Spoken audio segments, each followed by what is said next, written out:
Okay, good morning and welcome to the Pickleball England Sketchers Pickleball English Nationals 2024. We're delighted to be back in Bolton Arena for the 4th edition of the English Nationals. And this time feels like Rob, as always, bigger and better than ever before. Over 1,000 players over the course of the next 4 days. Almost double the size of last year's English Nationals. Yeah, good morning, Sam. I think the interesting thing we're finding here is that by switching this event to doubles only and doing 4 days, it's massively increased the opportunity for people to play. If you think about how successful last year's event was and how quickly events were filling, we've certainly had a little bit more capacity in this time, and it's really helping get more people playing the game. Your eyes do not deceive you. Our referee is in a skeleton costume this morning. We've got Anthony McIlvain going to be our referee for this first game. Coming up, we've got the first match of the 2024 English Nationals, sponsored by Sketchers Pickleball. And it'll be Barbara Kappa and Stuart Foster versus Julie McCauley and David Youngs. And for those unfamiliar, we've got Julie McCauley sort of bottom right of shot, David Youngs up on the left, both in purple.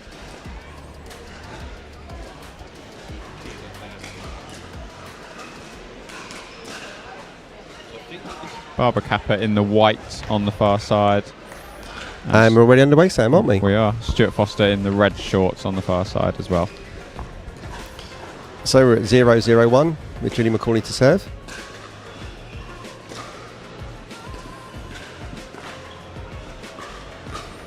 Foster there accessing the backhand wing of Julie McCauley.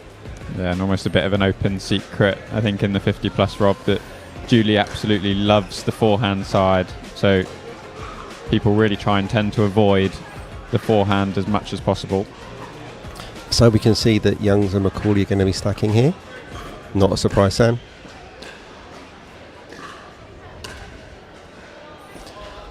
What a dribbler. It's 4 points in, you don't want to be seeing that.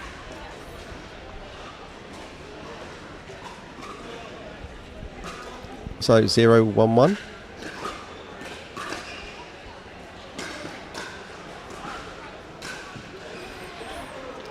McCauley and Youngs are only stacking on serve, Sam. Yeah, it looks like it. It can be a bit more difficult to get round into your desired position.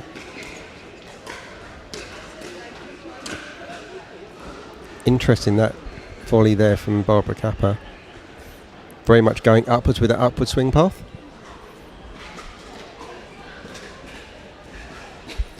So now at 1-1-2.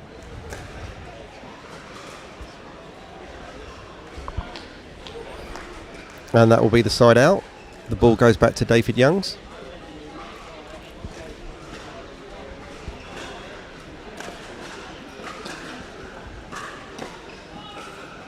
McCauley again kind of coming around that backhand wing to play that ball in front of her body.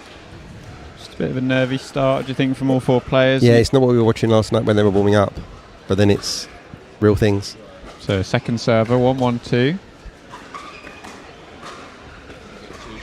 Yeah, it's very nervy, isn't it, Sam?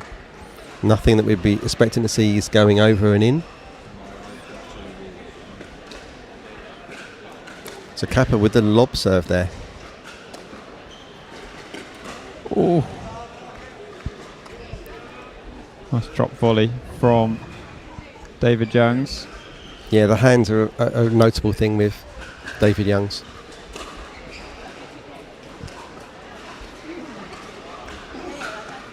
Yeah, McCauley's not moving very well, is she, Sam? Very, very slow in, not really getting down. Yeah, a good job from Kappa. Kappa and Foster take the lead, 2-1.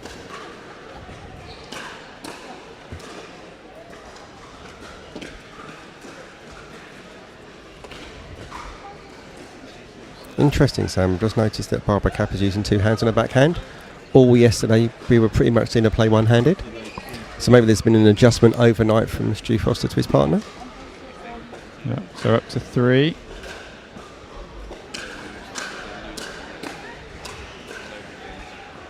Certainly aggression looks the way from Foster and Kappa. That ball, I think, just lands inside the baseline. So side out serve back with Julie Mack and David Youngs.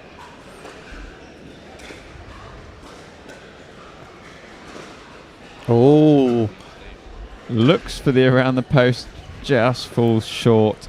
unfortunately, on Julie Mack's less favoured wing there, Sam. If it was on her forehand, you'd be betting on that all day. 1-3-2. Point.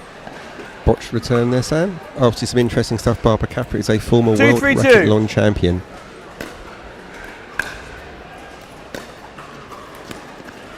It's a real racket Point. sport.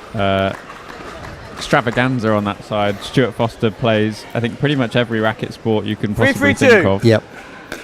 And was instrumental in starting racket lawn in the UK as well. Lovely Point. volley there from Julie McCauley. And that's the sort of forehand swinging counter we're going to see quite often from her today. 4-3-2. I think she's always looking to find that forehand where possible. And Point. that sails long. So, Mack and Young's settling down a bit now, though. Sam. 5-3-2. Yeah, I think just transitioned a bit to sort of keeping the ball in, playing safe.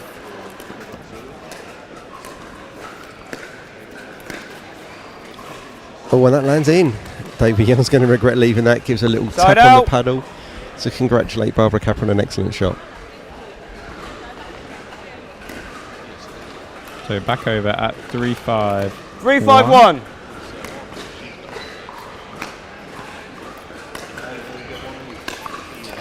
Ah, interesting.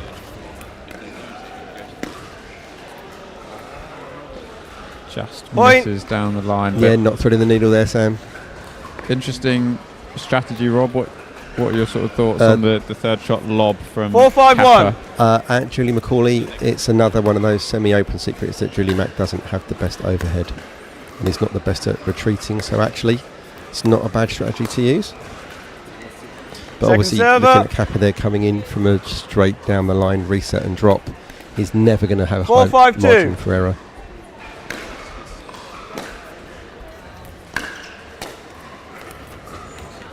Lovely hands Side again from out. David Young as He he's loves that smiling. volley, doesn't he? Absolutely loves it. Just caresses it over the net, Sam.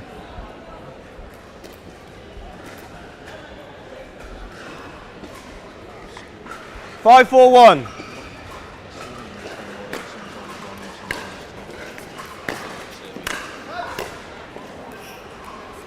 And Youngs gave McCauley the call. Second Didn't server. quite oblige. And obviously, McCauley wasn't really established with a good set base there, so always hitting in a difficult 5-4-2. position. The stacking's a little bit crunchy with McCauley and Youngs here. Ooh.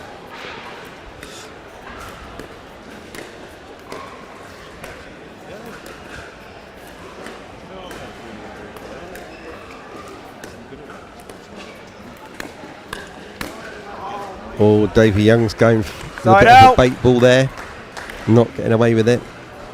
But there was a shot there that Kappa put up that I'm thinking that's got to go. 4-5-1.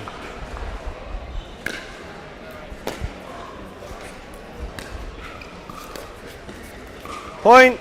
Great drop of the back foot from Stuart Foster. So much control. 5-5-1. 5-5, dead level. Neither team really settled in yet, have they, Sam?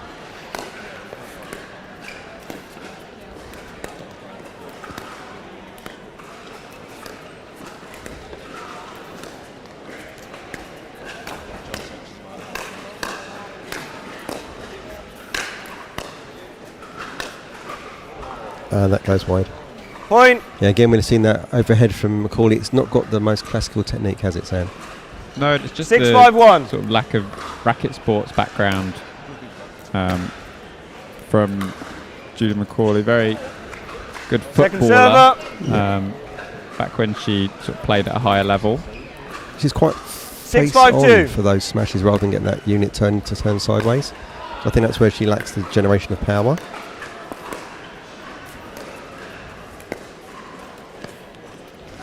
Side out. Warning. 5-6-1.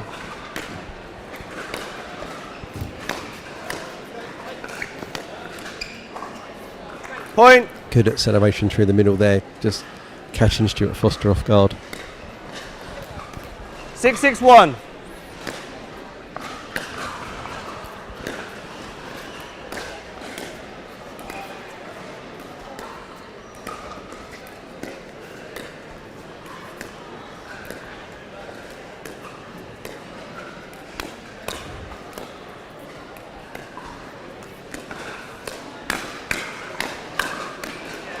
Good hands battle there, and again Second Young's server. going unsuccessfully to the middle. That's 2 or 3 times he's tried to accelerate through the middle.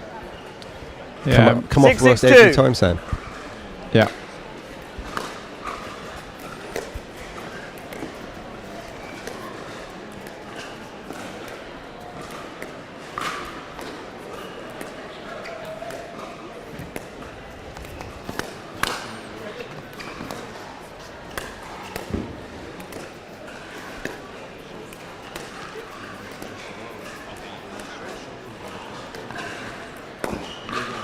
Oh, a Point. little bit of impatience there, maybe a little bit of inexperience. Kappa going for the speed up off that backhand wing. Did so well though to really manoeuvre the ball 7-6-2. around and work the point. Good defence on the ATP from David Youngs there by Stu Foster as well.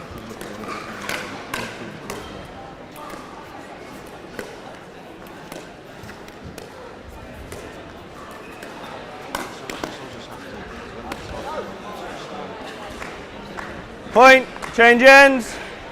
Bit of a windmill there on that overhead from Stu Foster. Yeah, it was just in a tough spot, but interesting first half to this match, turning around at 8-6-2. I'm really intrigued to see how Kappa and Foster get on for the rest of the day. Rob, we sort of only really became familiar with Barbara Kappa at the English Open. I think that was her first tournament, which was only a matter of months ago. Yeah, ran through the 3-5 categories. Everything she was in, she was winning. But obviously, 3-5 to Open is a very big difference. And I think it's your decision making at this level. Time in. That if you're a little bit raw, 8-6-2. you're going to have some challenges because you're not going to play that percentage ball as many times as you need to. I think we're definitely going to see her improving throughout the day. Yeah. See, looking at this pattern here, I don't like it at all. Side I out. mean, that's not a successful pattern to keep going to Julie Mack down the line because she will hit that every time soft. And obviously, Kappa's not 6-8-1. realised the offensive options you can do with that shot.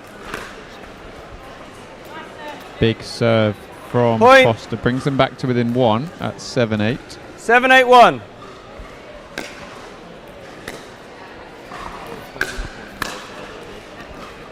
And Point. McCauley misses with the swinging forehand. So good change of ends from Kappa and Foster, 8-8. bringing this back 1. level.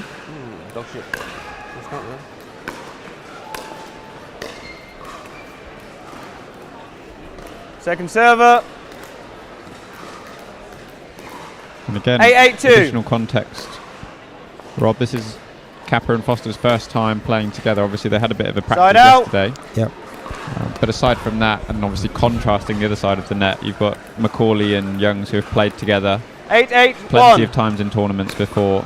Yeah, there was plenty of a- experience. I remember 23 Open, the conversations about how do you unlock the Mack and Youngs code, who's going to take a title away from them. And obviously we're going to see later on today Kat Jelly and Nathan Hill that was successful in 2023 Open to beat them in the final. So it'll be interesting if people use the same strategy they deployed that day against McCauley and Young. 9-8-1. Certainly we saw at the first phase of this game, going with a bit of aggression was successful for Foster and Kappa.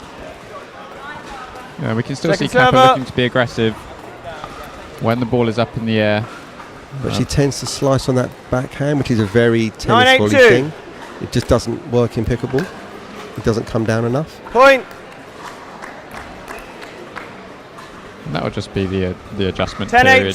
She's still in, and not sure if she's still playing the other racket sports, but Here we go again on that pattern. Point. yeah, she's just sort of not sure, is she, whether to attack, Do whether I- to roll. Do I whether to- go cross court with it? Do I keep it where it is? So I've seen a lot of that 11-8-2. dinking pattern when you've got Julie McCauley in front of you on the right. Point. Foster this time looking for the middle. Just a little bit tough to go from that width to go through the middle. They've got to really hit that 12-8-2 to make that successful.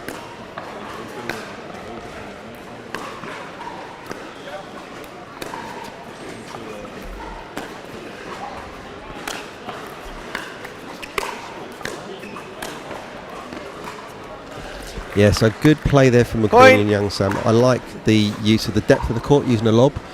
Stu Foster's not the fastest player when he's moving backwards or moving in, so if he can use 13-8-2. the depth of the court to manipulate him around, that's going to be a successful strategy. Side out. Youngs just catches the top of the net but falls back onto his side, but really good run from the team in 8-13-1. purple, putting themselves in a great position to close out this first game.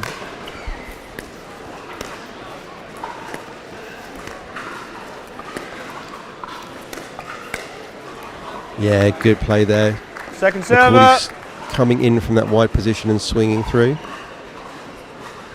Yeah, Again, Kappa, thinking the gaps there, wasn't it? 8-13-2. Kappa got pulled a little bit wide, wasn't quite sure.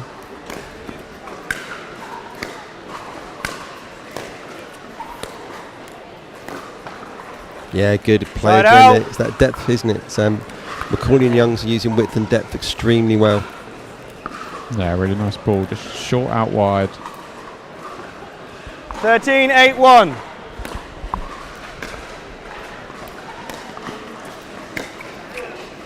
And a little bit of a matrix move Point. from David Youngs to get out of the way there, swaying to let the ball go long and bring up match point. 14-8. 14-8-1.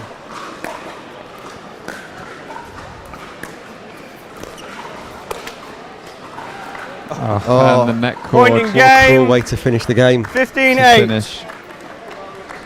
Bit of a shame for Kappa and Foster. Looked pretty good, especially after the turn of Can you ends. get a Got a signature, couple please? of points. Looked to Barbara? be building some momentum, but I think it's probably that classic line Thank you very of much. experience prevails Yeah, absolutely, Sam. in the case of Julie McCauley very and much. David Youngs, who take the first game, put the first win on the scoreboard.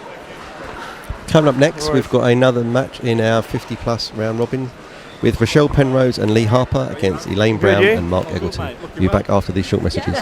Got to make an effort. Come on, take that mask off. That's it. I was waiting for someone to say that as well. Introducing Skechers Pickleball, the official footwear of every pickleball league. They're ultra lightweight and responsive for incredible speed. They have Goodyear rubber outsoles with a specialized pickleball design for increased side-to-side stability and agility. Plus, they feature shock-absorbing foam and Skechers' famous relaxed fit design for incredible comfort game after game. Conquer the court in comfort. Skechers Pickleball, the official footwear of every pickleball league. Okay. Is that your result back? Yeah. So Julie Welcome back. We're now about to do our second game on the English Nationals 2024, powered by Skechers Pickleball. We can see on the camera at the moment now we've got Rochelle Penrose and Mark Eggleton, opponents for this match, but obviously the 50-plus community in pickleball is very much a close-knit group. Everybody kind of knows everybody. A lot of people switch partners every so often depending on availability. Just see Elaine Brown coming onto the court now, and on the bottom left of the screen is Lee Harper. Lee Harper, Sam, is joining us from Sacramento, California. He is English, born in Nottingham, and always comes over each year to compete in the English Nationals. He is the current defending mixed doubles and men's doubles champion at these events in the 4.0 plus category last year. This year we're now expanding this to an open category. So that will bring anybody 50 plus of any level can play in it, but typically we are looking at 4, 5 and above players, or a very high 4.0 player. If you're curious throughout the day what we're doing, we're referring to ratings. We are talking about the DUPR rating, or DUPA, the Dynamic Universal Pickleball Rating System. So all players that will be competing today, if they don't have a rating, will have one by the end of the event. And if they have one, obviously all the outcomes from today and across the weekend will be feeding into their system to give us an understanding of what we're looking at. Looking at the matchup we have here, we've got Lee Harper and Rochelle Penrose are our number 3 seeds. And Mark Eggleton and Elaine Brown are our number 10 seeds for today. So to get a bit of insight, Mark Eggleton plays out of West Harts Wizards, where we had Barbara Kappa and Stu Foster from earlier. I've mentioned already, Sam, that Lee Harper plays from Sacramento, California. Rochelle's hails from Southampton. Got to thank her mum for bringing these treats to the commentary box in a test match special style for us. And Elaine Brown is one of the players from London Pickleball that Sam knows extremely well. As obviously Sam's part of that club. Just going through a warm-up here phase, just waiting for everybody to get ready to get this second game underway. We're running about 2 or 3 minutes ahead of schedule here, just waiting for a referee to come back. It looks like we're going to have a microphone on Anthony McIlvaine from the next match onwards, so you should be able to hear him on your feed and hear the scores, should I say. So Sam, what do you expect to see in this one? To be honest, I don't quite know. You've given the sort of background information to all the players, which is great. Mark Eggleton and Elaine Brown have played together a couple of times before, so should be sort of decently familiar. Yeah, they're part of Team MCMX in the Franklin Premier Pickleball League, so they're starting to establish as a partnership. But again, first time partnership for Lee Harper and Rochelle Penrose, and sort of more interestingly, both left-handed. Yeah. So how many balls are affected by them forgetting that they're the other way round? Obviously, the other thing is Lee Harper's used to playing with scratch pairings, and he's had lots of success here just picking up a random partner.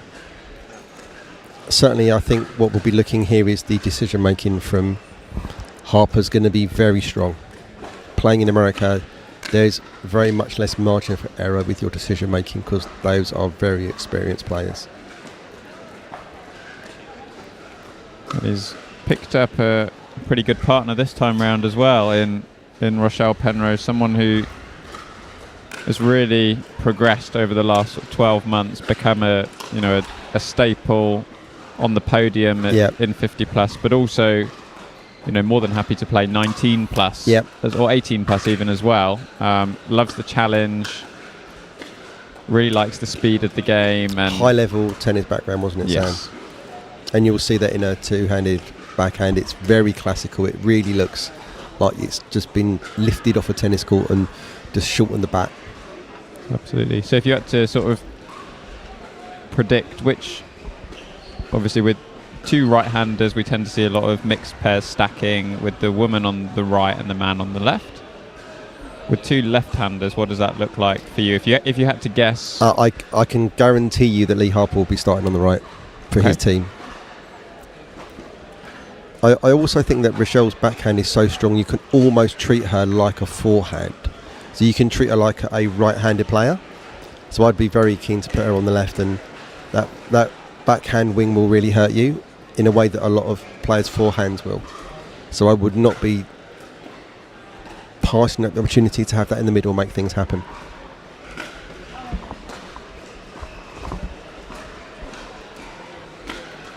I mean, the interesting thing is going to be how the game develops. Is it going to be a power game? Because obviously Harper and Penrose have got some pretty good power on their strokes, and certainly Elaine's going to be one of those more traditional London Pickleball derived players that plays a little bit softer. She's certainly been hitting harder recently, but I think her instinct will probably be drop thirds rather than drive thirds. Eggleton's another one from a collegiate tennis background. He said he started playing at 13 and was good enough by 18 to get to college. Wow. That's another one who's sort of risen up the ranks in the last 12 months. Probably a very unfamiliar name 12 months ago, but now definitely looking like he's making waves. And he was a steal in PPL. Certainly I know that a couple of teams had an eye on him. Obviously good friends with Anna Linton that we'll see later on this morning, and we were canvassing him to get into the draft pool as a pick for our teams, and then also your good friend and ours, Louise Stevens, snaggled him up for her team. So we're about to get underway here. You can also see photographer Paul Curry just hovering down by the net there. There will be no around the post on that side of the net until Paul moves. That might be a HTP, hit the Paul. Yeah. Would that be treating him as a permanent part of the court because he's there? I think it will be. Yeah. He does what he can to get the shots to make promoting these events and anything else sort of Pickleball England related. Yeah, Paul's been a great servant for our sport for the last 2 or 3 years in Bolton, hasn't he?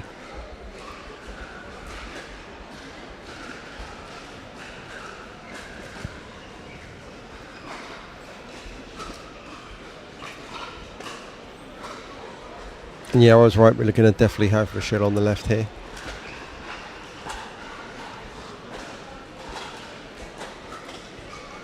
Not quite sure where Lee Harper has disappeared to.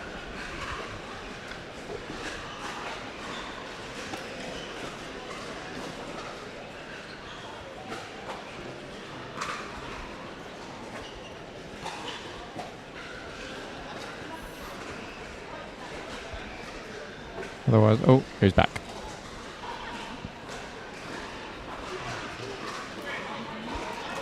Looks like he was going to get balls.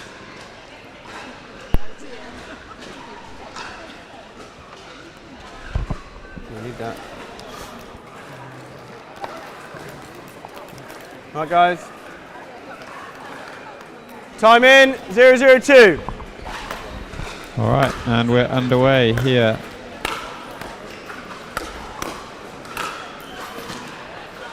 Just a reminder, near side in the green, you have Rochelle Penrose. In the white, Lee Harper. Far side in the blue, Elaine Brown. And the white with the backwards cap, Mark Eggleton. And that brings the first point on the board for Eggleton and Brown. Early aggression from Elaine Brown. Yeah, really firing. 101. So we're at 101.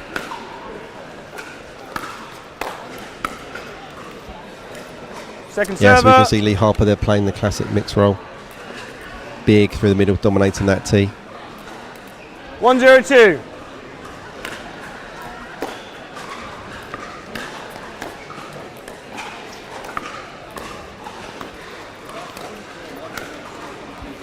Point. So second on the board for Eggleton and Brown. 202.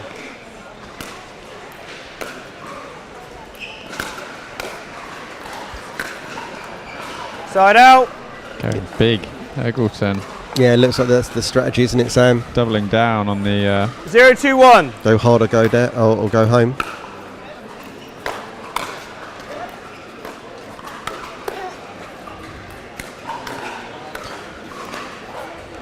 So again, we can see Second that server. crunchiness of a new pair, Sam. Who's going to take the middle ball? Yeah, and Brown's just caught Penrose out a couple of times with a 022. faster ball so far. Interested to see how that develops. Good Point. first strike there from Lee Harper. Just tucking Mark Eggleton up a bit. Sitting forehand on that when you'd really want to go backhand counter. 122.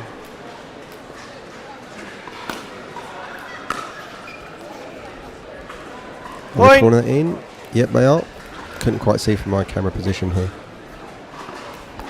222. Back level at 2-2.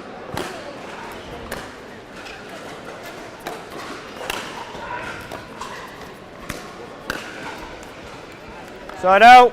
Chipped return right on the baseline. Yep. From Eggleton, and 221. Harper just sort of continued his movement through. Good comms there from Lee Harper. That very early call of no.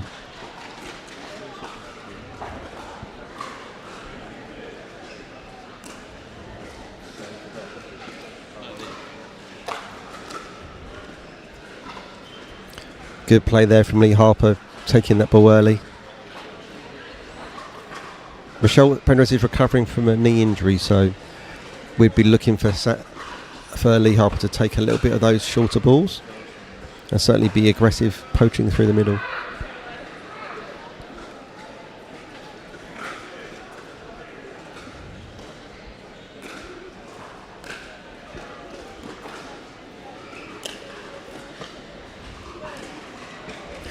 Great reset there from Michelle Penrose, getting that angle. So important when you're slowing the ball down to get an angle on it. Yeah, absolutely. And a sort of good lesson for all players when sort of find yourself in that situation where Mark Eggleton was. A lot of players default to sort of hitting the ball hard or looking to go harder, and best thing to often do is go a bit softer. Just try and reset the ball back into the non-volley zone. Just give yourself an opportunity to reposition. Yeah, so now Lee Harper's starting to work with the comms on Michelle Penrose. He's starting to take more of those middle balls.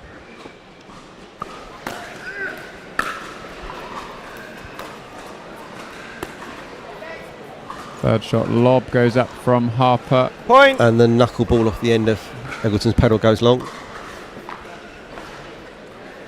6-2-2.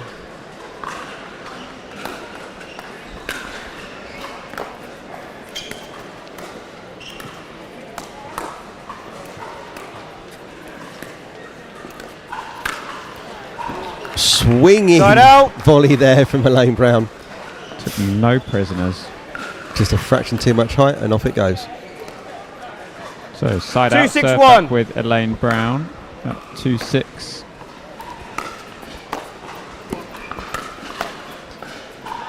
Point. And another drive from the side there.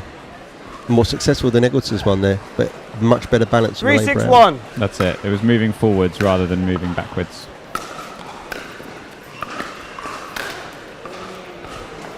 Point. Penrose this time looking for the swinging volley. Just catches the top of the net. 4-6-1.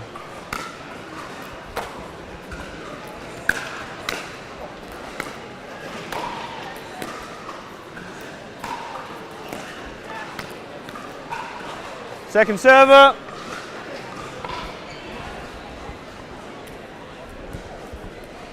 So Sam, this is quite interesting. You're looking at a more 4-6-2. established player and literally watching the team working it out on court on the fly. Point. Yeah, and it's the case we had in the first game as well, where all the players are 5-6-2. just still warming up. They're still feeling out sort of the nerves of being on championship Side court, out. one of the first games, early in the morning. Most have driven up from somewhere yesterday, 6-5-1. so getting it all out of their system. I think the common refrain was the last hour was hell for everybody yesterday.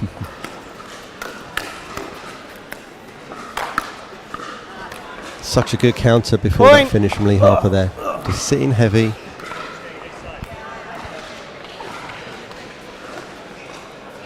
Seven, 5-1.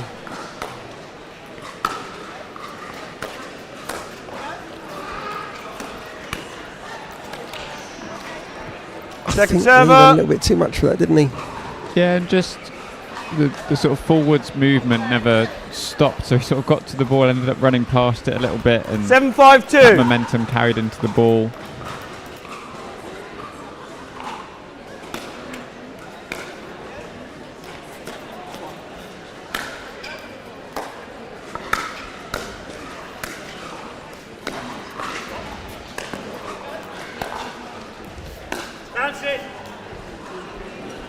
Point. Change A ends. couple more lobs from the side of Penrose and Harper. Seems to be almost a bit of 8-5-2. a concerted strategy at this point, which I've to me is almost a bit surprising, because you've got two fairly confident, overheads on the other side of the court. yeah. I think the thing is that 100%. I can find out the for you. Penrose I don't lob think has so in the group stage. hurt so I'll many find out for people you in the though. 50-plus game, and it's So weapon many that people in the 18-plus game Yeah. as well. and it's just a weapon that if you've got it available to you, just keep on using it. And if you've had success, don't 8-5, change yeah. it. Yeah. I mean, until it stops working, don't stop the strategy that's working. I mean, we've seen that Elaine Brown's got a nice swinging volley, not so much power on the overhead. Eggleton's not really been cranking those overheads, has he? I think he's had some shoulder problems in the past. Common theme in the 50-plus game is like ticking off the injuries each person's had. You can see you've got Time in. Eggleton with a knee 8-5-2. sort of brace. Elaine Brown got one on her elbow.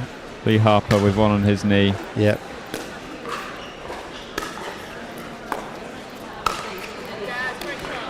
Precision forehand there. Side Yeah, out. dealt with really well by Elaine Brown. Didn't look for too much on the initial overhead. Kept the ball in. Pushed it a little 5-8-1. bit deeper.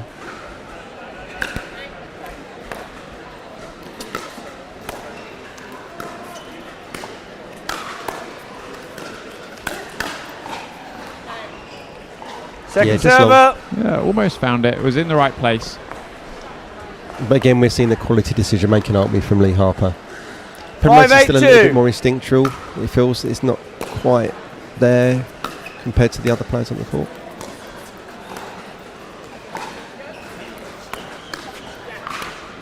Yeah, that gearbox paddle's got some pop Side on it, out. hasn't it, Sam?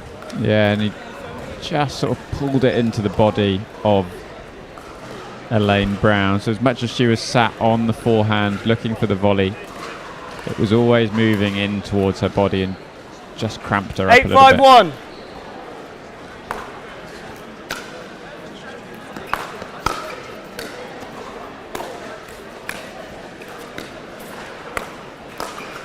A little bit of I formation, Sam. Harper right up and Penrose right back. Yeah, and I think you can start to see now with the lobs. It's 9-5-1. not so much, you know, almost playing into the hands of Brown and Eggleton. It's just a strategy for Harper and Penrose to push them back a little bit off the Second line. server. And as soon as Penrose and Harper feel that they've got an ability to move forward just because of the extra space, 9-5-2. then they take advantage. Well, they're buying space Side to out. land their drops. So if they want to drop it, they've got an extra 2 foot of landing zone. They also know Elaine Brown's comfortable in a dink. So if you deny her what she's comfortable in, that gives you 5-9-1. another area you can work.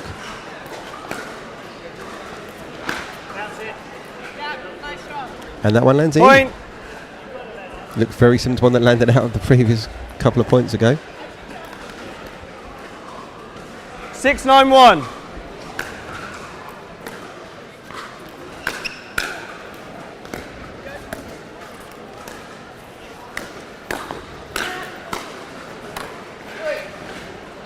Point.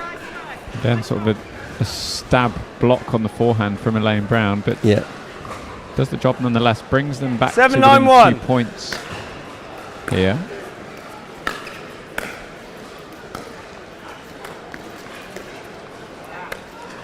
Second server. Again, great play from Harper. Had the obvious option to go 7-9-2. back to Elaine Brown, but just went back behind Mark Eggleton.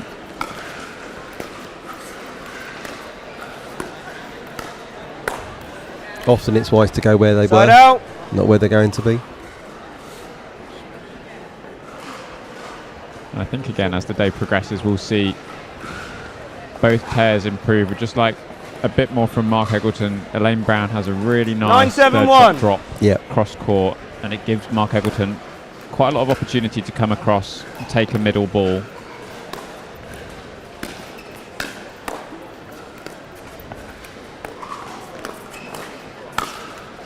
And you see again Point. the lob, Lob. push them back off the line, drop into the space.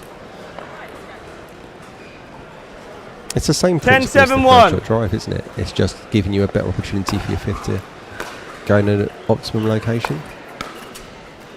Point. And Elaine Brown just a bit reticent now to come forward. She knows there's that element of being pushed back. 11-7-1.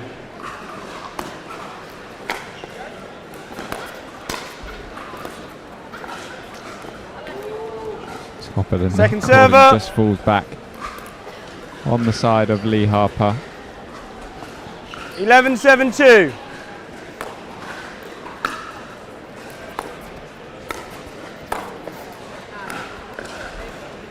And again, Point. Elaine Brown just a couple of steps behind where she would want to be. She tells me she watches all of these games back and she Yeah. listens. And 12 Or should we 7-2. say, why are you saying sorry to Mark? Because that's what you just said on the camera there. We didn't need to be lip readers to know what was going on there. And that sails Point. long. so Harper and Penrose 13, within 2 7-2. points here of taking their first win of the day.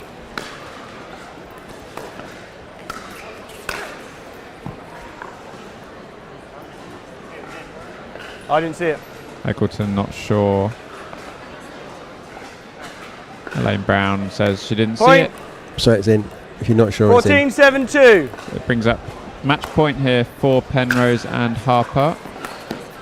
Now comes a lob again.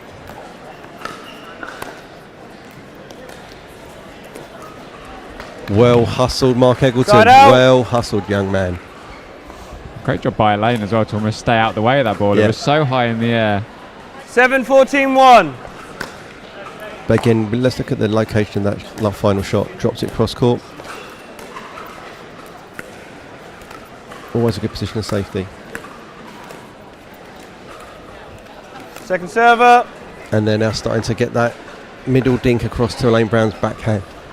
7-14-2. So there's an element of stress being placed on her. They're freezing Eggleton out pretty well. Side out. And just a bit of a panic hit hard. I think that was the case. You got one to come to you 14, finally. 7, Try and 1. do too much. Such a common thing. So second match point.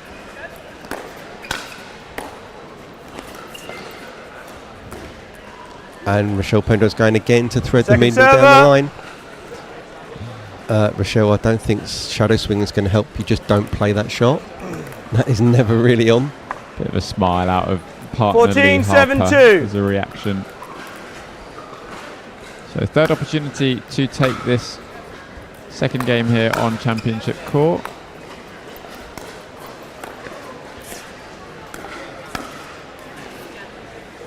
And that's Side out. in again from Elaine Brown. Yeah, just It's where Really she's comfortable. She's comfortable gently, there. that's it. She's comfortable at the net.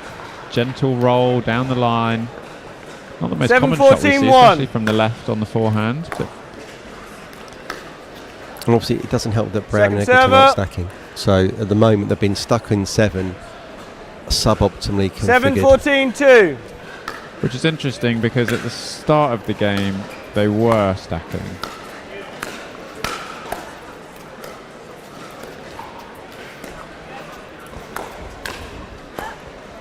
Point. Much better from Eggleton there, moving backwards. This time chose to 8, reset back into 14, the non-volley 2. zone.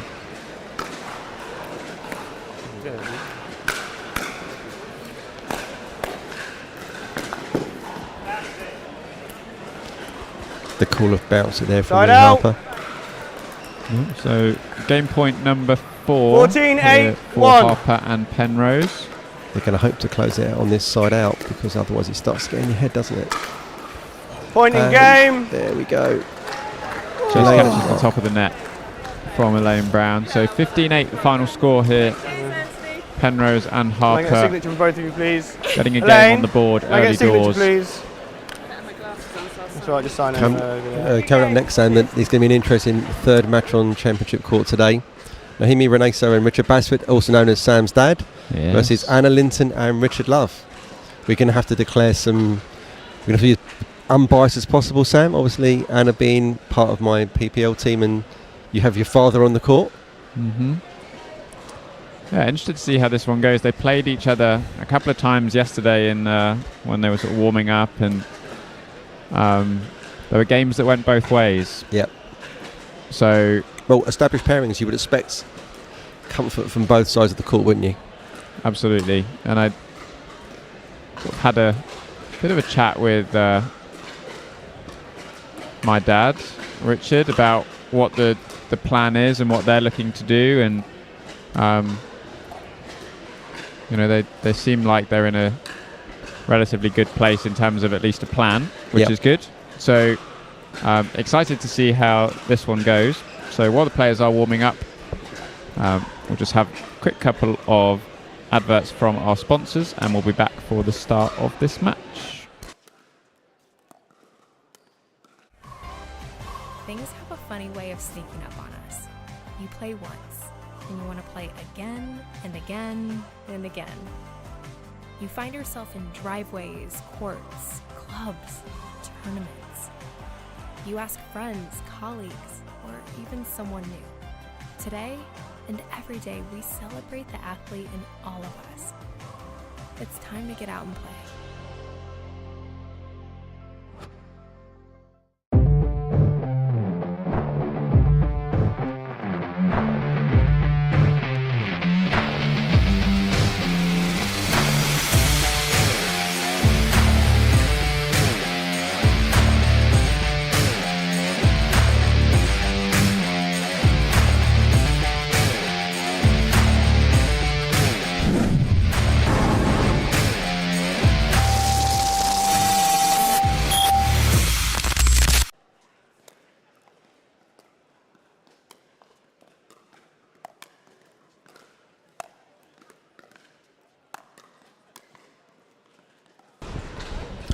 Okay, so our third match this morning is between Naomi Reniso and Richard Basford, and Anna Linton and Richard Love. Love and Linton are on the right hand side of your frame at the moment, both playing out of the Norwich Pickleball Club. Anna is a former D1 tennis scholar. Richard is a former LTA coach educator and is part of the Pickleball England coach education delivery team.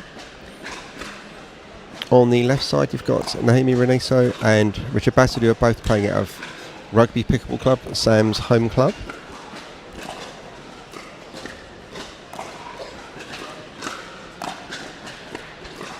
As Sam said, we should have an interesting match of two very established, well-drilled pairs. We're not going to see a lot of partner working out on court, are we? You'd hope not at this stage in their respective partnerships, but there's, again, just always the intangibles of, slight nervousness, being on championship court, having all the cameras, lots of people around, as you can see, sort of hovering, watching.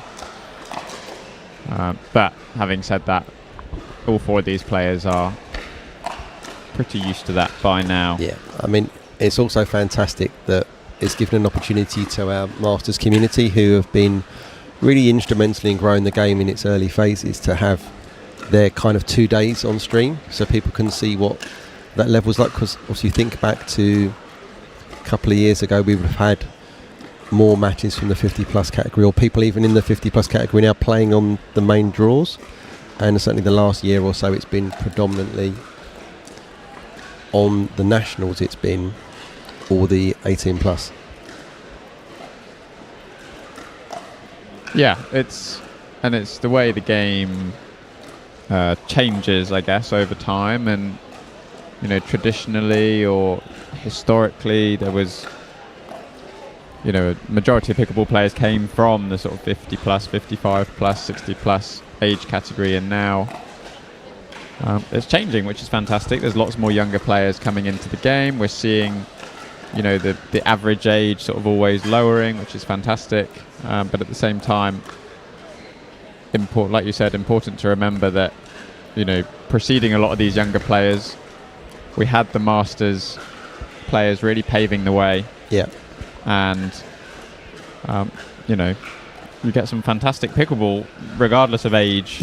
Absolutely. In this sport, and that's one of the best things about it. So if you're thinking at the other end of it, Sam, obviously we're aware there's going to be some announcements in the next few days with regards to youth pickleball coming into schools, and some programs delivering pickleball into primary and secondary school, Sam. Yeah, it's an exciting time to be in pickleball. I think there's so much happening, and we talk a lot about sort of the growth of the game, and on the adult side, there's been so much going on over the last few years, and like you said, a great opportunity now to turn our attention to sort of the education side and under 18s, and how it can be a great sport for sort of physical mobility. Yeah, I mean, I know they've got some teacher training setups that are getting pickleball introduced into their incoming PE teacher community for the UK. So we're about to get underway. Referee Anthony McIlvain's joined us again, minus his red mask he had earlier in the day, because obviously if you haven't been aware at home, it is Halloween. Sam has just been warned by his dad, can you please be nice to me? I can only speak the truth. So what you're going to do tomorrow when both me and your dad are on court, you're going to have to be particularly nice. Particularly nice. Yeah, I'd be interested to see how this one goes. Obviously, I know a bit of the background strategy for Reynoso and Basford. Any inkling from the side of Linton and Love what the sort of plan might be? Nothing's been delivered to me through my connections. Very scary. Time in, 0-0-2. So serving, you have Richard Basford, his partner Noemi Reynoso in Side the out. stripy skirt, And then far side serving now, you have Anna Linton. 0-0-1. And matching her in the purple is Richard Love.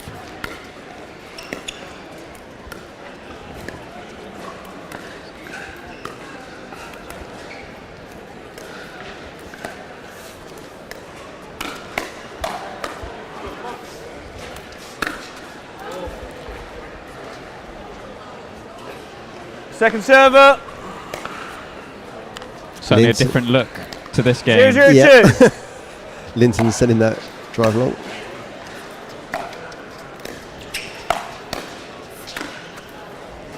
Lovely control there from Anna Linton. She definitely wasn't on balance with that swing Point. forehand. So first strike on the board to Love and Linton. 1-0-2.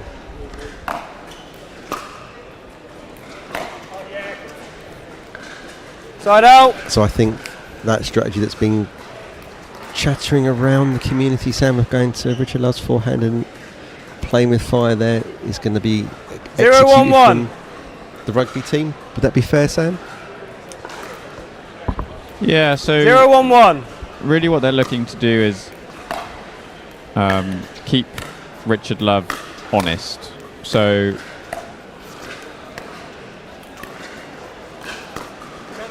they know he loves to sort of shift towards the middle, look Yep. for the forehand in the middle. Second server. And they're well drilled in terms of a partnership, Love and Linton. So equally 0-1-2. Anna Linton knows to sort of leave that ball in the middle for 0-1-2. Richard Love. So Yep. it's going to be a bit more of a concerted effort to sort of keep him pushed onto his own side. Just when it feels Point. that he's coming across a little bit Yep. more, a few balls over to Anna Linton and then switch back behind. Interesting here, Sam. 1-1-2. They're not stacking on either side. Well, they weren't the previous point. And Linton was playing left. Side out. Yeah, I think they decided not to switch, but then did on that occasion. Yep. So Maybe it was a pre-planned, not going to 1-1-1. unwind. yeah, potential sort of counter as well to Basford and Reynoso, who often will stack with Reynoso on the left. Yep. Which is Second again a bit server. unfamiliar for a lot of people in What's the mixed logic doubles. behind that, Sam? 1-1-2. Reynoso's been working on a backhand, and also Basford. I find it so weird calling him Basford. My dad is fairly comfortable at the net on Side out. both sides. Yep. So he can really focus on being the setup guy. He's got a nice lob from the non-volley zone. Yep. 1-1-1. But also the sort of biggest weapon in terms of aggression on the court is the Reynoso forehand volley. Yep. So keeping that in the middle. Yeah, maximising your super strength. Second server. I think this is going to be a much closer battle than the previous two games, Sam. Certainly 1-1-2. looks that way at the moment.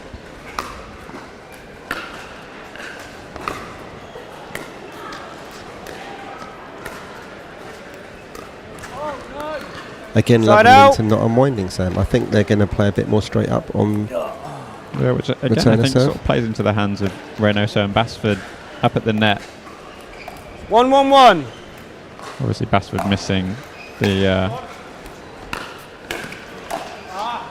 backhand slice Second dink on server. that point before, but Yep. looked to be in a sort of position of authority in the point leading up to that shot. 1-1-2.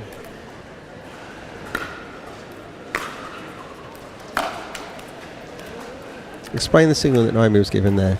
Got two Side fingers out. down and then like a waggle. So I would love to be able to tell you what that means. 1-1-1. Certainly not the conventional signals we would see in pickleball for stacking and unwinding.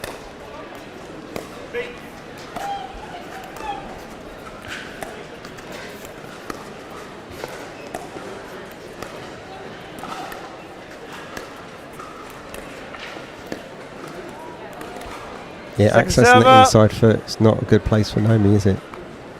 No, but again you see sort of a 1-1-2. there a bit more of a strategy. The dink back behind Richard Love onto the backhand opened up the court a little bit more. Side out. And if Reynoso was just a couple of steps further forward, she might have been able to be aggressive on that next ball. Yep. Which again is certainly part of a strategy I would look to employ. Sort of straight ahead at Linton, being a bit more aggressive. Just like that. Yeah. With a little bit of help from the net call by looks of it, Sam. Yeah, but even in the setup from Linton there, she was quite defensive in terms of looking to block rather than counter. Yeah, I'm aware that they've been working very hard, Love and Linton, on bringing that counter into Anna's game. But also, obviously, she's been having lots of balls fired at her directly from in front by Richard Love with the ball basket next to him. Sam just acting as ball boy and commentator at the moment. 2-1-2. So Sam, I was talking about that. I know that Love and Linton have been doing a lot of work on balls being spit up directly at Linton.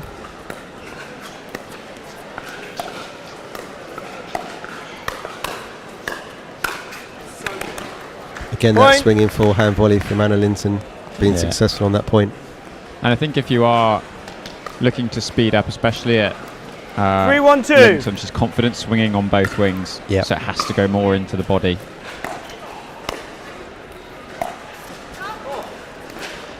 Side out. Just a little bit of miscommunication there from the Love and Linton team, deciding who's going to take that middle ball. 1-3-1.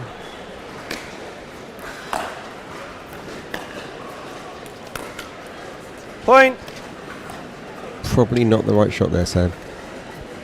Yeah, just, had a bit more space than I think she thought. So 2-3-1. Just be a bit more, cautious over the net, a bit more deliberate, touch more topspin.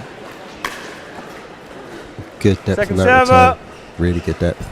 Yeah, Reynoso has a bit of a habit of just sort of stepping in after she's served. 2-3-2. Often leaves her a little bit liable to a sort of deeper return. That looked a little slappy, didn't it? Her forehand has got quite a waggle on the wrist, hasn't she, when she's generating power. Side out.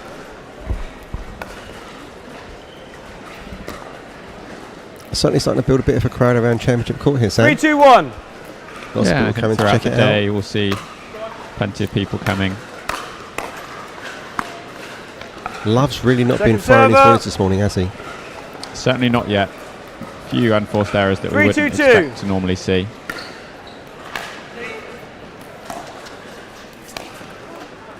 Point. And again, Reynoso's sort of flipping at that forehand. Yeah, just didn't quite make an early enough decision 4-2-2. whether to let it bounce and sit back or whether to take a volley. A good Point. early and timely loud call, Sam, for our referee. Yeah, it's almost a shame it went long because the topspin lob was beautiful from Richard Love. 5-2-2. He can leave those and put them away for until the end of tomorrow, please, Sam. Good control. Side there. out. Yeah, and if there's one place you don't want the ball when you're playing against Reynoso, it's up high on the forehand. She's one of the best players I've ever seen to be able to get width 2-5-1. and such sort of shortness on her smashes. Second server. She's getting a bit lazy with her movement at the moment. It's 2-5-2. everything's kind of getting a bit quick to her, and she's not getting underneath that ball.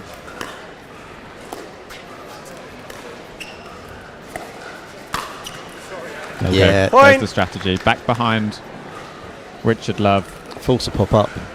And it's so much more difficult as well to judge. You could see him sort of gesturing maybe as if to leave one of those balls. 3-5-2. But it's much more difficult to judge when you've committed to the middle Yep. and you're moving out wide.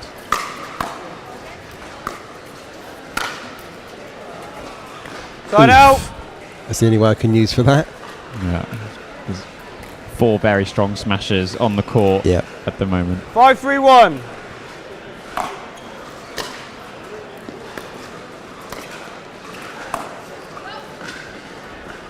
Second server. Sam, I always find if you get a net call and you try and speed up off of it, it's nearly always a low percentage speed up.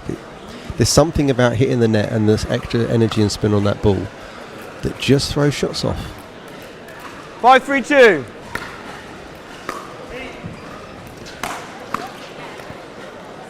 Point. How did that get down? That's so much rip I'm on not it. the biggest fan of the sort of 6-3-2. slice return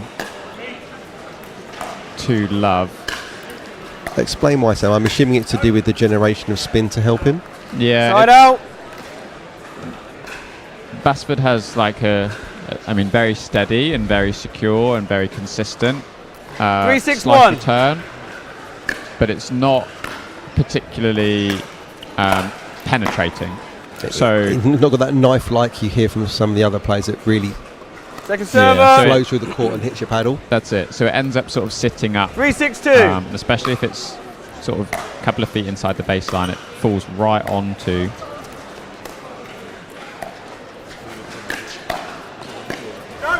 the forehand of Richard out. Love. The backspin on the ball just helps with his topspin generation. That's where we see the ball dipped so much. Yeah.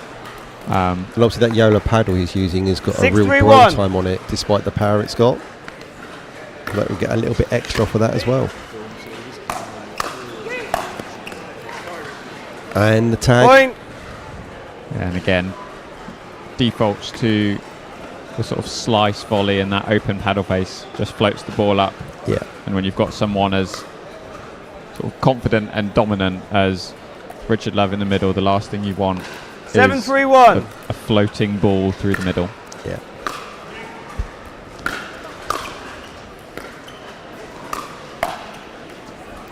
And again, you see Second server. go to Linton, create a ball, and then go to Love. And I think not being afraid to do that 7-3-2. is quite key in playing against Linton and Love, because Yeah. otherwise you end up forcing way too much. Yeah. And obviously Linston and Love Point. on that Change ends. point before this one, that bringing to the end change. Love was just 8-3. stuck 3 or 4 feet inside the baseline, so he really couldn't get balance Open. to control that attack for him. They were very much disconnected, and it wasn't really far enough for us to impact on the rally. It was like he wanted to go and attack but then couldn't. So a nice comfortable lead here at 8-3 for Linton and Love. Talking on the sidelines between Reynosa and Basford, Sam, what do you think they're going to be talking about? I don't think there's much to change. 30 seconds. Really, it's just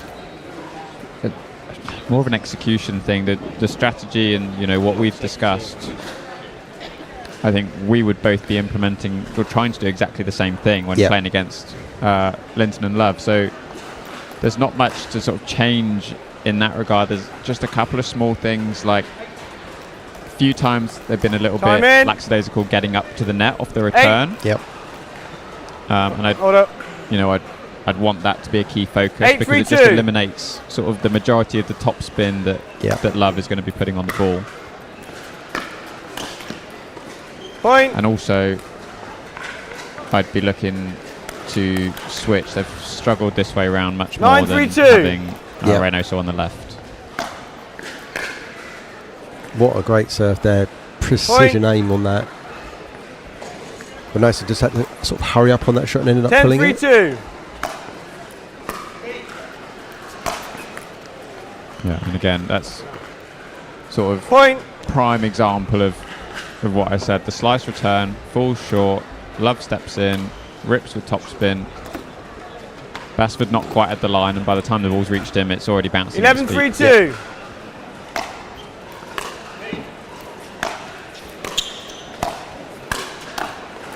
And now now Love is in control. But He's again, dictating the points. you lose your focus of going back behind him every so often, and now the pressure is on. Suddenly, all the balls converge on the middle. 12-3-2. All the balls converge to his forehand.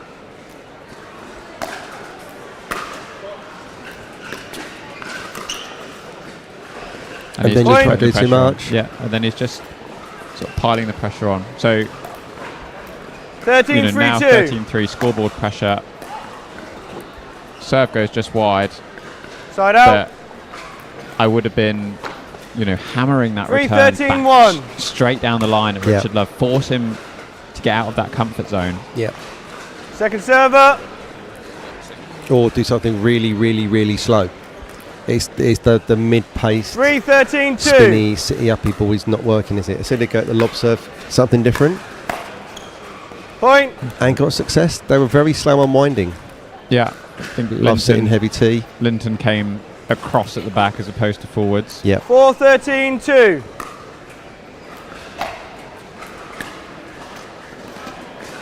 See, I quite like Side Bradford's out. decision just to lob those serves in, make them hit, give them nothing on the ball. Money, right? 13-4-1.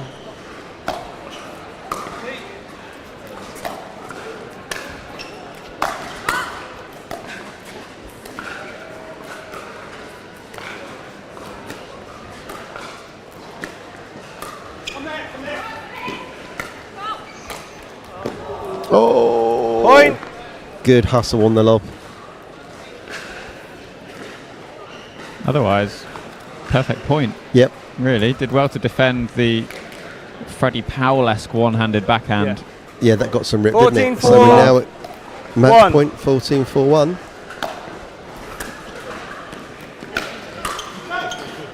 And Point in sounds like the game. paddle of Richard Basford, bringing the game to Anna Linton and Richard Love against Naomi Roniso and Richard Basford, 15-4. Yeah, it was sort of the start of the game didn't quite then follow through to the rest of it. Almost a game of two halves then. The second half just ran away from the rugby team. Yeah, it became a bit more sort of out of control. All firing, and certainly in the second half, the Love forehand really took over, and that's where you have to be really principled in terms of if you've got a strategy, and they did, and it was a good one. You've really got to try and stick to it as much as possible, or even if it's not working, find a variation just to get out of whatever you find yourself in. And they found themselves in, facing Richard Love's forehand every single point.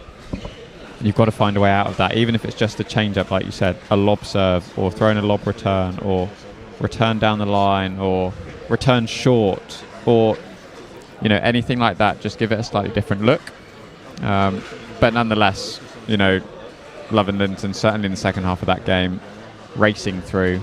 I'd say on balance, probably thoroughly deserved the victory. So, fourth match, Sam's going to be an interesting one. We've got Kat Jelly and Nathan Hill versus Suzanne Rouse and Chris Mitchell. So, first appearance of tournament director Mitchell on Championship Court this weekend. Yeah, I'm looking forward to it. And just while the players get ready and get warmed up, we'll have a few words from our sponsors, and we'll be back shortly.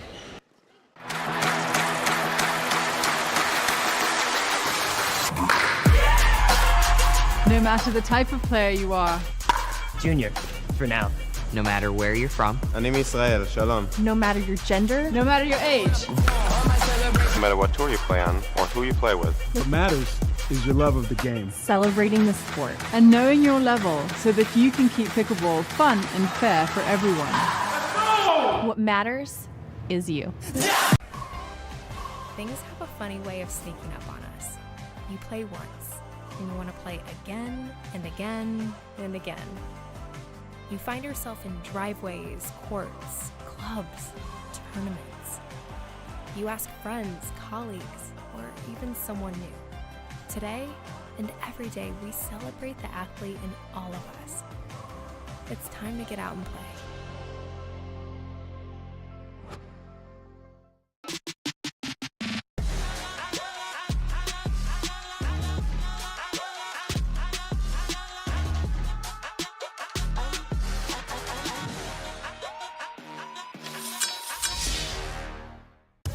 Introducing Skechers Pickleball, the official footwear of every pickleball league.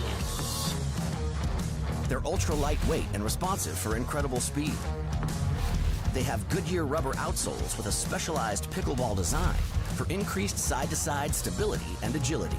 Plus, they feature shock-absorbing foam and Skechers' famous relaxed fit design for incredible comfort game after game. Conquer the court in comfort. Skechers Pickleball, the official footwear of every pickleball league.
So we're just going to have a slight delay to the start of this match, I believe.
No matter the type of player you are.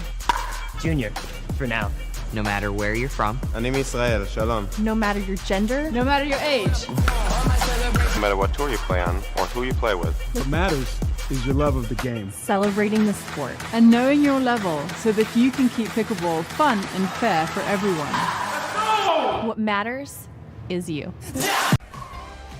Things have a funny way of sneaking up on us. You play once, and you want to play again and again and again. You find yourself in driveways, courts, clubs, tournaments. You ask friends, colleagues, or even someone new. Today and every day, we celebrate the athlete in all of us. It's time to get out and play.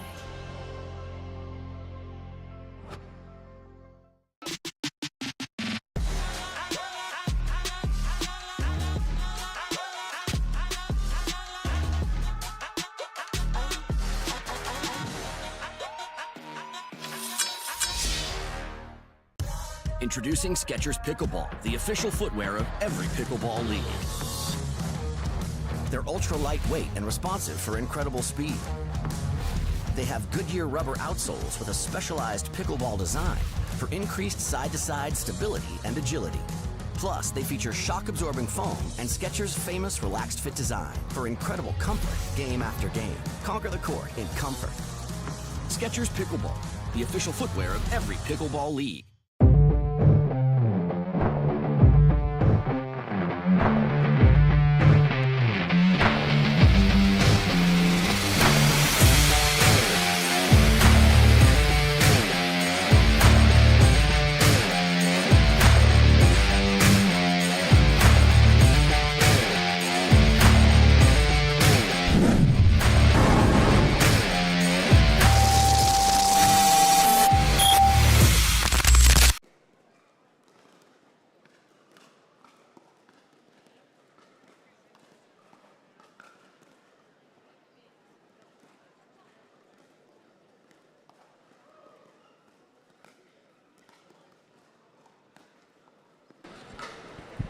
Okay, just to loop you in with what's going on just before the start of this game, just a discussion on paddles and the paddle that one of the players had.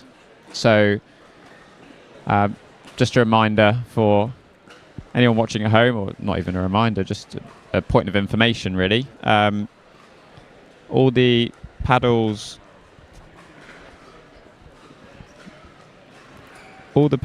that are used in Pickleball England tournaments, so encompassing the English Nationals, the English Open, any doubles leagues of any sort, need to be approved by USA Pickleball. So there are a couple of paddles currently that are not approved by USA Pickleball, and one of those was looking to be used by one of the players, so we just had to switch that one out before we get underway here. A couple of minutes and we'll be ready to go.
Okay, so underway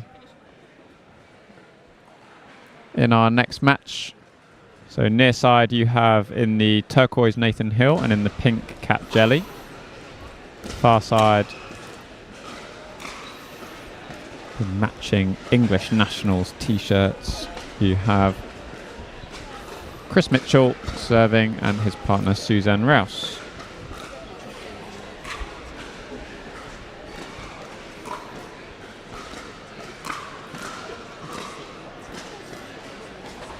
And Rob, as you said, Cat Jelly and Nathan Hill took the title at the 2023 English Open in the 50 plus mixed. Yeah, they'll be looking at certainly a harder driving style traditionally from them. They completely got it wrong as a commentator. Nathan Hill there dropping his third at the feet of Suzanne Rouse, who's a little bit slow to establish, so sort of put it onto her own feet rather than 1-0-1. stepping nice and early.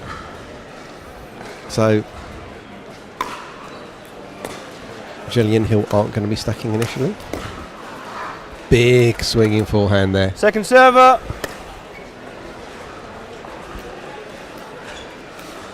One, 1-0-2.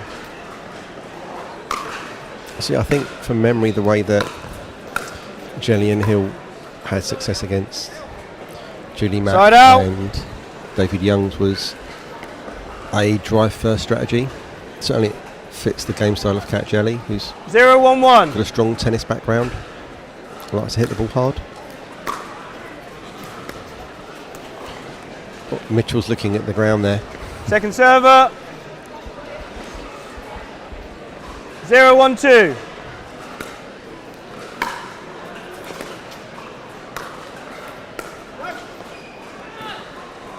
And again, side out to Jelly and Hill.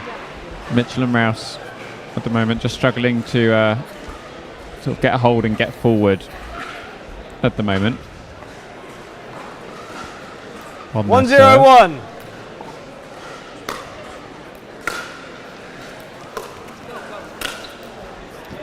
Love. No mistake with that one. A little bit of a mini fist pump from Suzanne Rouse there, getting herself going. Sometimes that's all you need, isn't it? One shot. Found out something amazing this morning as well for one of our top over 50s players. Her first tournament 0-1-1 in 2 years, she told me this morning. Has it been life getting in the way? I think just lots of different things. She's a 0-1-2 primary school teacher as well, so that a proud limits grandmother. her side out. ability to sort of travel around as much. But 1-0-1. Just can't get anything on the board at the moment, can they?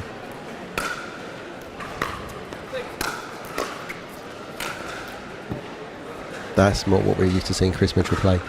yeah, very dominant. Second server. They seem to be pretty 1-0-2. happy on the return of serve, but Yep. not so confident at the moment on their own serve, just in terms of getting forward. Side That seems out. to be the case for both sides. Not really getting a stronghold on serve 0-1-1. as of yet.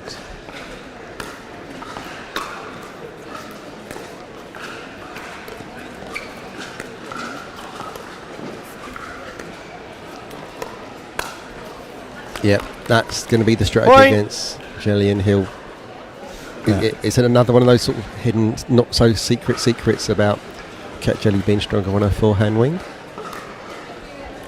So you'd expect certainly with her on the 1-1-1. left to be working that position hard because she can't get protected by her partner. Yeah, and if we know There we go again, Chris making her go Mitchell. inside out. Point. Yeah, and if we know Chris Mitchell, he's the opposite, very happy in the dink, 2-1-1. consistent, secure, all of the above. You can see him now just starting to build up a bit more Yeah. consistency Second on the third server. shot drop as well. If I was Gillian Hill, I'd be looking to unwind the stack very quickly 2-1-2. to get established the other way round. Oh no, open court syndrome Side from Chris out. Mitchell there. So much space to hit into, and often that's when you send it wide. 1-2-1.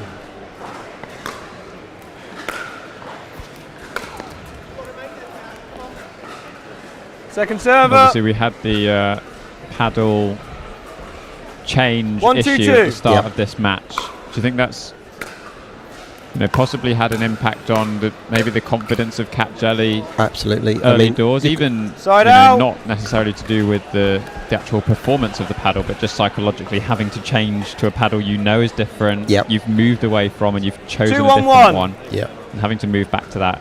It's probably going to be a real sort of mental test for her, not just in this match, but throughout the rest of the day. I Yeah, think. or the tournament, to be fair.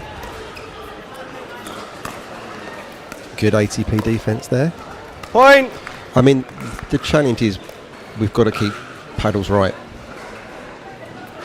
Absolutely. 3-1-1.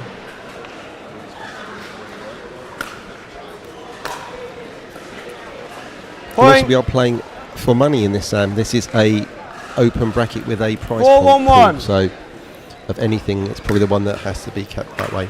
And there's nothing about catch. Oh, look at that loft scissors out Point. nails. Very happy with that yeah. one, wasn't she? I mean, and it's important to state there is no shot practice from Kat Jelly. There's nothing that she's doing with regards to her paddle.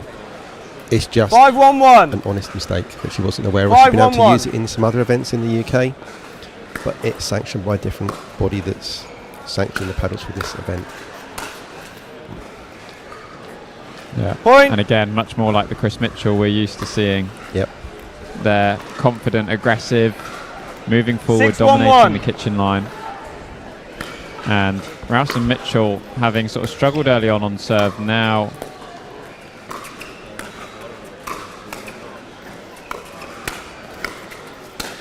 it's looking as if he can't Point. miss Yeah. Chris Mitchell. It's different Chris Mitchell than we saw at the Open. Well, even 2 minutes ago, different Yeah. Chris Mitchell. 7-1-1. Real's just checking the ball there.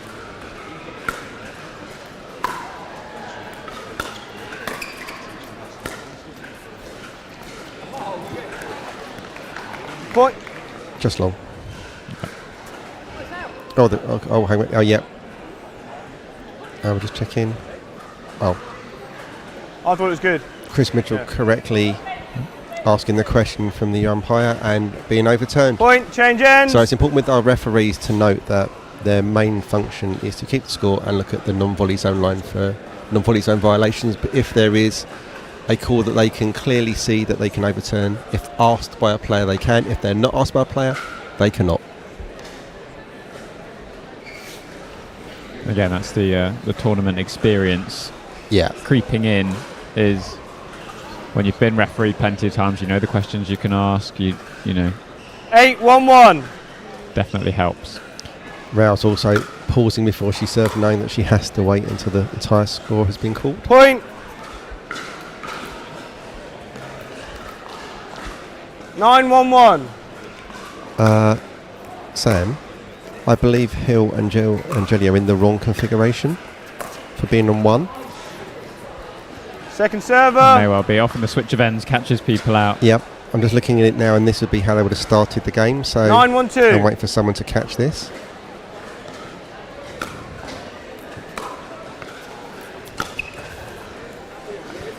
So side out. Side as out. they correct here. No.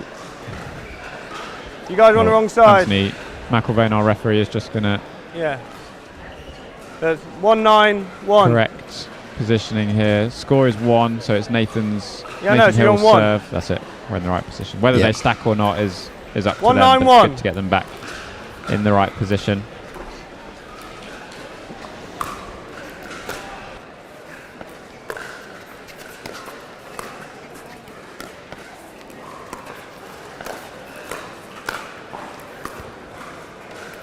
Second server. Great play 1-9-2. from Suzanne Rouse up at the net. They've really opened up the court.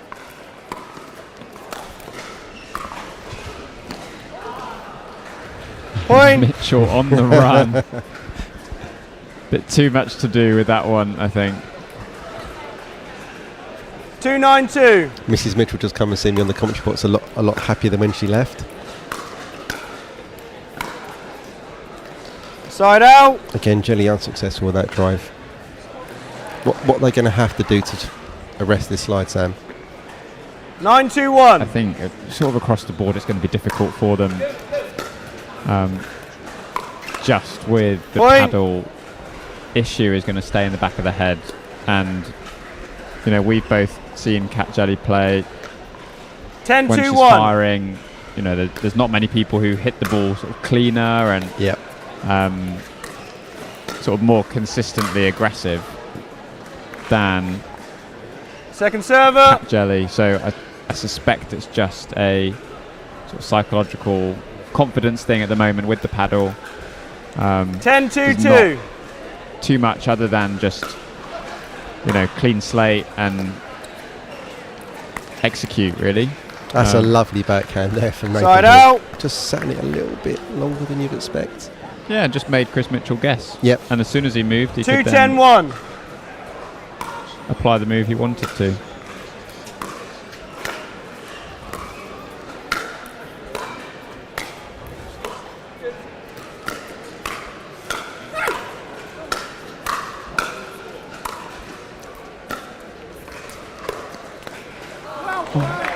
Point. What a great forehand drop after the sort of Floor is lava. madness that ensued.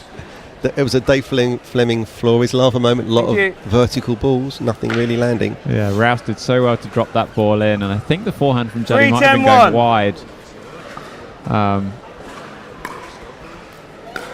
But difficult to sort of stay calm when you've had those really long, extended rallies and know what's going They're out. going to the backhand of Jelly now.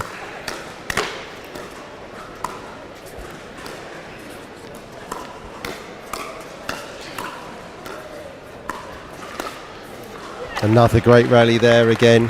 Second server. But the onslaught on the Jelly backhand there eventually caused the pop-up. 3-10-2. Yeah, she did well to stay consistent, but there wasn't sort of too much coming back off it to really trouble Side out. Rouse and Mitchell. There were lots of balls that were coming back, but again, as we've said quite a few times sort of throughout today, there wasn't too much venom on the balls that made it really difficult to deal with. You've either got to hit with pace or get it low. 10-3-1. Those are the two things that make a response more difficult to play.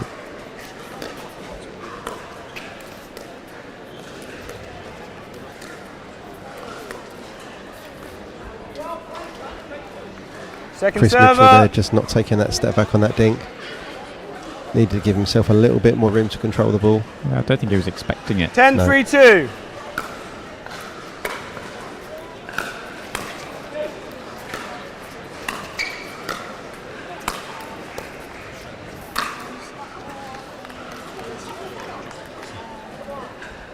Side out. And Rouse just couldn't quite make it to that ball. Don't think she wanted to risk a potential incident 3-10-1. in the crowd.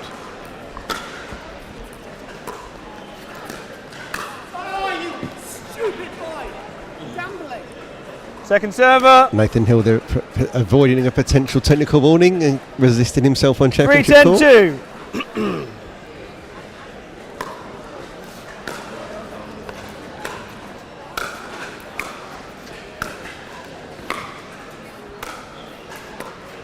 That's a lovely angle from Side Chris out. Mitchell there.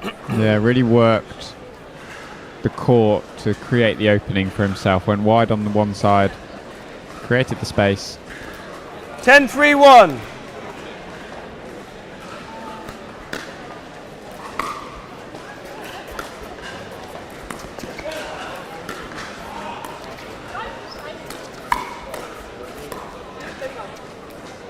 Yeah, good communication Point. from Mitchell and Rouse.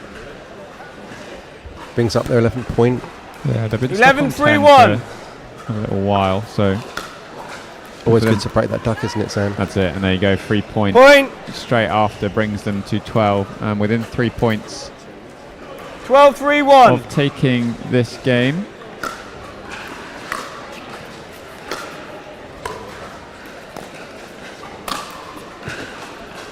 Lovely use Second of the width of server. the court there from Jelly and Hill. I've seen that smash from Hill out wide a few times now. Yeah, Worked really well. 12-3-2.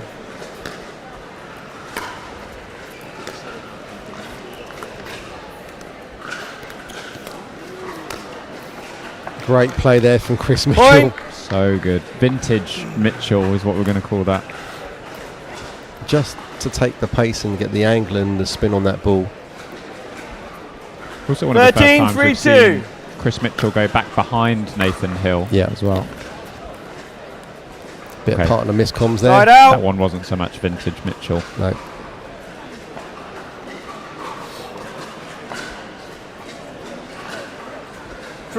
looks like Hill and 3-13-1. Jelly definitely aren't going to stack because of the miscommunication earlier. Point. That's a lot more like what we've come to expect from Jelly and Hill. Bang, bang. Drive from Jelly, dip 4-13-1. below the net, pop the ball up. And Hill is up at the net to finish for the second time. Point. Mitchell seemed to switch off on that point. It's like he didn't see the ball coming at all. 5-13-1. So they're making a valiant effort to defend this match point they've got against them. Nathan Hill is one of server. our more emotive players, Sam. Yeah, there's been a couple of calls of frustration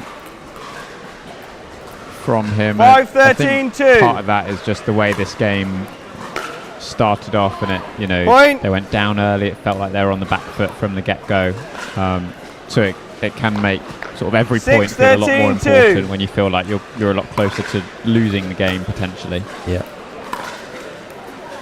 Side See out. Jelly just not quite swinging through on the forehand.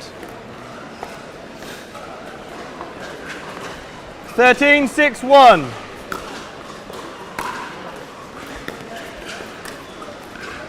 Yeah, good control with the hands Second there. server. Nicely, softly dropped over the net. Don't always need to hit 13-6-2. it hard to hit a winning shot.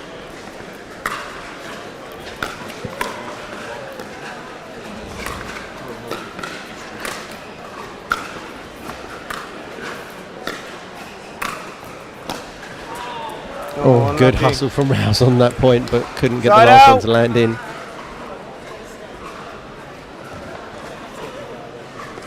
Hill sort of making a point of coming across a bit more in that 6-13-1. last point. Yeah, there's a couple of times he's been doing it through the game, but not really consistently enough to really exert himself on the match. Yeah, So good. Well, watch Suzanne Rouse. That is the decision to make. Second server. If you've got an aggressive player coming across the middle. 6-13-2. Absolutely. Beaming smile from Suzanne Rouse after that. Point. Oh, I look at that. She's now waving her paddle in frustration after the brilliance of the first point and then the frustration of the next. It's often the way, though. We've said quite a few 7, times, and 13, we said a lot at the English Open. You have sort of a moment point. Oh, look at that jump in the corner from Side Chris out. Mitchell. Dancing around the kitchen. A bit of highlight reel there. We often see that sort of highlight point followed up with 13, an 7, unforced 1. error or a cheap point, we would call it, where you don't really want to be giving away points.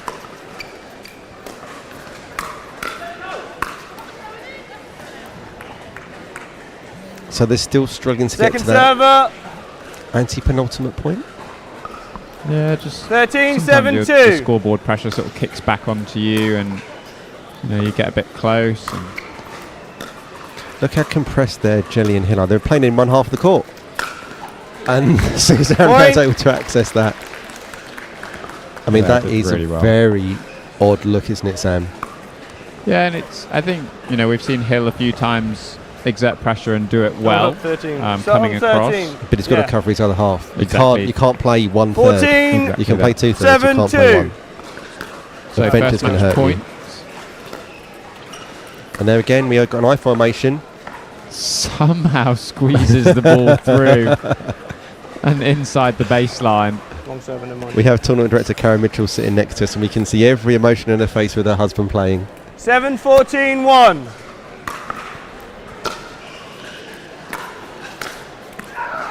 Yeah, good movement there. And like you said, that's why we Second might server. prefer the stack from Jelly and Hill. 7, because 14, 2. as soon as Jelly goes cross court with that drive into the forehand of Mitchell, it sort of leaves Hill a bit sort of open and vulnerable. Yeah, well, the thing is, it's very hard for a Side player out. to dominate the middle with your backhand wing. Obviously, Annalie Walters in the pro game does a great job of doing that, but 14, 7. very difficult with your 1. restricted wingspan to really sit big on the middle and dominate. So again, another match point here. And again, look how compressed Hill and Jelly are. And get away with it Second at that time. server. Yeah, really nice backhand dink. It from seems Jelly. that Hill's made the decision to just sit on 14, the tee and not 7, 2. recover and literally bait Rouse and Mitchell to go behind him. There we go again. And that's only going to be successful for certain Point in points. game. And that brings the match to 15-7. Suzanne Rouse and Chris Mitchell, 15-7 against Kat Jelly and Nathan Hill. Yeah, Hill just towards the end of that game overdoing it a touch with how Guys. far coming across and Chris. leaving the Susan, space can I get a signature, sort of please? unguarded. But great play from Mitchell and Rouse to close that one out, especially Suzanne Rouse hit into that open space a fair few times, especially in the second half of that game. So fantastic job by them. Next up, we have Julie Mack and David Youngs up against Anna Linton and Richard Love. While those players get on court and warm up, sort of have a look at how things are shaping up so far. So Julie Mack and David Youngs, there you can see top of the table, 2 wins out of 2. You sort of expect this to be maybe the toughest game that they'll have in the group. Anna Linton and Richard Love are sort of recognised as that top pair in the 50-plus mixed doubles. But great early start from Julie Mack and David Youngs, 2 out of 2. See there, Anna Linton and Richard Love also unbeaten with 1, and then each of the other 3 pairs currently sitting 0 and 1. So plenty more to come here at the Skechers Pickleball English Nationals. We'll be back shortly for our next match when all 4 players are ready.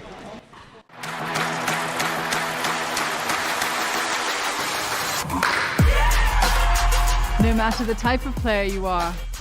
Junior, for now. No matter where you're from. אני מישראל, שלום. No matter your gender, No matter your age.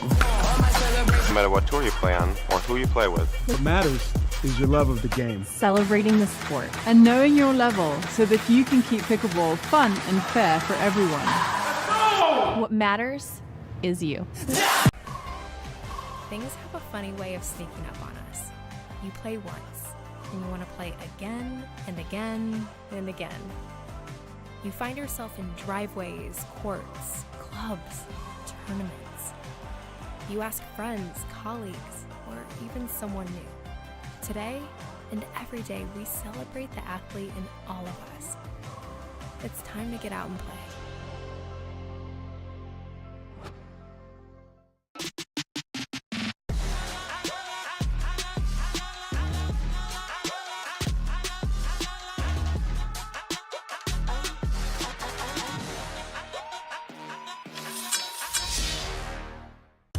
Introducing Skechers Pickleball, the official footwear of every pickleball league. They're ultra lightweight and responsive for incredible speed. They have Goodyear rubber outsoles with a specialized pickleball design for increased side-to-side stability and agility. Plus, they feature shock-absorbing foam and Skechers' famous relaxed fit design for incredible comfort game after game. Conquer the court in comfort. Skechers Pickleball, the official footwear of every pickleball league.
Okay, welcome back to the Skechers Pickleball English Nationals 2024. Back with two teams that we have seen already once today, David Youngs and Julie McCauley up against Anna Linton and Richard Love. Change in the commentary box for this one. I'm now joined by someone who we might see on a championship court later in the tournament, Nick Hobbis.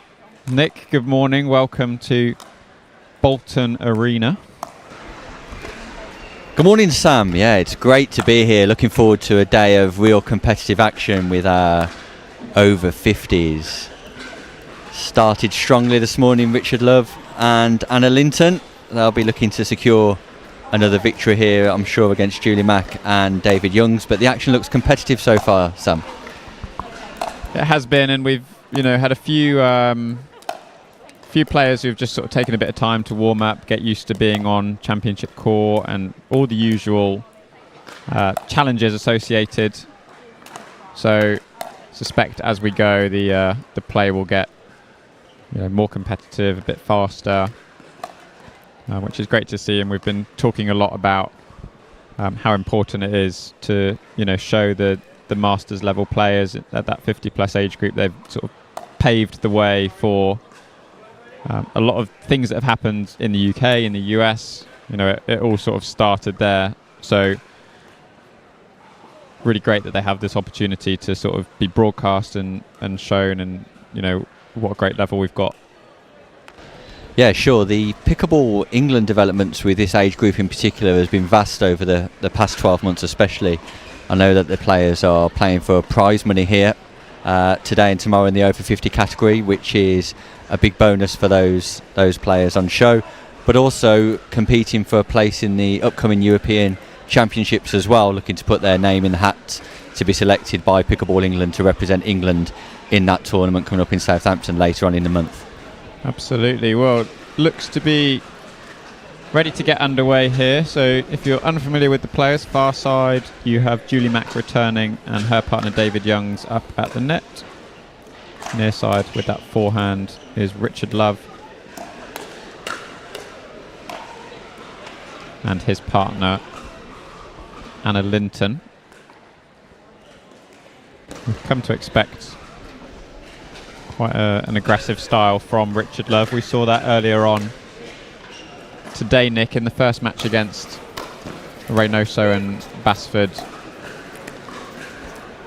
Yeah, Richard Love tends Side to be out. a player that favours the topspin for a lot of his third shots, but also on his returns as well. So we'll see how that comes into effect during the course of this game. But it's a nice solid start from Love and Linton. We were speaking Second earlier about server. how well drilled they are as a pair. Play quite a lot of hours in the week and practice a lot as well together. So had plenty of time to figure out their partnership in terms of how best to play it. Clearly that Side commitment out. and dedication makes a difference at this level when you're able to train and get those reps in with each 1-0-1. other during the course of a season.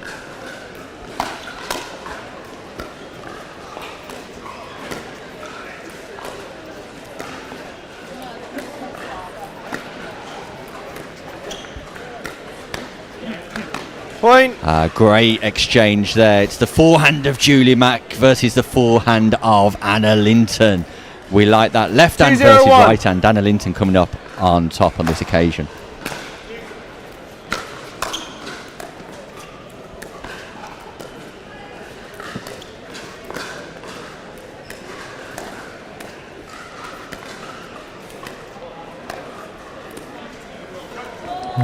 Net roller Point. just comes back down on the side of David Youngs. I think that forehand battle is going to be key. Nick, we've seen Anna Linton going very 3-0-1. consistently over to Macaulay. Point. All four components seem fairly comfortable at the net there though, Sam, with that dinking battle at the kitchen. 4-0-1. All very capable players in their own right when it comes to the dink exchange. Topspin forehand Point. from Richard Love, a strength of his. David Young's 5-0-1. not quite ready for that one, but he see the smirk on his face there, Sam. He'll remember that next time around.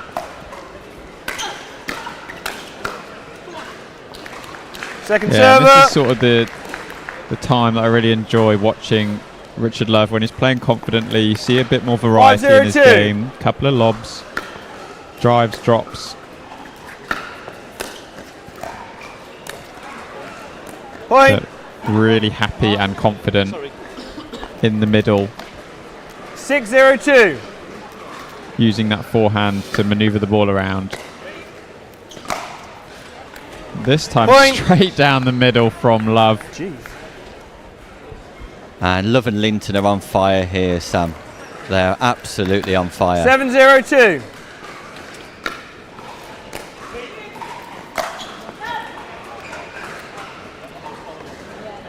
Side That one out. might have landed in, but called out by Macaulay and Young. So reprieve finally.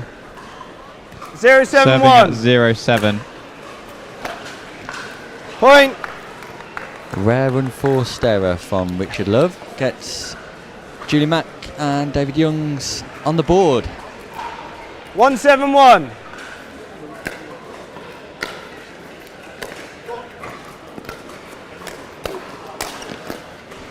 And it's a great play from Point. Julie Mack. The switch, the old 1-2, straight in front of her, then out wide. Hits the power shot. Defended 2-7-1. by Love, but put away by Youngs. Brilliant.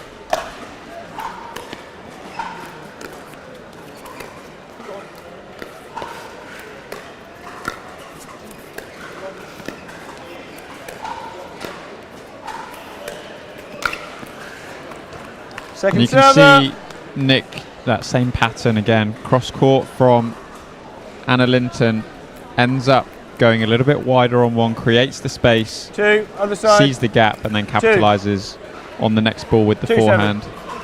There's definitely a pattern emerging there, Sam. I'd just like to see perhaps 2-7-2. Julie Mack attempting a backhand in that situation. She's using her feet really well to come across, but maybe a backhand in that situation.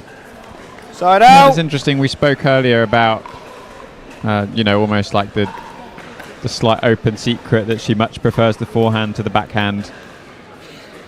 But I can sort of personally attest that the backhand is also 7-2-1. solid. it's there. It's just the confidence to use it in these sort of more stressful situations. Point. There you go, Julie Mack, endorsed by Sam Basford. Use that backhand, it's effective, just as effective. No better endorsement in the game than a Sam Basford endorsement.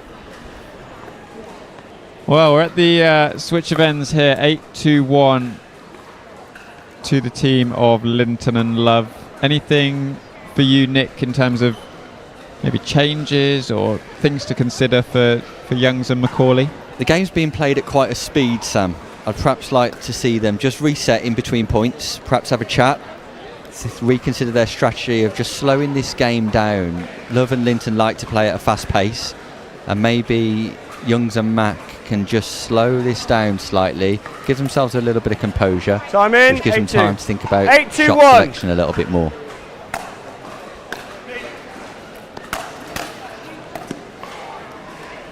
Second Great server. defence that time by David Youngs. Superb.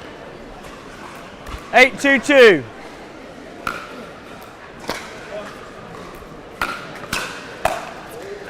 There's the trademark Side out. swinging forehand volley from Macaulay. Again, we see 2-8-1. third shot drives there from both Love and Linton, but defended well on both occasions.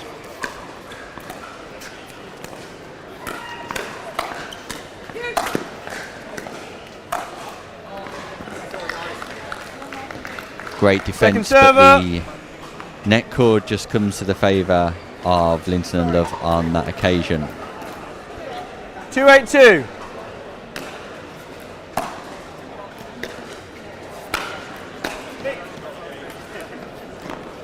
Yeah, just struggling to get forward. Side out. Are Macaulay and Youngs. We were discussing earlier, Nick, when we saw Basford and Reynoso up against Linton and Love. A bit more of a sort of concerted strategy to go back behind Richard Love every so often, just keep him guessing as to where the ball is coming. Loves to shift towards the middle, so the occasional ball over to the backhand, at least early on in that game, worked really well for Basford and Reynoso earlier on. Yeah, I agree, Sam. I'd like to see David Youngs perhaps engaging Richard Love in a bit more of a backhand dink contest. Like you suggest, keep Richard Love honest, keep him on his side of the court, create some space down the middle.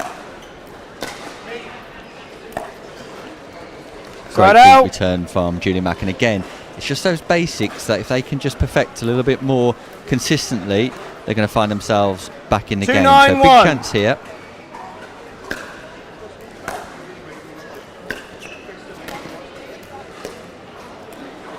Second server.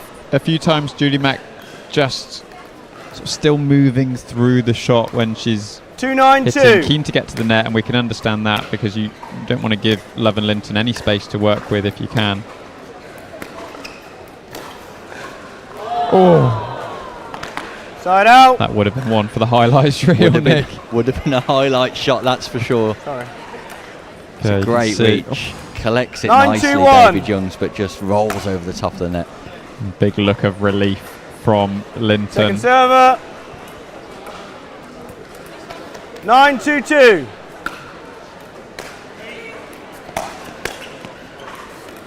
Point. Again, David Young's probably just not set for that forehand strike from Richard Love there. 10-2-2.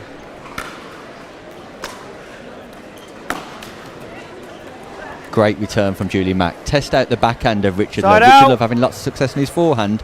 Clever, intelligent strategy there from Julie Mack. Goes to the backhand of Love. 2-10-1.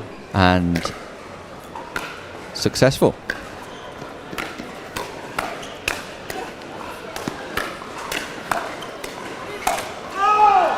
Again, playing behind, Sam. We like it. We're keeping Richard Love honest there, Julie Mack, David Youngs. That's great strategy. 2 points in a row there. Effective outcomes. 3-10-1.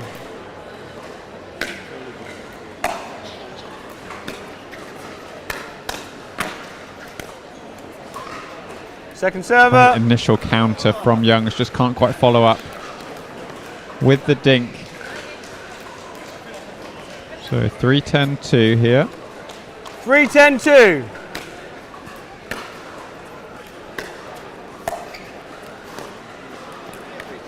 There we see Richard Love taking more of the centre court to good Side effect. out. Plays behind David Youngs on that occasion.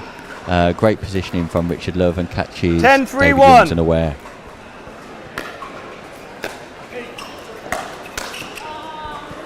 Point. Macaulay set up. She knew it was coming. She's almost a bit early on the ball, and I think a bit hasty to sort of keep it away 11-3-1. and maintain her presence at the non-volley zone line.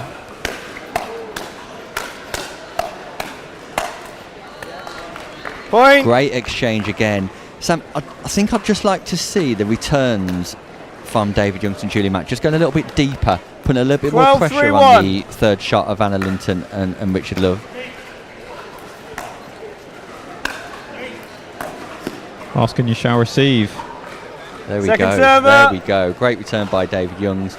Richard Love forced him to try in the lob. Julie Mack great in her defence, and as a result, again, success. 12-3-2. So Love and Linton just 3 points away from Side out. securing their second win of the day against the currently undefeated Youngs and Macaulay. 3-12-1.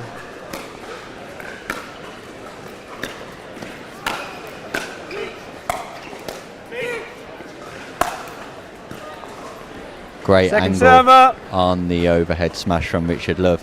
Lots of players in those situations, Sam, just look at hitting the ball hard rather than playing the angle. And that was a great example of where the angle can be more effective than power on the 3-12-2. overhead smash.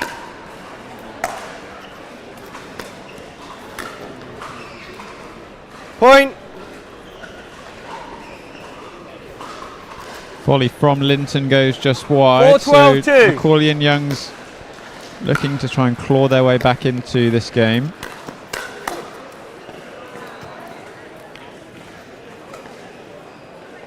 Side out.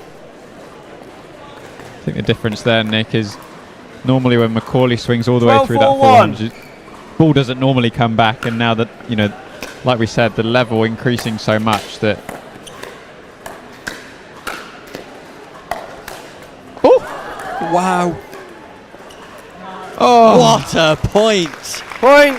David Youngs around the back almost secures the point. 13-4-1. Things you love to see. It's great to watch, Sam. Great action here in Bolton.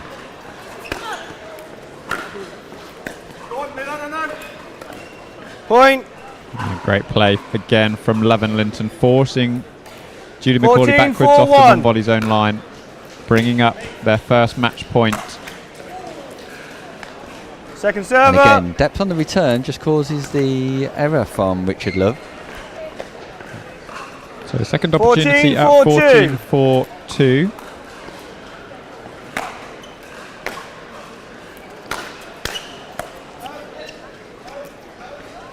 Side That out. just goes long. So we've got side out and a chance for Macaulay and Youngs to 4-14-1. claw this lead back.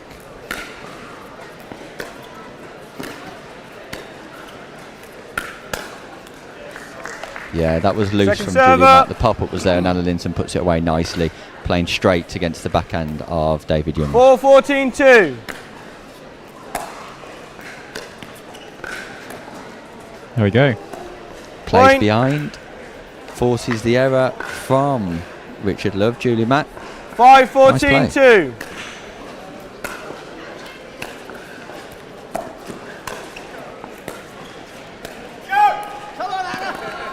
Great drop shot, Point. great hands, and a great touch from David Youngs. Sets up the attack by playing behind Richard Love again. And it comes to fruition. 6-14-2. Great feel.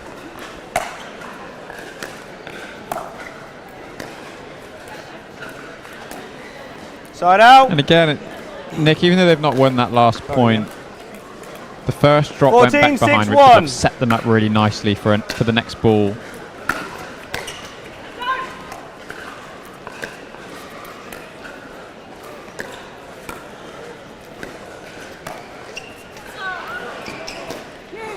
Great rescue. Lovely touch Point from to Richard Louis. Love. Yeah, And I that know, secures the victory. It's 15-6. Linton and Love versus Julie Mack and David Youngs in a highly entertaining fixture. Sam. It was, and credit to all four players. All had little parts to play in that really made it an exciting match to watch. But still leaves Anna Linton and Richard Love undefeated in their group. We'll see how that progresses. But we will cut to a short break now. Quick word from our sponsors, and we'll be back for our next match, which will be Tracy Walker and Robert Rosenfield up against Rochelle Penrose and Lee Harper. Things have a funny way of sneaking up on us. You play once, and you want to play again and again and again. You find yourself in driveways, courts, clubs, tournaments. You ask friends, colleagues, or even someone new. Today and every day, we celebrate the athlete in all of us. It's time to get out and play.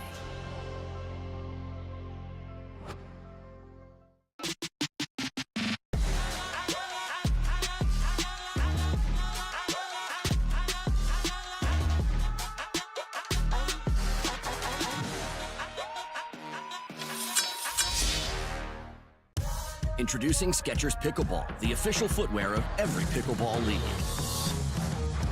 They're ultra lightweight and responsive for incredible speed. They have Goodyear rubber outsoles with a specialized pickleball design for increased side-to-side stability and agility. Plus, they feature shock-absorbing foam and Skechers' famous relaxed fit design for incredible comfort game after game. Conquer the court in comfort. Skechers Pickleball, the official footwear of every pickleball league.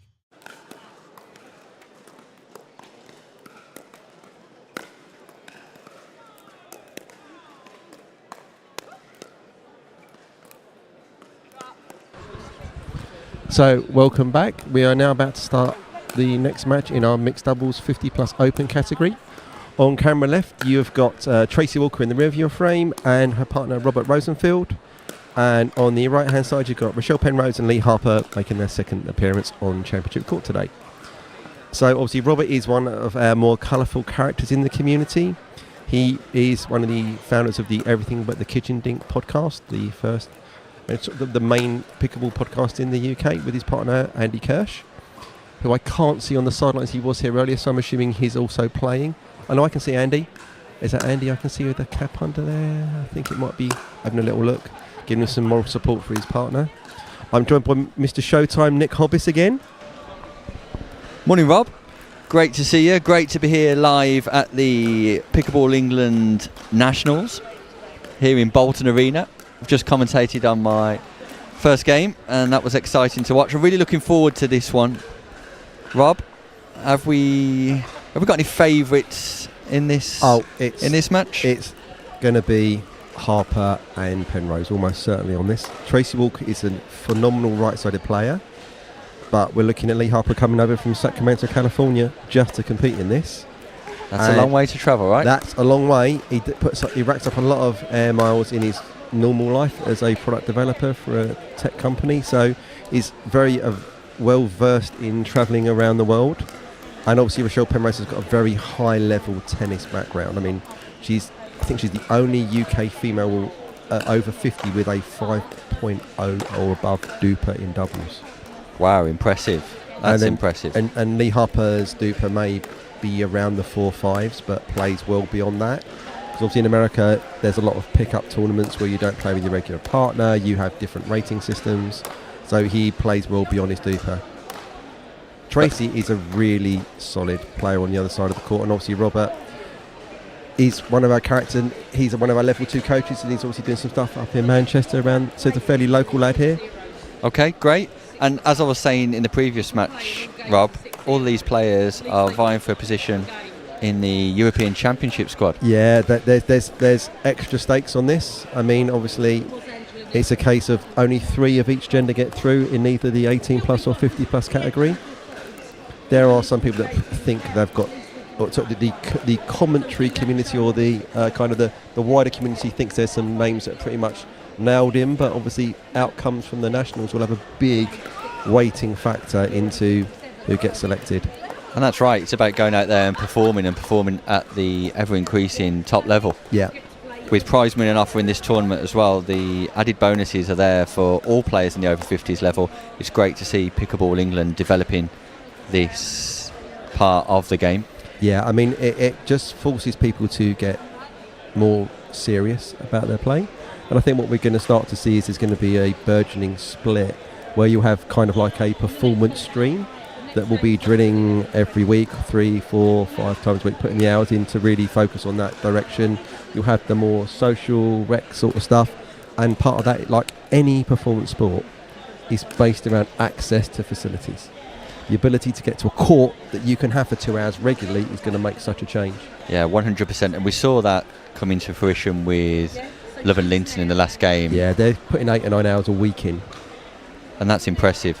And that level of commitment will ultimately show in tournaments like the English Nationals, the English Open, PPL League, so on and so forth, and the upcoming European Championships, which is great. It's incredible to see the standard improving all the time, year on year, at these tournaments. Yeah, I can't wait to see what the Euros is going to bring, because obviously there's so many players around Europe we just don't really get access to in the UK. It's just something new for us to see. It's the ultimate barometer of where pickleball is in Europe. It's an event like that the first time we're doing it. New brands, new styles. Yeah, and we've got obviously Frank Enrico, one of our tournament directors. He's the chair of the European Pickleball Federation, so he's instrumental in sort of leading the way on that. Yeah. And we'll be in Southampton back end of November. And that's a weekend event, right? Yep, so Saturday, Sunday, and then Thursday, Friday we've got the pre-open tournament for anyone that can enter. Very full as well, I believe. Yeah, up to 20 courts going. So we get underway. Lee Harper to serve. Side out. We've seen a lot of these first points in the matches today being a very short rally. 0-0-1. First match point nerves in the matches. I think sometimes it can take just a short while to get used to the environment, the surroundings, more people watching, Tracy, being my call, okay? live on the stream. Yeah, and of course the natural added pressure of this being the English Nationals. 1-0-1. Yeah, I know Harper's been mentioning about the lighting is certainly different to what he's used to playing outside in California. Should be very well attuned to this Franklin X40 ball though, Rob. Yeah, but obviously it gets soft in America. It doesn't get soft in here because it's not got the same level of heat to make it go a little bit squishy. 2-0-1. So early phases 2-0 to Walker and Rosenfield.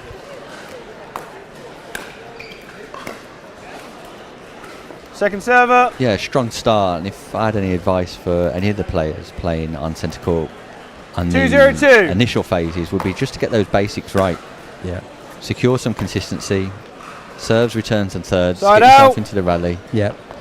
It's playing at 70% to start with, 60%, and then you can start to express 0-2-1. Get into these games to 15. You've got time. There's certainly a chance to make a bit of a run. And great drive there from Harper down the middle. Good shape on the ball. Not power. There's barely any power, and it didn't have any backswing. 1-2-1. The same gearbox paddle that Rob Rosenfield's hitting. So right at the upper end of the power spectrum.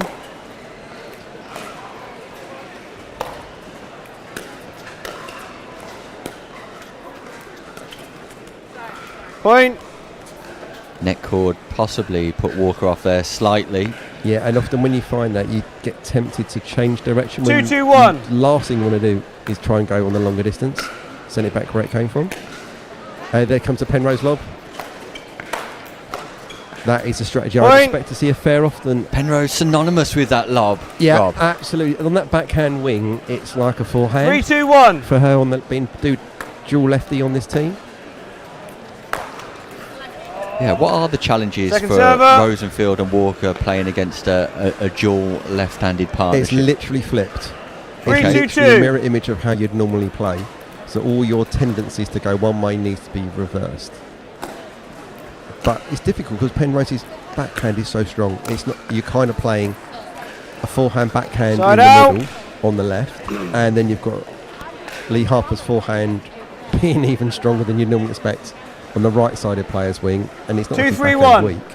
It's a real challenge. Yeah, and psychologically, in terms of being able to deploy a strategy there for Rosenfield and Walker, that's something that they're going to have to gradually unpick as this game unfurls. Yeah, absolutely. So this is going to be where Walker and Rosenfield are more comfortable. They're going to want the dink battle. they don't have the elite power of Penrose and Walker. And you'd be encouraging that dink battle to either be down the centre to cause some confusion there, or out to the far back end of Penrose. You've got a couple of options. I'd be going forehand of Penrose and backhand of Harper. I would treat them as a lefty-righty combo, but don't go middle, go wide. Got you. That's a lovely topspin forehand at the net there from Harper. Yeah, just a little high. Then there's 3-3-2. you can do. He's got so much time. He doesn't make bad decisions. Point. Bit of help for the net call there. Initial stages here, Rob. You see Harper just establishing a nice base, a nice foundation there at the kitchen. Yeah. 4-3-2. He's plays so much. He's going to have good fundamentals. But he was a high-level footballer when he was younger. Point. But this is a strong start from Walker and Rosenfield on the scoreboard. They take an early 5-3 lead. They'll be pleased with the start. 5-3-2. Look to cement that as the game continues. Nice deep serve.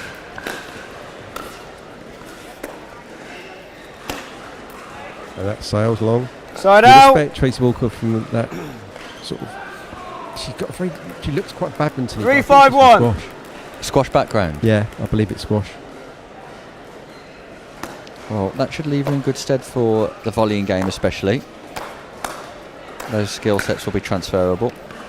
Second Penrose server. is recovering from a knee injury, Nick. So she's got some challenges possibly getting down to some of those low balls. 3-5-2. And you'll see it slightly slower to come forward than you find some of the others. And again, sometimes you can be exploited at this level if you're carrying an injury, and psychologically great Point. counter there from Penrose. brilliant on the counter. Just as we're talking about all her ailments and injuries, she comes up with a play like that. Fantastic. But the thing is, she's established. Yeah. When you're standing there, 4-5-2. it don't matter. If it's up in the air, you just swing him with your hands.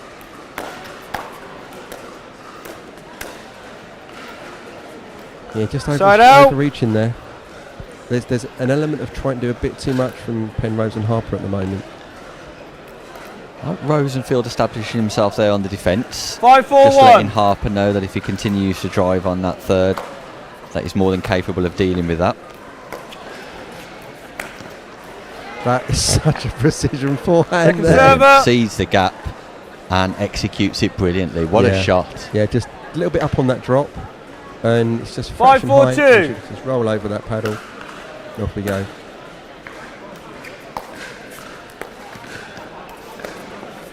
Switch hands there from Walker. Sorry, from Rosenfield. Side out. Again, establishes themselves at the net, at the kitchen line. They get forward, and then just an unforced error at the end. But it's nice to see that 4-5-1. strategy of trying to get to the kitchen is effective. And Rosenfield particularly looks comfortable with his third shot drops here. Yeah, he's just trying. The thing is, Walker and Second Rosenfield server. are trying to play their game. And often in these circumstances, you need to just do what you're good at and hope for the best. Yeah, focus on that. Yeah, that's great advice there, Rob. Focusing on what 4-5-2. you're good at. Secure that and do it consistently well.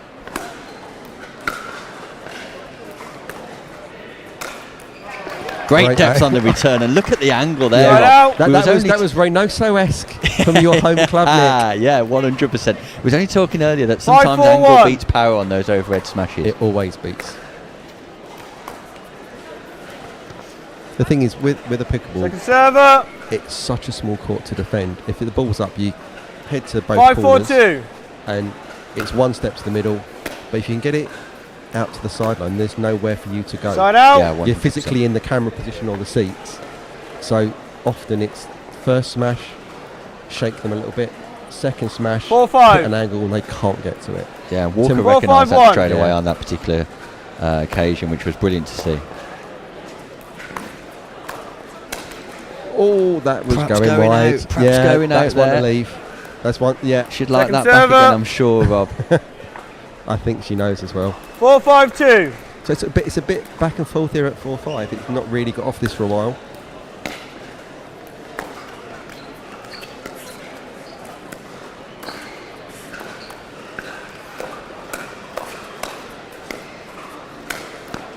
Yeah, and there's that swinging forehand again. Point. Yeah, 1 or 2 pop-ups there, and against Penrose, that's going to be put away straight away. I mean, at this I'd level. like to see a better backhand counter from Rochelle. I mean, she's a couple of those backhands have come at her. 5-5-2. And they're kind of where they should be going on the first one. They're just being reset back, and that's given another chance. It becomes confidence there through the middle. Harper recognising slightly compromised movement from Penrose, so I'm going to come in and I'm going to be big and aggressive and take that middle position. 6-5-2. There's a couple of points we've seen almost an I formation.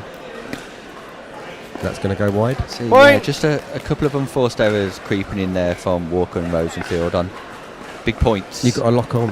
You can't. 7-5-2. You can't ease off for very long. Sloppy point, and suddenly you're 3 points, 4 points down. Now you're down at the turn. There's change ends. Another unforced error, and unfortunately they're turning at 8-5. But look how locked in Penrose is. She's not even aware the turn's happening. She's just ready to serve that next ball. She's focused. She's in the zone, Rob. She's ready for it, isn't she? Firing. She wants to execute.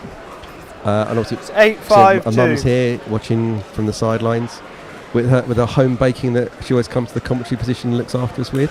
It's literally like Test match special, Nick. I've not tasted the home baking, Rob. We'll have to get to Rena later and get something round from a little box of delights. That'd be delightful. That would be delightful. I noticed sparseness of confectionery on offer here in the commentary booth this morning. Oh, that will grow over time, I'm sure. I look forward to that later on in the day. So, yeah, 8-5-2 that way. Recovery from a slightly sticky position earlier in that first half from Penrose, and Harper now a comfortable 3-point lead. It is, Rob. On the 2 as well, so they've still got another go. I think I've been encouraging Walker and Rosefield here to go back to serves, returns and thirds. Let's get those basics right. Yeah. First couple of points here are crucial for them. Serves, returns and thirds. Get yourself into the rally. Get to that kitchen line. Side out. Again, you can see Penrose is just getting a little stuck. It's not a comfortable zone. He's hitting drops. He's 5-8-1. Accelerating hitting pace. No unwinding of the stack here, but obviously they're not going to need to. No. They want even.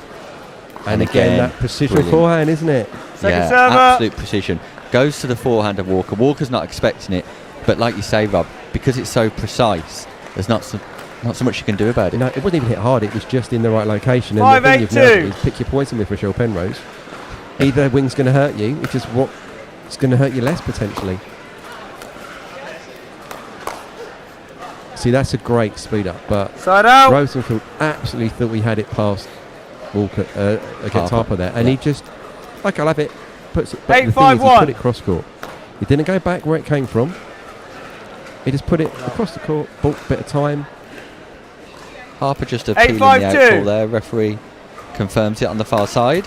Again, a bit of tournament experience there. Yeah, because side obviously asking. Can't be overturned unless you ask. And we've had a couple of these in Championship Court today already where those are used to having the ref will go, is it? And if it is, they can call it. If it isn't, they can't overrule. Not allowed to interact and intervene. Second server. Yeah, so players are making those line call judgments for themselves. Unless there's a query, they can ask that referee, and the referee will say how they've seen it. Yeah, correct.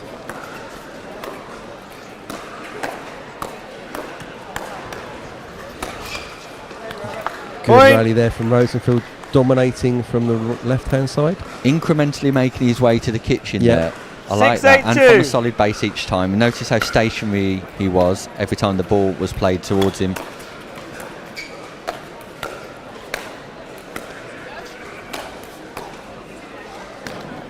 Great defence initially, but Harper looks so comfortable in that attack. Yeah, he's just going to make right calls. That's the thing. I've been privileged to have a few matches with him when he's been over here. Drove him up yesterday from 8-6-1 back home where I am. So we've spent some time in the car, played a few matches together, and it was like, yeah, he just makes right calls. Point. That's a little snatchy there, isn't it? That's not set. The previous couple of points ago, he was very set when he was hitting that up ball. 9-6-1. That was just on the lean, off balance. Look, 9-6-1, Rob. The pressure has changed. Yeah. All of a sudden, the environment's different. So look, resets and lobs going up. So you're keeping alive in the point, not trying to overhit. Dangerous Walker on that overhead smash, though, isn't she? Don't let her have it. No, you don't want that. At your peril. Yeah. 9-6-2.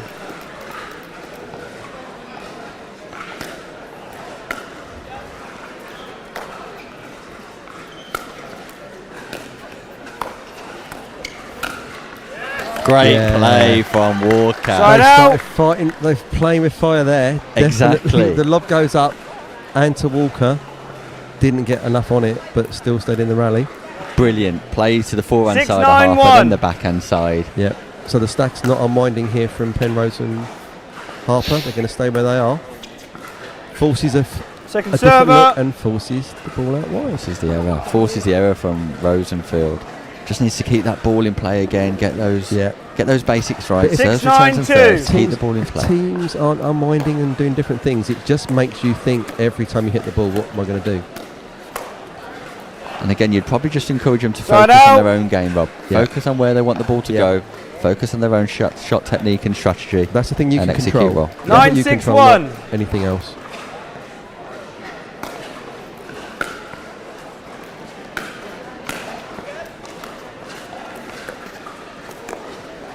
It's a great thing Second from server. Rosenfield cross court there. Put the pressure on Penrose, who couldn't return on that occasion.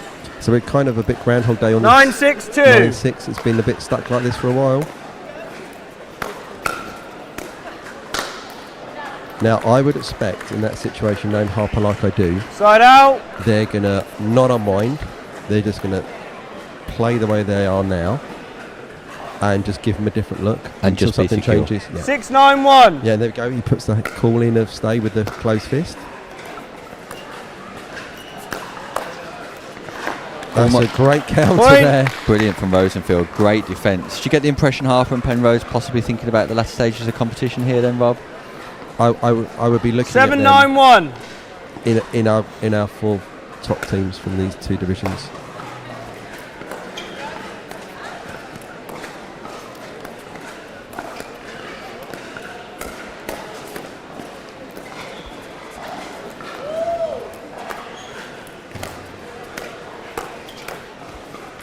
Great And there's play. Harper making the Great decision. play. Second server. Absolutely brilliant. Harper and Penrose, brilliant. Great defence from Walker and Rosenfield. But sometimes you just got to applaud quality, Rob. 7-9-2. Yeah, I mean, they were all over the court. At some point, they're having to scramble so much in that point. They're always going to struggle to get back. Harper easily able to find the space. Yeah. That's Point. a great counter again from Tracy Walker. She sits heavy on that backhand. If you're going to go at Walker, you've got to go around the forehand wing. She remembered the 8-9-2. body speed up from last time and defended it well on this occasion. Yeah. Once bitten, twice as shy. Side out. Here we go. Walker and Rosenfield. They've pulled a couple back. Pulled a couple back, mate. We're at 9-8. No timeouts in this format. This is the kind of game where you may want to be pulling one of them, but 9-8-1. you can see that there's a little bit of a slowing down here from Harper and Penrose just to take their time before this point starts. Just using their experience.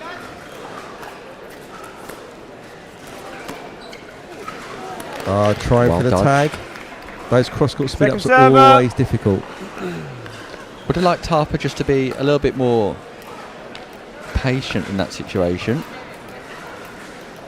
9-8-2.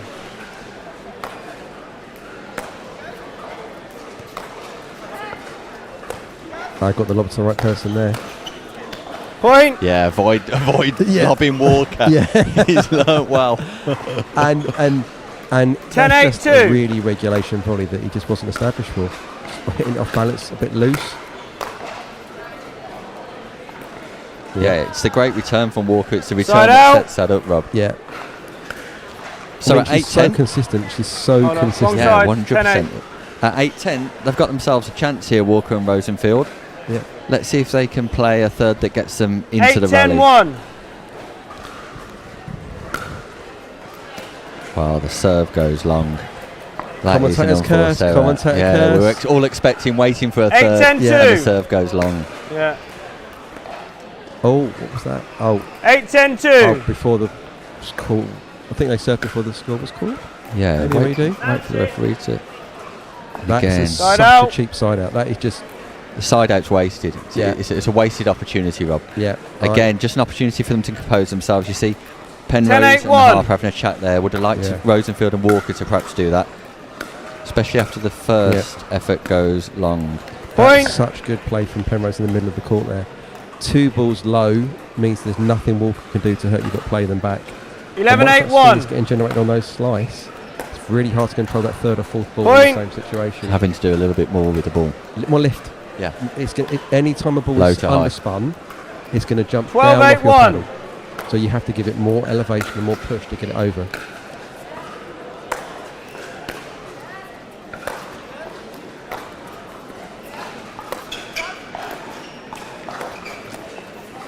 Oh, wow. Good play Second from server. both gentlemen there. Yeah, they were repeatedly lobbing Rosenfield on that occasion. Rosenfield manages to fend against 12-8-2. it and work his way to the kitchen to win the point. 12-8-2.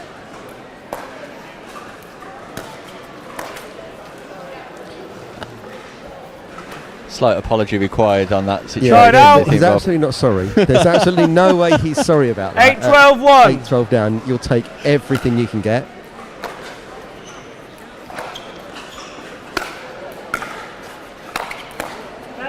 That's the play Great from Lee footwork Harper. from There we go. Harper. Great footwork. Dances across the kitchen like a majestic swan and puts it away. 8-12-2. I think you enjoyed that then, Nick. Brilliant. That's what we're here for. So look at Side the control out. we're now seeing. It's like they're just settling in. Again, it's just experience, Rob. It's 12, their 8, ability 1. to be able to read the situation, control the temperature of the game almost. Oh! And again, there's an apology coming, but does she mean it, Rob? Like you said earlier, does she mean it? Walker and Rosenfield taking the look 12-8-2. There's right no out crying of the in game. pickleball, Nick. There is no sorries in pickleball that are actually meant. No apologies that are meant. There you have it from Rob Williams.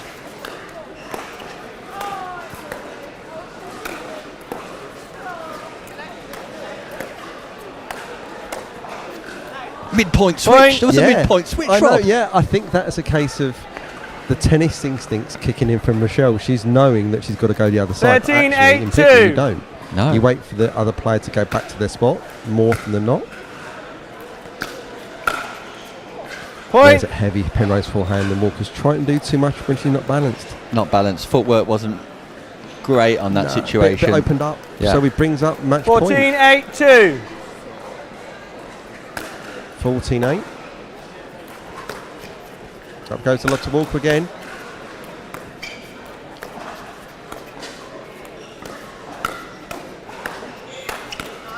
Yeah, Again, and great Harper game. gonna miss that, and Brilliant that is from game Harper. 15-8. to Rochelle Penrose and Lee Harper. 15-8 against Tracy Walker and Robert Rosenfield. Signature, please, Tracy. I think Walker and Rosen can be Welcome. pleased with their performance in that. They didn't Started impress off us well. at all. Yeah, good Started off start. well, Rob. I think they'll be slightly disappointed with their mid-game effort, but again, tried to come into it late on. Harper and Penrose just look experienced, expected to go deep in this competition. You can see why. Yeah, it's just there's a male player there that plays every week with high-level players, 4-5, 5-0s, week in, week out, and you can just see the ability to reset balls, the ability to make the right decision. Everybody make mistakes, but there's less coming from that side of the court. And then you've got Penrose, that's kind of that elite tennis background that comes off every now and then. You really see it through, but you still see that she's still easing her way into the game. She hasn't quite got there fully established, but you're looking at a 5-0 level lady, and she's not really fully pickled up yet. I think the biggest thing for me, Rob, there between the Penrose and Harper combination was Harper's ability to be consistent. Yeah.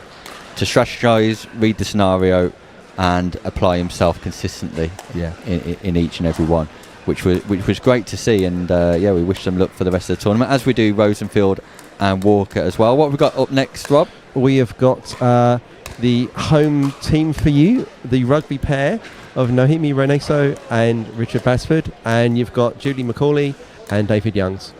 We look forward to a competitive encounter, I'm sure. Yeah, we will do.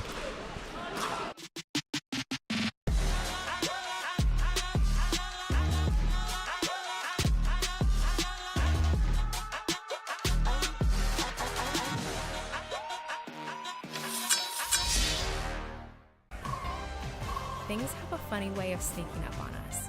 You play once, and you want to play again and again and again. You find yourself in driveways, courts, clubs, tournaments. You ask friends, colleagues, or even someone new. Today and every day, we celebrate the athlete in all of us. It's time to get out and play.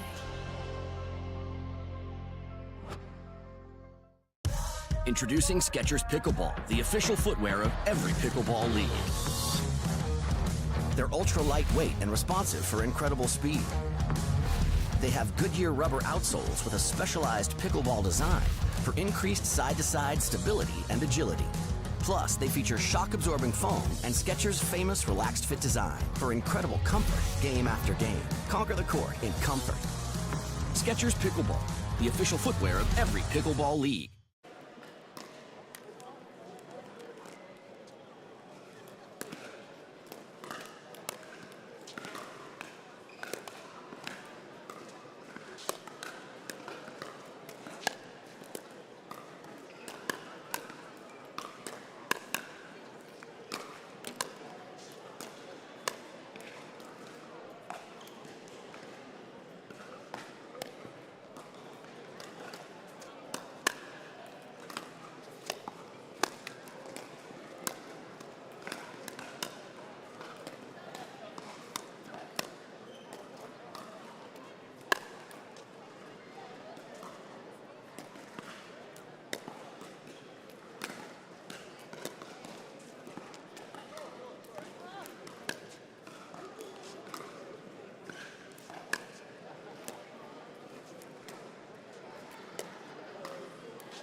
So we're almost halfway through our scheduled round robin matches in the mixed doubles 50 plus open category. Coming up next, we've got Julie McCauley and David Youngs versus Naomi Reynoso and Richard Basford. Also, Nick Hobbs is joining me back on commentary again. You can give us some insight into the Reynoso and Basford pair. Yeah, they're a partnership who've played together for a long period of time now. Rob, they're regulars in these big tournaments, the English Nationals, English Open and various tournaments around the country. Richard Basford in particular, very solid all-round game, and Naomi Reynoso has got that firm, incredible smash which just terrorises opponents. But better than that, Rob, they're decent people. They're great people to play with. They're great people to be around. Always looking to help other people within the club as well. Just genuinely nice people. Good people for pickleball. I've enjoyed my visits to rugby with your crew. It's always been a lot of fun. We've liked having you, Rob. Lifting the standard, of course. And probably lifting the noise. Well, listen, if you can't have fun while you're playing pickleball, then you shouldn't be playing. I think we can say that your teams and my teams tend to have a reputation for being the noisiest at most events. 0-0-2. Especially in those PPL events, Rob. We like to bring a bit of noise. But it looks like we're underway here. We've got to start. Young's going for the ATP. Well defended. Basford, we're back into the rally. And that just goes long. Lob just long. Great defence by Richard Basford. David Young's picking up the ATP. I think we're finding that 2 years ago an ATP wasn't coming 1-0-2. back. And now everybody knows it's coming and knows how to defend it. Yeah, and I think footwork's key. As soon as you see your opponent going out wide there, just moving across, side out, looking to defend, it is crucial and critical, because more and more often 0-1-1. it's easily defendable if you're in the right position. Bob. Yep. Second server. I think the answer is you know where the angle's going to go. Just get your paddle down and a little bit of hope. 0-1-2. Get there early and you can be set and read it. Yeah, and you're literally just trying to get that ball back in play. You don't need to do anything attacking with it. It is a defensive shot where you're trying to recover. And the lob going up again. Point. So my tip for ATPs, hit them slow. Oh, really? Yeah, because then there's no 1-1-2. pace to get it back. So if you can hit a slow ATP, then they have to work to get it over the net. And often you smack them really hard and it gives them all the energy they need to. Side out. I'll have to remember that one for Saturday, Rob, where I'm here on the show court, 10 to 10. 1-1-1. If you'd like to tune in. Point. So we're at 1-1 with Reynoso serving. 2-1-1. Again, Naomi. 2-1 actually now at 2-1 with Reynoso and Basford. 2-1 Reynoso and Basford, apologies. Reynoso, a player who spends a little bit of time in America as well, Second Rob. server. 2-1-2. There we go. We've got some audio from our referee. Anthony McIlvaine. Side out. Again, a very established player in his own right. It's nice to see him volunteering here for Pickleball England to do some 1-2-1. officiating, Rob. Yep.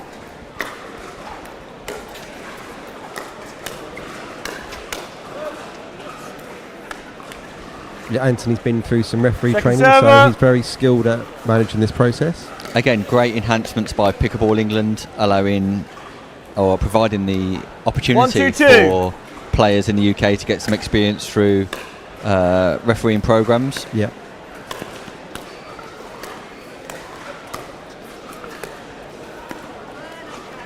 Again, Reynoso's getting caught at her feet. There's been a number of points in both games we've seen so far. 2-2-2. Where she just not really get underneath that ball. Seems to be a tactic that Julie McCall is deploying as well, by going straight to Reynoso. Side out. Again, doesn't quite work for on that occasion, but you can see there's a clear strategy there from Youngs and Macaulay to play off. Well, it's given, her 2-2-1. it's given her no option to accelerate. There's no angle to hit all through. Second server. And also Reynoso sits a little bit high in her ready position. There's not a lot of bend. 2-2-2.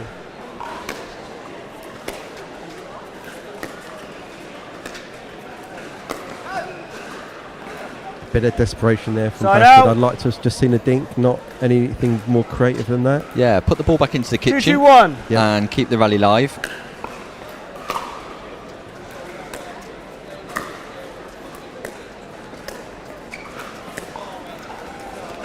Second It's server. a great dink from Reynoso, sorry, sending it wide on Young's backhand 2-2-2. side. Yeah, normally you'd expect Youngs to get that. Obviously, coming from squash, he's very comfortable on his backhand.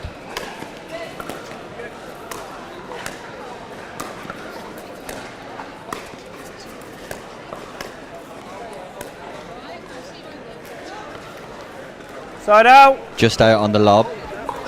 There's certainly been a theme today of using the full depth of the 2-2-1. court. There's been a lot more lobs than we've seen historically in this Nationals. Do you think normally that's an underused component of the server. game in terms of shot selection, Rob? It is. I'm wondering whether potentially, because we're looking at 50 plus here, 2-2-2. there's slightly reduced speed of movement and mobility. And we're talking fine margins. Good point. That just sails long Point. from Macaulay.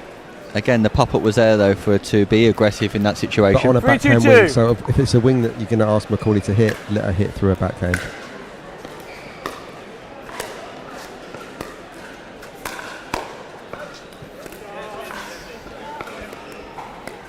Point.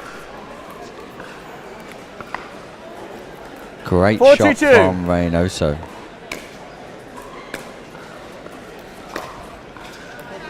Side out.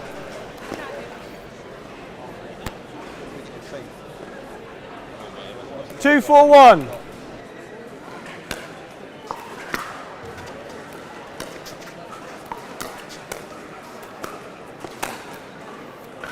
Point. Good finish there from David Youngs.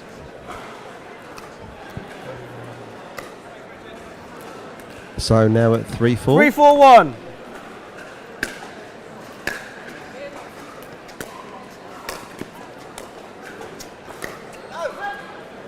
Point. Another attempted lob there by Richard Basford. More of a rescue shot on that occasion, though, rather than an attacking shot. I hate the rescue lob when you're pulled close. 4-4-1. What would you prefer to see in that situation, Rob? I refer to the hidden reset button on a pickleball court. So if you're behind on a rally and don't know what to do, you land it in the middle of your opponent's non-volley zone and you reset the point to neutral, and you can also reset your position back to neutral. Yeah, makes sense.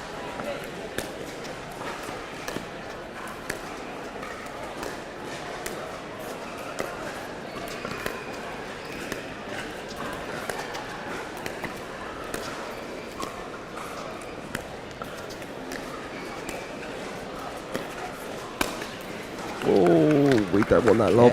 It's a great dink exchange, and then the lob comes in possibly too early there, Rob. I was waiting for that to go back behind Julie McCauley into her backhand. There was no need to put the lob in. You could just 6-4-1 where it needs it to go. Chance to reset here for Reynoso and Basford. Point. Again, a little bit of an unforced error from Basford, but it's nice from Julie McCauley, just putting the ball into difficult areas and making her opponents play. Yep. Obviously, there's two 7-4-1. very experienced pairs, so they should know how to play together. Obviously, Reynoso and Basford spend more time as a pair playing from the same club. Point. Change ends. So at the change of ends, we 8-4-1. see 1 Julie minute. Mack and David Youngs take a 8-4 lead. Just a minute to reset here for Reynoso and Basford. What would you like to see happening differently here, Rob? I think there's just a slight strategic error from the Basford and Reynoso camp. They're not They're not taking safe choices. They're going slightly risky with playing with the height and going for lobs. And I'd like to see them. They're confident in the dinking. I know that Julie Mack and Dave Youngs are solid dinkers, but there is a very obvious weakness with the McCauley backhand. So why they're not continually targeting it, or maybe more than they are at the moment, would see better success. So here we go straight away. The ball goes wide from a ball that's targeting the McCauley backhand. And Kutch is running around over trying to cook it to get width, then has to recover again. Point. Perhaps just trying to force it a little bit too early and not forcing it in the right areas then, Rob. Yeah, exactly right. Sorry, 9-4-2.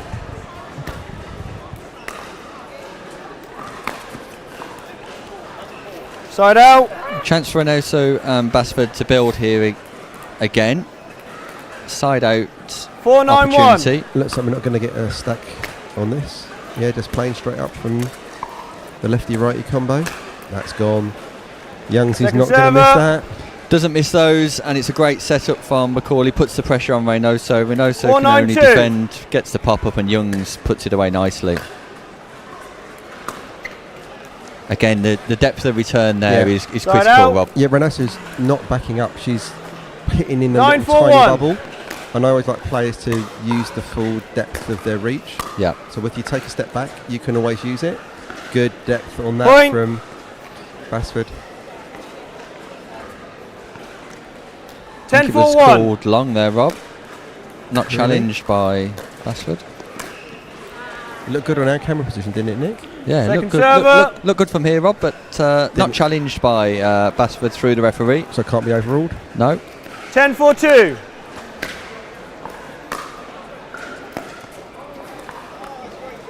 Side out. So perhaps just take a little breather here, Basford and Reynoso. 4-10-1. See if they can get themselves back in the game. Again, you see Basford trying the lob, and McCauley just plays straight down the middle, creates a space. Yeah, but Reynoso there's standing upright. Yeah. The lob's up, you've got to get down. And otherwise she's going to dangle your paddle and hope.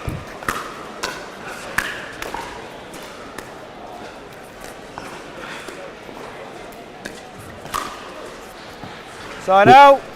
Slight change of tactics there. Slightly more aggressive from Basford and Reynoso, but defended well. 10-4-1. Youngs and Mack. And we get side out again at 10-4-1.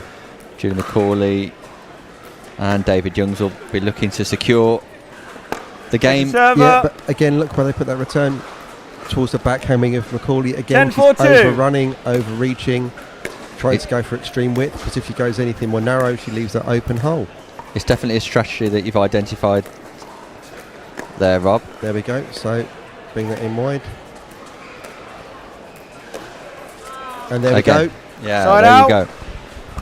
It's a strategy that they could take advantage of a little bit more. Yeah, it's often... If only they had a coach like you in their corner, Rob, at this minute. One dink down the line to McCauley, one dink cross-court from McCauley is what you often see.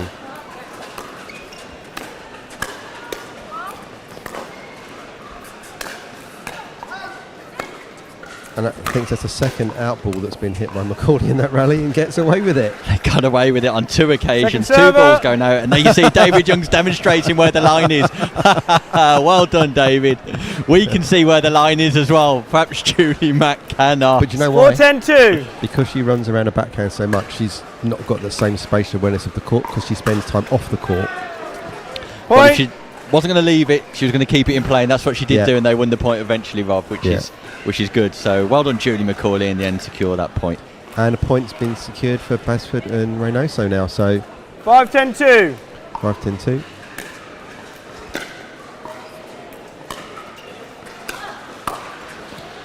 Oh, that's a little Side loose. out. Yeah, a bit disappointed without Richard Basford. He could have that one again. I'm going to bring out my classic dad joke. I'd like to see 10, 3 5, people 1. on the side of the court of Reynoso and Basford.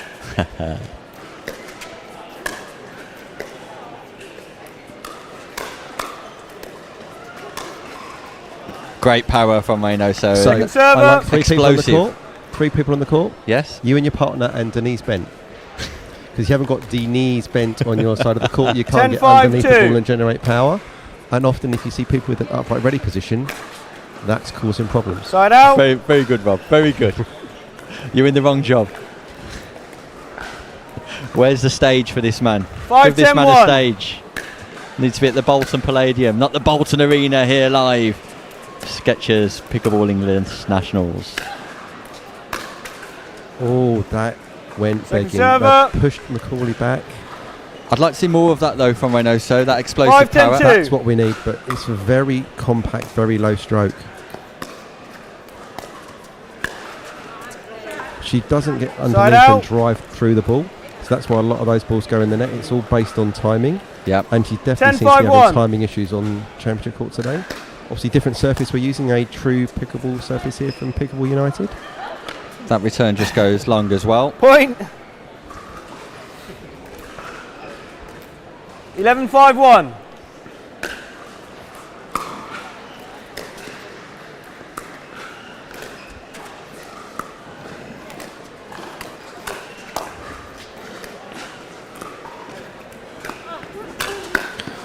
Now that's the Great forehand we've power. been looking for. There we Second go. server. Explosive power from Reynoso, straight down the middle. So the rally was constructed in a better manner there, though, from Basford and Reynoso. Patience, moving a bit of the ball around, waiting, not trying to execute too early. 11-5-2.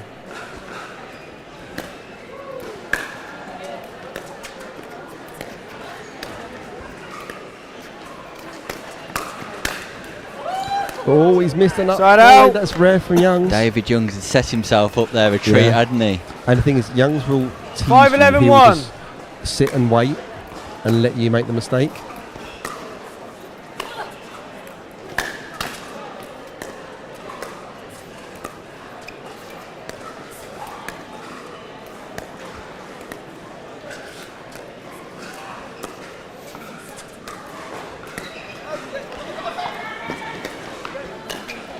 Oh, it's a great lob from Richard Basford, and Naomi Reynoso hits the error straight into the net. Great defence from David Youngs and Julie Mack.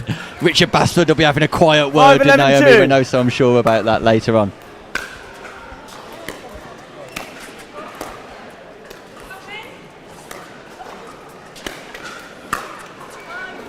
The Side lob out. again from Richard Basford, but well defended from Julie McCauley.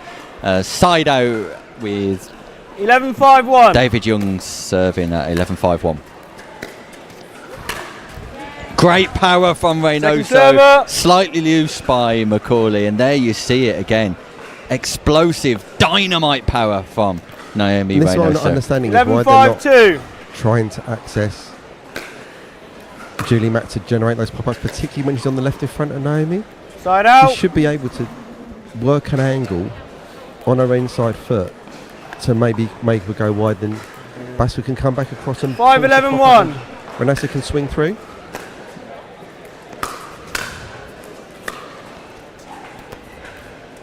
That lob goes in. Great defence from Macaulay again. Wow. And power from Reynoso. Yeah. Point.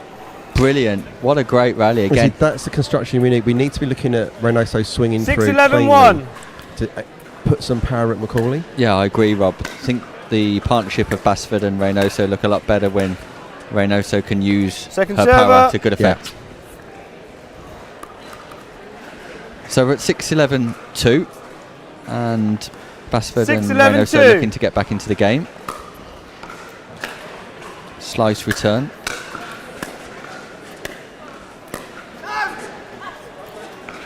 Good out call from Youngs again. Yeah. Just perhaps Richard Basford just overusing the lob slightly. Yeah, there's a slight over reliance. So if you're good at it, he's tempting to use 11, it more. 6-1. He's in the back foot of the rally there. You've not got a lot of choices. And it's a missed return. Unforced error there on the return. Don't often see that at this level with the over 50 pros. 12-6-1. No.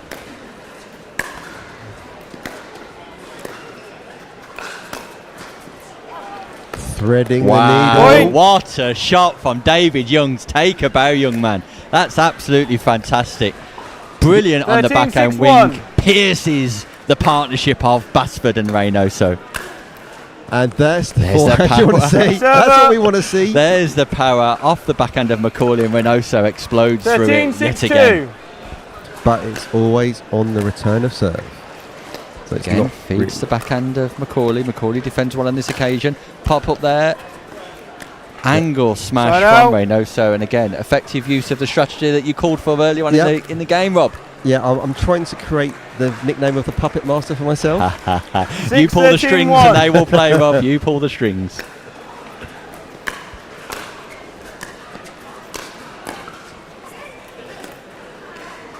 So obviously you are Showtime. Why are you Showtime, Nick? It's a 6-13-2. Little bit of a myth that, Rob. There's nothing Showtime about me, unfortunately. Apart from when you and your men's doubles partner shout it out at certain points in a successful rally. It's all psychological, Rob. It's all psychological.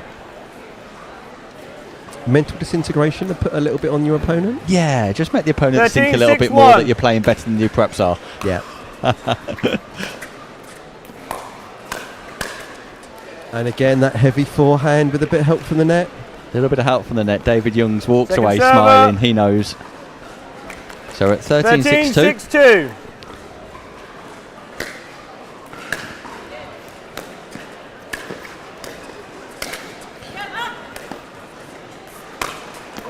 Great smash from Richard Basford. Look at the athleticism of the boy.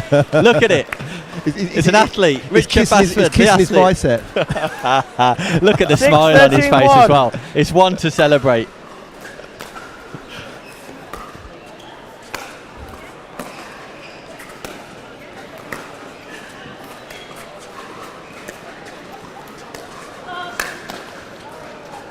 And that's great strategy again from Basford and Reynoso. So, like you suggest, Rob, the construction of that point is perfect. 7-13-1.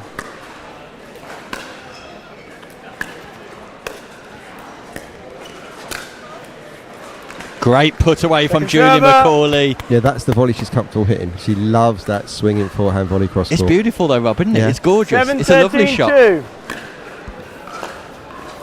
Slice return from Youngs. Causes the error from Richard Basford. See, Reynoso and Basford are not getting anything on their serve. They're not getting into any rallies. No, all the hard work, all their productive work is being done against the serve. Yeah, exactly right. David Young so consistent in this game, Rob. He just makes you play balls. That's the thing. He just will make ball after ball after ball. So controlled. Reynoso targeting, and David Young comes Point. up with the play on that point. Yeah, and you see you've got the access to 14-7-1. cross court there. You just got to change direction.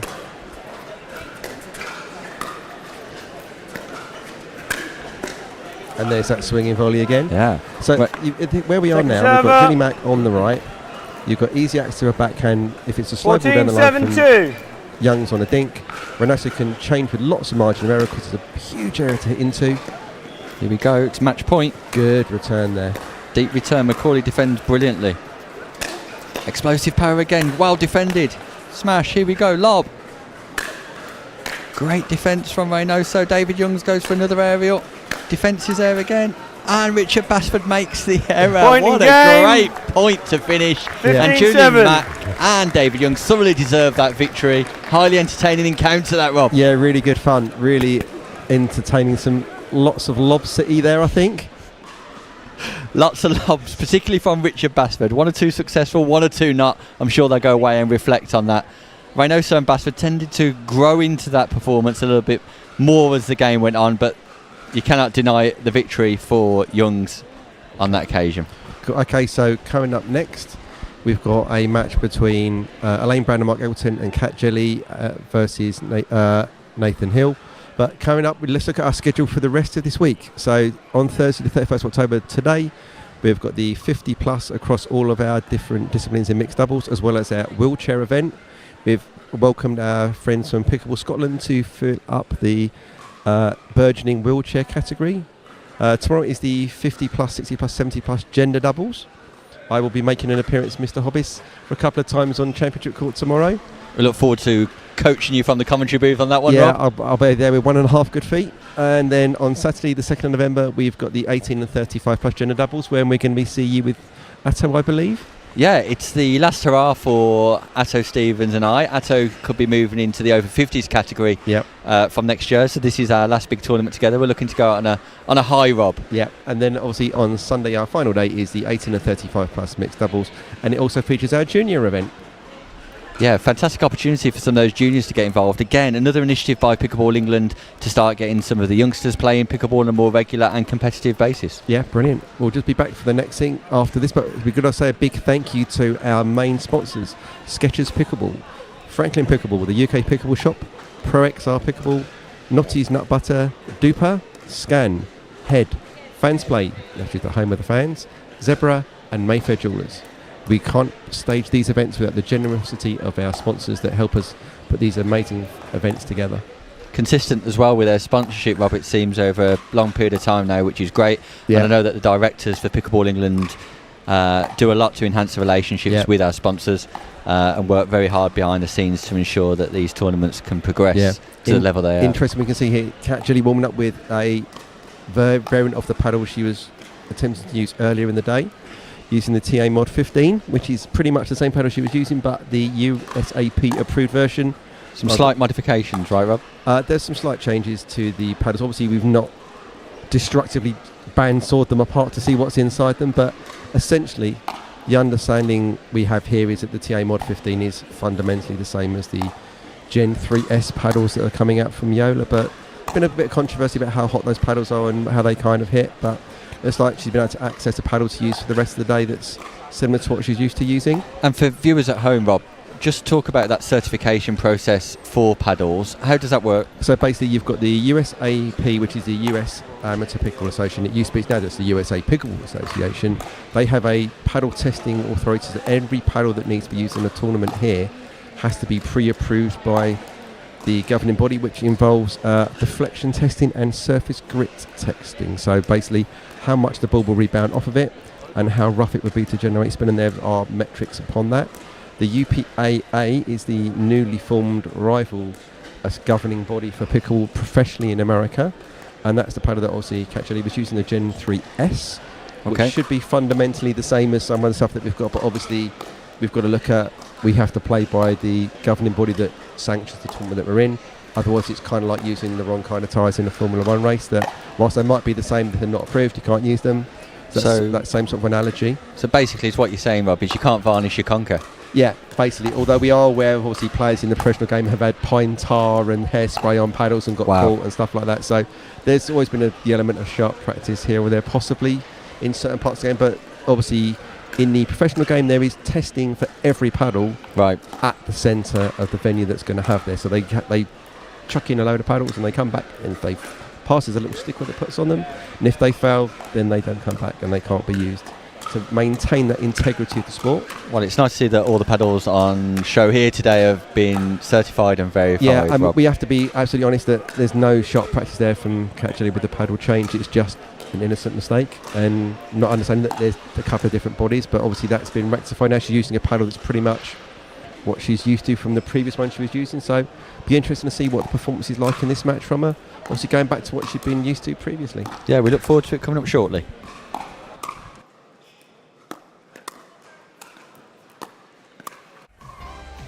Things have a funny way of sneaking up on us. You play once, and you want to play again and again and again. You find yourself in driveways, courts, clubs, tournaments. You ask friends, colleagues, or even someone new. Today and every day, we celebrate the athlete in all of us. It's time to get out and play. Introducing Skechers Pickleball, the official footwear of every pickleball league. They're ultra lightweight and responsive for incredible speed. They have Goodyear rubber outsoles with a specialized pickleball design for increased side-to-side stability and agility. Plus, they feature shock-absorbing foam and Skechers' famous relaxed fit design for incredible comfort game after game. Conquer the court in comfort. Skechers Pickleball, the official footwear of every pickleball league.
Okay, ready to get underway here with our next match. Serving on the far side, we have Elaine Brown and Mark Eggleton. On the near side, in the pink, Cat Jelly, and in the turquoise, Nathan Hill. I'm back with Nick Hobbis for this match. Looking forward to this one, Sam. It's my first viewing of Elaine and Mark today. Saw Nathan and Kat earlier, but Elaine and Mark new to the show court for me. Yeah, we saw them earlier on have quite a good match up against Rochelle Penrose and Lee Harper. Point. Two aggressive forehands there from Nathan Hill, bringing a little bit of power to both 1-0-2. Elaine Brown and Mark Eggleton. Point. 2-0-2.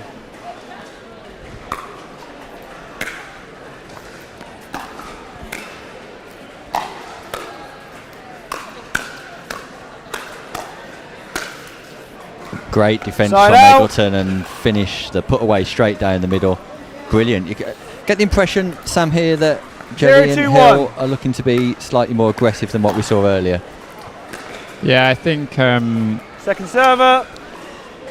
Cat Jelly obviously had a bit of a paddle issue earlier with regards to the paddle she was planning to use, which ended up not being on the sort of approved list for this tournament. So I think there was a degree of Side out. sort of a mental block to overcome with that. But I think now she's in a different game.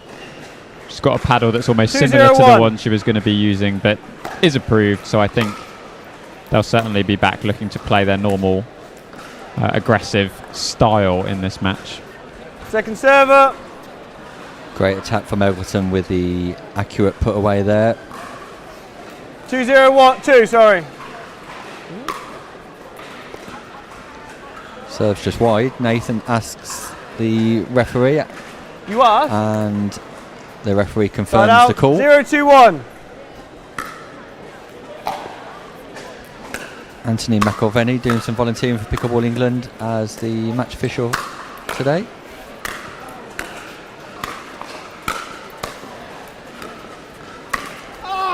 You can see great footwork from Hill there, but perhaps a little bit too much on this occasion, Sam. 1-2-1. Looking to take majority of the shots there. Yeah, I really like that transition from Elaine Brown. She sort of defended for her life and then Second server. was really sort of considered in her approach to drop the ball, 1-2-2. regain the net position and just put Hill under a slightly different pressure of having a low ball.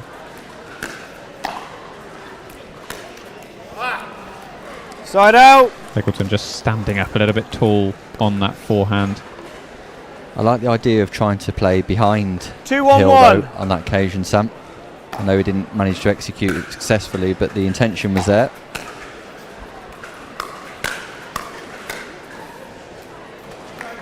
Point. Push volley goes long from Eggleton. 3-1-1.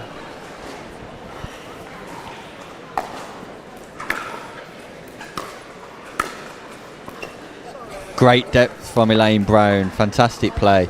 Nice and measured, Second server. considered, and accurate. Yeah, really likes that sort of forehand 3-1-2. roll volley.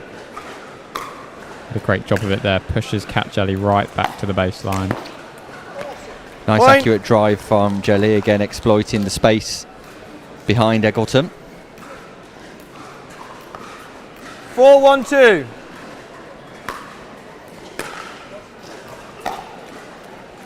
Side out. So at 1-4, Brown and Eggleton will be looking to 1-4-1. claw their way back into the game.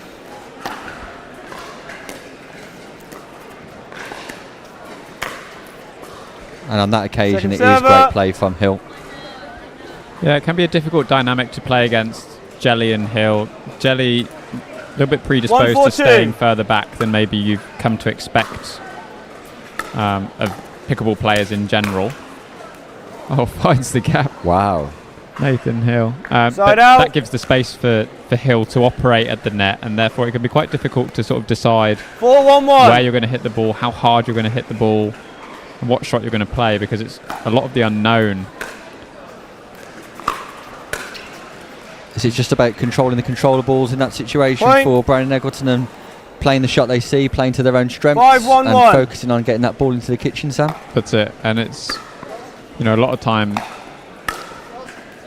we talk about creating space, and often that will mean going Point. back behind, you know, the player who's coming forward, and in this case it's 6-1-1. Nathan Hill. So going back behind Nathan Hill towards his backhand to open up the space to then play the ball into. Great like hands battle. Great hands battle, but like you say, straight behind creates the space. Second and then server. pop up. 6-1-2.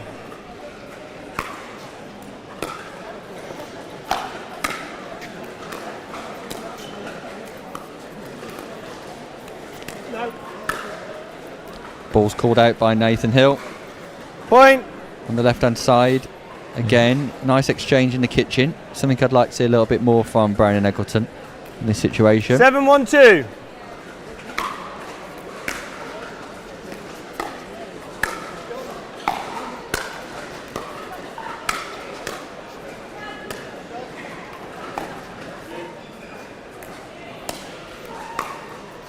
Brown and Eggleton keeping them back. Yeah, great play. Side out. Great patience there from Brown and Eggleton on that occasion, Sam. Just managing to keep Jelly and Hill back on the baseline. 1-7-1. Biding their time before picking off a winner. That's it, and it's just consistent pressure in Second that server. situation. You don't need to overhit. 1-7-2. You don't need to hit a winning shot. Just maintain the pressure, and eventually you'll end up with a slightly higher ball. Side out. Again, there you see Jelly returning, holding back, allowing Hill to sort of dominate that net position. 7-1-1.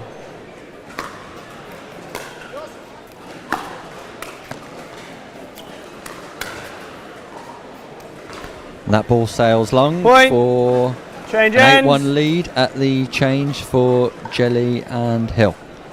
Yeah, big lead. I think it's small changes at this stage for Brown and Eggleton, and you know it's their sort of first foray into this open level mixed doubles, No. so it's good experience for them. But what I just like to see, you know, fairly small change, but potential big impact is All right. Okay. returning to I'll just tell you where Nathan to Hill go then, directly rather than returning to Cat Jelly. We've seen Jelly's happy to stay back, she's happy to drive from the baseline, and Hill loves to come up and dominate the net. If you return back to Hill, it doesn't allow in. him to get forward in the same 8-1-1. capacity.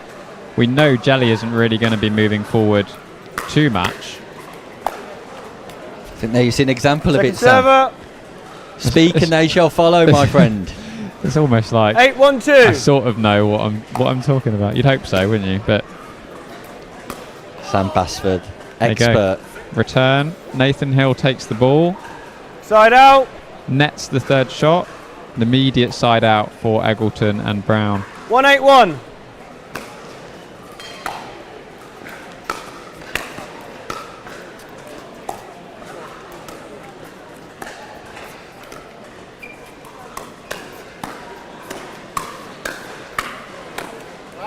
Unlucky. It was a great rally. Second Elaine server. Brown playing some great shots in the rally, but just come up short. Fantastic.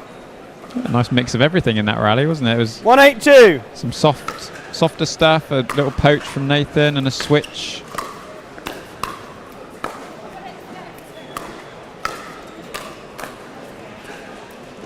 That ball just Side sails out. long again. A little bit loose from Elaine Brown on that occasion, but again, Nathan Hill dominating 8-1-1. at the kitchen line.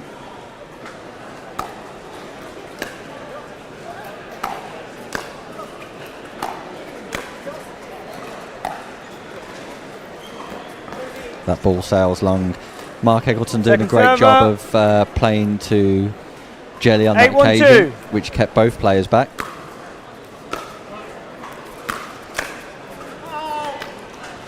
Goes behind Nathan Hill. Side out. Yeah, that's the one sort of later on today. I'd be expecting that sort of backhand volley to go sort of straight down the line. 1-8-1. But again, difficult when you find yourself in a situation at 1-8.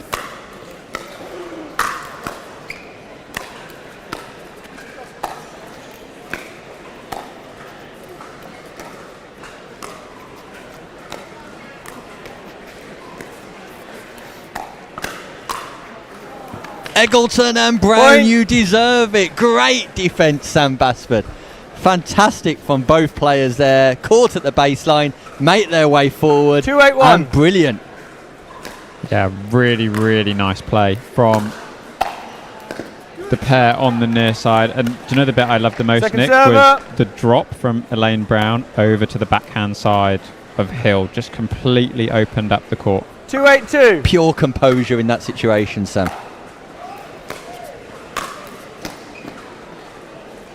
This time Hill Side manages out. to put away from the middle of the net. Yeah, it's good take in the 8-2-1. crowd. Caught in the crowd. Caught in the crowd, indeed. Pickleball England providing any prizes for that this year, Sam? We'll have to have a word with tournament director Karen Mitchell, but 8-2-2. maybe next year. Maybe that's one for next year. Karen thinks of everything else. Surely she's thought of that, Sam.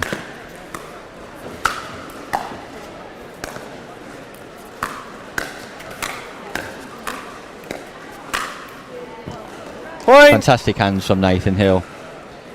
Yeah, it's really, really, really difficult to play against him when he's sort of in that dominant mode. Quite imposing 9-2-2. at the kitchen line there, isn't he? Sam is a tall lad. Side out. Big wingspan. Solid base. Uses his physical 2-9-1. attributes really well.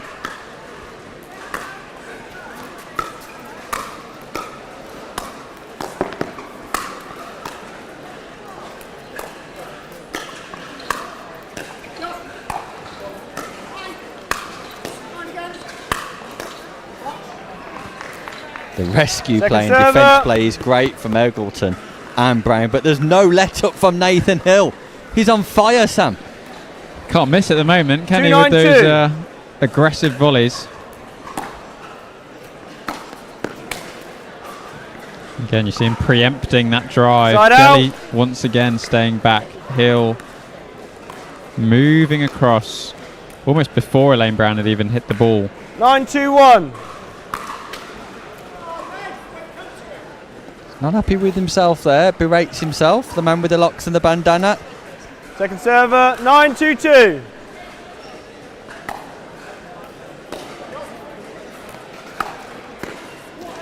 That's a great shot from Julie. Dipping Point. below the net, bouncing into the kitchen. Tough to return. Julie or Jelly? We just had Julie on 10-2-2. last game, didn't we? Julie, Jelly. Jelly. Nonetheless, it was a fantastic dipping drive. You'll forgive the wobble there, I'm sure. So Neck cord takes it over the Point. paddle of Elaine Brown, and this is where Jelly is so good. She just has these dipping forehands, loaded 11-2-2. with topspin, and when you've got Hill coming in and applying pressure at the net, it makes it so difficult to know what to do. Side out. yeah, strong partnership, but experience. And like you said earlier, Brown and Eggleton, fairly inexperienced in 2-11-1. comparison. So everything they do today will leave them in good stead for the future, I'm sure. Point. 3-11-1. They're going to keep going here. Brown and Eggleton look to claw their way back in. Second server. Again, eye formation from Cat Jelly staying at the back, Hill dominating up at the net. I'd like to see a third shot drop out to the wing there, Sam, 3-11-2. rather than the central play.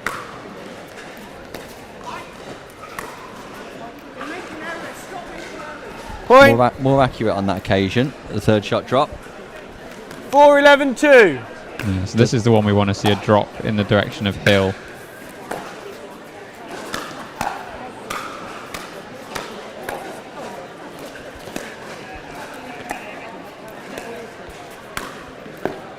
What a rally. Side out. Absolutely fantastic. Jelly and Eggleton taking each other on, on and fire. Nathan pierces the both of them straight down the middle. 11-4-1. Fantastic rally. It's a real battle of the backhands, wasn't it? Thought the ATP was on for a second, Sam. Point. There you go again. Brown just a little bit slow getting up to the kitchen line, and when you've got those dipping drives heading your way, 12-4-1. you need to reduce the space as much as possible. Slightly excessive from Jelly on that occasion. Eggleton Came flying in, didn't she? yeah. Second server. 12-4-2.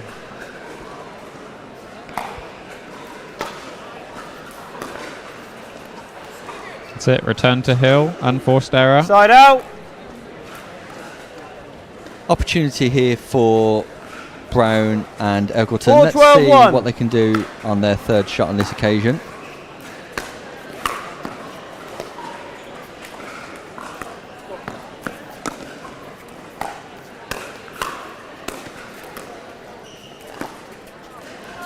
Unlucky. Done all the Second hard server. work, Elaine Brown. It's a great rally. You've done all the hard work.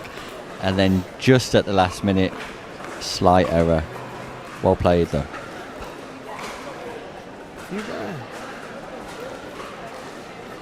4-12-2.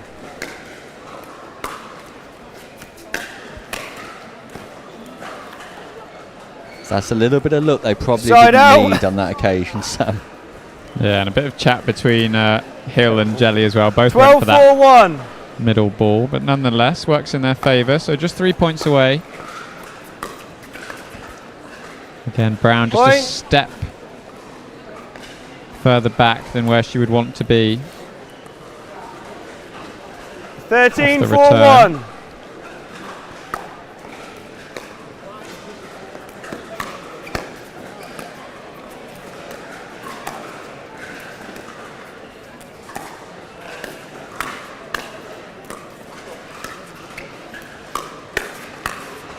Great defence from Eggleton. Second server. Brilliant. Nathan Hill tries a speed up against Mark Eggleton. Mark Eggleton is more than good enough to defend that. Fantastic play. 13-4-2.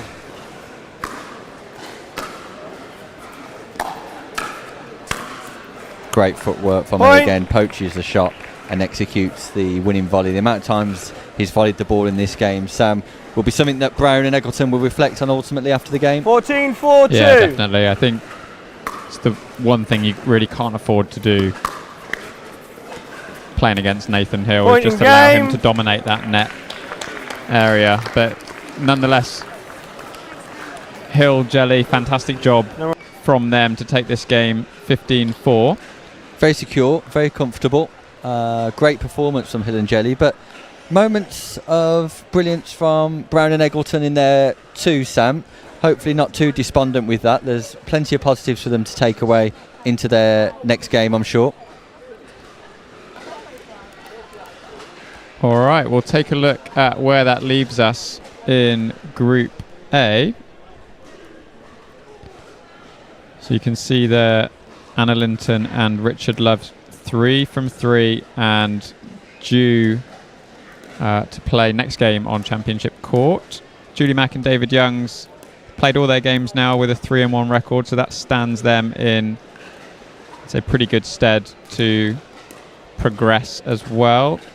2 losses on the side of Noemi Reynoso and Richard Basford, 3 for Stuart Foster and Barbara Kappa, and Claire Bourgoin and Chris Freilink with 1 win and 1 loss so far. They're also up next against Anna Linton and Richard Love next on Championship Court. We'll be back for that game in just a moment.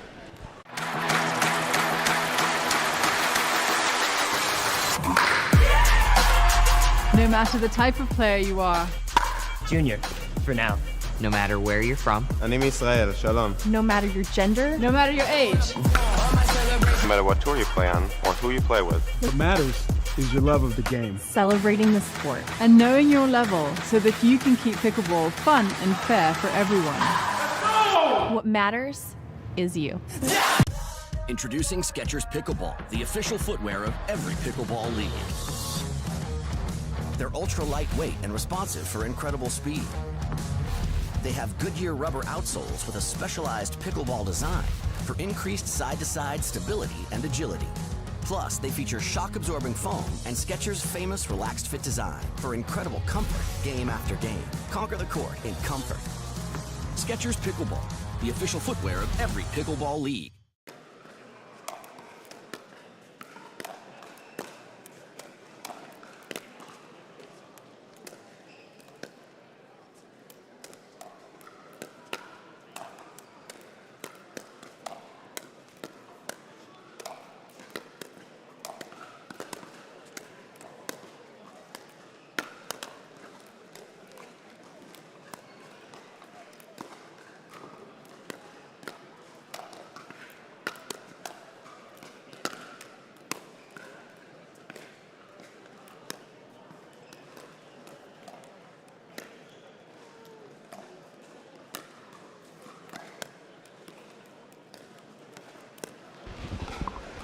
Welcome back, everyone. We are about to start this mixed doubles Group A match between Anna Linton and Richard Love and Claire Bourgoin and Chris Freilink.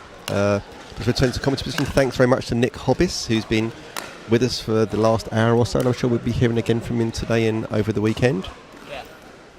So on camera left, we have at the rear of the frame Anna Linton with her regular mixed doubles partner of Richard Love, playing out of Norfolk, specifically Norwich Pickleball. And then on the left-hand side, we have the Fleet Aces pair of Claire Bourgoin and Chris Freilink, both using Team Standout paddles. I know Chris is instrumental in the bringing of that brand into the UK.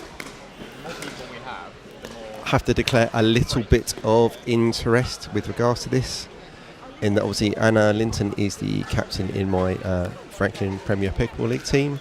Richard Love is someone I obviously work with in the Pickleball England coach education side of things, and both Claire and Chris play out the same sort of venues I do and have had some impact with their coaching and their play. So conveniently for me, Sam, I am kind of equally biased on both sides of the court, so I'm going to kind of have to remain neutral despite having stakes in both players, in both teams.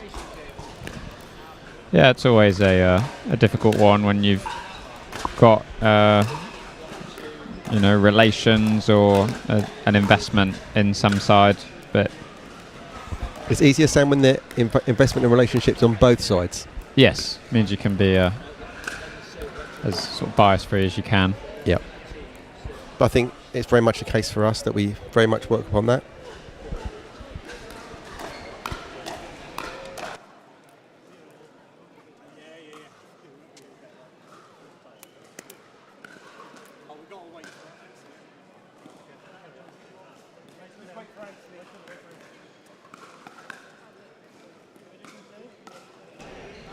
So we're about to get underway here very shortly. By looks, we're just getting a couple of serves put in place. Just waiting for referee Anthony McIlvaine, has been with us all morning, working sterling service on Championship Court for us.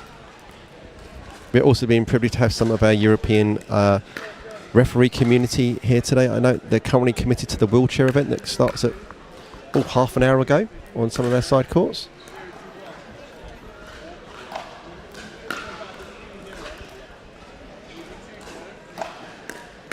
So we can see the deep, consistent serve there of Claire Bourgoin, something she's been working on in recent months. Gave her a couple of bits of input onto removing her backswing and making it all about her follow-through to increase her consistency, depth and power. Linton and Love obviously had a successful start today so far. Certainly this is a must-win match for Freilink and Bourgoin.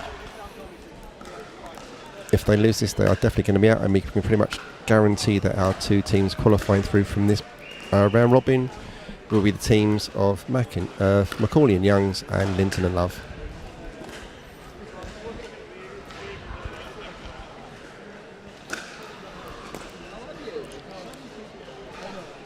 Looks like referee Anthony McIlvaine is going to get underway very shortly.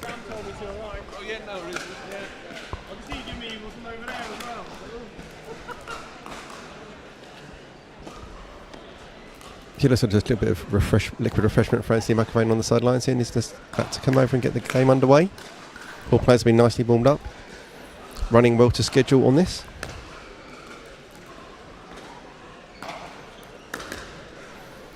Just about 10 minutes behind, but obviously we can always dictate the lengths of the matches, but Championship Court will be on stream all day through all the mixed doubles semi-finals and finals from this this mixed open 50 plus division.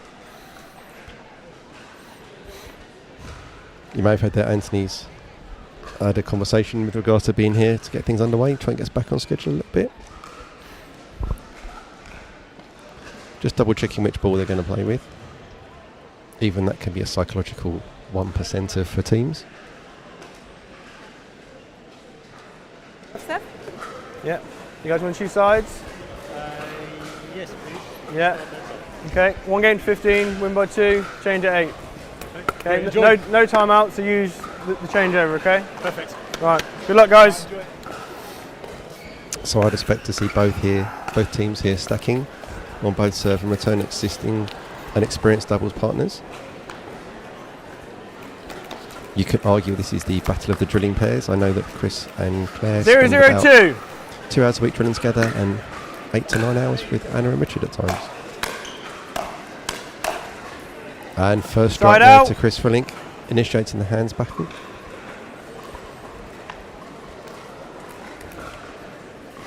0-0-1.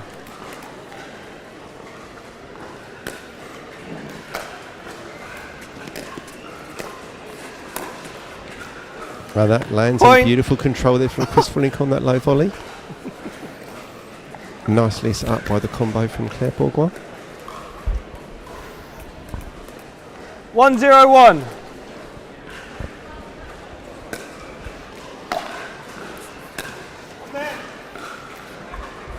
And that lob sail slightly long. Slightly early, I think, to be bringing the lob in on the third point of the match. Second server. Potentially. Apologies for my 1-0-2. Back with you now, though. You may have had some media commitments, Sam, I believe. Yeah. It's a testament to growth of the sport, I think, Rob, that there's so much interest now in pickleball across the board, and that comes from, you know, people playing, sponsors wanting to get involved, people looking at it as a business opportunity. Yep. But also opportunities that is loose from Frillink there. To present our sport in the national media, and I think that's a really important 0-2-1. part for us. We often feel like we have to sell pickleball, and you know, when these opportunities come up, it's important for us. Lovely to take it. Inside out forehand there from Claire Bourgois. Yeah, we saw. You know, we discussed earlier on the strategy really against Richard Love is find that backhand side. You know, look to go behind. Really knifed that return, didn't they? Well, there's kind of a theory going around the community that you want to target the Love forehand. You can get a little bit expansive on it. Expansive is probably a good way to explain that last shot. So.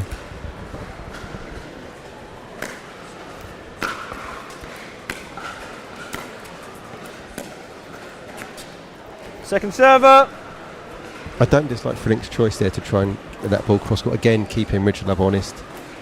Yeah, and I'd much rather 2-0-2. You know, sort of not execute the correct strategy.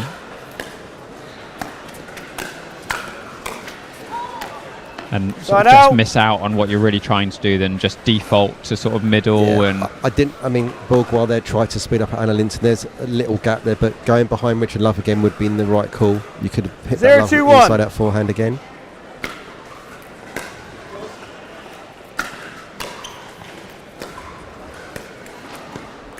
Point.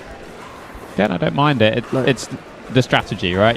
Sometimes you're going to execute, sometimes you're not. I maybe would have liked 1-2-1. Frillink to be a bit more aggressive on the volley, but I like the idea. I think what we're going to see here is really solid decision making from both ladies, and the aggression coming from both men. Second server. Kind of the classical mixed doubles, ladies set up roll, men being the one that kind of tries to finish the point, but it's the one by the lady and their consistency in decision making.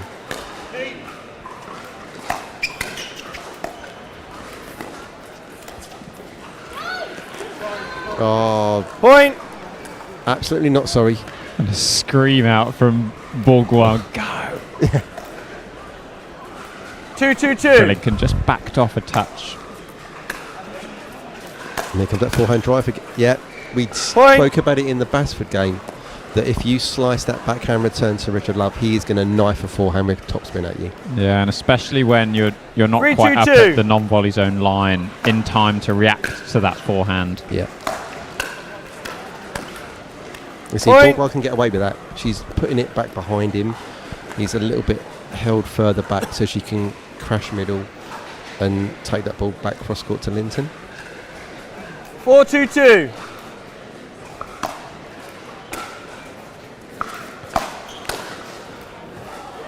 And just goes along by the looks of it. Side out. That was good. Let's look at the replay. And that's the difference. Oh, I think generous call maybe. Yeah. 2-4-1. That's the difference with being established at the non-volley zone line in time for the next shot. Yeah.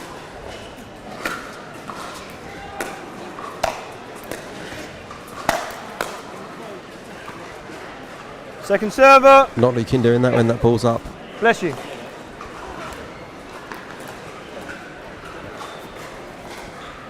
2-4-2.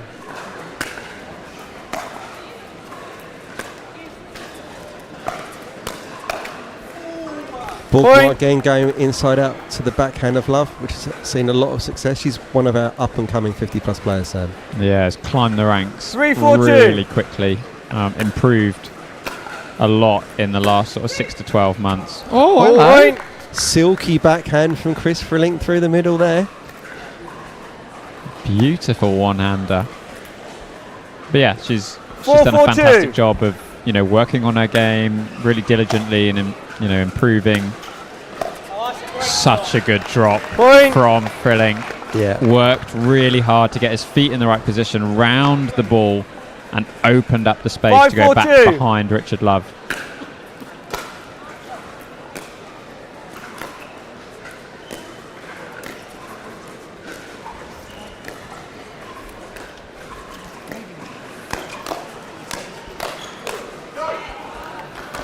Good hands there from Love, being really strong through the middle. 4-5. 4-5-1. Well, I expect an unwinding of the stack here from Frelink and Borgward, but unable to even get to that point without return sailing into the net. 5-5-1. Third of the way there for both teams.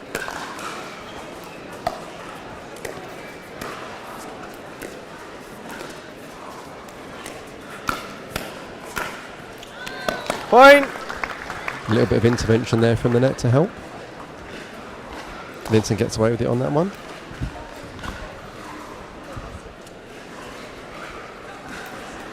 Six, 5-1.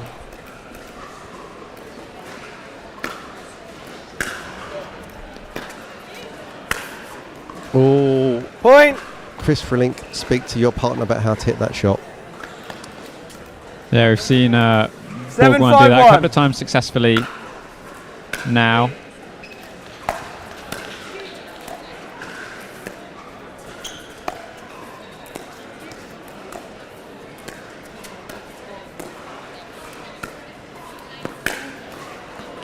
Looks for the around the post, doesn't quite find it. Do you think it's maybe the unfamiliarity of being on the right hand side for Frelink? We've seen Borgward so successful on the right so far, and now that they're on the odd score, obviously they've switched sides. I think there's an element of that creeping in, like slight unfamiliarity. Yeah, definitely. I mean, I think with Borgward, she's really drilled at playing the right-sided role, as are both ladies in this. So when you put your man on the other side, it feels odd, it feels weird. And certainly I know that Frelink is used to playing as a left. So obviously if you've played both roles successfully, you can adapt more easily, but they're still where you're comfortable. I didn't plan to be. Sometimes you just don't feel comfortable on the right. That's and there's not a shot you drill anywhere near as much as you would drill it if you were sitting in that position all the time. It's not accessible to you on the left. It's just hitting into someone's strong position.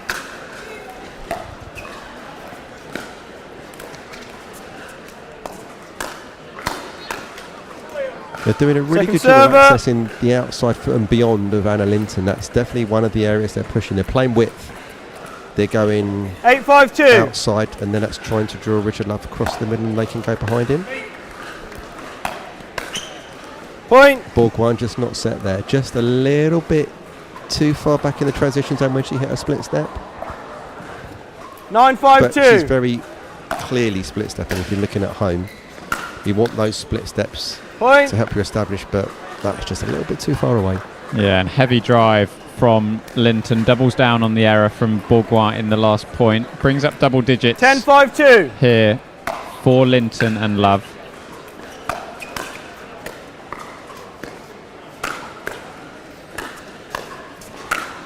Yeah, the one-step ball was up in the air. It was never ever going to end well for Borgward and Frelink. Very much swinging now, Linton, and 11-5. Looking good to continue the sort of undefeated run in the group stage. 11-5-2. Thus far, this will be the fourth win out of 4. We see the Love lob there. What I liked about Linton leaping in the air there was just to get some control. You don't always have to be planted if you're nicely balanced, but it's always going to be tricky because that's such a low percentage shot. You're just kind of living. You're not 5, really going to 11, survive 1. in that rally. You're just hoping something goes wrong on the other end of the court. Now look at the cut on that Second backhand. server. I mean, the cut on that meant that Frelink had to really shake that over, because it's always going to jump off your paddle. It's always going to bounce low. 5, 11, 2. Yeah, really like the first drop though, similar to that one we saw earlier on. I think that's a route to success. It looks like Bourgois Side taking a out. bit of pop off her serve. There's a lot of depth there, but I'm not seeing the power I've seen before from her. It's like they're playing a little bit within themselves, and at this point they've probably got to execute. 11, yeah, 5, often 1. happens with players on championship court. I know we discussed it quite a lot at the English Open.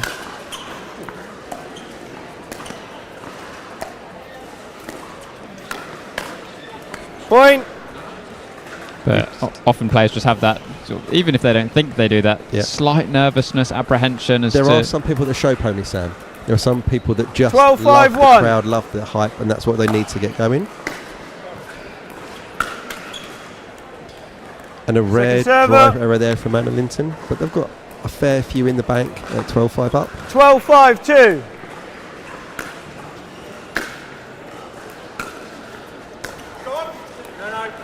That's Point. loose from Frelink there.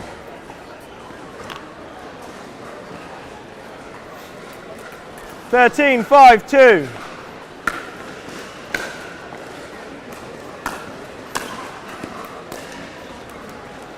Side out. Linton just got caught up a little bit on that forehand. The contact point ended up being quite close in to the body, which often leads 5, to 13, 1. a lack of clean contact on the ball. Yeah, bursting that bubble, you want to make contact in, Sam. Yeah, that's getting hit hard. Second server. Fully hit that propulsion core in that Mod 15 paddle. Certainly didn't want to be in the way of that one, did we?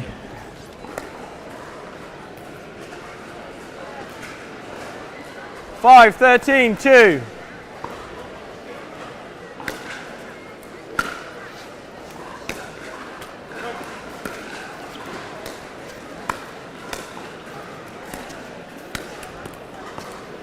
Side out. Too far back for the non-volley zone there.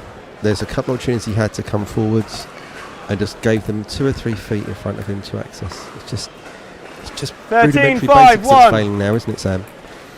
If you're not established, you're not really there at all. Yeah, and again, so difficult when you're under the scoreboard pressure like you are. It's 14-5.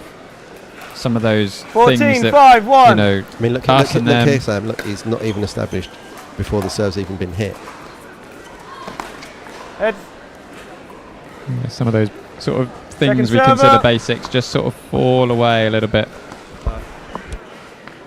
14, 5, 2.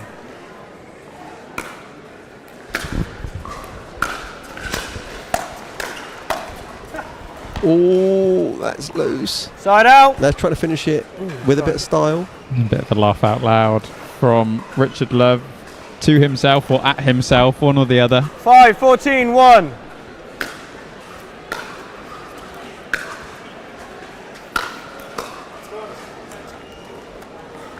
Yeah, that's not a wise Second strategy at this server. point in the game, is it? That is the literal hit and hope.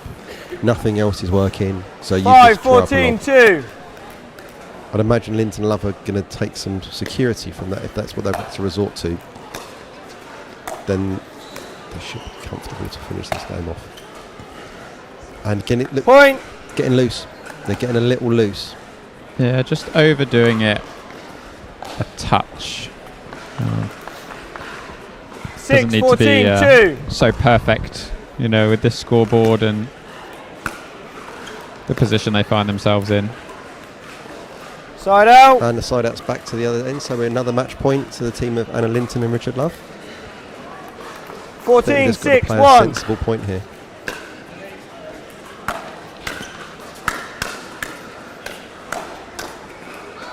Point in game. Oh, little 15, screech 6. out there from Claire Baldwin. A disappointment there, but a good solid Cheers, performance guys. from the team Very of much. Frelink and Bourgois, certainly to start that game. Yeah, and like we said in the last game, Thank you there's very much. definitely positives to take from the performance, and it's, you know, like I seem to sort of harp on about it, but you find yourself in the slightly more pressurized environment of being on championship court with the cameras, and if that's something you're not used to or you've not done much, then it's surprising how much of an impact it can have just to your overall nerves. And as soon as you have a slight nervous feeling, suddenly things go wrong. Well, you get tight, you don't swing. I mean, the number of times you've been in a coaching session, Sam, and I've heard you just swing. Just swing. And people get tight, they get short on their follow-throughs, and they're afraid of putting the ball too high, and actually that's the thing you should be aiming for. Rather 1 inch too high than 1 inch too low. Because if it's 1 inch too low, it's going to be in the net. Yep. Well, next up, we have the return of Suzanne Rouse and Chris Mitchell. This time up against Tracy Walker and Robert Rosenfield. This is in our Group B, so the other group. Certainly been impressed with Rosenfield today. There's been a marked improvement in his game since we saw him at last Nationals. Absolutely. Well, let's see how much they can imprint on this game. You can see there the standings. Penrose and Harper 3 from 3. So looking like they're going to be qualifying. Jelly and Hill currently 2 and 1. So again in a good position. Brown and Eggleton 1 and 2. Rouse and Mitchell 1 and 1. So good opportunity for them in this game to put themselves in a good position. Yeah, they're still in with a shout, aren't they? I mean, it depends what their final match is going to be. If it's against Penrose and Harper, that's going to be a struggle. Yeah, well, we'll be back shortly for this next game after a quick word from our sponsors.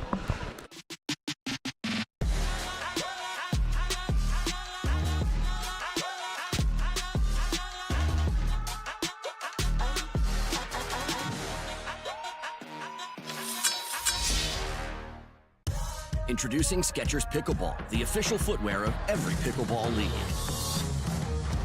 They're ultra lightweight and responsive for incredible speed. They have Goodyear rubber outsoles with a specialized pickleball design for increased side-to-side stability and agility. Plus, they feature shock-absorbing foam and Skechers' famous relaxed fit design for incredible comfort game after game. Conquer the court in comfort.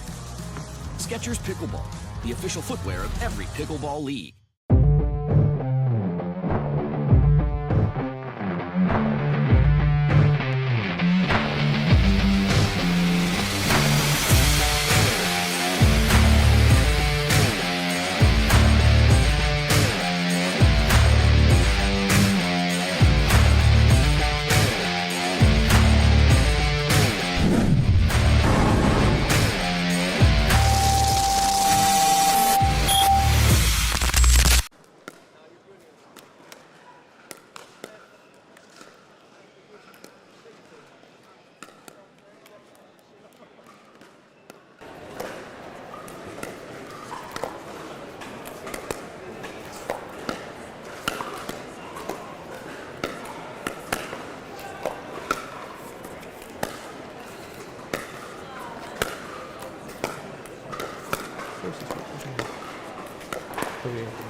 Everyone ready?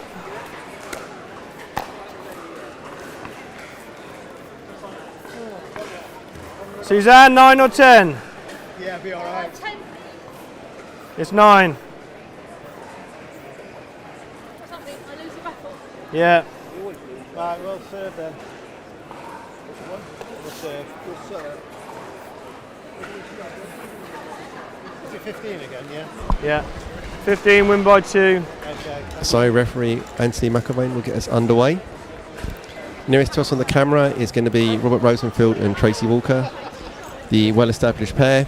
And on the far off your camera, we're going to have Chris Mitchell and Suzanne Rouse. Ah! No, that was my first one. That just comes straight to me there.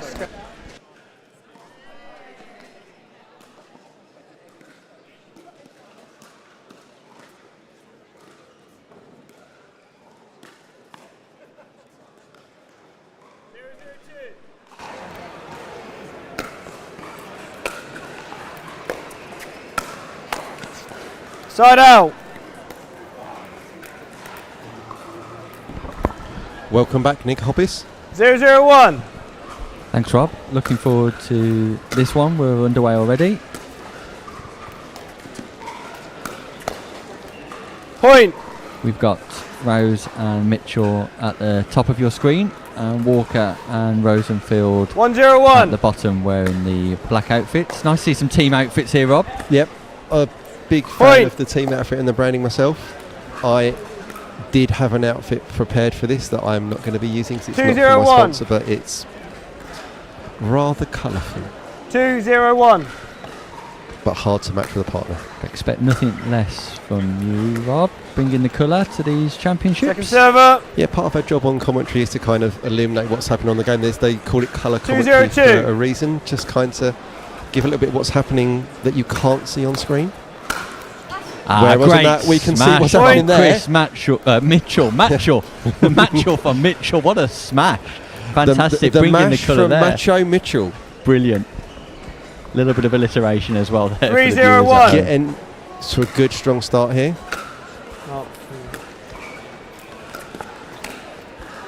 Just overreaching there. Side out, sorry, that's my bad yeah, goal. Robert might be joining us on commentary later. He was Robert might be joining us now in the commentary booth later. He's keen to have a chance in the booth. We look forward to that, Rob. He's got some experience through the release of his podcasts. 0-3-1. That he does for Pickleball. Everything but the dink, is that right? Everything but the kitchen dink. The kitchen dink, of course. So 0-3-2. Rosenfield and Walker looking here to try and get one on the board.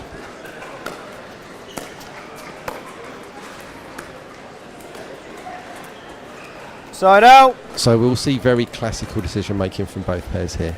We're looking at Robert certainly preferring the softer game. 3-0-1. Certainly the same as well. She's very much on the drop third option, very much on the reset, but if the ball's up she will punish it.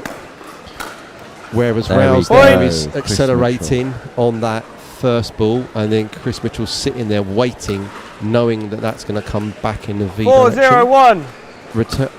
When you speed up at a player, it very rarely comes back where it came from. It's nearly always out on another angle. Point. Think about that triangle system there, Rob. Yeah, triangle, forehand, backhand. So if you load heavy with a forehand in an instigation, 5-0-1. you could then naturally swing back in with your backhand, where it's probably going to go anyway.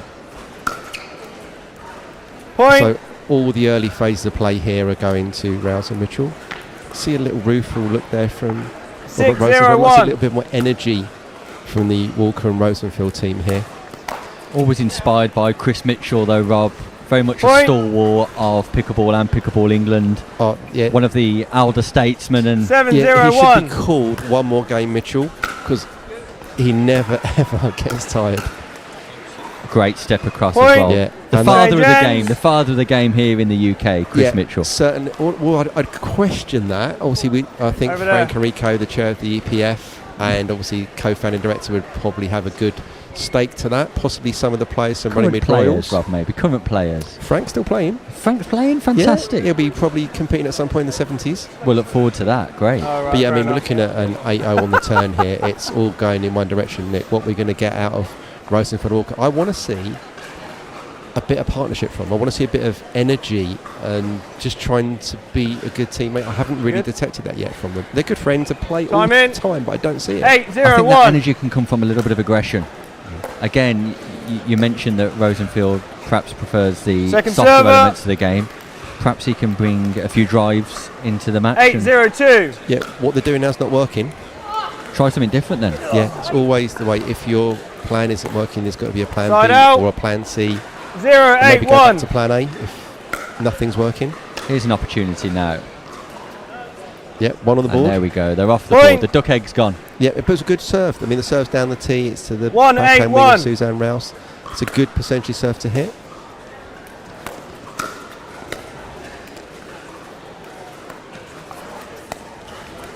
You see, Walker great had placement. a backhand there. She had Second a backhand finish on the counter, then her instinct is to reset that ball. It's to reset, but it's even gotta go. still with Mitchell, Rob, it's great accuracy on the forehanding there. Yeah, but I mean the finish is great, but that One, that eight, rally two. shouldn't even got to that point. It should have been gone 4 shots earlier. That's the problem.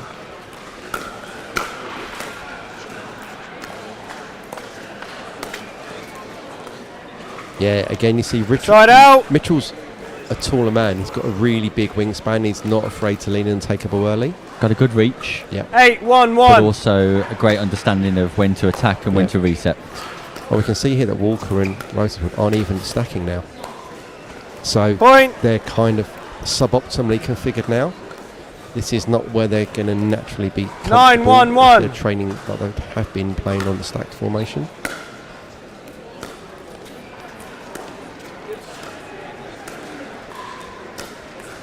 Yep, saw that coming. Point. Great speed up. Great speed up. And the partnership of Rouse and Mitchell here are so consistent in this situation, Rob, 10, where they're 1, getting 1. balls in play, making the right choices, almost playing free pickable where they're under no pressure at all. Well, the thing is they're frozen on the other side of the court in the wrong configuration. So they're not optimal. I mean, even there, Mitchell's getting that ball back. But the second smash is punished. put Second away. server. Nice, yeah. Open up the court, go wide, then you can go through the middle with the second one. Didn't hit the first one too hard, which is the classic thing. Creates a 10, space in 1, the centre. 2. You got it? Hopefully Side that out. gives them a little bit of confidence, a little bit of a footing in this game now at the end of the side out to be able to... I see 1, now 10, that 1. stack on serve. So if you're not aware at home, stacking is when you play on the same side, not necessarily where you're supposed to start with. Second and what are the server. benefits in this situation for Walker and Rosenfield with stacking there, Rob? Familiarity 1, of 10, role. 2. that You can put your strongest shots in the optimum position for your team. Typically you'll find male left, female right in mixed doubles in a right-handed out. world. Also we have a left-handed world and team with Rochelle Penrose and Lee Harper. So they played the reverse 10, way 1, round. 1. But again, male forehand through the middle is the traditional way of playing. And what would your top tips be for beginners who are Point. looking to stack? Do it in rec. Take your time. Remember 11, who 1, 1. starts on what side, so you don't get confused on that.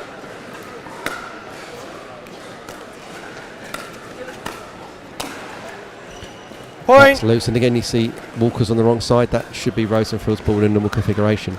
But also with stacking, 12, I 1, wouldn't 1. even bother learning the side stack, which is where you stand off the side of the court and then move in. Great defence from Rose. Yeah. And that's punished. Yeah, Point. well played. Yeah. There's the celebration from Rose at the end of that point. Yeah. I like that, Rob. Yeah, 13, certainly 1, people have 1. been commenting to Suzanne Rouse about how they like her expression on court. They know what's going on. Certainly helps for us in commentary as well. There's no secrets in how she's feeling.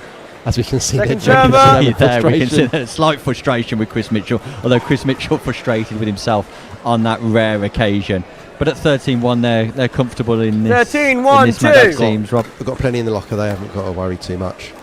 Just got to play sensible, pickable. And you see again Suzanne's frustrated out. looking to the sky, but you've got plenty of those spare. But don't do too many in a row, or you'll give momentum 1, to your 13, opposition. 1. Quickly lose momentum in that situation, possibly. But you're right, they look incredibly comfortable. Second server. Unforced errors coming from the paddle there of Rosenfield. But then he's driving. He's not comfortable driving his third. He wants to drop 1, his third. 13, No, but I don't 2. mind that change up though, Yeah. Rob, in this situation. I don't mind that change up. You're 13-1 down. Try something different. Great footwork. Great defence by And again. Rose. The point's live. Chris Mitchell, unbelievable defence. And they're back in the rally.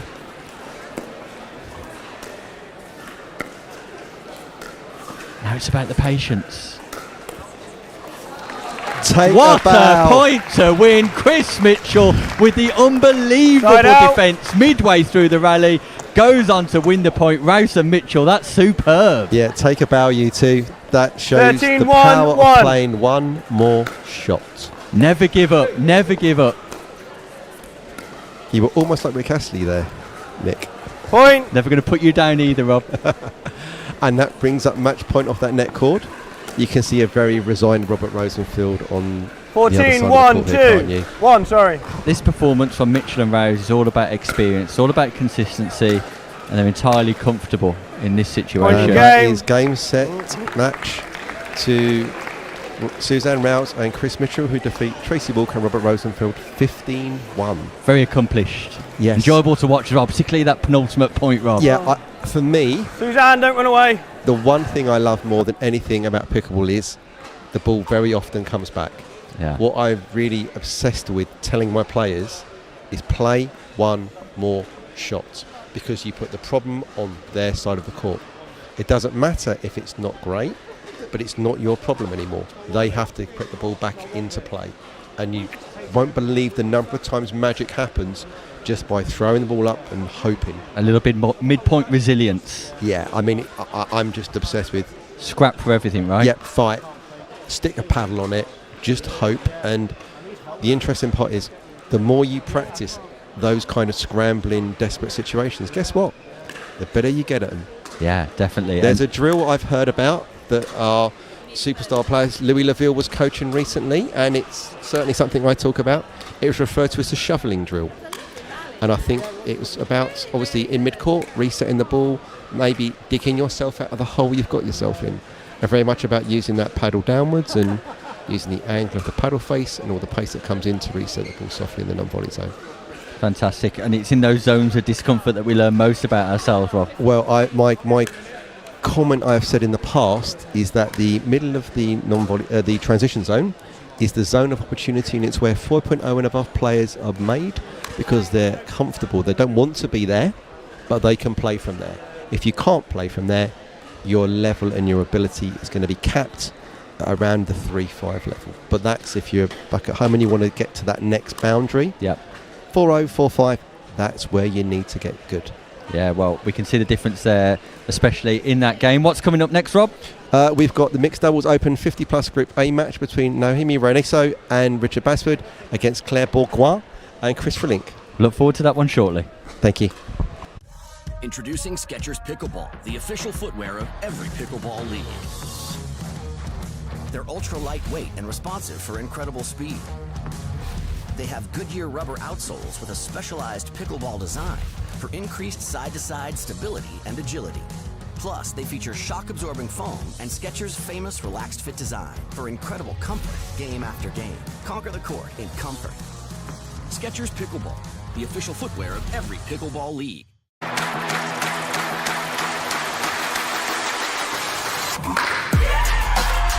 No matter the type of player you are. Junior, for now. No matter where you're from. אני מישראל, שלום. No matter your gender. No matter your age. No matter what tour you play on or who you play with. What matters is your love of the game. Celebrating the sport. And knowing your level so that you can keep pickleball fun and fair for everyone. What matters is you.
Okay, back with us for our next match. Noemi Reynoso and Richard Basford currently on the right of your screen. It's Claire Bourgoin and Chris Frillink. You can do the regular thing. New referee for this match, the one and only That's fine. Queen of Pickleball in England, Karen Mitchell, chairwoman of Pickleball England, tournament director for this tournament, and has managed to find herself some time to get on court and referee a couple of matches. Nick, we don't think she has any more time, and then she's everywhere. Is there anything this woman can't do, Sam? Is there anything that Karen Mitchell cannot do? Not only the tournament director, chair of Pickleball England and player, she's now referee here at the Skechers Pickleball England Nationals. On my left, I've got the Richard lady herself Basford and officiating Noemi the game. Rosno. And on my right, I've got Christo Freilink and Claire Bourgoin. I'm sorry if I've butchered your name. All right, ready? Claire Bourgoin. 002. You heard it there. Claire Bourgoin, there we go. All right, 0-0, we're underway.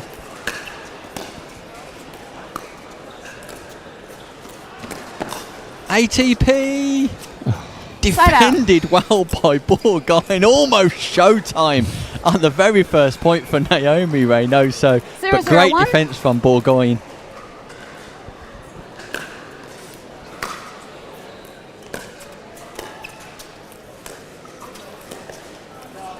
Great shot from Freilink, slicing through that backhand dink, making it difficult for Naomi Reynoso to get underneath the ball and lift that over the net. 1-0-1.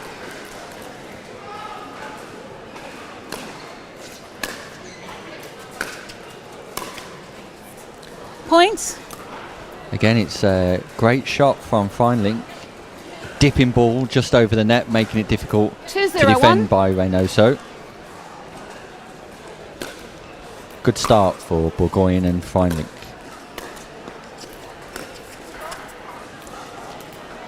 Great lob, straight down the middle, piercing Point.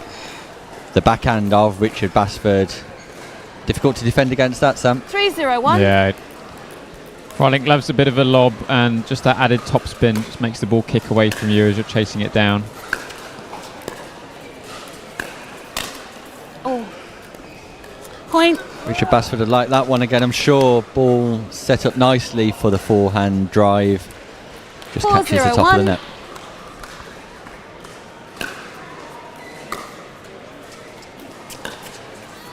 Heavy slice. Great backspin from Richard Basford. Nice slice shot there. Bourgoin finding it difficult to control that. 4-0-2. Nick, you love a bit of slice when you're playing on court. What's the sort of benefits you find? I find that opponents find it difficult to be as accurate in their return, Sam. Side Like out. you saw there, Bourgoin just not getting enough topspin on the shot in return, and therefore placing the ball into the net. It gives opposing players something else to think of rather than just the straight flat ball. They've then got to think about the components now. The ball moves and travels with different variances of spin. So with speed and spin come additional problems. 0-4-2.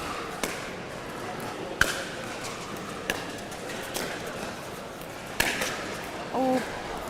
Side out. I know she's caught the top of the net there, Reynoso, Sam, but you can see the intent, 4-0-1. greater levels of aggression early in the match. We saw Reynoso and Basford playing earlier and possibly just taking a little bit of time to get warmed up into the match. And there we go, just that explosion and intent again from Reynoso to be more attacking coming to fruition. Yeah, we're both very familiar with that forehand up in the air, and it's certainly one thing we want to avoid as much as possible. Points. Yeah, fortunately I've been on the back end of the Reynoso smash on a couple of occasions. 5-0-2. Not a nice place to be, let me tell you that.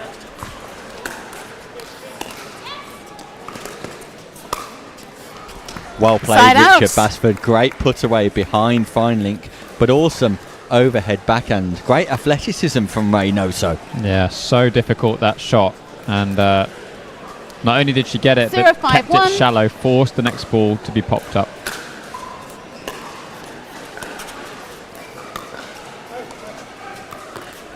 Second server. Like to see them get off the mark though. At 0-5-2 here with Reynoso serving. 0-5-2.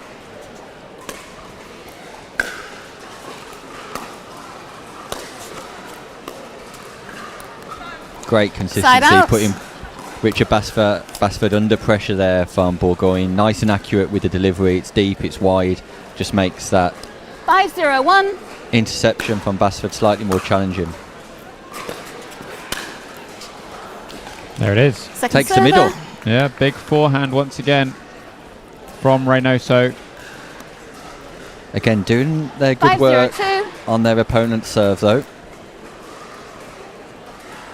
Like to see some consistency applied if they're to get back in the game. Points. Unforced error. At least afford those 6-0-2. in a situation where they're 6-0 down. Great serve, Bourgogne. Side Again, out. You see the heavy slice return from Basford. Bourgogne just struggling to make clean contact with the next ball.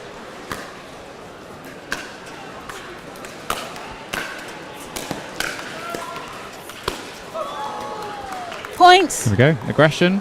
Point on the board. Yeah, slightly mistimed, and the bagel's gone. They're on the board. 1-6.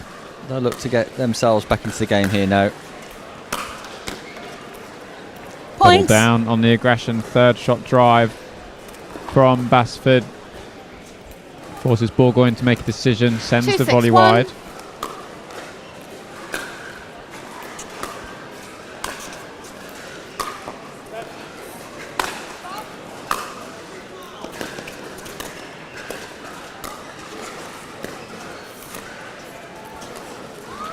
That's a great point from Basford and Reynoso. Great construction defence in the early moments. Work their way through the transition zone to the kitchen and secure the point. Well played.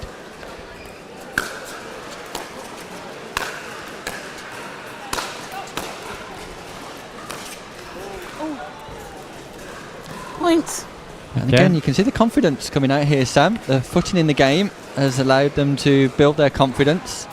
Their strategy of being slightly more aggressive has got them back into the match. And at 4-6-1, they'll be a lot pleased than they were 3 minutes ago.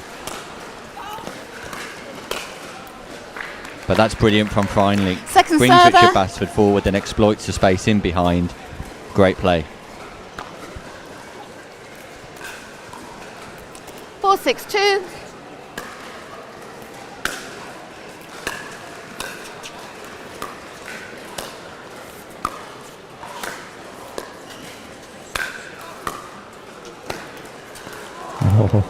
On the neck Side out.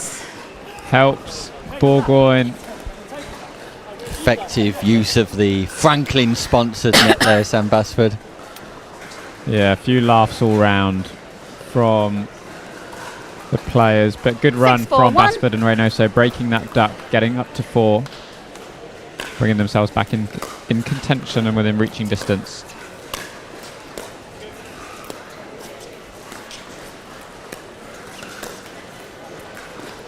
Second server. Although it's an error from Freundlich, I like the play from Reynoso again, taking the middle on her forehand, looking to be aggressive wherever possible. 6-4-2.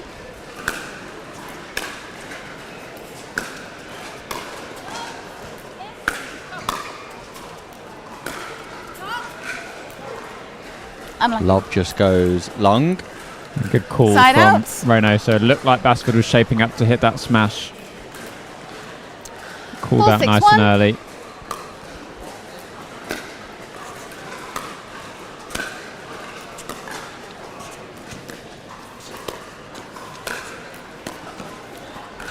Yeah, it's a great angle on the Second cutaway server. from Freundlich. Well played. Bourgogne nice and consistent in her play in that particular point, and then 4-6-2. Freundlich plays the winner.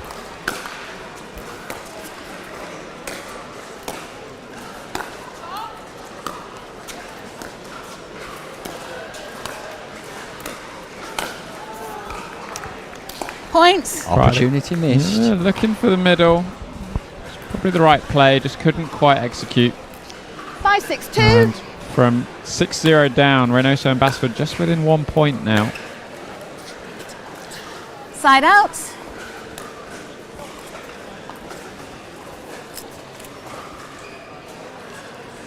A little bit of experience here from Findlink, just slowing 6-5-1. proceedings down, having a quick chat with his partner.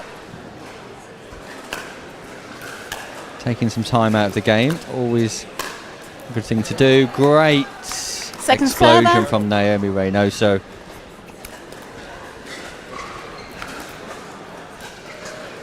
Six, 5-2. 6-5-2 here with Findlink serving to Basford. Basford return.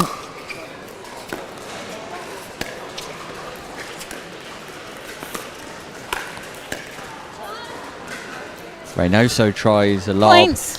Well played, Chris Findlink. Lob just goes long on that occasion. 7-5-2. We're at 7-5 now. Change of ends come in when the first team gets to 8, Points. of course, and there we are. So we're at the first change of ends. And after a mini Reynoso Basford comeback, 2 points in a row for Findlink and Bourgoin. Secure their lead at the turnaround. 8-5, Sam.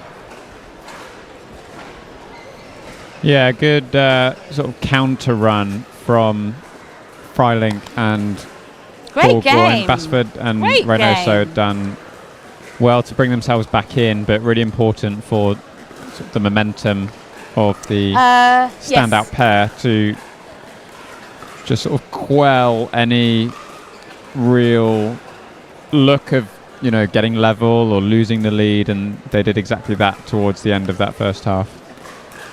8-5-2. We're underway again for the second half of this game. Side outs. Again, some backspin on the return from Richard Basford. Looks to be a strategy that he's going to deploy for the rest of this game. 5-8-1.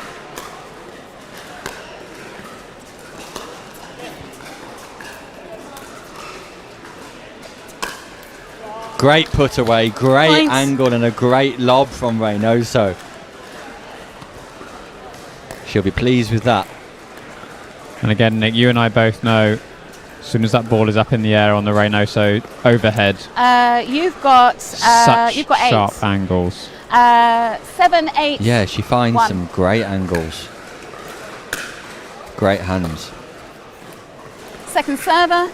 Good return from Findlink, nice and deep, puts Basford under pressure. No, that was 6-8. Sorry. Now it's 6-8-2. Sorry. Playing at 6-8-2. The score on your screen slightly wrong at the minute. Great change up from Side Bourgoin. outs. We often talk about depth being a really important factor in shots, Nick, but equally 8-6-1. depth is just a generic term for how deep you're hitting, and includes the shorter ball sometimes as well. Yeah, that deception there as well, Sam. She Points. shaped as if she was going to play long and managed just to pop that ball into the kitchen at dead weight, which was brilliant. 9-6-1.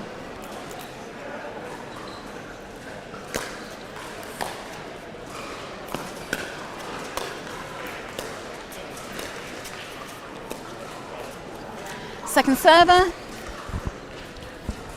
I think just not making clean contact with the attempted backhand dink. Got another opportunity to score though, 9-6-2. 9-6-2.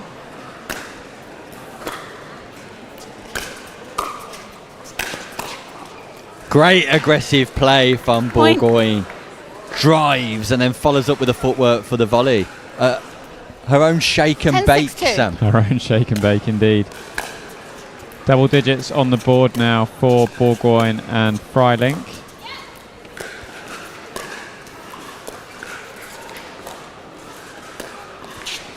Oh, A great dink exchange Point. followed by a lob by Freiling. Secures the point. Reynoso just not able to coordinate footwork on that occasion, but some impressive dinking exchanges there. 11-6-2. Yeah, really measured attempts as well, which I like.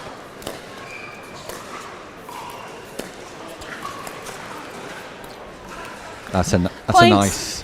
nice forehand cross court dink from Freiling. Puts Reynoso under pressure with the accuracy and the speed that was played up. 12-6-2.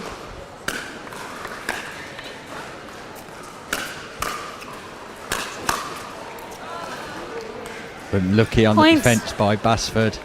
But again, Bourgoin showing some aggression. 13-6-2. Just starting to run away from Basford and Reynoso. 2 points left for Bourgoin and Freiling to collect. Side out. But again, the smash up high this time goes for the inside out angle. It's a Reynoso speciality. 6-13-1. And Forstera off the return. Sometimes can be a bit deceptive, the sort of floated serve in, but 7-13. just requires your opponents to create all their own pace on the ball.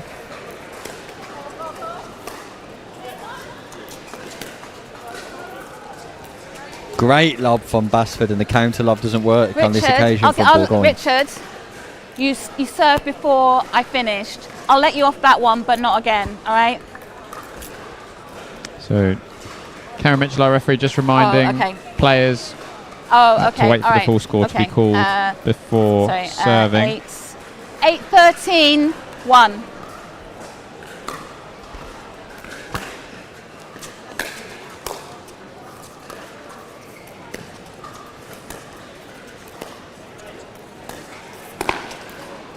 And the pop-up by Reynoso gets punished by Bourgoin. Nice control from Bourgoin on the... Yeah, you can see Reynoso just didn't quite roll over the backhand dink.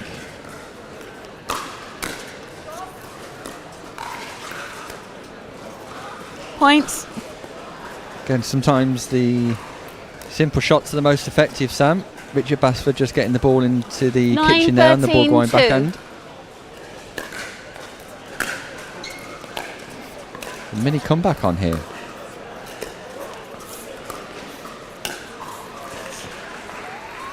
That ball's called long. Yeah, just a few unforced errors starting to creep in from Bourgoin. 10-13-2. Basford and Reynoso just 3 points back now.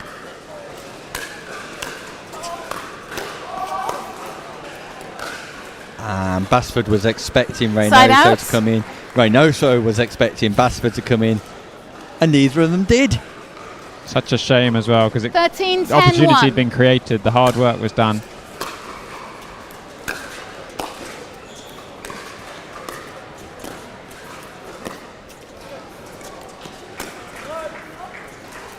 Great lob from Basford again. Seems to be a favourable shot of Richard Basford today.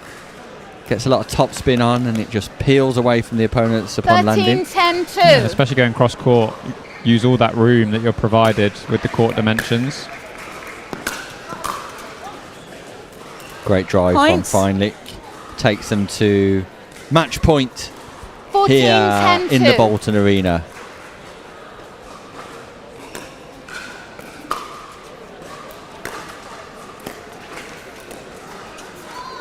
Side out. Fends it off though, another opportunity to get back into this game, and I think just a couple of points here will really turn the tide of momentum. 10-14-1. See if they can ask a few questions of their opponents here, Basford and Reynoso. Not on this occasion because the depth of return is great from Bourgoin. Does make a big difference, that depth of return.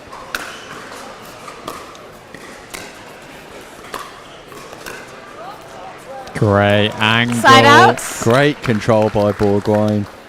Ripple of applause from the crowd watching here in Bolton. And Bourgoin, just after a couple of errors, Sam, has just re-established herself into this game. Absolutely, and perfect timing, bringing up a second match point. Second server. Although then serves just long. 14-10-2. Right on cue. Thanks for that, Claire.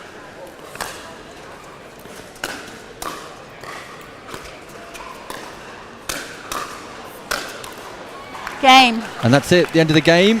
Bourgoin and Feinlich take the victory over a spirited Reynoso and Basford, but ultimately consistency wins the day, Sam. Yeah, it does, and that sort of early lead. What a nice game. Really set up the pair from Fleet to come out and provided them the foundation to take the win eventually. So 15-10 overall. Well officiated by our very own Karen Mitchell as well. We'll just get a few emotions out of Karen when she's refereeing. Just congratulating everybody on their performance. Nice and positive. So next game is Elaine Brown and Mark Eggleton against Suzanne Rouse and Chris Mitchell. Up shortly after a quick word from our sponsors.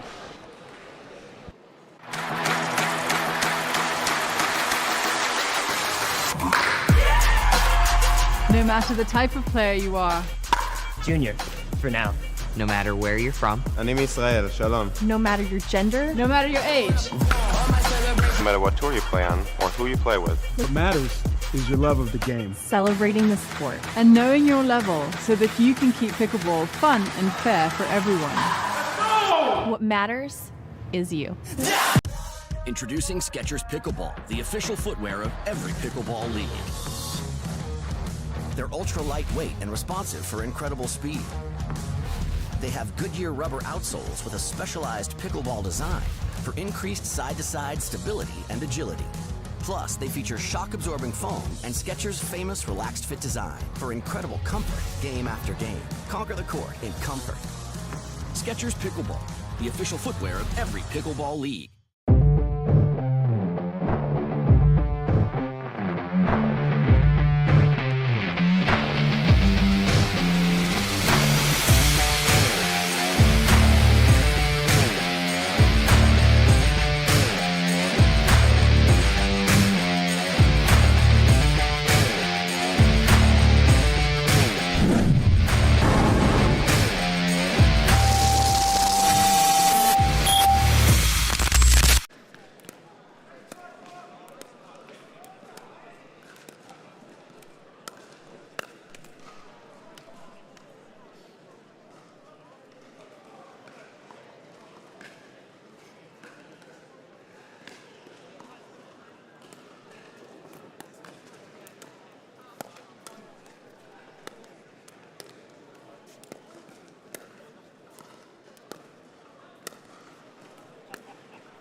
All right, players, please come and center the court.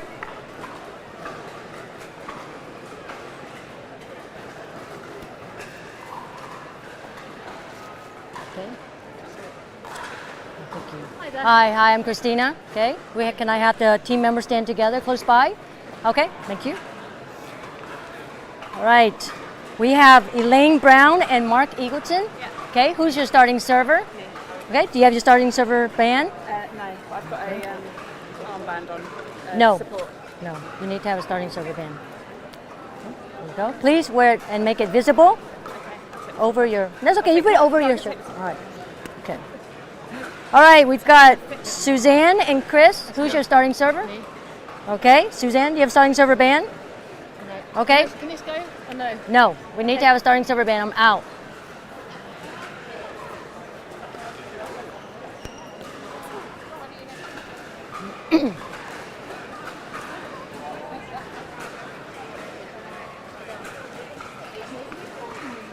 Okay.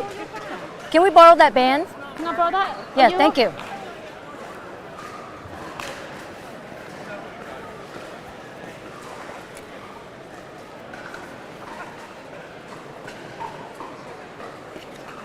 I have it.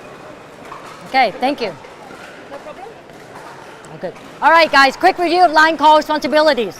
I will be calling non-volley zone faults, short serves, and service faults.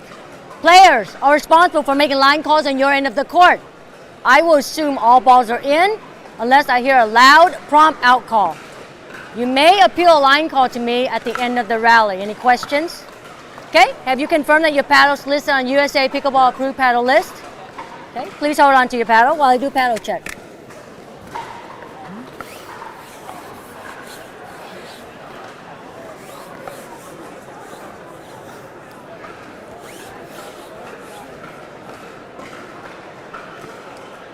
Apparently, who's the woman? Welcome back, everyone. We can see referee Christina Vo joining us on Championship Court now. Just double checking the paddles, obviously checking for any delamination, any deformity on the paddles, obviously. That's okay. With the paddles, For they now. need to be USAP approved. Experienced referees will be checking that before every game, Sam. So when he hits me, All right. it doesn't hurt so much. Sorry about it, guys. This game, it's 1 game to 15. Win Yes, by 2. all part of the, Change ends at 8. You have 2 timeouts. pre-match ritual. Okay, so Elaine. Very lucky to have All right, please select the number 1 Christina or 2. Vo, Okay, the number of our is 2. most qualified referees Please here select in the to UK. serve, receive, choose an end, or defer.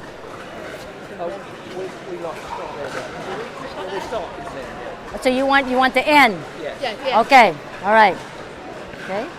All right. You like to serve or receive? Okay. You have 2 minutes to warm up. I'll let you know you have 1 minute remaining. All right, so players just going to go through their final preparations and then we'll be ready to get underway. Been an interesting morning so far, Sam. It has. We had a look at the table just before this match, and a really important game for Can you hear me okay? Suzanne Rouse and Chris Mitchell to win if they're looking to progress through to the knockout stages. Is this going to bring them through above Jelly and Potentially. Yeah. It all depends. Jelly and Hill need to play Lee Harper and Rochelle Penrose. Okay. Penrose and Harper are currently 3-0, and then both Jelly, Hill, and Rouse and Mitchell are currently 2-1. So and there's a 1 point differential between the two teams. So all to play for. All to play for.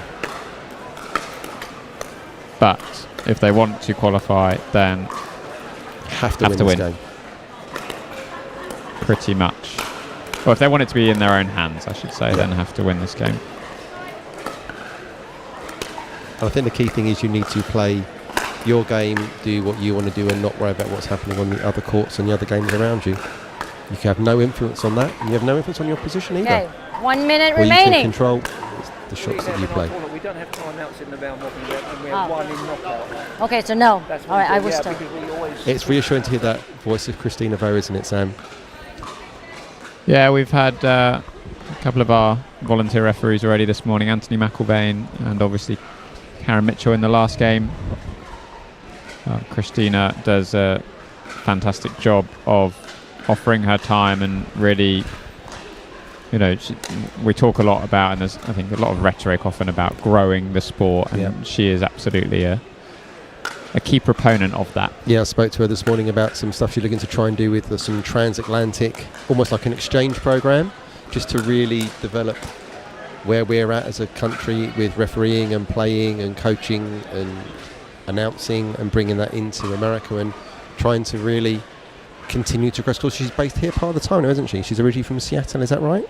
Yeah, lives over in Seattle and I think splits her time between there and London. So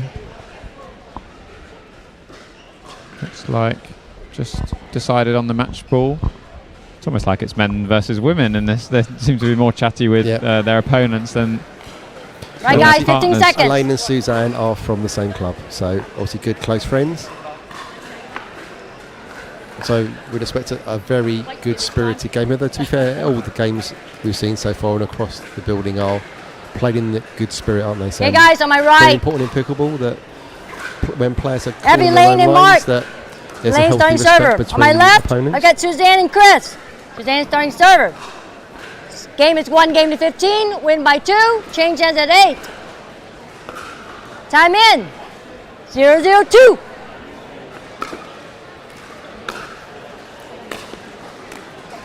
What a lovely third shot drop that was from Mark Eggleton. Gripping it with heavy spin, side and top, to dip at the incoming Suzanne Rouse. 1-0-2. Always that risk of that middle return, isn't it, Sam?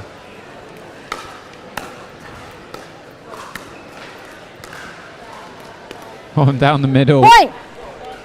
This time works out for Elaine Brown. Bit of miscommunication between Suzanne Rouse and Chris Mitchell. So now we're at 1-over-1. 2-0-2. Oh, 2-0-2. Good start.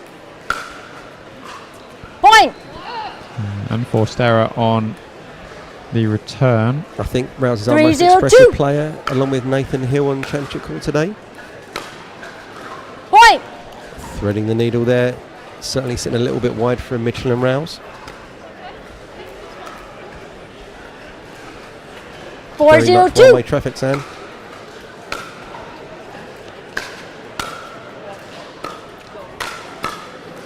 Side out. Dispatched by Suzanne Rouse. Yeah, much more assured on that point with regards to who was taking the ball. 0-4-1. And that clarity just helps with hitting a much more solid volley. Second serve. Not seen too many of those misses from Suzanne Rouse today. 0-4-2.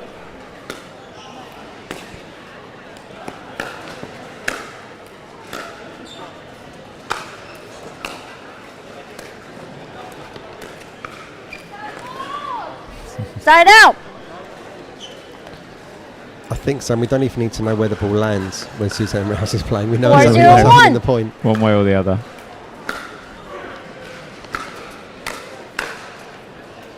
I don't mind Second serve. that play. We spoke a little bit earlier about wanting Mark Eggleton to be a bit more aggressive in the middle. Yeah. And that ball is definitely there to be taken, just a 4-0-2. matter of getting the ball down and inside the court. I felt his timing was a little bit early, that he was kind of hitting it in front of him, not to the side. So he's a little bit compact on that. But a big early run here. 5-0-2. Side out. Good deep return down the line. Forcing that middle drop, which didn't have any pace on it, did it? 0-5-1. Not a lot of shape.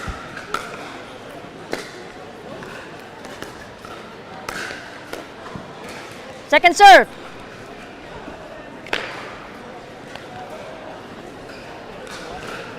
Zero, 5-2.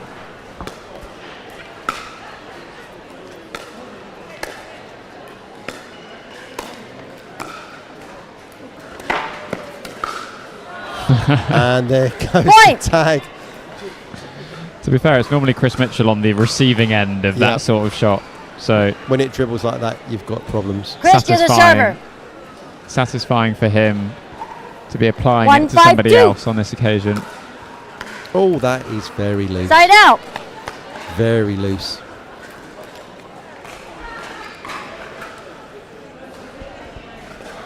Five, 1-1. Second serve. Brown just rushing a couple of the drop. She's normally fairly composed with those shots. 5-1-2. Just feels like she's in a bit of a rush a couple of times today to hit it. That one's much better. But again, Side that out. second one just a bit keen to skipping through it almost. Yeah, a bit keen to get it sort of over and done. 1-5-1.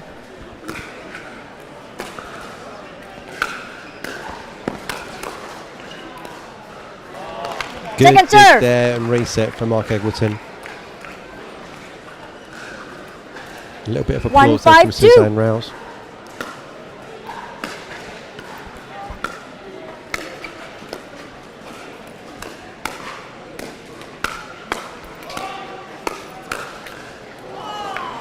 Side out. Again, I'm enjoying the speed ups and the instigation from the paddle of Mark Eggleton here. Certainly getting more into the more dominant male role we typically see in mixed doubles.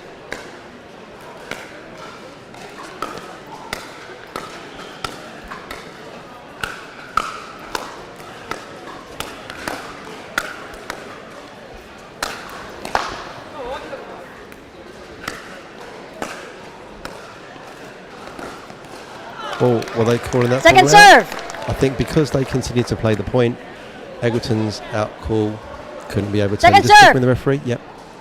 Can't be overturned after your opponent has hit the ball again after your shot on that. 5-1-2. Out.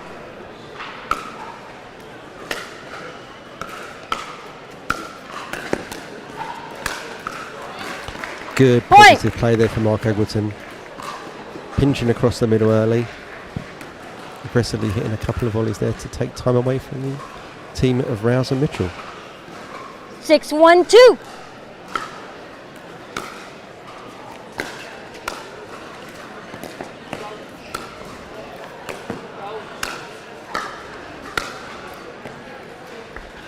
Point. Frustration there from Suzanne Rouse. 7-1-2.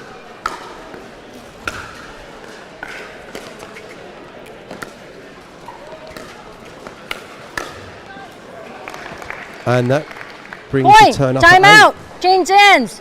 8-1-2. 1 minute. Certainly all one-way traffic here is going in the direction of Rouse and Mitchell, going in the direction of Brown and Eggleton. See some frustration on the face there of Chris Mitchell and Suzanne Rouse. Not doing a lot wrong. I'd like to see Chris Mitchell trying to continue to exert himself on the rally, being in control.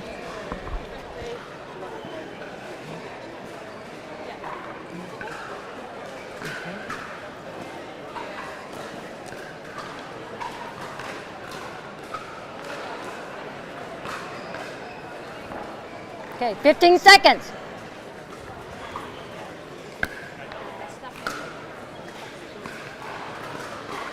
Time in. 8-1-2. So let's see if this mini timeout at the change of ends changes the fortunes of Mitchell and Rouse. Nope, still going in the direction of Brown and Eggleton. Lovely swinging forehand volley there from Mark Eggleton. 9-1-2.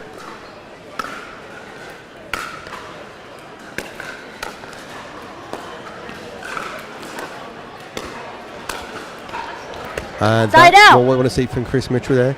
Being very big through the middle. Sitting on that central T position. So important for the man in mixed doubles. Either playing left or right to really dominate the middle. Use that 1-9-1. longer wingspan and height to your advantage.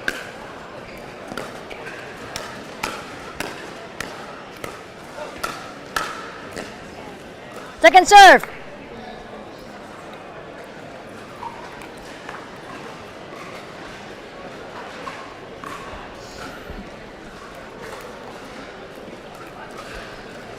One, 9-2.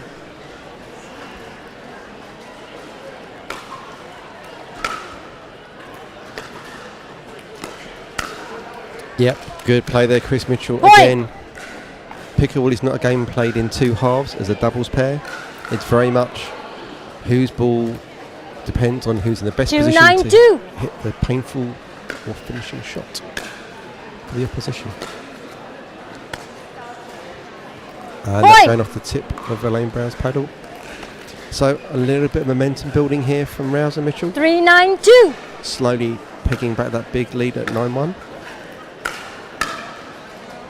And again, swinging heavy third drive there. Into the forehand counter of Elaine Brown, but unable to control it. 4-9-2.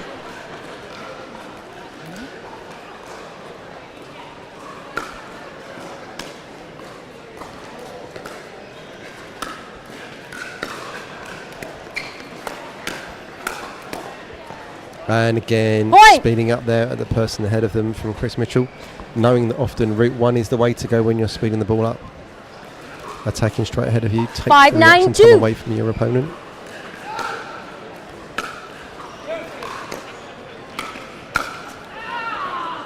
Side out. Yeah, we can see the frustration there from Suzanne Rouse. 9-5-1.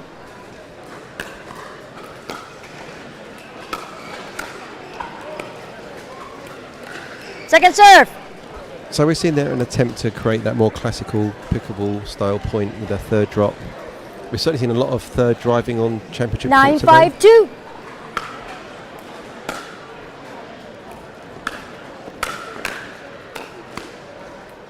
Side out. Obviously, strategically, the reason that the third shot drop existed was that it buys the serving time to get into the non-volley zone and establish there. 5-9-1. Neutrality where the returning team would normally be first. So we can see that here.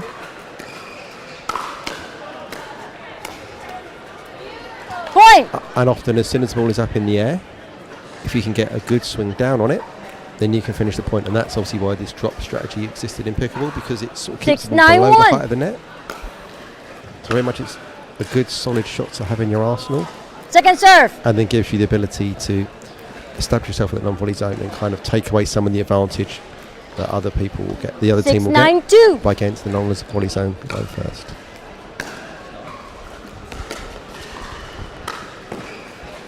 Point. So a good lob there from Suzanne Rouse over the backhand shoulder of Elaine Brown. It's always hard to control an overhead when it's going over your non-paddle shoulder, because you're having to kind of lean across yourself or use your backhand wing, which is for nearly every player the weaker smash side.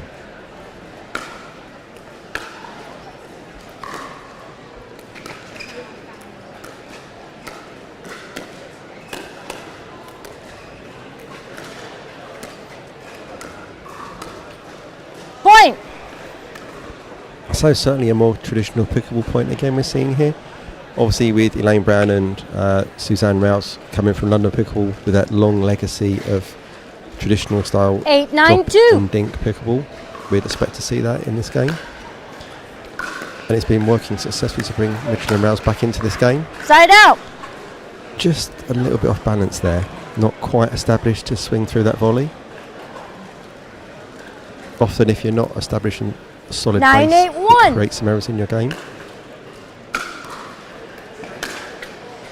Oh, and that net cord. Such an impact on that rally. So difficult to react and adjust from those balls. And obviously we have a semi-permanent fixed net here from our sponsors Franklin. So you will tend to find that the ball will fly off the net tape and continue, rather than dribble over, which you'll find with the more commonly seen temporary nets.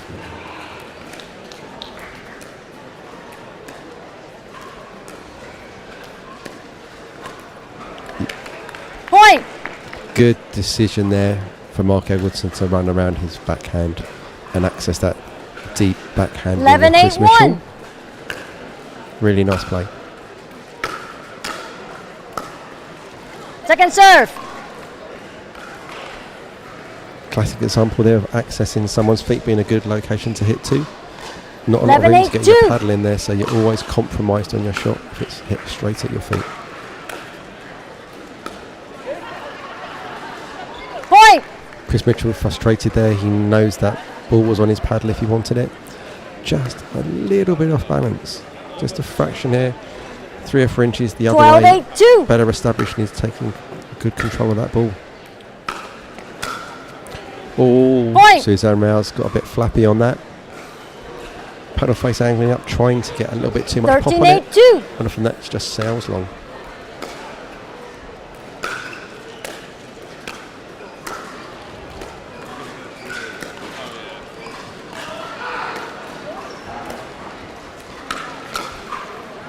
And a good finish Side there. out. Probably a little bit early for that drive there from Elaine Brown. Not quite going to be a gap to hit that into. Possibly sailing long. 8-13-1.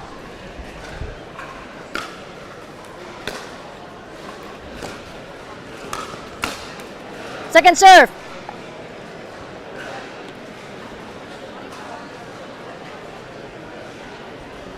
Eight, 13-2.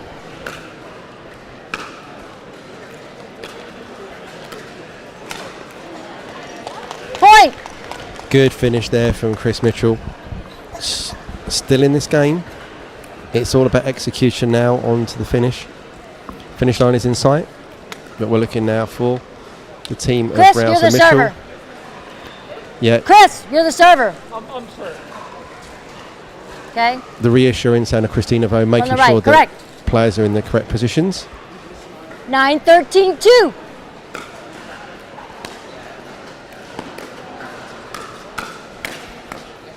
Side out. Oh, frustration there from the team of Rouse and Mitchell. Both going for it when probably only one was needed. Often when you both go for that middle ball, it's a compromise shot for whoever does make contact rather than a solid shot for the one person that does go for it.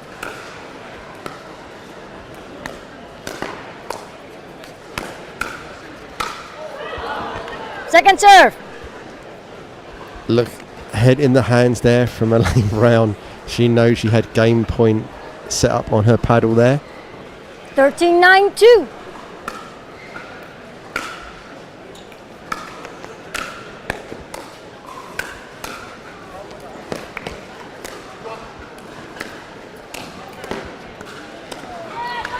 Good execution there. Often when you make Side a out. mistake, you follow it up with a mistake on the next point or something fairly simple, but certainly saw from all four players in that point.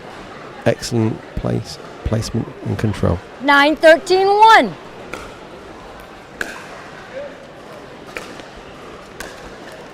Point. That's loose for Mark Eggleton there. Fantastic depth on that return 10-13-1. of serve, but couldn't follow it up on the first volley.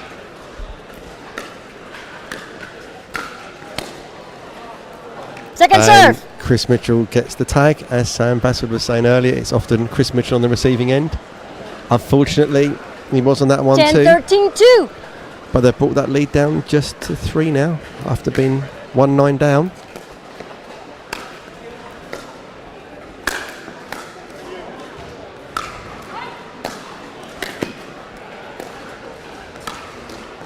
Oh, and Side out.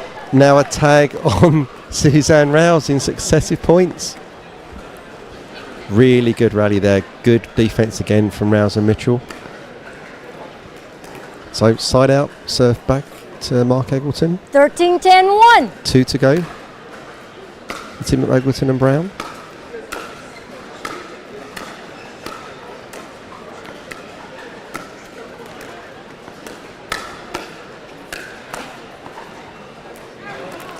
Yeah. Second The serve. instigation was unwise from Mitchell there. Oh, that was okay. Correction. Point.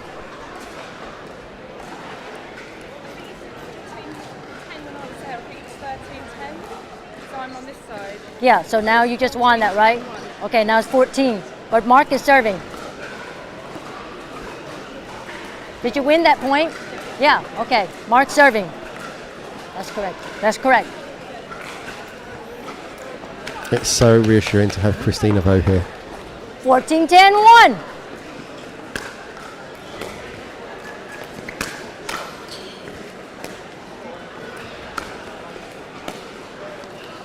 Second serve.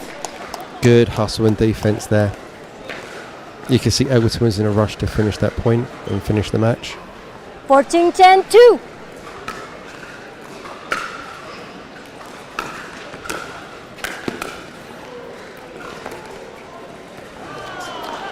out. again, good defence there from Chris Mitchell.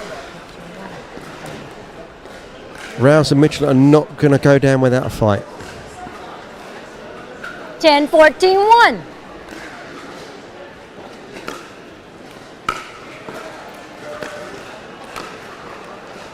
Point. And that's one back. A little bit loose there from Elaine Brown. Possibly Ruse taking it out of the air and possibly just needs to take a step back and let it bounce. 11-14-1.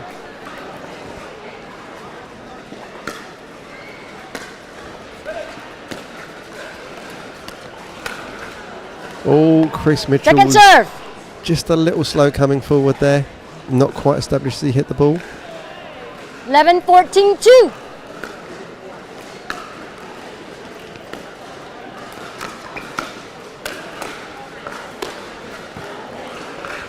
Calling that out. Yep, calling it out. So it brings it to 12-14-2. 12-14-2. Let's give me a matter of which team executes to finish this off.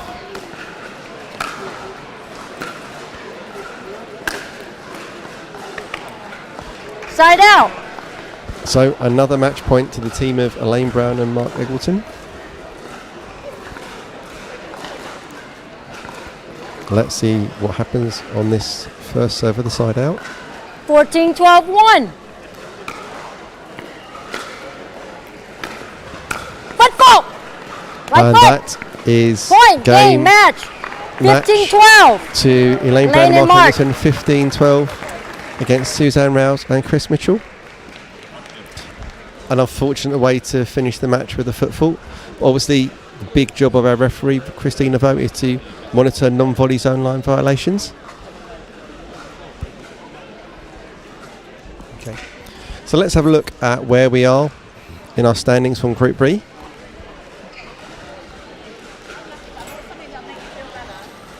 Through and qualified in first place is Anna Linton and Richard Love, undefeated at 4-0.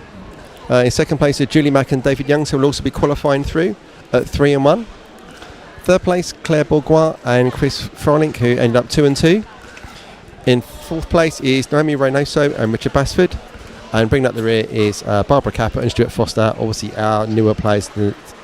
Oh, actually, tell a lie. Our last match will be between Barbara Capper and Stuart Foster and Naomi Reynoso and Richard Basford in the next match to finish up on Championship Court this afternoon. This will be the wooden spoon match. Whoever wins this one will qualify will end up in fourth, and the other team will be fifth. I'm just going to take a short break, and then we'll be back for the resumption of this match.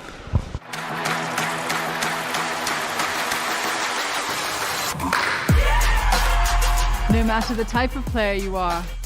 Junior, for now. No matter where you're from. אני מישראל, shalom. No matter your gender, No matter your age. No matter what tour you play on or who you play with. What matters is your love of the game. celebrating the sport. And knowing your level so that you can keep pickleball fun and fair for everyone. What matters is you. Introducing Skechers Pickleball, the official footwear of every pickleball league. They're ultra lightweight and responsive for incredible speed. They have Goodyear rubber outsoles with a specialized pickleball design for increased side-to-side stability and agility. Plus, they feature shock-absorbing foam and Skechers' famous relaxed fit design for incredible comfort game after game. Conquer the court in comfort. Skechers Pickleball, the official footwear of every pickleball league.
Welcome back. Next up, we've got a Mixed Doubles Open 50 plus Group A game here at the Sketchers Pickleball English Nationals. We've got Barbara Capper and Stuart Foster.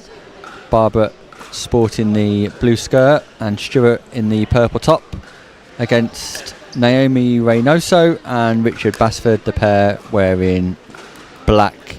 This game will be underway shortly, but joining me in the Coventry booth today, we've got Chris Bowman as a guest commentator. Chris, welcome. Thanks very much, Nick. Looking forward to this one. Should be a good game between these two pairs. Yeah, Richard and Naomi have struggled for a little bit of consistency today, but that won't stop them trying in their last group game. Should be nice and competitive against Barbara and Stuart. How you enjoying your experience so far here at the Bolton Arena? It's been fantastic. There's been some excellent games going on all the courts so far this morning, and watching some of this Open so far, the levels that you see these players getting to is great fun and sets a good standard for us to be watching. And I hear that you're a sports analyst yourself, Chris. What can you bring to the table here? What you're looking to analyse? Any specific features, statistics, technique? What we analysing? Well, with the background being in football, I don't know how easily that is going to transfer into the pickleball game today. But I do like watching patterns of play and seeing where people are spotting potential weaknesses and things like that. So maybe we'll see a little bit of that coming out as this game takes place. And in terms of yourself, Chris, what experience have you got in the pickleball world at the minute? Have you been playing much this week so far? Have you got games scheduled for the rest of the weekend? I'm going to be lucky enough to be in action on Saturday and Sunday. Started playing myself in April of this year, picked up the bug within about 13 minutes and have barely stopped playing since. So as much as I do love watching all these people having a go today, I can't wait for it to be Saturday and getting into the action myself as well. And where's your home base club? Based in the Stoke area. I've been playing a lot there and also at the Telford Pickleball Centre, and recently moved to Lichfield, so getting to know the guys down there now as well, which has been great fun. It's a very welcoming community, the pickleball community. Pickleball England do quite a lot around the country, not just at the English Nationals or the English Open, but lots of other events too. How have you found that? I mean, the whole community so far, the aspect of that has been one of the greatest draws of the sport for me. You can go anywhere where people are playing and you can just immediately get on court and have a good time with people, all different ages, all different abilities. It's just so joined up in the whole thing when people are playing. We had something the other week where we had a 12-year-old on court playing against an 83-year-old on court, and you don't get many sports where that can happen regularly as it does in a lot of these things. It's just such a great time. That level of inclusivity has been promoted heavily by Pickleball England this year, and we see the juniors getting the opportunity to compete at the English Nationals on Sunday. Great opportunity for some of the younger players in the sport to express themselves and compete on a national level. Yeah, I've been lucky enough to play against a few of the juniors in a couple of the tournaments in recent times, and the level of skills they've got for their age, some of them, it's phenomenal. I mean, if I had some of their skills now, I'd be a very happy player. So as they grow and develop and mature into the game, I mean, some of the people that we're seeing coming through now are going to be sort of English household names in the next few years for sure, because there's a lot of depth coming through now. Yeah, and we can see the standard in pickleball in the UK improving year on year.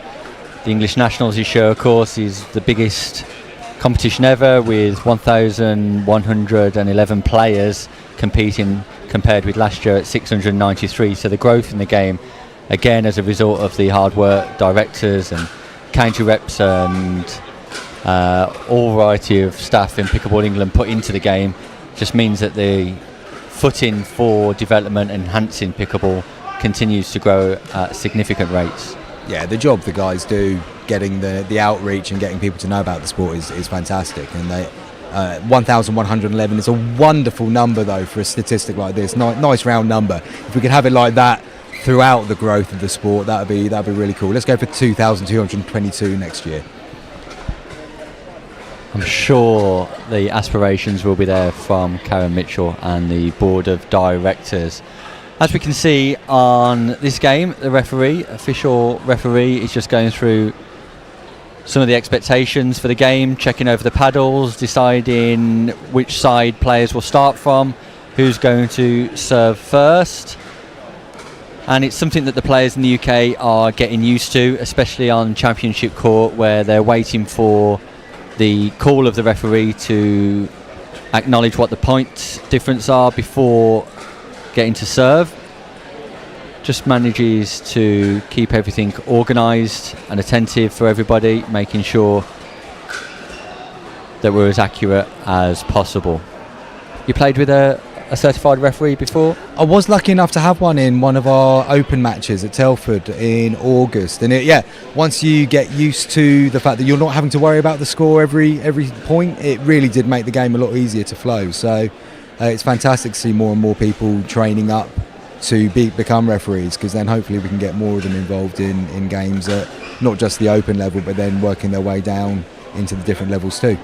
You can see Pickleball England putting on events around the country and around the course of the annual calendar for people to take part in official workshops to become match referees at competitions like the English Nationals and the English Open. Fantastic opportunity for people to express themselves in an alternative way in the game. So conversation's over. Players will be given another 60 seconds just to complete their warm-ups. Is there any specific warm-up routines you go through before you play? That's a very good question, Nick. In terms of the warm-ups that we try and do, it's basically, do I feel confident enough not to be hitting the ball into the net in the first point of the game? And then from that, can we get a little bit more creative and try not to hit it in the net from the back of the court? But no, I mean, the things the guys are going through now, particularly I know Barbara at Kappa's will just be worrying more about just getting the confidence for the first few points. There's not a lot you can change in the game at this point. It's now just waiting for the game to actually get going, so they can get into the action. We saw that with some of our earlier matches this morning. Players just taking a couple of points just to get used to the environment, get used to the surface. Of course, this is a different surface to some of the courts that you'll see in other parts of the arena. This is a certified Pickleball United surface that the players are playing on here at the English Nationals. So the ball does react slightly differently. And of course, you've got the pressure of the cameras and a little bit more of a watching audience as well. Yeah, some of the players have been mentioning that this court is playing faster than the outside courts, which when you've been playing a few games on a different surface, it does take that little bit of time just to adjust to it. But then I guess that's what the warm-up is for, just to be able to get used to the bounce of the ball and the way it's coming through the air. But then you've got all the other factors that you've got cameras on you now, and far more people, eyeballs watching this game than in the ones on the outside court. So it all adds into just a little bit more expectation of yourself in a game like this. Referee's called 30 seconds, so we should be underway in this one in no time at all. Looks like Stuart will be serving. Referee just does the final check of the balls. So we'll have Richard Basford and Naomi Reynoso playing at the top of your screens, and Barbara Kappa and Stuart Foster at the bottom.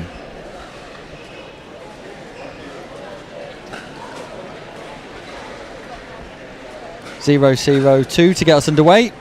For those who are new to the sport of pickleball, first serving team will only get one opportunity to serve, and then it's two opportunities from there on in. Stuart Foster to get us underway. Win by 2, change ends at 8. Time in 0-0-2.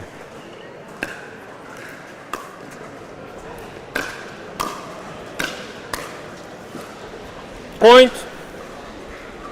Richard Basford trying to change the angle on that point.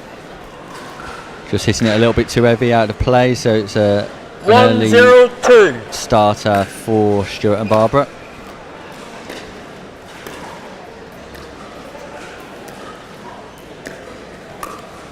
Point.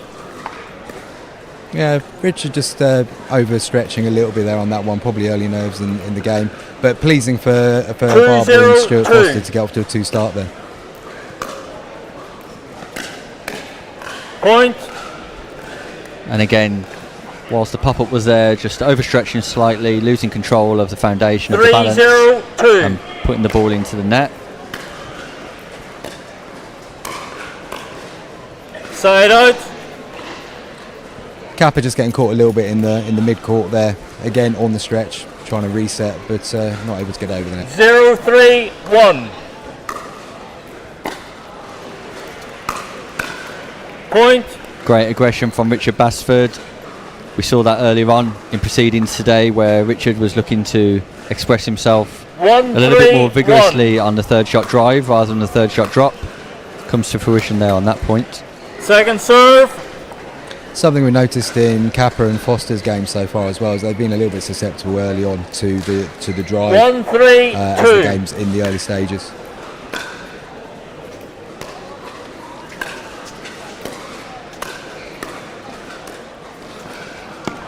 Great hands from Kappa, nice on the drop, keeps the ball dead in the kitchen.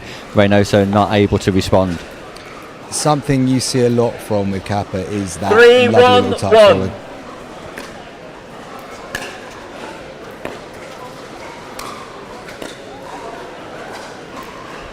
Good depth from Basford, keeping the ball nice and long, forcing Kappa and Foster back, not allowing them to get through the transition zone to the kitchen. 3-1-2.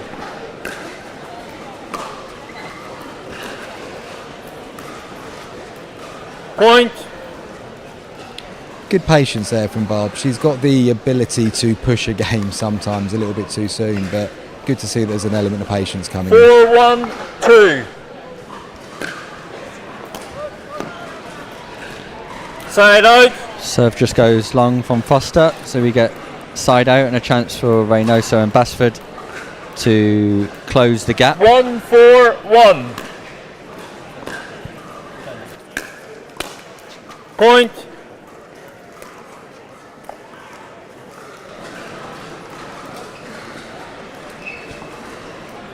One, 4-2.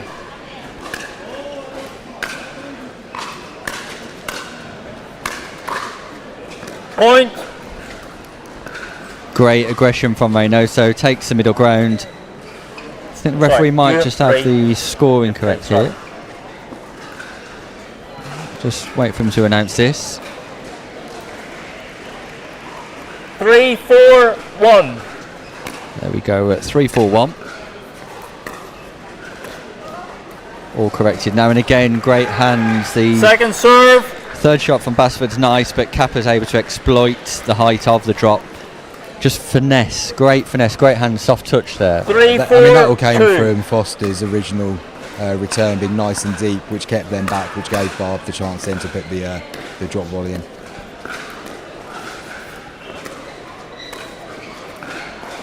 Side out. Kappa's able to exploit the gap between Reynoso and Basford, sends Basford wide on the dink, spots the gap through the centre, and is able to throw the pin. 4-3-1.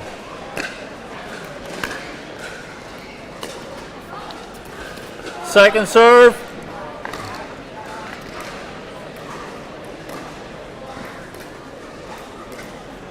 Four, 3-2.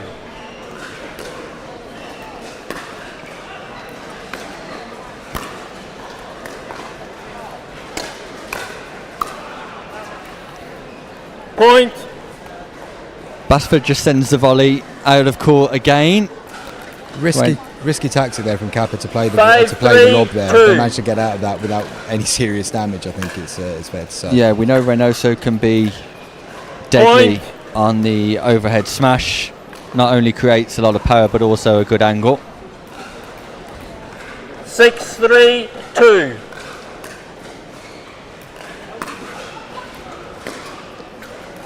Side out. Third shot now able to be executed there. So we've got a side out with Reynoso and Basford looking to bridge the gap at 3-6. 3-6-1.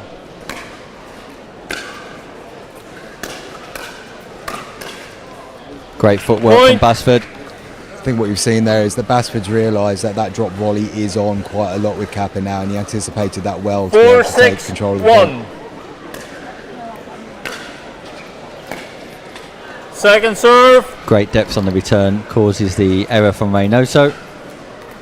Really important, again, when you're in the early stages of a game like this, just to get the serves, returns and thirds accurate here. Nice, consistent, get the basics right implemented before you build upon that. Definitely. We're still at that stage where, although the score is 6-4, both teams are still feeling each other out and working out where the weaknesses are. And doing the basics well is always a fundamental in any situation. And there we see one of the basics just go slightly wrong, right on cue with the long serve.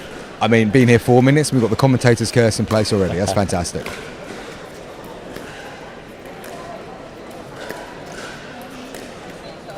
Great dinking exchange between Reynoso and Kappa. Reynoso coming out on top on that occasion. 4-6-1.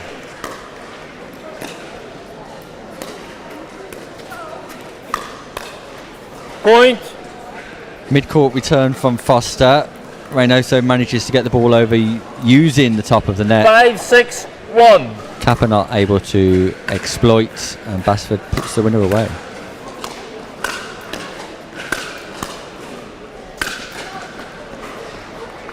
Good defence there from Reynoso. Second serve. So not able to do enough to put them back under pressure again, and then Kappa was able to force the mistake from Basford.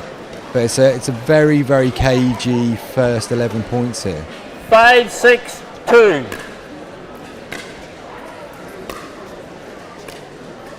Point. Soft touch from Kappa on this occasion. Doesn't come up trumps for her. She hits that into the net, so we're at 6-6. 6-6-2. Like you say, we're at a cagey part of the game here where we have not settled into any real rhythm. But that's a great lob from Reynoso. The double-handed backhand topspin over the head of Kappa, hits the surface and peels away. What a great lob. That could be a turning point. They've now picked up 3 points in a row.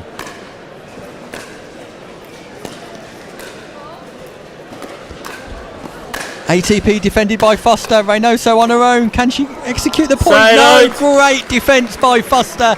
Basford on the ATP hits it nicely, but brilliant from Stuart Foster. Reynoso not able to defend the court by herself. Second serve. Third going into the net there from Kappa. Such a shame after great work there to get the serve back, then to give that one away quite cheaply. 6-7-2.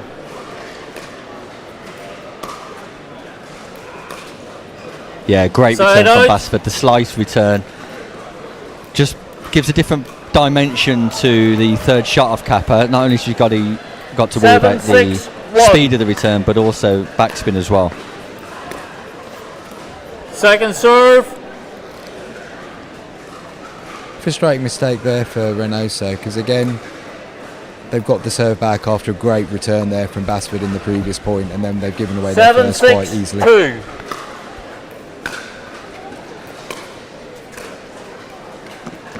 And there we see that drop volley, soft hands from Kappa.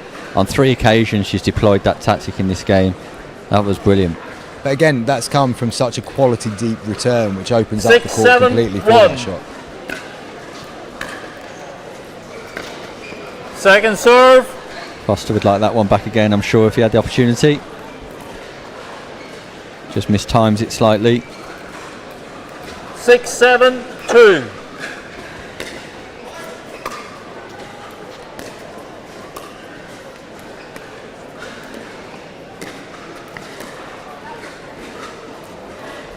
Point. Lob just goes long from Reynoso on this occasion. So at 7-7 with the change of ends coming at 8. 7-7-2.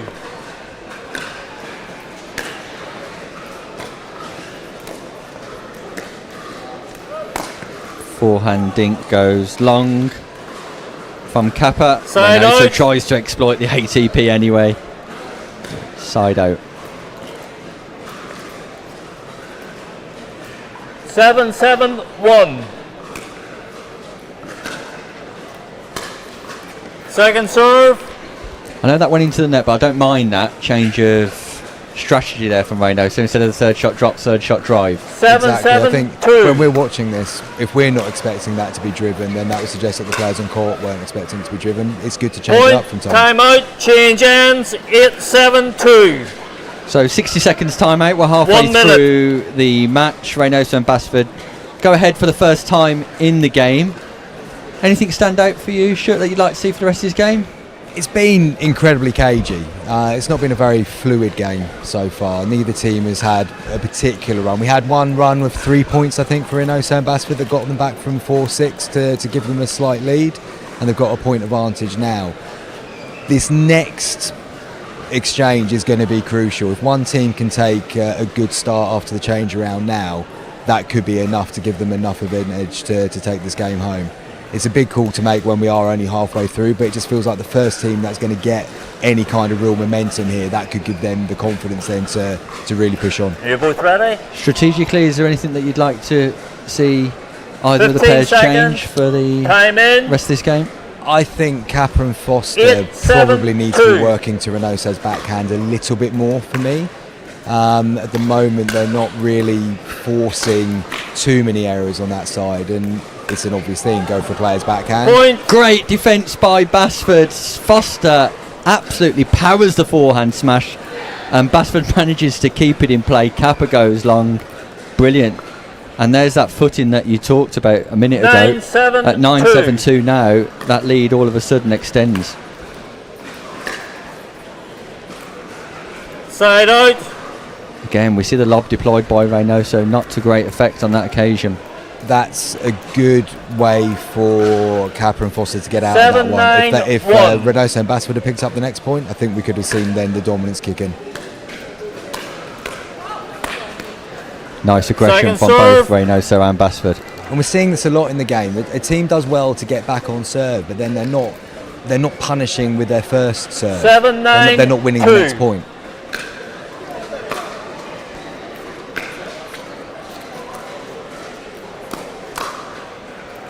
Great speed up from Foster, catches Basford unaware. Basford not set for the volley and just sends it long. Again, slight change of strategy there from Foster. 8-9. The first part of this game, he'd be looking to keep the ball in the kitchen and dink there, but went on the attack. Deep return from Reynoso. Side out. Overhead smash from Basford. Foster not able to repel. That was a missed opportunity there for Foster. The ball was in the mid-court. It was there for an attacking drive, and unfortunately it's just hit the net with it. He'll be kicking himself in that. 9-8-1.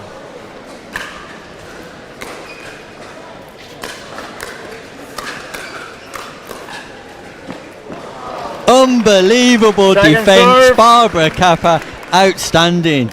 The watching galleries give a huge round of applause. Great defence. Excellent defence and a good finish there from Barb. Again, we saw Basford reading her drop volley, but she was able to get out of the point with a great shot down the line.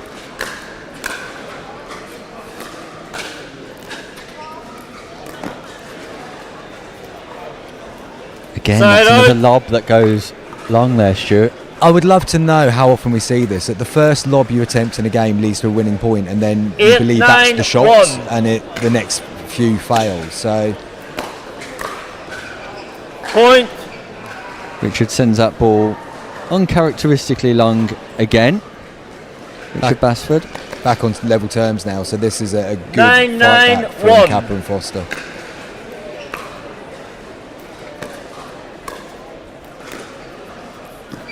That's a great forehand. Barbara Kappa, absolutely brilliant there. And there's been a couple of plays here from Barbara which are instrumental in this comeback. And as a result, they take the lead 10-9. Great control there on that cross-court dink.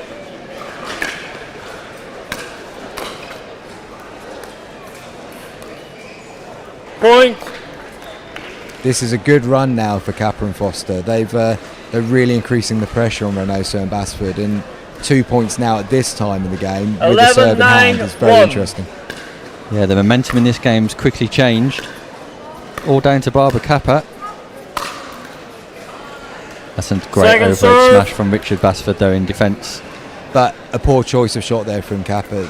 The lob isn't working, we're seeing this now. 11-9. So just resetting or dropping there would have been a much better choice. Moonball serve. Side out. Not able to execute the third though. Again though, thinking about a change in strategy, different shot selection. 9-11-1.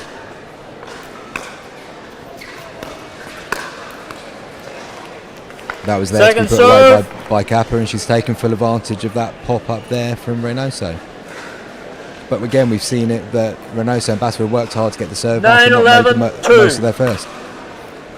See Basford and Reynoso choosing to stack here. Side out. That's called long. Basford and Reynoso challenging the call with the referee. Remember, the referee can overrule if they ask the question to the referee, which they have not done on that occasion. Didn't get a great look at it from our screens. 11-9-1. Certainly didn't from here. Point. Good aggression there from Kappa, and that gives them a 3-point lead now. Yeah, rare third shot drive from Kappa again. Just varying her strokes. 12-9-1. Keeping Reynoso and Basford guessing.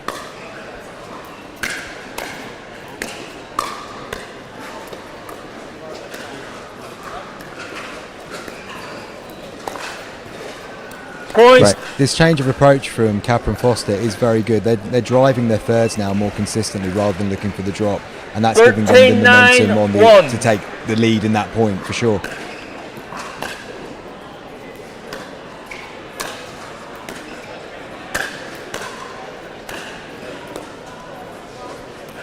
Great defence from Foster and Kappa. Second serve. Just not quite good enough. Stayed in that rally brilliantly. Basford just able to get the win. So at 13-9-2. 13-9-2. With Foster serving.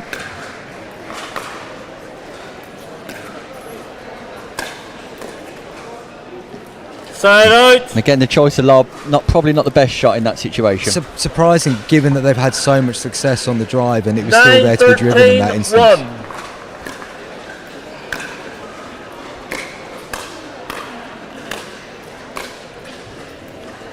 Great reach from Foster on the overhead. Plays the looping overhead forehand smash, and then Reynoso sends it long. That's a very good leave by Kappa, because the temptation to then driven that must have been huge. 9-13-2.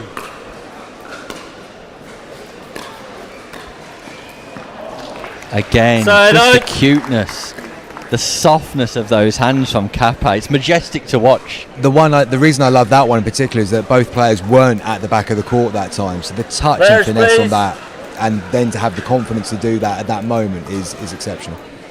13-9-1.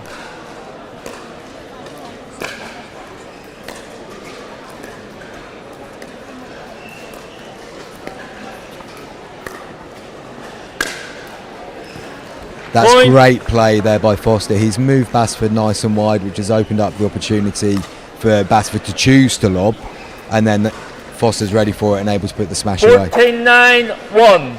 Here we are, match point, 14-9-1. Banana serve. Foster goes for the lob himself. That's in play. Point, Basford misses it, and there's the game to Foster and Kappa. 15-9. Reynoso and Basford ultimately come up short. They do indeed, and just goes to show that we've spent the last 5 minutes talking about the lob being a bad choice, and it's the lob that brings home the bacon with the final shot of the day. So really good game though, and as we said in the change around, whoever got the momentum next was going to go on and take it, and you can see Kappa and Foster's change of strategy there really did pay off in the end. Barbara Kappa influential in the last stages of that game with her shot selection, varying it up, but also the soft touch ultimately wins the day. Yeah, definitely. It's a shot that Barb is definitely getting known for, those deft little touches and clever angles. I think it's not so much the deftness of the shot, it's the choice of angle that she does it with as well. But we can't play down the impact that Foster's had there as well with some of his defensive play. There are a good couple of rallies there that could have been dead that he's kept alive, and then Barb's got the chance to finish the point offshore, but wouldn't have had the opportunity without Stuart's good work there. So up next we've got Rochelle Penrose and Lee Harper versus Kat Jelly and Nathan Hill. A crucial game in Group B here at the Skechers Pickleball English Nationals. That leaves me just to thank Stuart for his time in the commentary box. Really appreciate it. No worries, Nick. Been a pleasure. Thank you very much. Here's a word from our sponsors. Things have a funny way of sneaking up on us. You play once, and you want to play again and again and again.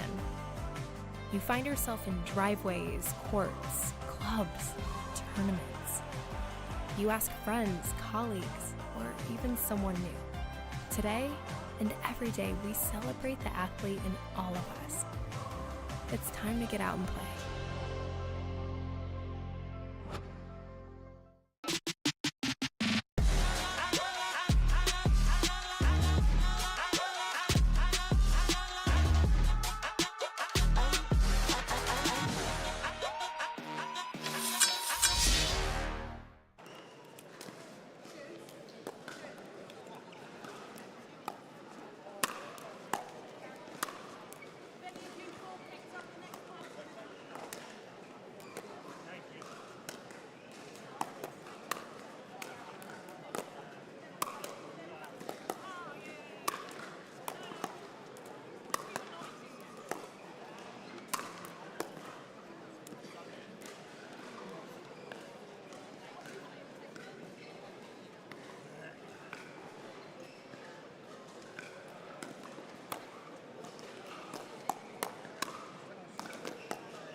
If we're not sure, we can call the question to serve. Okay.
Welcome back to Championship Court here at the Skechers Pickleball English Nationals 2024. We've got a really important Group B game here.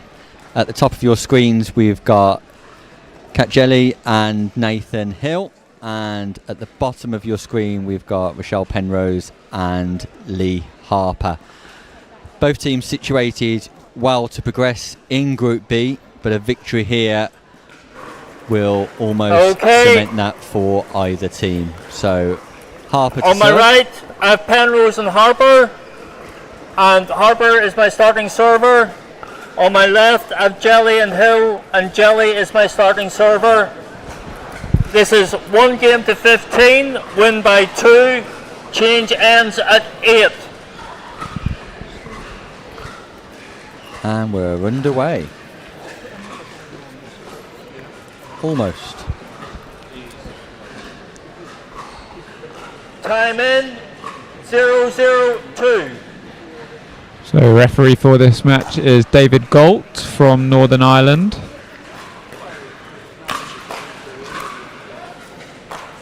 Oh, what a dig from Lee Harper originally on the forehand. Great defence by Harper, but already we see Hill 0-0-1. position himself in the centre of the court, that dominant force of the partnership.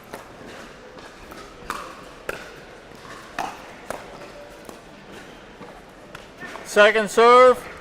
Great block volley from Harper, putting Hill under pressure, not able to respond on that 0-0 occasion. Fault. Warning. Next time it will be a fault against your team. And we see Nathan Hill getting a warning for serving I before the recall the score's score. announced by our match referee there. 0-0-2. Something that the players just need to get used to, waiting for the referee to announce the score before serving. Happens again. Side out. The team of Jelly and Hill will be deducted a point. 0-0-1. Point. And the first point on the board for the partnership of Harper and Penrose. On return serve by Jelly sees 1-0-1. Harper Penrose take that early lead. Second serve. Just long there for Penrose, slightly out. Just overcooking the forehand. Perhaps losing their footing slightly. 1-0-2.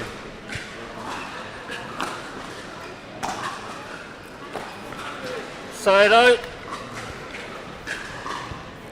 Edgy early exchanges in this one, Sam. No real flow, rhythm or pattern to the game as of yet. 0-1-1.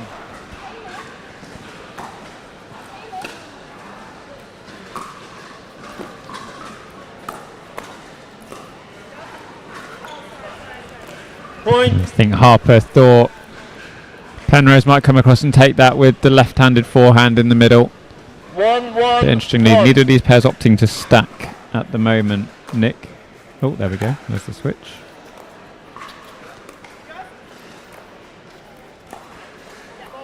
Second serve. Right on cue there, Sam. We get the switch, but we see 1-1-2. Harper and Penrose both playing left-handed in what would be a rare occurrence on the pickleball court. Sam, what challenges does that bring about for Side out. Jelly and Hill?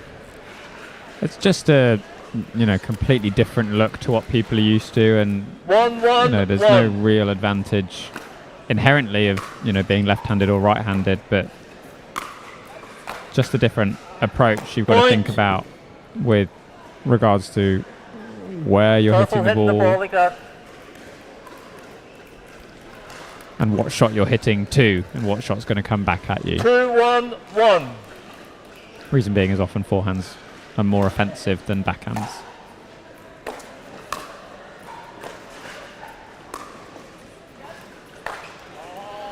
Second Harper serve. nets the drive. Did the hard work, pushed Hill right back off the non-volley zone line.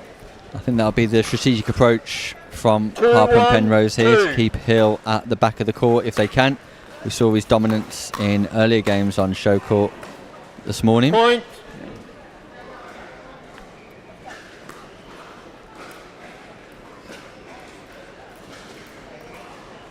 Three, 1-2.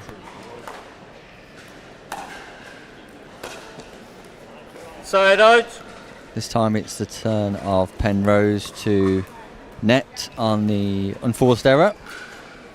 So we see a quick side out with Jelly and Hill 1-3-1. looking to erode the deficit.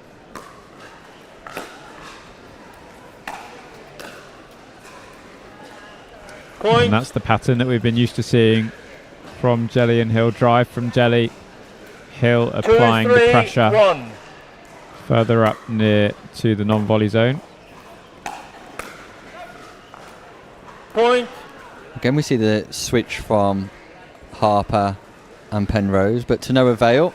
3-3-1. Jelly hits the backhand side of Penrose.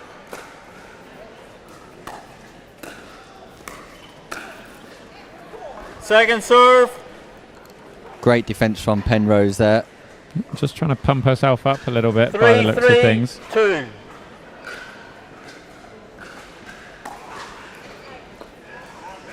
Almost a nasty Nelson, Sam Basford. What are we watching? Intentional or unintentional, we do not know. But 1. nonetheless, back with Penrose here. Second serve. It's a nice put away from Nathan Hill. Not an easy shot to play above the backhand shoulder. 3-3-2.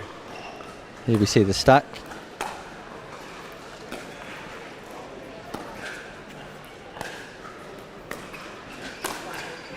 Yeah, well played, Rochelle Penrose.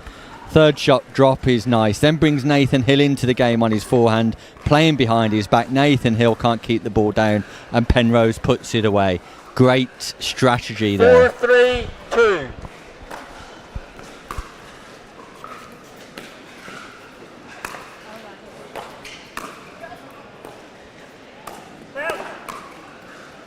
Point.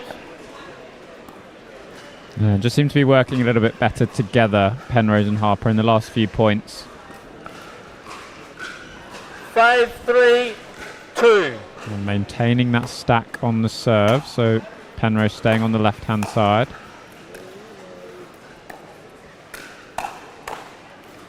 Point.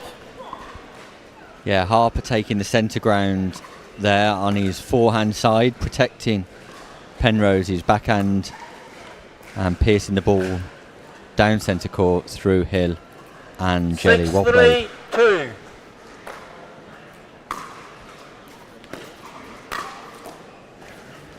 I think that's where it's difficult, Nick, with Cat Jelly ending up on the left cross court from Rochelle Penrose. That dink battle is on the forehand of Penrose, and then the middle is covered by the forehand of Harper, and that's the difficulty with playing the two left-handers. It's the only what feels like safe option is directly down the line for Cat Jelly. Point.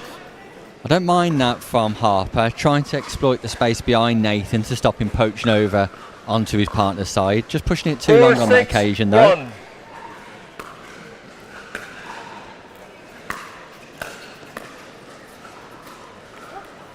Point.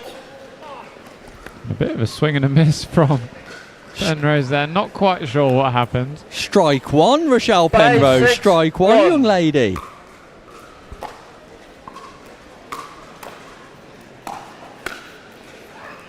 That's a nice put away. Nice control. Yeah, just sort of stunned it a little bit. Ball didn't really bounce up. As a result, left Nathan Hill with not much to work with.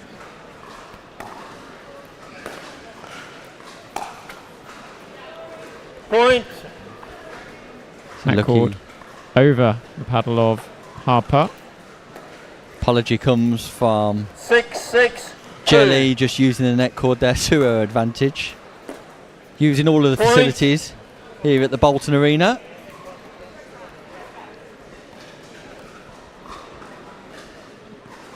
And Jelly and Hill take the lead, Sam.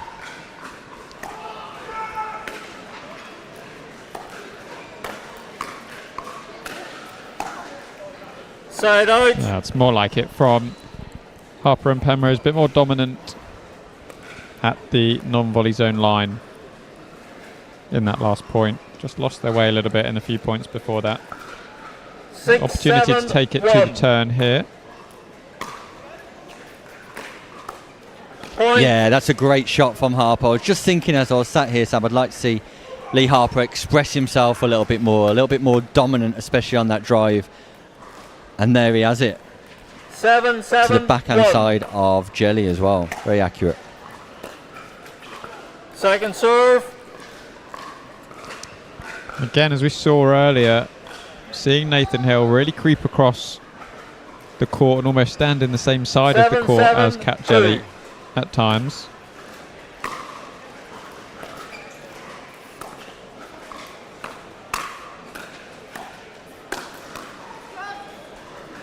Great defence from Hill. And he's won the point. He's won the point. He's all over the place, Nathan Hill. Fantastic defence, and then he retains his composure to play the winner. Harper and Penrose will be disappointed with that. 7-7-1.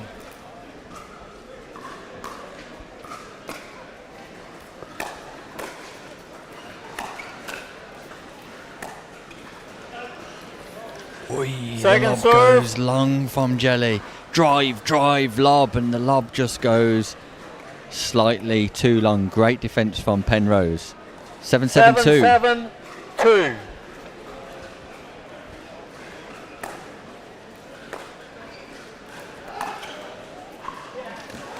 Point. Finds the inside sideline. 8-7-2. Jelly, although the net cord helped, didn't look like Harper was looking 1 to minute. play.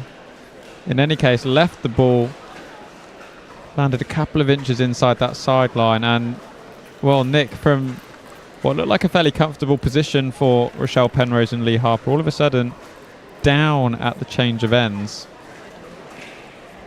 Well, Jelly, in the last 3 rallies, has just come into her own, Sam. She's driving the ball so nicely on that straight line, and we can see it coming to positive effect now. There's an 8-7 lead here for Hill and Jelly at the turnaround. Still on serve. Be interesting to see if they can widen that gap now. Is there anything that stands out in the game for you, Sam, that you'd like to see change?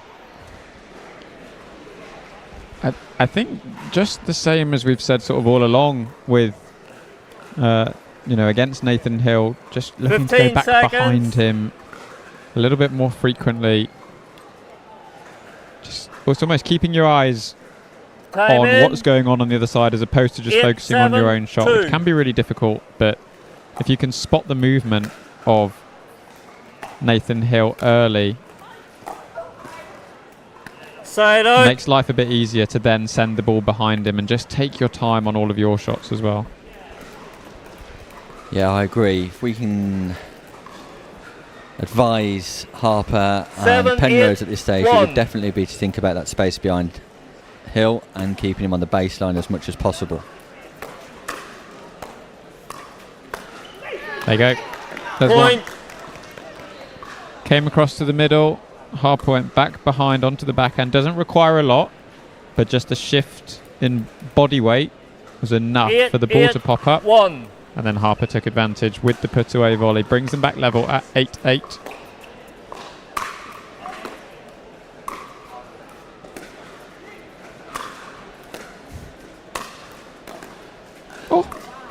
Great defence by Harper.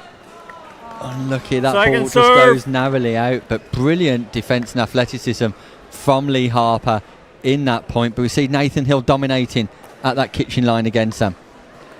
Yeah, and it's becoming almost the story for the day for this pair is Jelly's tenacity keeping the ball in and Hill's clean up at the net.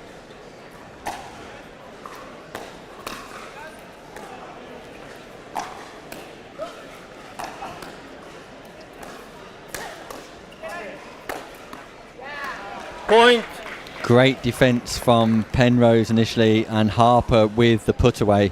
But you notice the third shot in that point, Sam, was Harper playing behind Nathan Hill. Got both players to the kitchen line. Absolutely. And it's easy for us to sit here and say it. But hopefully these players are starting to see the pattern. Side out. Penrose electing to lob there on that occasion.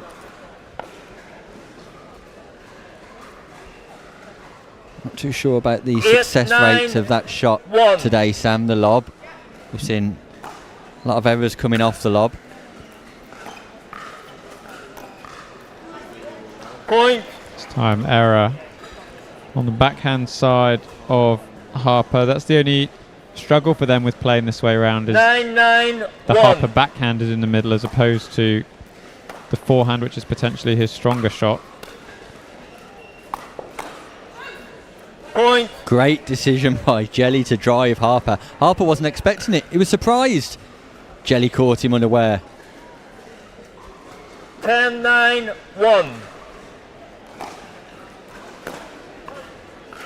Point. Enforced error. Just losing her footing slightly there, Penrose. Tough at this point in the game, Nick. 11-9-1. Crucial game here in Group B, live at the Bolton Arena.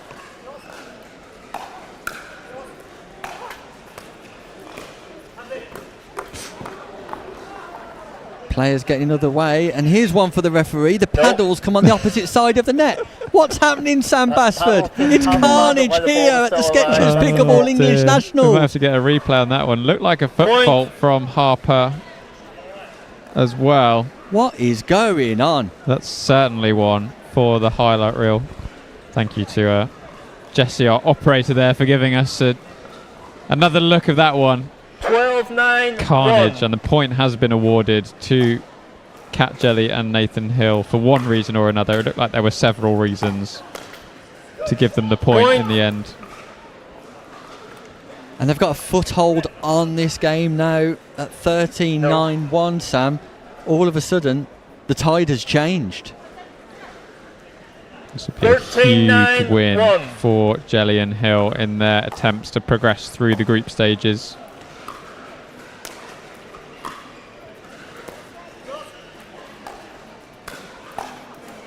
Second serve. Yeah, it's a great topspin forehand put away, isn't it? That's a real nice shot from Penrose. Nice, controlled and accurate. Yeah, certainly one of her stronger ones in her arsenal. 13-9-2.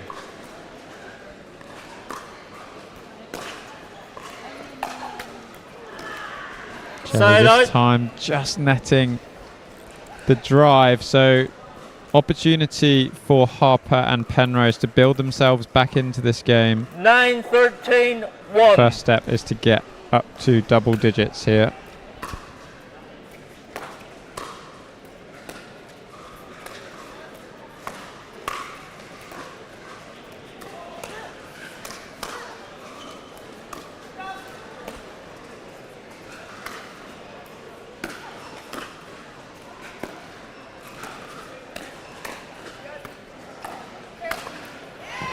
Well played, Penrose and Harper. Fantastic in defence at the back of the court. Execute the transition zone well, and then win the point at the kitchen line. I think that was probably textbook pickleball point of the day so far from Harper and Penrose.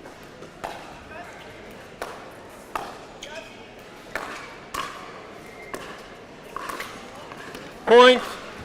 And there we see one just making Nathan Hill play inside the line of his body first. Just created that touch of doubt as to where the next ball was going. 11-13-1. Crucial game in Group B here. At 11-13-1. The drama is about to unfold here at the Bolton Arena. Nathan Hill celebrating the unforced error from Harper on that occasion.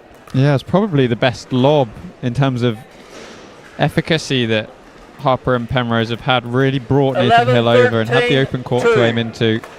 Just tried to do a bit too much with the follow-up forehand. That's such a good drop from Harper. Really dipped below the height of the net. It's an example where Hill stretching probably would have been better to leave that to Jelly. 12-13-2 in the crucial stages of Group B here. Fantastic play from Penrose, Sam Basford. Yeah, so good from Rochelle Penrose. Just waited for that court to open up. And then again, didn't try and do too much with the follow-up volley. Just pushed it into the space. 13-13-2. From 9-13 to 13, all the tension builds here at the Bolton Arena.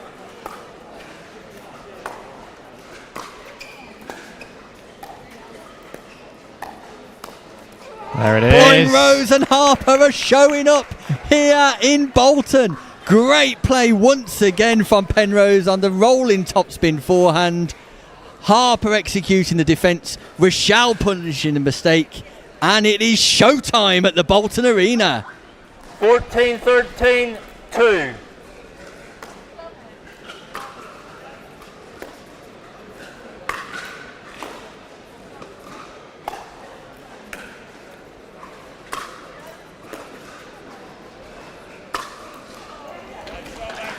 That's a great angle from Nathan Hill, Sam. Wisely considering rather than power, think about angles. 13-14. Took him a few to realise, Nick, didn't it? But we got there in the end. And that change so worthwhile, especially on match point for Penrose and Harper. Point. Net cord on the way through. We're at 14 all, Sam. At 14 all, win by one. The game has swung again. Two chances, two match points coming up for Hill and Jelly. What a match.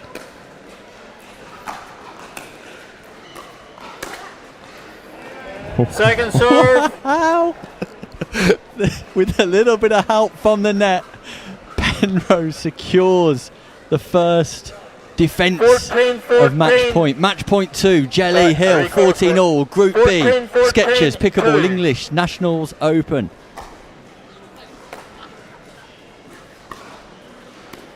Point. Oh, it might be win by 2, Nick. I might have fed you the wrong line there. We're going win by 2, Sam. Let's have a little bit more. Let's watch some more of it. It's entertaining. The crowd want more. We'll win by 2, not win by 1. Here we go. This is match point.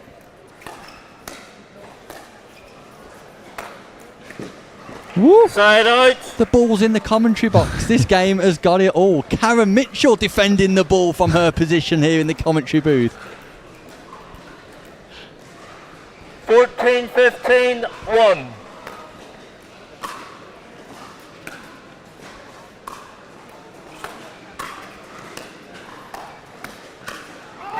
Point.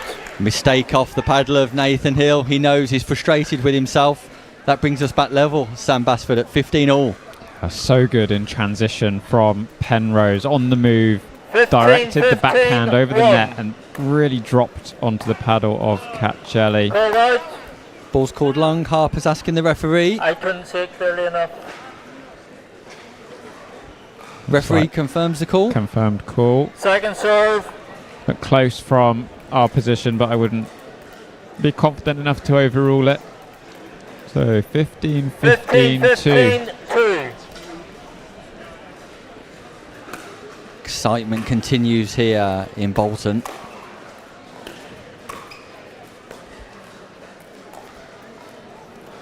Harper with the reset, finds Side the backhand of Jelly.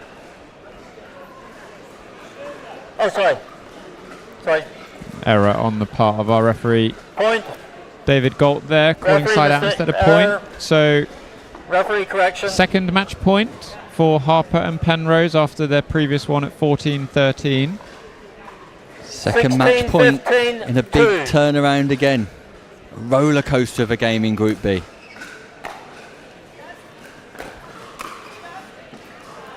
The block from Hill Game match. goes long. 17-15. Penrose and Harper. The whirlwind of a game won in the end by Rochelle Penrose and Lee Harper secures them 4 out of 4 wins, top of Group B.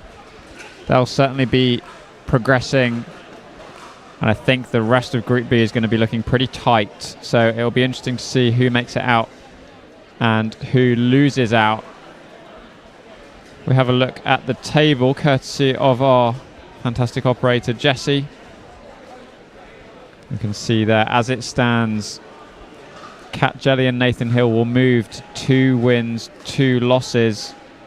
But I think they might edge through on the points difference. Nick only losing out in that game by 2, so it will take them to a positive 9, which is above Suzanne and Chris and also above Elaine and Mark. Penrose and Harper definitely top. Deservedly so after that game as well, Sam. A great performance from Penrose and Harper. They'll finish top of the league. But then, as you suggest, it's tight in the rest of the group with 3 out of the other 4 teams all suffering 2 defeats each. We'll have to wait and see how things lie once the results get plugged in. But next up we have slightly different category, this time moving into 60 plus, 4-5 plus. Sylvia Coates and Paul Bisping up against Liz Batten and Dave Wood. Back with you shortly here at Bolton Arena. Things have a funny way of sneaking up on us. You play once, and you want to play again and again and again. You find yourself in driveways, courts, clubs, tournaments. You ask friends, colleagues, or even someone new. Today and every day, we celebrate the athlete in all of us. It's time to get out and play.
So we're about to get underway on this mixed doubles 4.5 plus 60 plus match. We're seeing some of our older competitors for the first time today.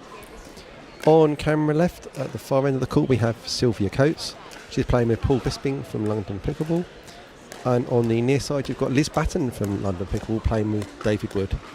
David's recently retired from his job and is looking to do a lot of work with regards to growing the game of pickleball back home. Should be interesting to see if there's any contrast in the style of play from our slightly older, slightly lower level players.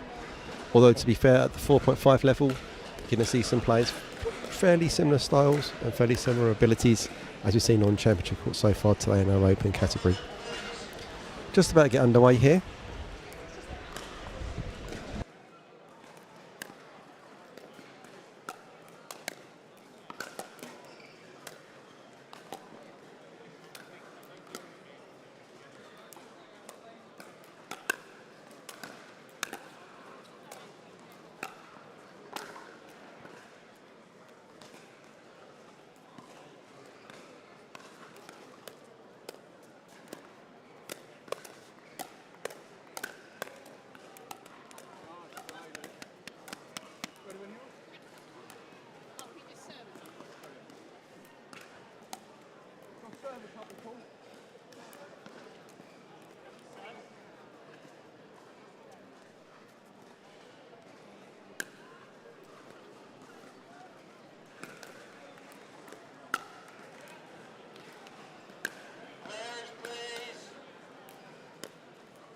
So we're going to have a slight change to our format here. We're going to be playing 11 win by 1.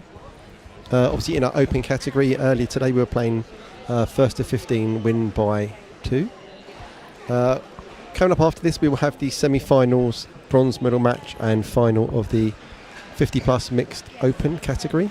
Those will be best of 3, first to 11 win by 2. So just a slight difference in game we've got here before we get into our semi-finals. Give our players all a break from the open category. Obviously started this morning at 9 a.m. So some of these players have been off and off court for the last 6 and a bit hours. Interesting to see that Bisping is setting up on the right here. Traditionally it would be the left-sided role for the male player on the team and the right-sided role for the female. But there is a strategy going around that you get your strongest player to serve first. And obviously it typically means that on a match point they will be serving because you're always serving on an odd score. There's been some recent research in America looking into the statistics at the lower level of the game about that as a strategy. A little bit swipey there from Coates. It's going to be an adjustment for our players on this court, not playing on the championship court yet today.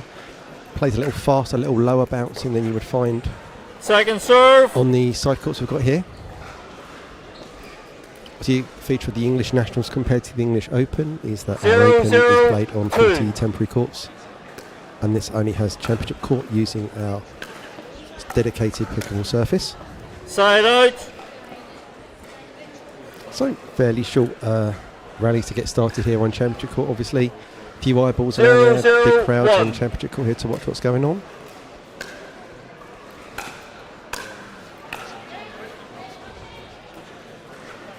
Second serve.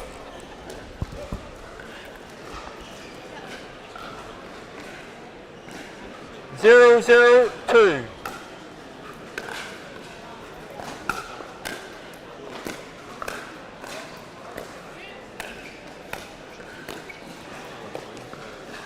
That was an excellent reach there by Liz Batten, fully extended on her forehand side. Now to gently control that ball into the non-volley zone. Really good play, Liz. 0-1.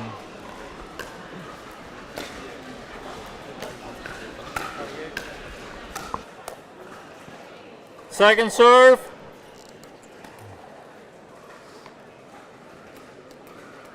Zero, zero, 2.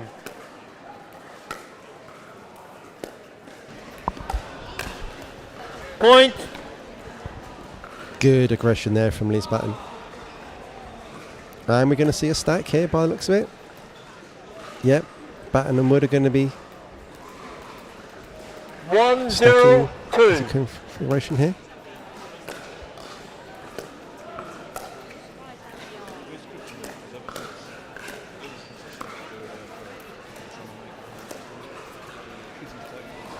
Point. Precision lob there from Dave Wood. Point.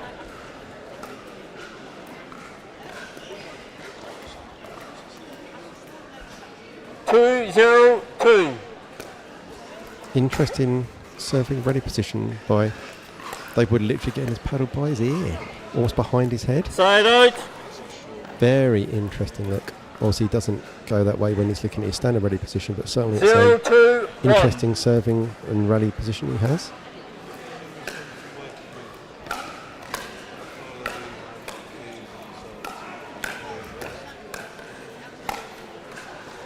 Point. A bit of help there from the net cord to help Coates and Bisping break the duck. And now 1-2-1.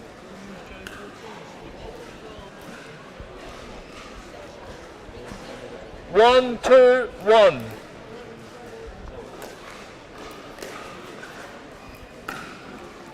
Second serve. That's a very speculative shot there from Sylvia Coates. That's about a 1% chance of going in and being successful, 1, particularly 2, when you're off balance 2. like that.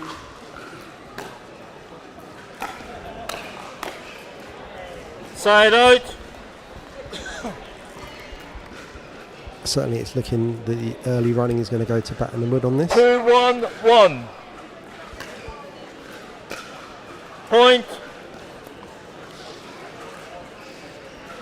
I'm not feeling good energy from the team of Coates and Bisping here. That 3, kind of 1, waving 1. away kind of thing seemed to wound Paul Bisping.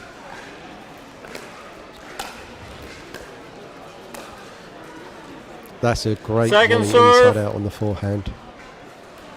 Saw a couple of those attempted earlier by some of our players on Championship Court that were unsuccessful, but that's a great example of how to control the paddle angle. There we go, Dave paddled 3, 1, paddled 2. by his ear. Side out. Certainly we're not seeing many particularly extended rallies in this game. 1, 3, If you 1. think about at certain levels that we're looking at rallies that are kind of like 5 points or less, 5 shots or less.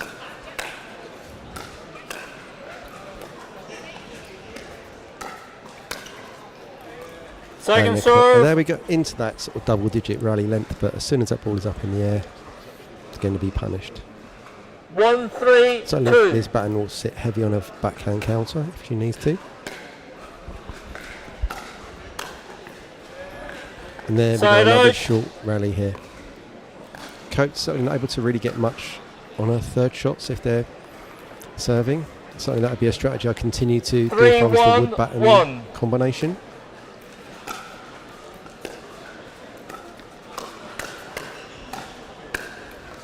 And another good hands Point. battle there, won by Liz Batten. Going backhand, forehand, backhand combo. Often you'll swing between your wings if you're doing a hands battle because it lets you preload after your extension 4, on 1, the first 1. shot you hit in that combo. Point. Yeah, good little bit of shape there. Coates just leaning to get that ball, not leaning in far enough to take it out of the air early or shuffle stepping sideways to get that ball off the bounce. 5, 1, 1.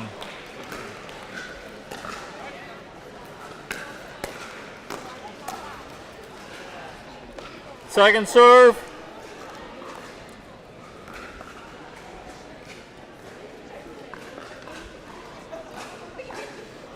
Five, 1, 2.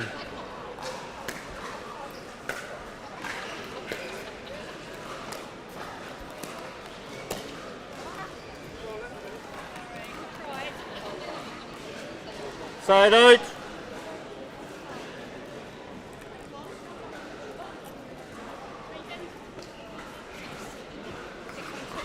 You didn't call that?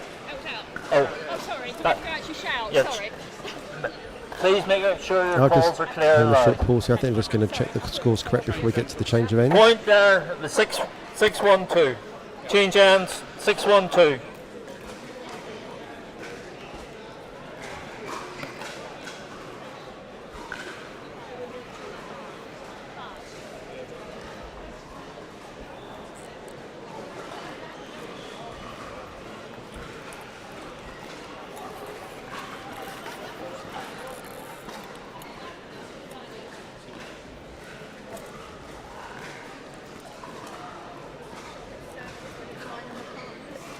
amateurs.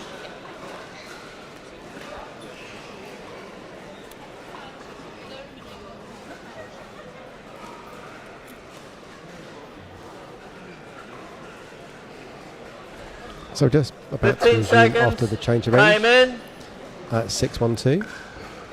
6-1-2.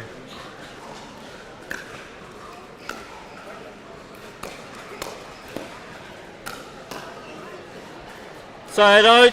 Good put away there from Sylvia Coates, just able to put that swinging volley down at the feet of Liz Button, which made it hard for her to control the ball. 1-6-1.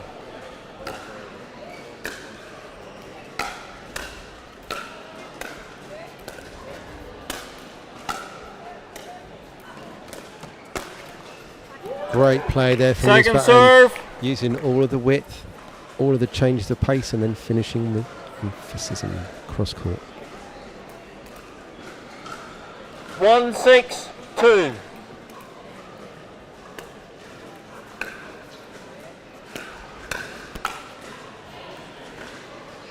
Side out.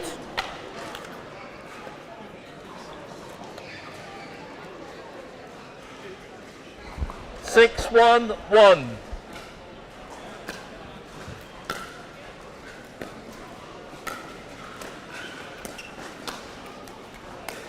Point. Great play there again from Liz Button. Certainly she's dictating play in this game. Wood playing kind of a support role here. And certainly all the running and the finishing is being done by Liz Button.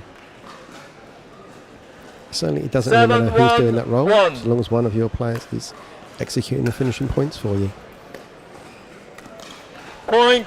Great drop there from Dave Wood. Just keeping the ball really low in that non-volley zone, and obviously Sylvia Coates isn't really bending her knees enough to get in balance to control that ball and lift it over the net. 1-1. So you've either got to step back and take that ball, or bend low and take it out of the air. Second serve. Yeah, Liz Button knows she needs to get a little bit more lift on that. Disappointed, but they've got a few in the bank here. 8-1-2, they've got certainly a bit of a space between the two teams. Had the odd error.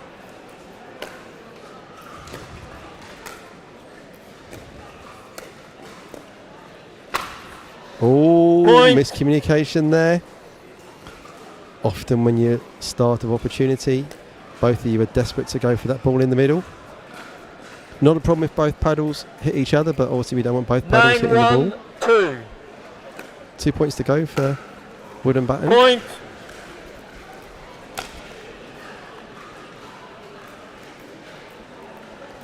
Ten, 1-2.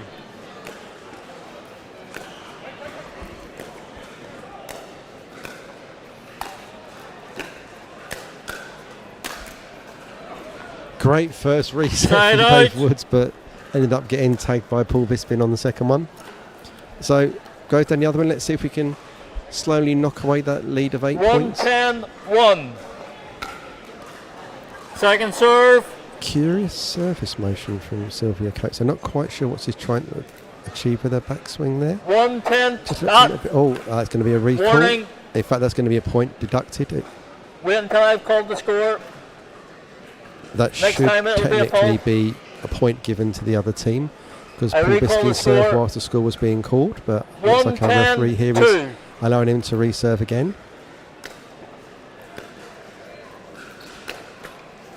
Point. Oh, and a bit of support there from the net court to get that ball over the net.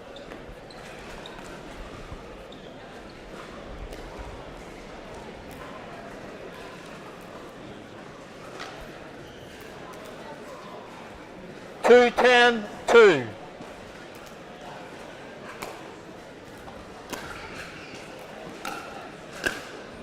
Oh, that Point. is a trifle ambitious there from Liz Button, and I think she knows it. 3-10-2. So, a little mini run here for Coates and Bisping.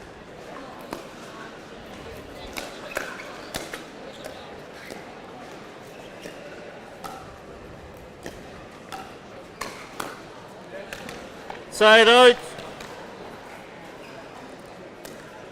So, match point again. 10, For 3, Wood and Button. 1.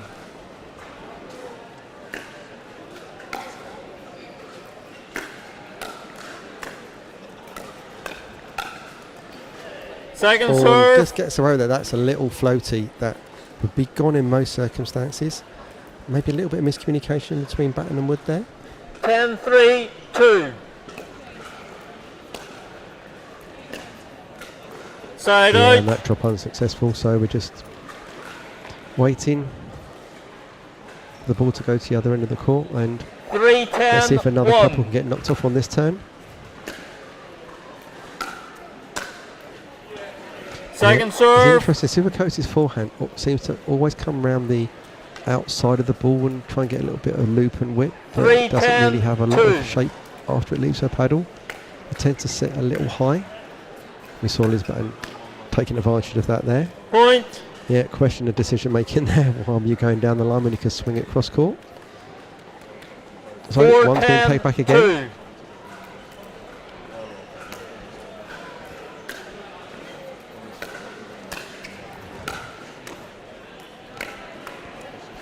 And again, that goes wide. Point. Potentially, Liz Batten and Dave Wood are trying to do a little bit too much to try and finish these points out. And if they can just stay in the rallies, they've got a much better chance. Don't need to do a lot. They've been doing well so far. Just getting into rallies, playing points out. I'm waiting for errors to come their way. Oh, and just enough height on there over the outstretched Dave Wood.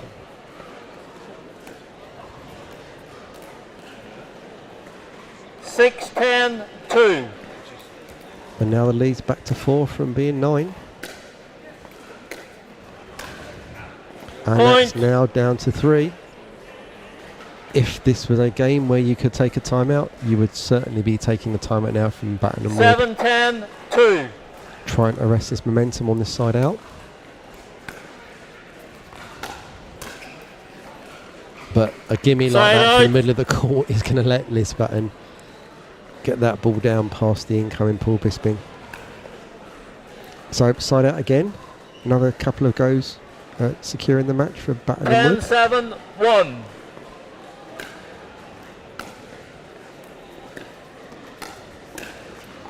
And second again, serve. too keen to get the ball, but not fully established at the non-volley zone line there. So obviously a little bit further back means you need to hit a little bit higher. 10-7-2.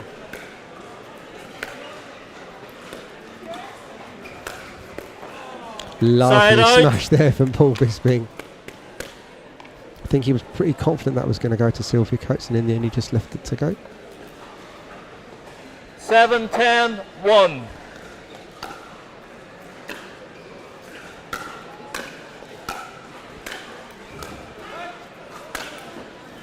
Good finish there by Second Wood. serve. Able to come into that smash, so really well established. 7-10-2. Able to control it through the middle of the court.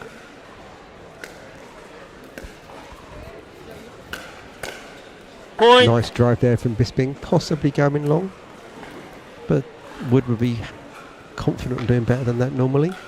8-10-2. Halt. Oh, Questionable serve.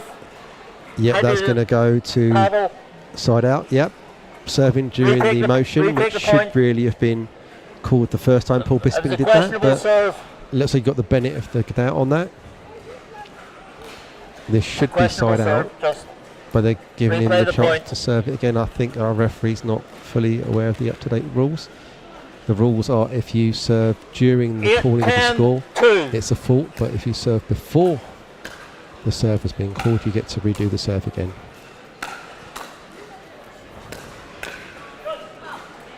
Side out. Possibly pickable karma there come into play. Right decision being made by the ball, and letting that go back to the end of Batten and Wood without a point being scored on the other side. 10-8-1.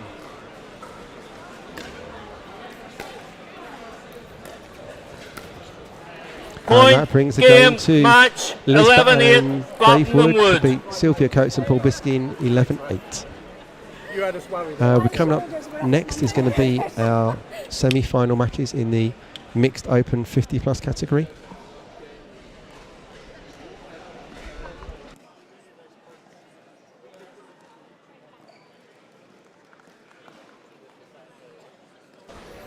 So the match coming up next will be Anna Linton and Richard Love versus Kat Jelly and Nathan Hill in the Mixed Doubles Open 50+ semi-final. We'll be back after these messages. Things have a funny way of sneaking up on us. You play once, and you want to play again and again and again. You find yourself in driveways, courts, clubs, tournaments. You ask friends, colleagues, or even someone new. Today and every day, we celebrate the athlete in all of us. It's time to get out and play.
So we're about to get underway. I've been rejoined by Sam Bassett. It's going to be an interesting semi-final here, Sam. Anna Linton and Richard Love versus Kat Jelly and Nathan Hill. Exactly that. It's yeah, I'm just looking forward to it, to be honest. We've seen both of these pairs. We know what to expect from both. Yep, it's going to be a bit of bang bang from both sides, I think. Certainly there was a bit of pre-match jest that Anna's actually loaned Kat her paddle. There's a gesture every time. Yeah, Kat can have the paddle. Let's look at the paddle. So we've got referee Christina Vo here just doing a customary pre-match rituals, checking the grit on the paddles, making sure they're all legal. Obviously, you can not add foreign substances to your paddle, can you, Sam? But there's been hairspray I've heard of, pine tar. Yeah, it used to be. It was. I mean, it was more of an issue back in the day before paddle technology really evolved. Players would look to, adjust their paddles, we'll say, in any capacity they could to make it either more sticky or more gritty or something.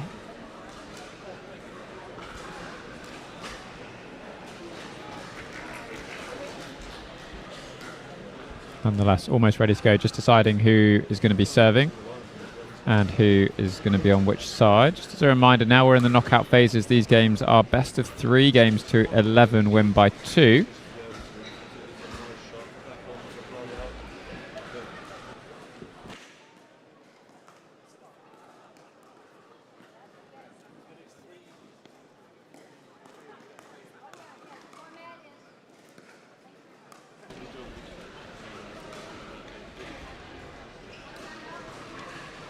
So we're going to get timeouts, aren't we, Sam? Probably 1 per game. Yes, potentially timeouts as well. And no end change as well, because obviously when you play best of 3, there's going to be at least 1 game from either end and only an end change in the final game. Yes. At 6 points. If we get there. If we get to the final game, correct. Yeah. But if we do, then they'll change ends at 6 in the 3rd and final game. Looks like Anna Linton is preparing to serve. So expectations for this game, Rob. We've seen Jelly and Hill attempting a sort of an I formation at times, with Jelly staying a bit further back, Hill really taking over the net. Yep, we've seen playing one half of the court, literally both players in the right-hand half as you look at the screen now, and leaving that left-hand side of the court as you look now completely open. But I'd imagine we'll be looking at an attempt to target Kat Jelly's backhand, which we've seen successfully from some of the teams on Championship Court today. And some width on both Love and Linton, looking at going at the outside of Anna Linton and the backhand wing of Richard Love. All right, here we go. Semi-final number 1, mixed doubles, 50 plus. And straight away, there we go. They're trying to isolate Nathan Hill out of the game. Of course, if you hit that drive down the line, very hard to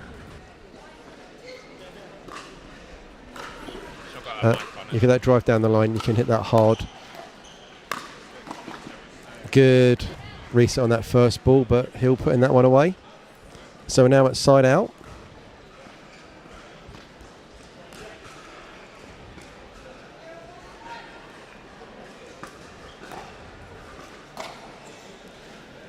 And that's going wide. Slightly sloppy there from Richard Love. Let's see what the hand signal we get here from Richard Love is. Yeah, they're going to be switching across.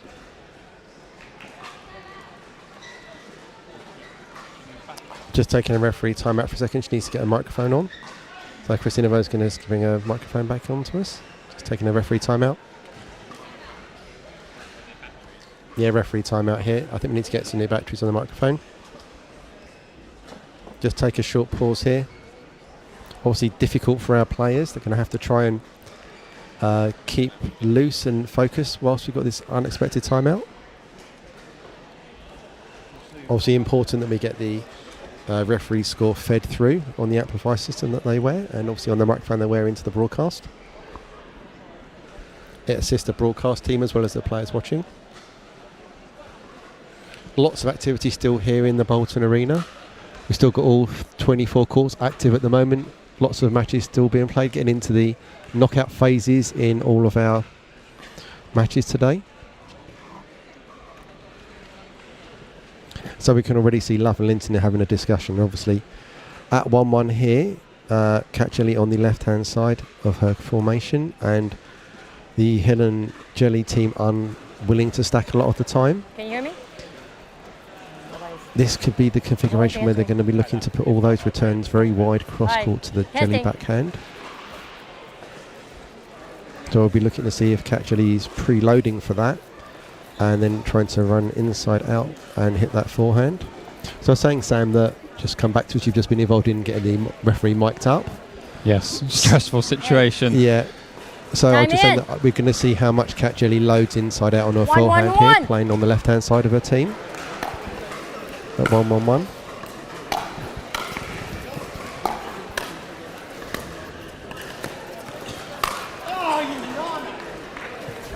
Nathan Hill annoyed there. No, he had the begging, able to get the access behind 1-1-2. Anna Linton's backhand. Point. Ooh, that's a second botch return there from Richard Love.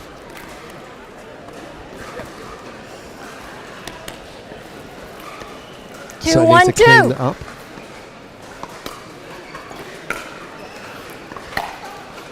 Side out. And Jelly just sort of planted her feet there, didn't quite move towards the ball.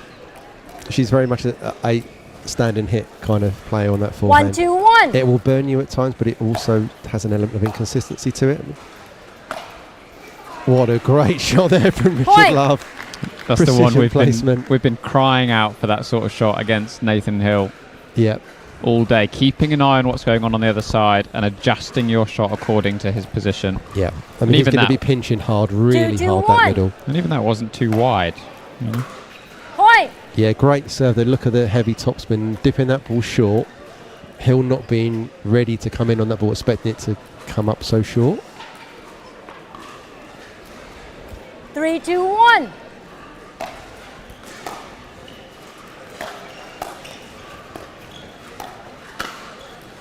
Yeah, swing in there from Linton.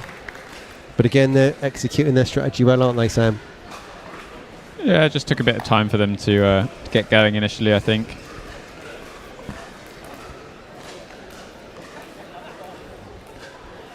4-2-1.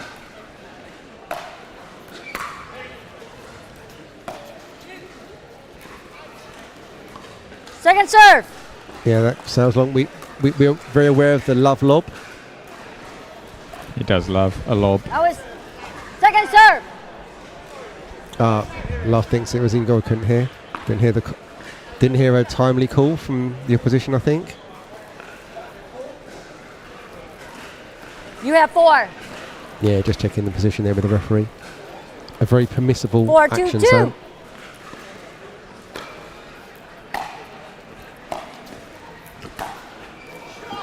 What a shot from Cat Jelly there. Out. That's one for the highlights, that's for sure. Rolled the forehand beautifully cross court past the oncoming Linton. 2-4-1. But you'll take those, Sam. They are not going to happen that often, are they? You'll get burnt occasionally. Second serve. And then that will happen. I think it's with anything in the game, you've got a certain degree to which 2-4-2. things are in the budget for, misses or the other team making them, and provided it doesn't go past that, then side out. You're not too unhappy. And there you go, that's the case with the Jelly forehand this time finds the net going cross court. It's got to be hit with perfection. It's such a fine margin on that shot. That is such a good drive from Anna Linton there. Hill is not getting into these rallies, is he, Sam? No, and it's, again, we've been saying sort of all along, that's the key to getting past this 5-2-1 Jelly and Hill team. How's he? 6'3", 6'4"? Certainly quite wingspanny, isn't he?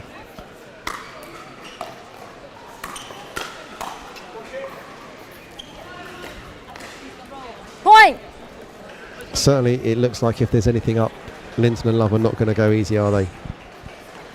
No, and that's what we tend to see from them is no reticence whatsoever to swing at a high ball. 6-2-1. I don't think anyone in pickleball, if you see a high ball, should be reticent to swing, Sam.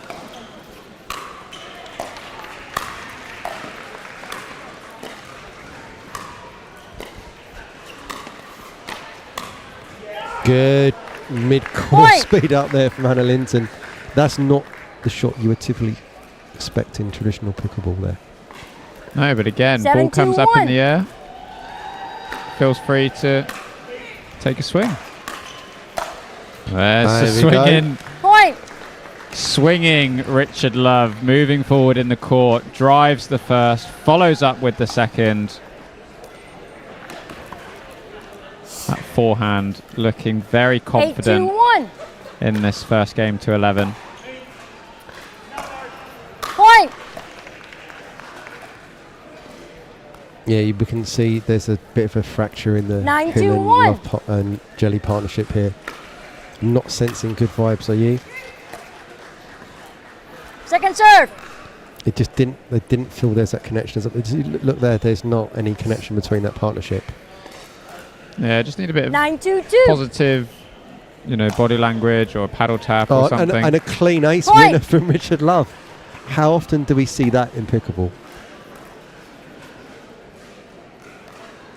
So serving up game point 10-2-2. for Love and Linton in this first semi-final. Oh! Side out. Collective groan from the audience as well as the commentary team. Yeah, he's not going to like watching that one back. 2-10-1. One for the low light reel, Sam.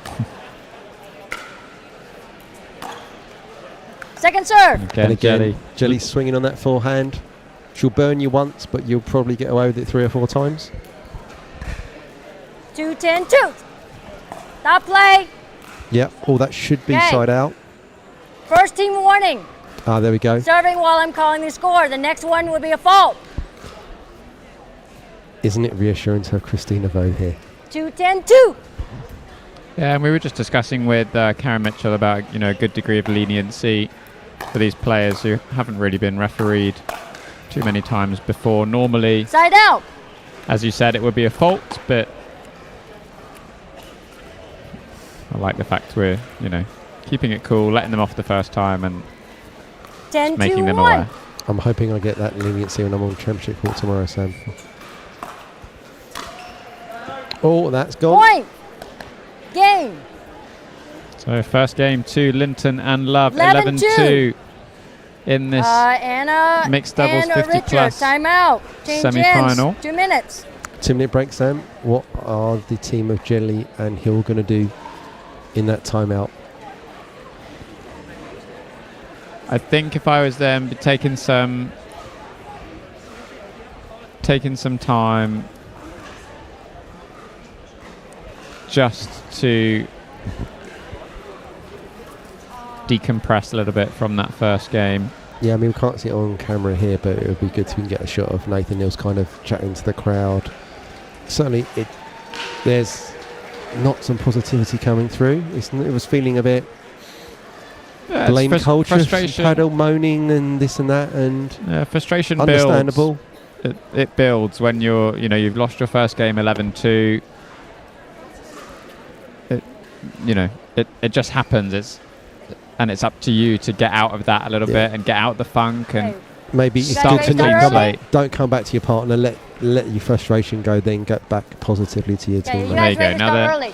Okay. Just looked like they were having a chat to confirm the plan for this next game. What's the plan then, Sam? If you're their coach? Okay. Same as the plan Game is 2. against Time Nathan. in. Drop onto the 0-0-2. side of Richard Love. Find the backhand. Execute as best you can. I think the difference Side is out. there is an appreciable difference in the backhand wings of both ladies. So you're not going to quite have that same threat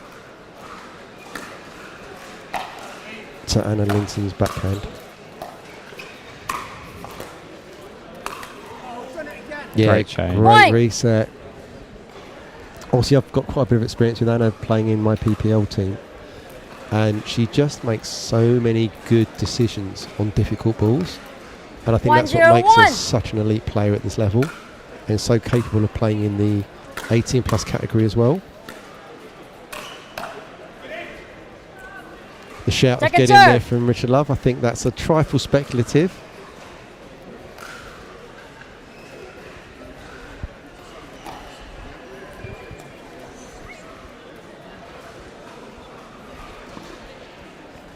On the right.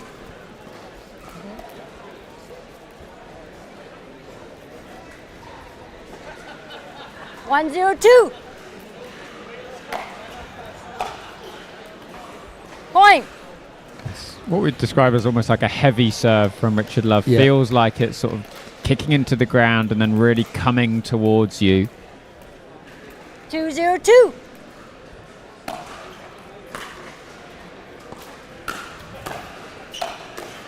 Yeah, Point. again, good 1-2 combo by Linton and Love there. Richard Love's not got a gigantic backspin. It's all about maximum velocity through the ball, isn't it, Sam? If you look at this motion here, abbreviated backswing. 302. Sets himself nice and well. It's all through the ball. Big follow through.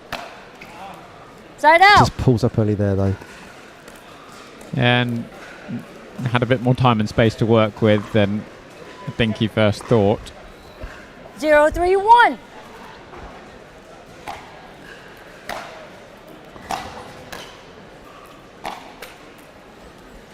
Interesting. Second serve. Actually didn't come in on that return of serve. Sort of reverting back to that baseline we've seen from her before in the past. Not really establishing the non-volley zone. 032.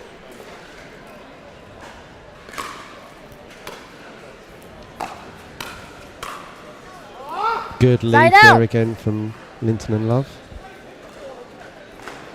So back side out again. Let's see if Katchali comes in on this return of serve. 301. Nope, she's just finding a way in. Up Point. goes the Love lob. To success.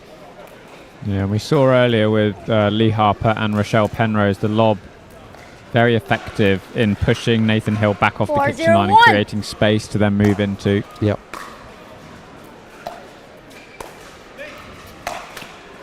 Second serve. Ooh, that was looking good until the last couple of feet.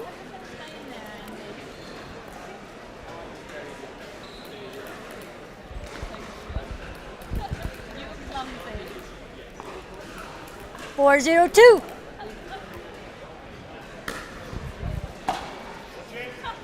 And that's bounced Point. and going long. Again, heavy serve from Anna Linton as well. Yeah, feels like one-way traffic at the moment from 502. Love and Linton.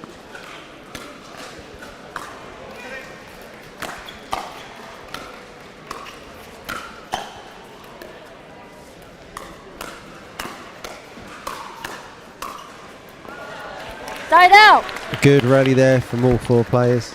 Yeah, good tenacity from Nathan Hill. Kept going despite all the balls coming back towards him. And they did really well to place the last one and finish off the point. It's another opportunity to get on the 051. scoreboard in game 2.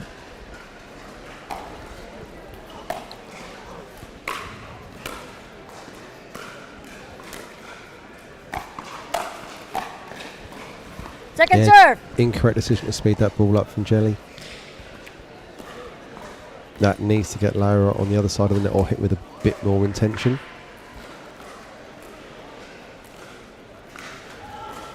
052.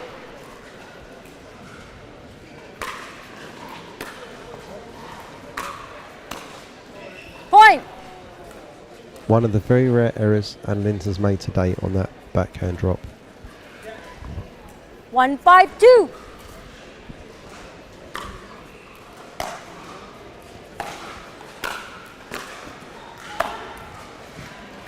Great Side volley to out. finish off there. Double down on the angles. Linton out wide with the forehand. Love follows up with the sort of high backhand slice out wide. 511.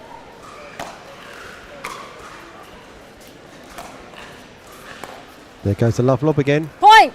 Yeah, so good. And So much certainly, disguise, Sam, isn't it? yeah, certainly looked from our position as if it was going to land sort of nicely inside the baseline. 6-1-1. So this is now encouraging Jillian Hill to stay back. Second serve. I think we're going to see now some indication that Nathan's going to play almost 6-1-2. singles on this. He's really trying to exert himself again. Point. Again, a cry out of frustration from Nathan Hill. Not using their timeout, so I'd be pulling a timeout right about now if I were you. Probably forgotten they're 7-1-2. available to them.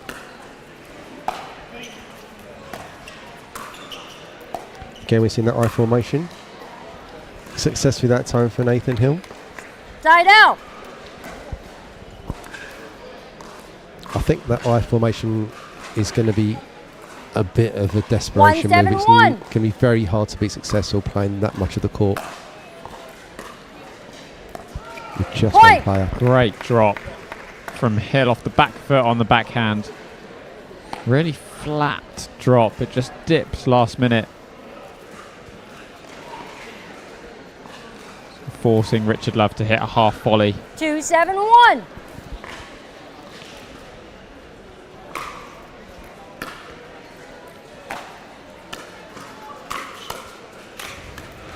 Point. Couple of good digs, but once that's up a little bit, it's always going to be a problem. Yeah, nice setup from Cat Jelly with the forehand, just dipped enough to cause Linton a bit of an issue on the initial volley.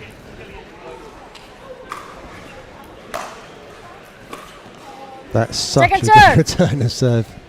Yeah, and something we've been sort of lacking a little bit today is the sort of foresight to return back to the man in mixed doubles, especially with these dominant men. 3-7-2. You've got two prime examples on the court, Richard Love and Nathan Hill. Returning back to them doesn't give them the opportunity to get forward and dominate up at the net. Yeah, there's this reductive strategy of you hit to the girl. 4-7-2. But actually, you want to keep the man away from the net often. And the best way to do that is to hit your return of serve to them. Side out. The opportunities are opening up all the time on the court for Linton and Love, aren't they? They're certainly accessing the angles easier. Very much a beginning game too. A little bit closer this time 7-4-1. after a very quick start on this game too. Second serve.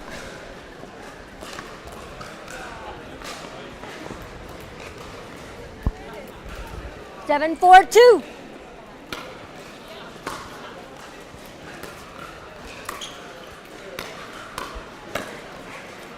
Side out. So cheap, easy side out there earned by Jelly and Hill. Yeah, feels a little bit like Linton and Love have sort of 4-7-1. gone back into second gear. Yep. In this match. Can be a little bit dangerous.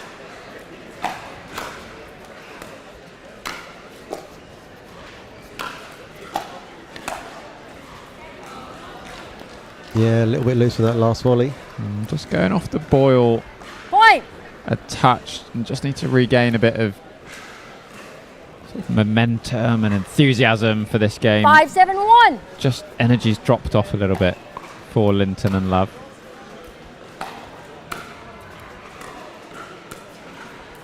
I mean, look at this, they're playing in half a court. Second You've got to serve. play with perfection if you're going to be that stacked to one side. If you're leaving half a court open, it's anything slightly up is going to get punished. 5-7-2. So much empty space to hit into.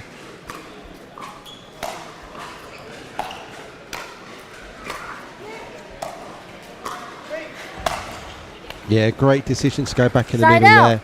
Cause confusion between Jelly and Hill and open up the rest of the court.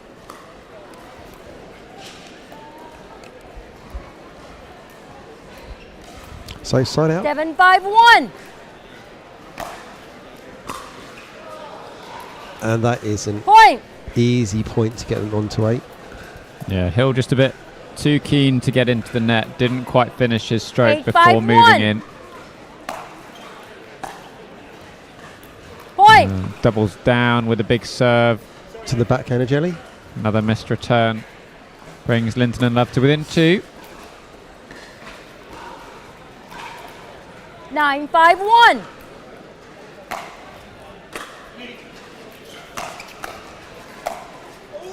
Oh, Second he's serve. frustrated. He knows he had it on his paddle. Good early call though. He's in position. I think he just pulled out a little bit. Didn't quite really commit to it. 9-5-2.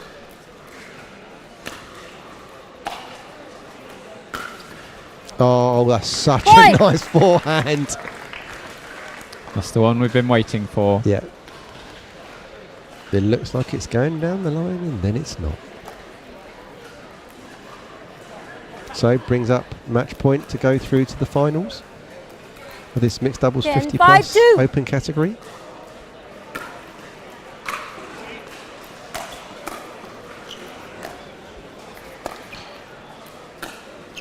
Oh, Side out. it was on the paddle of Anna Linton. Lots of court to hit into. There was more space than she gave herself room to hit into, I think. Yeah. 5-10-1.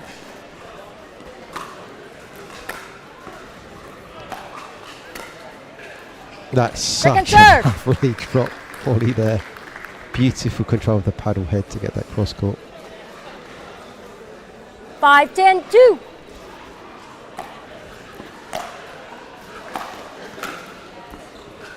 And that goes wide. Side out. Oh, called side out by referee I Christina think Vray, but she- that's going to get I think overruled. she just missed the out call. Yeah. I prefer it to be announced rather than hand indicated, wouldn't you, Sam? Okay. Sorry, what's your call? I think we need to learn in the UK that we need to call out rather than hand it out. Okay. Okay, but Kat, you're serving.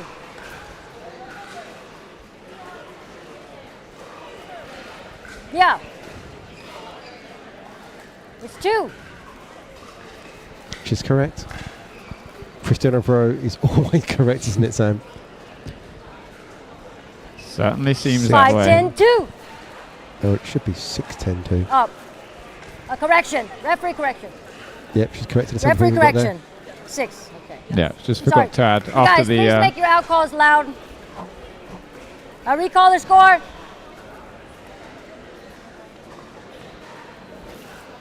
Six, 10, 2.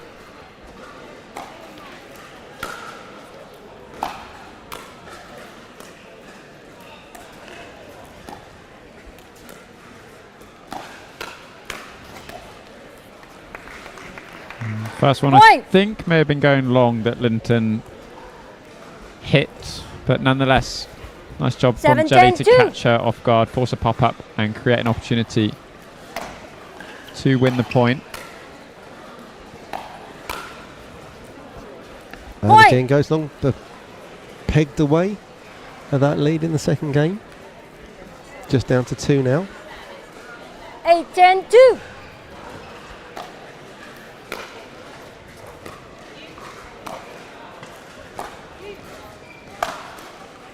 Great Side angle on out. that smash from Richard Love. Gave himself plenty of time. Angled it off past the outstretched Nathan Hill. Bringing up the second match point to 10, Linton 8, Love. 1. And that Point. takes the match 11-2, match. 11-8 to 11-8. Anna Linton and Richard Love Linton and against Love. Kat Jelly and Nathan Hill.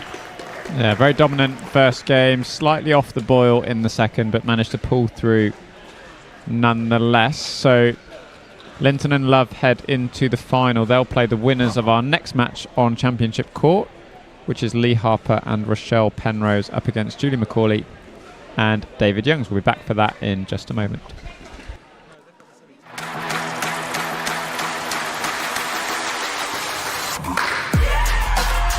No matter the type of player you are, Junior, for now. No matter where you're from. אני מישראל, שלום. no matter your gender, no matter your age, No matter what tour you play on or who you play with. What matters is your love of the game. celebrating the sport, and knowing your level so that you can keep pickleball fun and fair for everyone. What matters is you. Introducing Skechers Pickleball, the official footwear of every pickleball league. They're ultra lightweight and responsive for incredible speed. They have Goodyear rubber outsoles with a specialized pickleball design for increased side-to-side stability and agility. Plus, they feature shock-absorbing foam and Skechers' famous relaxed fit design for incredible comfort game after game. Conquer the court in comfort. Skechers Pickleball, the official footwear of every pickleball league.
right, yeah.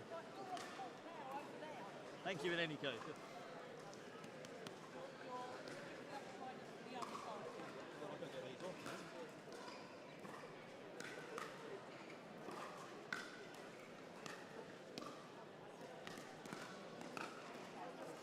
Right, here we go. We know what we've got to do. We'll have a good day. Oh, blood.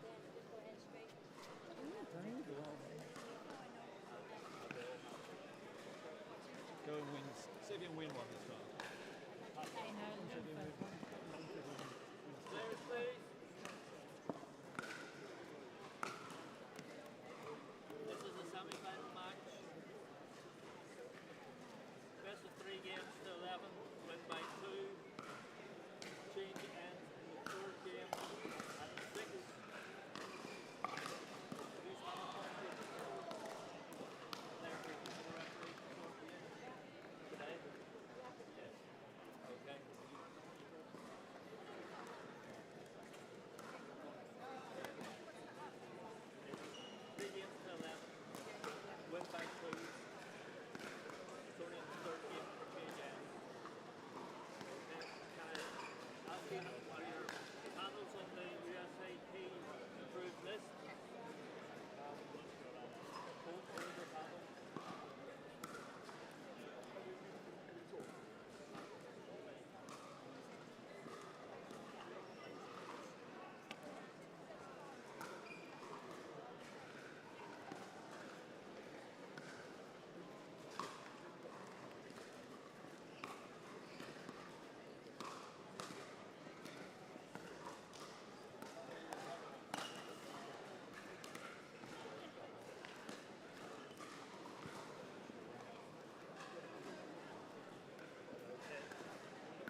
Players.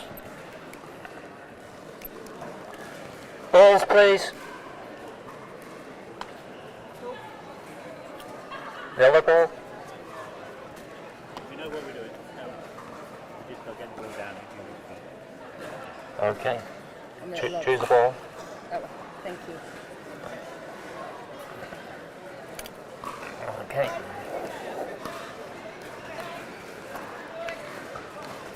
Okay. On my right, I have Penrose and Harper. On my left, I have Mack and Youngs. Harper is the starting server on my right, and Mack is the starting server on my left.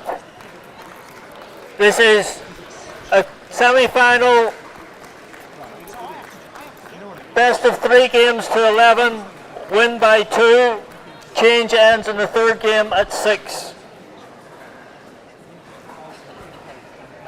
Time in, game 1, 0-0-2.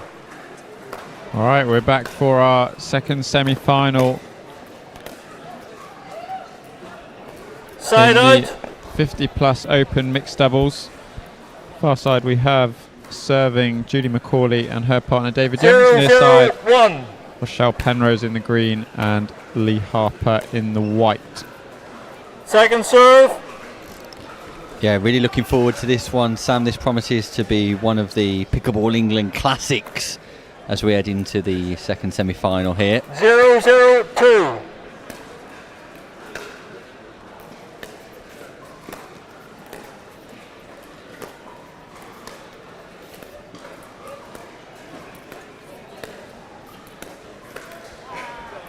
Side out.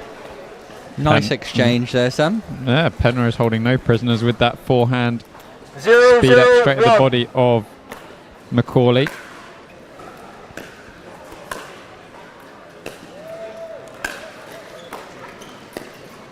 Point. Nick, I had a brief chat with Rochelle Penrose before the match, and she was saying, "What should I do? What should I do?" 1-0-1. And we spoke a little bit about that lob, followed up with the drop combination. It's the first example of it there, working really nicely. Great put away there from Julie Mack.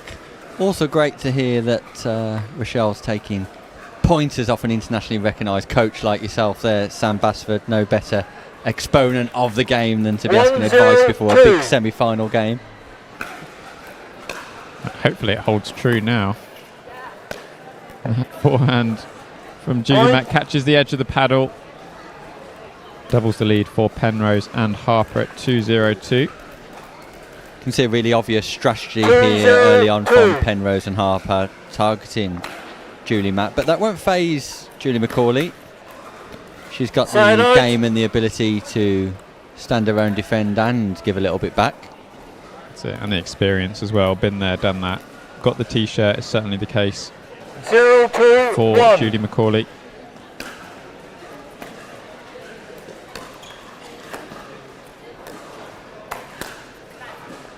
Second serve.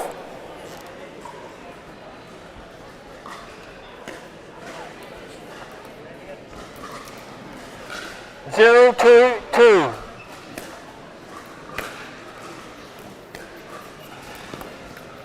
Point. Again, that consistency we've seen all day from David Youngs comes to fruition again. Just keeping the ball in play, nice and tight into the kitchen. Draws the error from Harper. 2.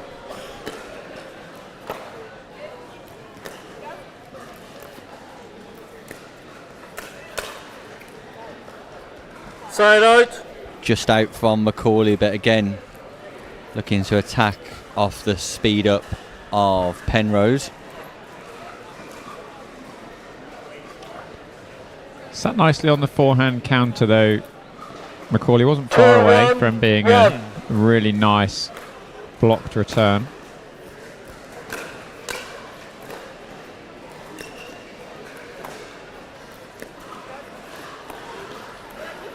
Second serve. Bit too much of a change of direction from Lee Harper. Took a ball On a fairly sharp diagonal, trying to go then inside out down the line.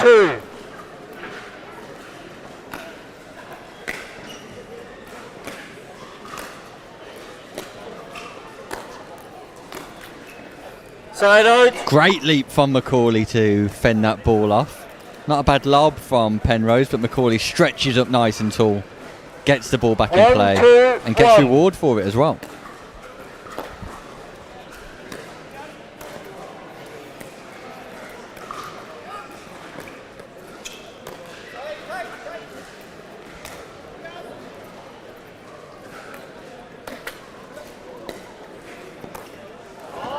Point. Rather casual from Lee Harper there, Sam. I think he expected that to be a little bit more straightforward than it actually was. Great defence from Youngs. Just tried a bit too much with that second ball.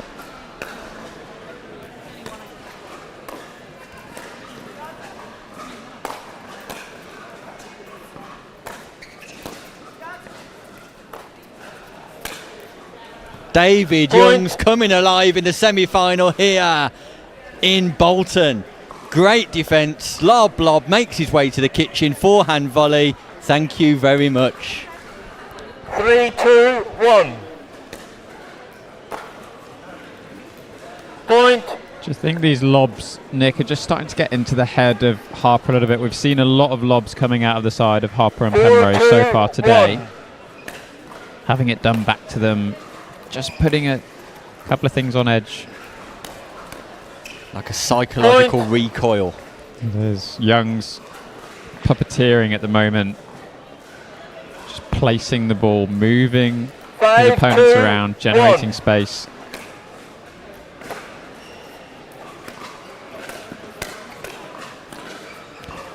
Wow, unlucky from Youngs, round the back special, just goes long. David Youngs is bringing every shot out of his locker today. We've already seen one of those today. 5, Nick 2, earlier 2. on. Second one unsuccessful, but a bit of showmanship doesn't go amiss here Side at out. the English Nationals. Nice speed up from Penrose, just steadies the ship. Again, Macaulay in position to defend, but just clipping the top of the net. 2, 5, 1.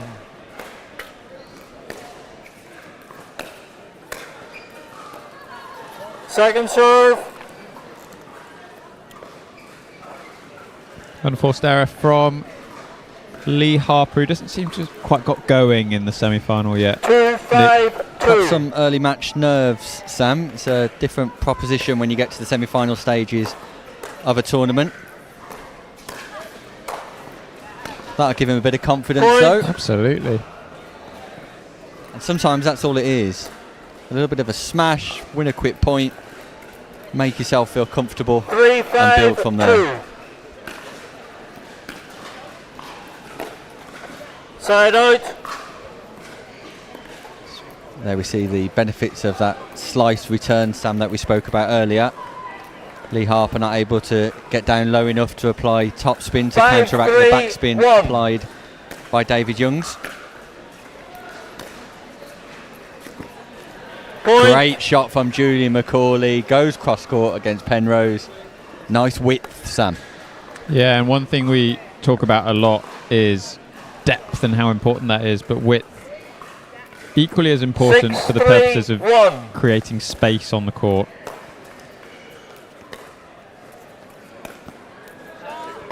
Point. Sorry, It's second the serve. sideline with the forehand so casual from Penrose. Not the first time today either, Sam. She's 6, incredibly 3, accurate when 2. she's looking to place her ball in an attacking fashion. Point. Until then, where she just overcooks the return. That's it, and a couple of unforced errors, 7, 3, 2. generating a bit of scoreboard pressure for Penrose and Harper. Oh, and the disguise from David Youngs, fakes the drop shot and just sends the ball through the middle, through the onrushing pair of 8, Penrose 3, and 2. Harper. It's like a magician, Sam. He's like a magician.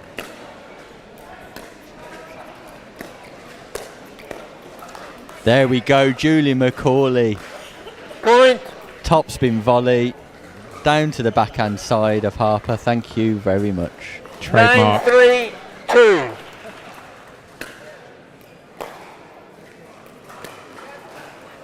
Second serve. Sorry, side out. A little bit blasé, I think, from David Youngs. That is his normal style, as we've seen throughout today.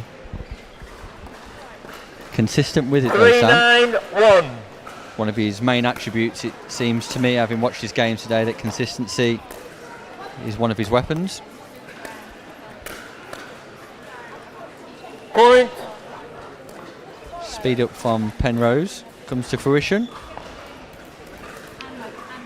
Takes the score to 4-9-1. Penrose and Harper looking to get back into this first set of our semi-final. Second serve. The width again from Julie McForce. Penrose out wide. 4-9-2. Needed to choose the reset there as opposed to the drive.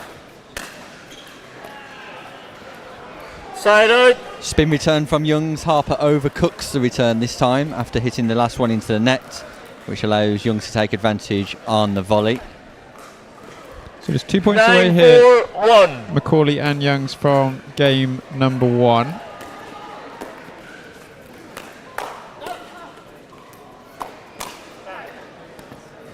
Forehand of Youngs comes in front of what would have been, I suspect, an emphatic swinging volley from Macaulay. Nonetheless, another opportunity here for the pair in purple. 9-4-2.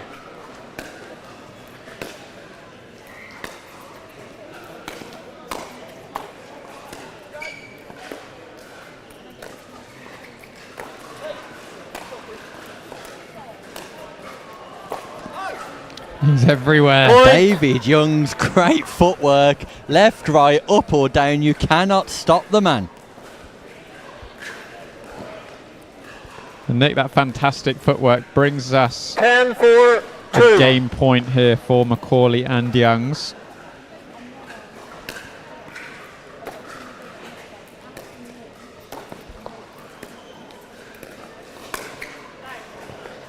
Side out. Big swing. Just goes wide from Macaulay. Twice in this first set, just narrowly missing out on that wing. Point.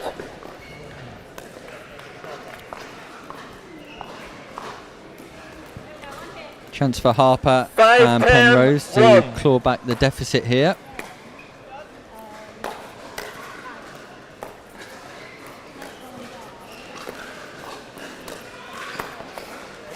Point. Great speed up from Harper on that occasion. Caught David Youngs napping somewhat. Really effective play. 6-10-1.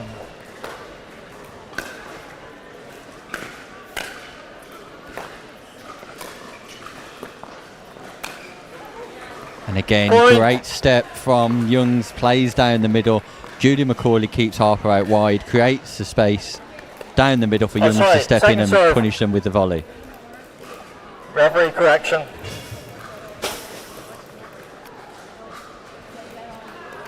Second serve. 6-10-2.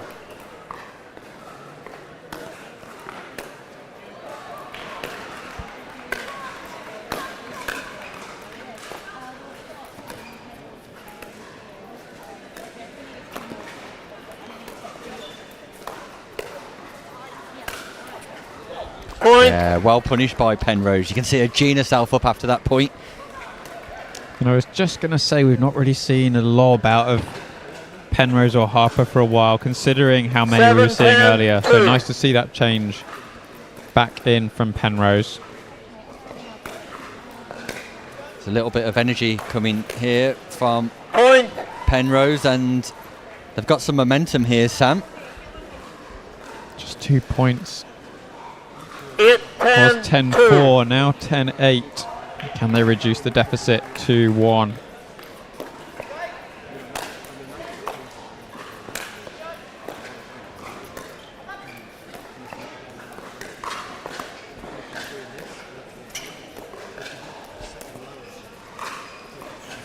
Great lob by Youngs, counteracted by Harper. Smash and winner. Point. What a great rally. Right, Some side fantastic work from Julie McCauley at the kitchen line.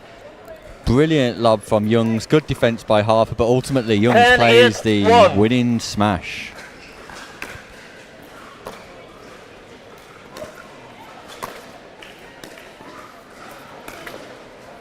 And the Second net cord, serve. you can see once again Macaulay winding up for the big swinging forehand. Net cord just takes it 10, away. 8, 2. Game point number 3 here for Macaulay and Youngs. Lob goes Point. up, lob Game goes long. 11, 8. Game 1, Mac and 2. Youngs. Julie Macaulay and David Youngs. A game of 2 halves. Change that's hands. 2 minutes. a nice solid start by Julie Macaulay and David Youngs with a mini comeback from Penrose and Harper there. They'll be buoyed by that for the second set, I'm sure. But ultimately, Julie Macaulay and David Youngs just too strong in the first set. So interested to see how this one progresses in game 2. If you were working with or in the sort of the corner of Lee Harper and Rochelle Nick, is there anything you'd be sort of looking towards really, or is it just a matter for consistency and execution? I think to get back into the match, ultimately they need to try and match the consistency of Youngs and Macaulay. Ultimately, I'd like to see them get into the kitchen line and engaging Macaulay and Youngs in some more dinking exchanges. I think there's an opportunity there for Harper to exploit the occasional pop-up. So hopefully for 1 minute. Harper and Penrose, they can claw their way back in through just a slight change of strategy, get to the kitchen line, dink a bit more regularly and see a change of fortunes. Game 2. Right, let's see if that's the case. Time in. 0-0-2.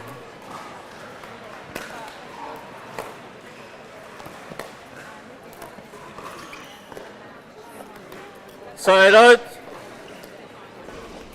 And right on cue, it's a dink battle that wins the exchange for 0-0-1. Harper.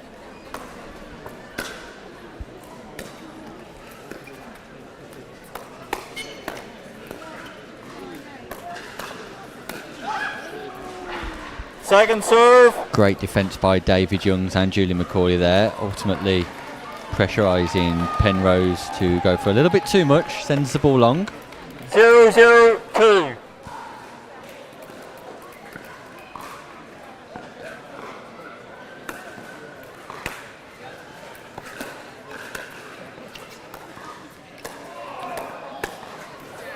On the Side out. counter from David Youngs. Just so calm and considered, never looks in a rush. The epitome of composure.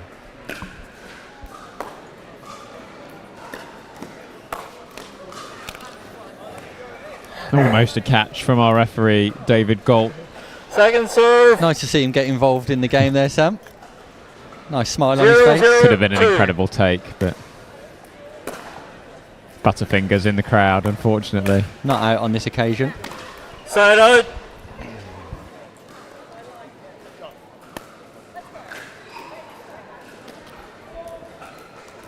Neither team 0-0-1. scoring so far.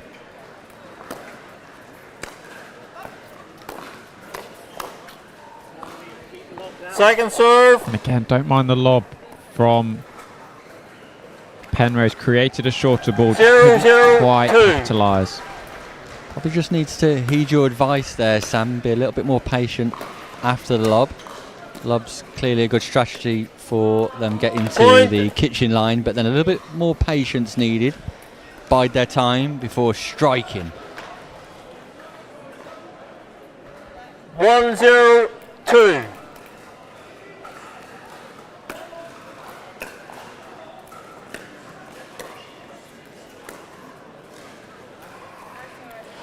Side out. Lob goes wide on that occasion for Penrose. Well watched by Julie McCauley. 0-1-1.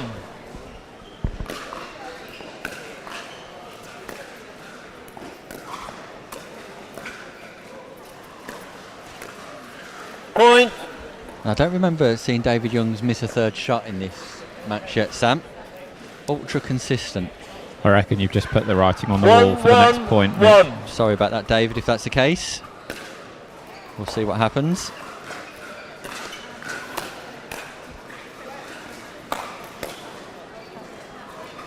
Harper this time. Second serve. Hitting the overhead with good depth. Young's not able to defend on this occasion. 1-1-2.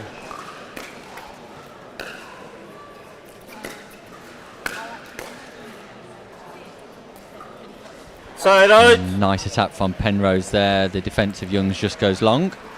So at 1-1, side out, all level, pretty edgy in the second set so far. 1-1.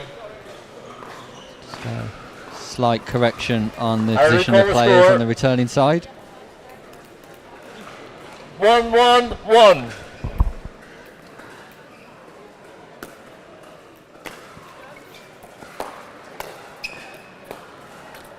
Second serve. Again, on the follow-up, the drive was really nice from Harper, but on the follow-up, just a bit too keen to keep moving forwards. Just needs to arrest a little bit of that forward momentum, provide himself a balanced base on which to hit the next ball. Side out. Be interesting to see the stats on fifth shot errors from the side of Harper and Penrose.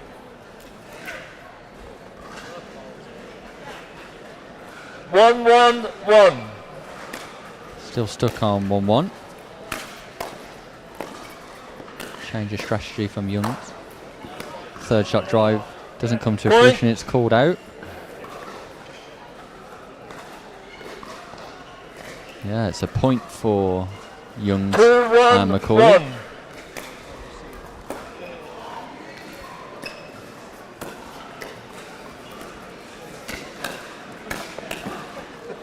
Great cover from David Youngs. McCauley really committed to the forehand.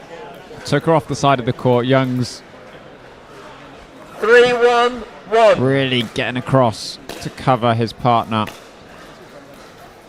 Point. And Penrose this time not making it up to the non-volley zone. Called by the receivers. 1 minute.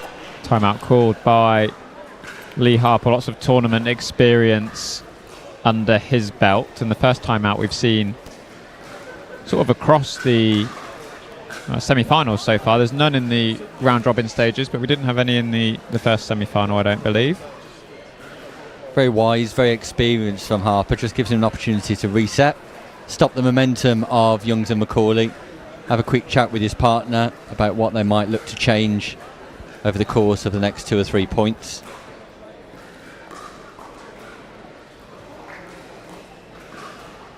Youngs and McCauley very much in the ascendancy here, Sam. The ultra consistent Youngs. Aggression from McCauley, especially when it's on her forehand side. It's a great partnership. It is, and one that's had a reasonable amount of success 15 over seconds. the last couple of years. Receivers have for them no timeouts remaining this take game. the second game and Receivers progress have into the final servers have here 1 timeout remaining. in Bolton. Time in. Hannah Linton and Richard Love 4-1, await the winners of this game, whilst the losers will go into that bronze medal match to be played shortly after the conclusion of this match here. Point. Yeah, I think just a bit tentative from Harper. That ball was up, and I'd expect him normally to be looking to attack that ball.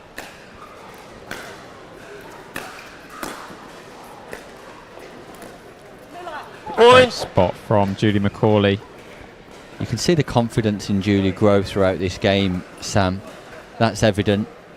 and match that with Young's consistency. It's just put a little bit of pressure on Penrose and Harper, and at the minute doesn't seem to feel like they're dealing with that level of pressure at the minute. Okay, I haven't even begun to call the score. That was a dead ball. So referee David Galt hasn't yet started calling the score, so serve shall be redone.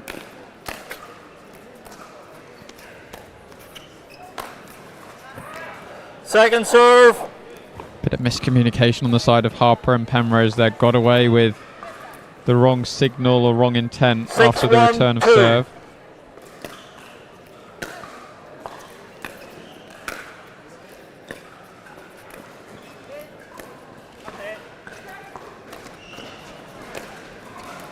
Oh, David Youngs, he can't believe it. Look at his face.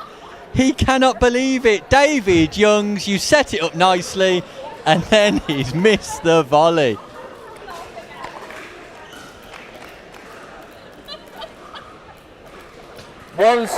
Karen Mitchell sat alongside us here, Sam, doesn't know what she's watching. Second serve. A commentator's curse from Karen Mitchell, who said the standard's been going up only to watch David Youngs on that volley put it miles wide. Point.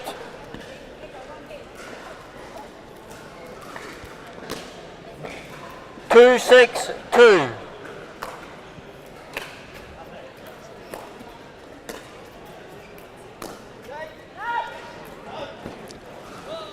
Side out. Ball's called long, Sam. Just long. Be interesting to see a replay on that one. 6, Tight 2, to me. 1.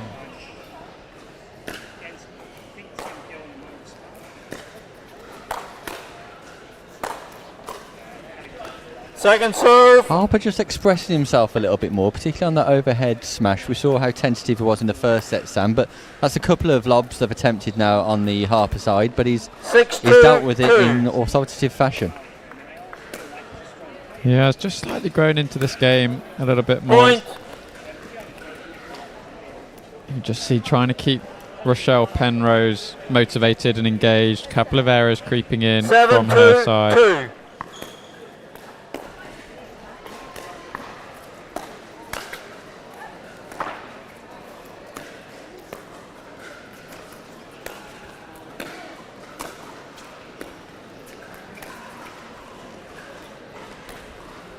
David Youngs, he's toying with them. David Youngs is absolutely toying with them. Twinkle toes around the kitchen line, lobs left, right and centre.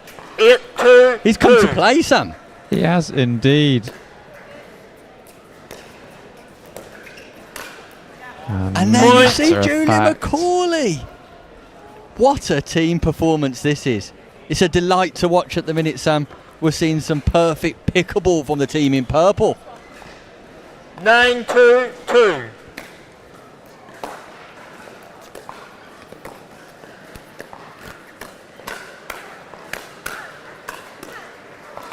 Point.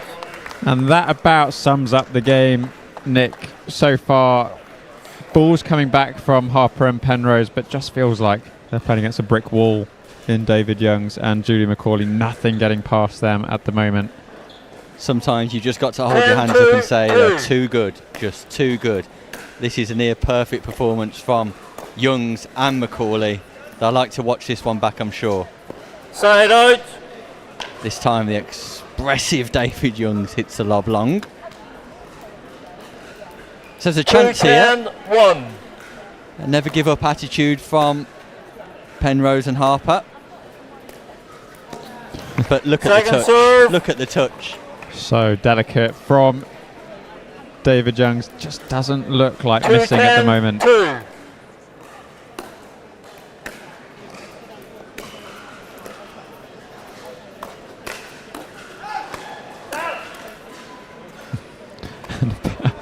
Three consecutive out balls hit. It's Penrose and Harper that end up on top in that rally. 3, 10, 2.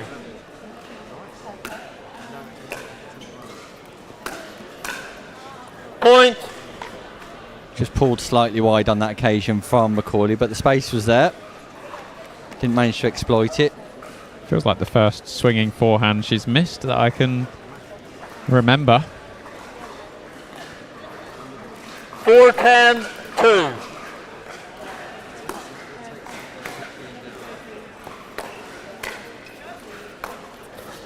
Side out. Again, Harper moving through on the forehand. That forward momentum really killing 10-4-1. some of these Match point fifth here, shots. Sam. Match point.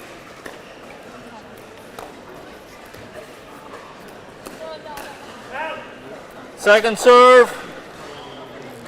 Not taken at the first time of asking Nick. Another opportunity though to close this one out.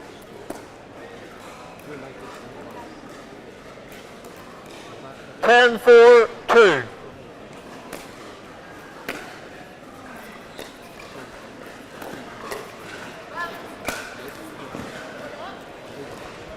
Side out.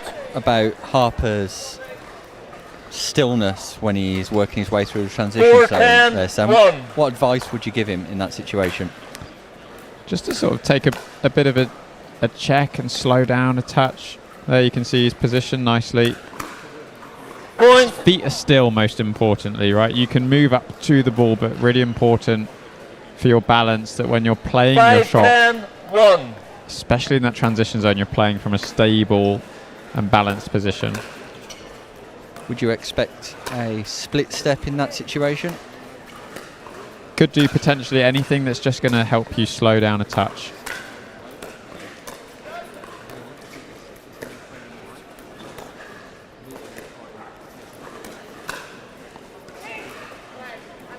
You can see much more considered approach to his movement through that point. Making sure that he's slowing down, being stationary before hitting.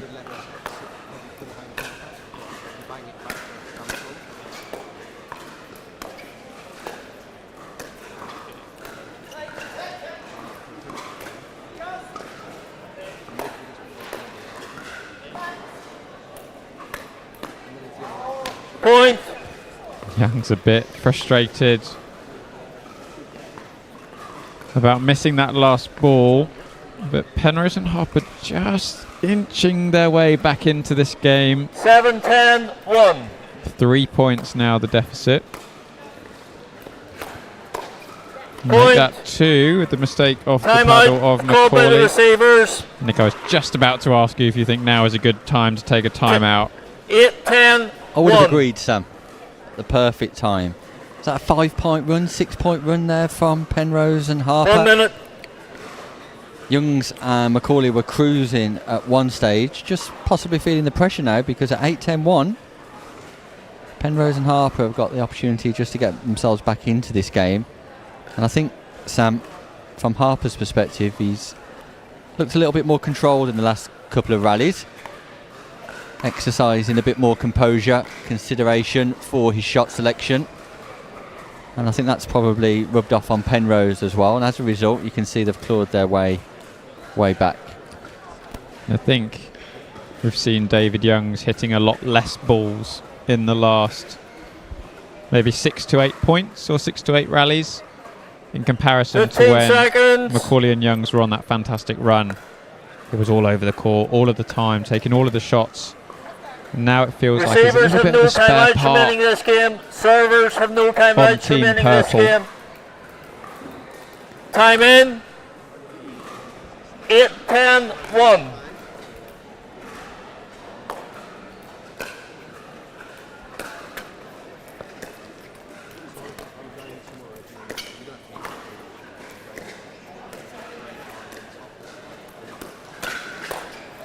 Point. And here we go, Sam. This set, all of a sudden, is very much alive. This match is very much alive. The semi-final is very much alive. 9-10-1.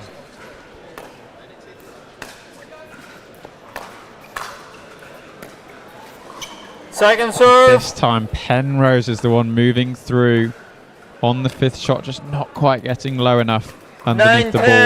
9-10-2.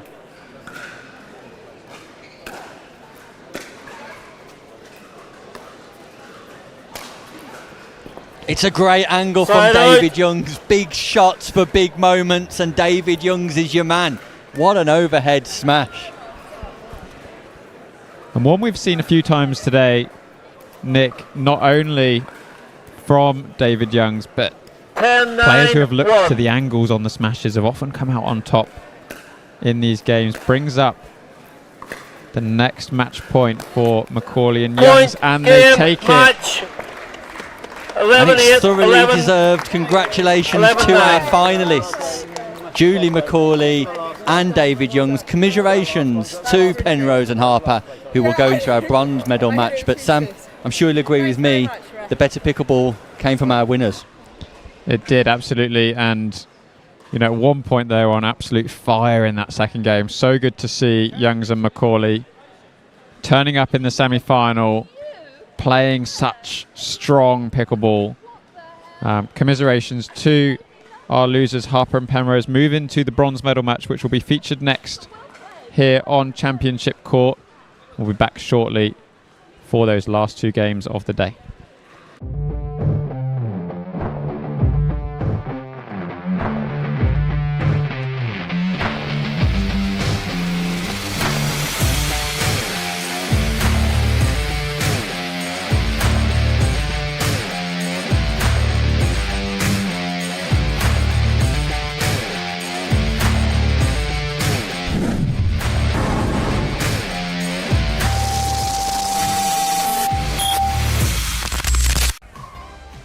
Things have a funny way of sneaking up on us.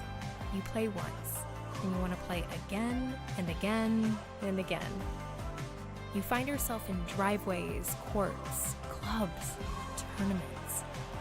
You ask friends, colleagues, or even someone new. Today and every day, we celebrate the athlete in all of us. It's time to get out and play.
It's not in there.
So we're about to get underway on our bronze final, the penultimate match of today on Championship Court, I believe. We got Kat Jelly and Nathan Hill against Rochelle Penrose and Lee Harper. So just warming up on the left hand side of the screen, if you're late tuning in, is Rochelle Penrose nearest the camera and Lee Harper further away. Just switch positions now to get some serves in cross court. Kat Jelly top right of your screen at the moment, and Nathan Hill bottom left. Joined on commentary by Sam Basford. Good evening. We've got to that point of the day, haven't we, Sam? We're now past 5 o'clock. It's dark outside, it's horrible. Well, the joys of the clocks going back, Sam, and obviously Halloween tonight. I think we're in for a treat this evening. Not too many tricks potentially. I am here all week. Don't forget to tip your server. The special today is the soup.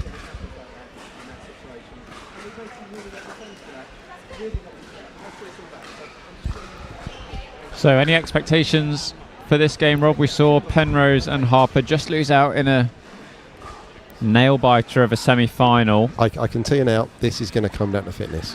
Obviously, Rochelle Penrose has been off court for a little while, coming back into the game. So it's going to be a case of what is left in the tank of both teams. It's been a long day. We've just been sitting here and stretching legs occasionally, but obviously these guys have been on court all day, starting at 9 a.m. Congratulations, this Final is the match for bronze them. final. On the call we have referee Christina Vo Win by 2. The reassuring tones. Change ends of her at 6 and a 30. We need referee, to. Sam. Okay, am I right? Let me get this right.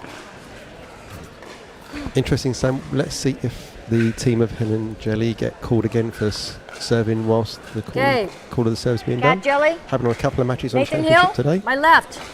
Got Rochelle Penrose and Lee Harper. I think we're going to see here, Sam, a lot of aggression from Lee Harper, certainly covering a lot of court. I'm sorry? Similarly with Nathan Hill. No, not What's yet. your see team my talk to hand. both teams here, Sam? I think with Penrose and Game Harper 1. Time in. certainly looking for those 0-0-2. lobs as they did earlier to create the space in front of Nathan Hill. Point. Jelly catching the net cord with the first drive. And I think it's going to be more of the same from Jelly and Hill. Jelly staying a little bit further back, leaving the space at the front for Hill to operate. That's been very effective 1-0-2. in some of the games they've played in today.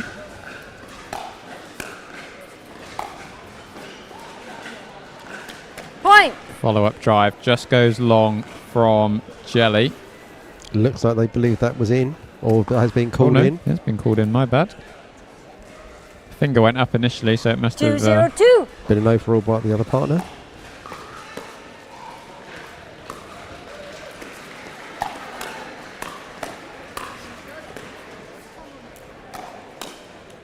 Point. unrelenting from the pair of Jelly and Hill. Great start to this bronze medal match, Rob. Yep, 3-0-2. Like they're going route 1. Side out. Certainly trying to target Penrose.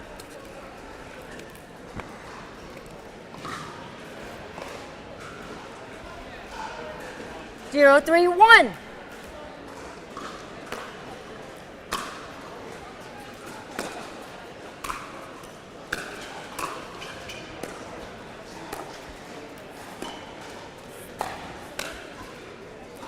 Wow, that goes long.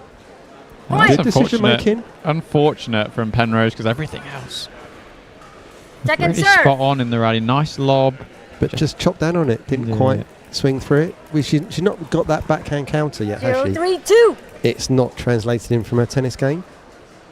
Certainly a weapon you need to have in the mixed doubles. Is that a clean winner? It is. What a great serve there from Rochelle Penrose. and I think those, volleys are vastly different. It's probably the main difference 1, from 3, tennis 2. coming into pickleballs. It takes quite a lot of time to adjust. Such a good Precision lob. lob. Absolutely perfectly calibrated. Applause there from Cat Jelly. That's the Penrose lob we've seen before. 2-3-2.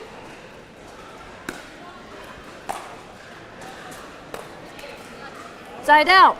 That's a uncharacteristic error there from Lee Harper. Certainly we'll be looking him to do better on that. 3-2-1.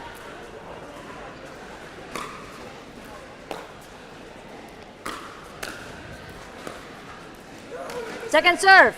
Hill just overplaying a touch. Needs to trust the forehand of Cat Jelly. We've seen how effective it can be 3-2-2. today. Yeah, I think if you're not going to trust Cat to use her weapon that she's got, you're going to be in trouble.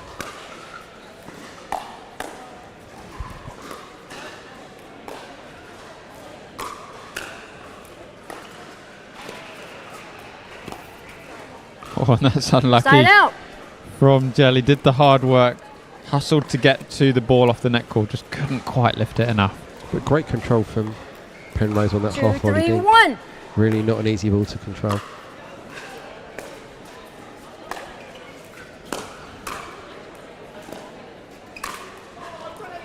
We are in lob city, Point. Sam. It seems to be the British lob is coming in this game. A lot of success for the team of Penrose and Harper, keeping Nathan Hill from that line. 3-3-1. Point. And that brings Penrose and Harper in the lead.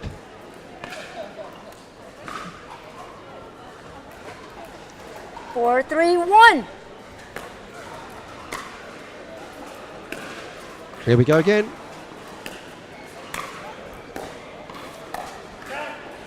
Point. They're using the lob to allow an easier fifth. Yeah, really like the combination.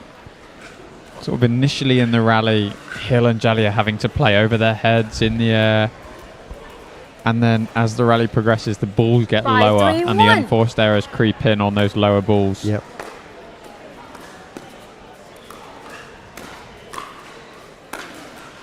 Yeah, there's a Point. fist pump from Penrose and a bit of a come on. Bit of a stare down after that smash. But again, had power, but looked at placement first. Yeah. 6, 3, Great 1. location behind Nathan Hill.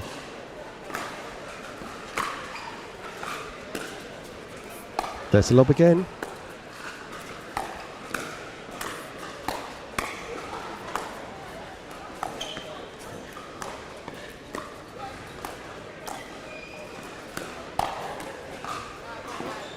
Second serve. Yeah, don't mind the idea from Penrose, just not quite the right spot. Just found the Jelly forehand counter. 6, 3, 2.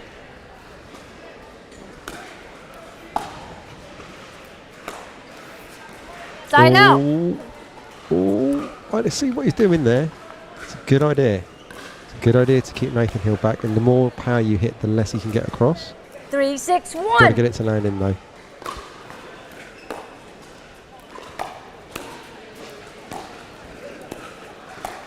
Oh, Jelly, superb. Point. Picked up the low ball, kept it low herself. Really running around that backhand wing. There's no access to that backhand on that rally. 4, 6, 1. One thing I like to see, I don't see a lot of at the moment, is some underspun balls that catch Jelly.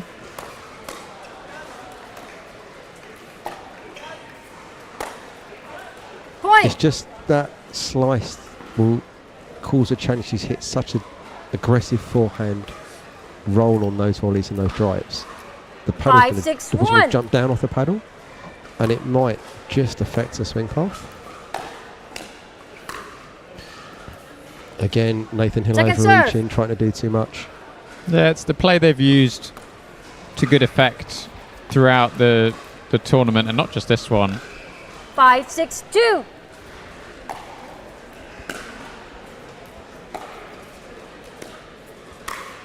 But I like that Side change out. up from Jelly there. Went for sort of a much more emphasised topspin roll, almost sort of in between a drop and a drive. Yep, but didn't come in behind it though. No, 6, put 5, Penrose 1. under more pressure.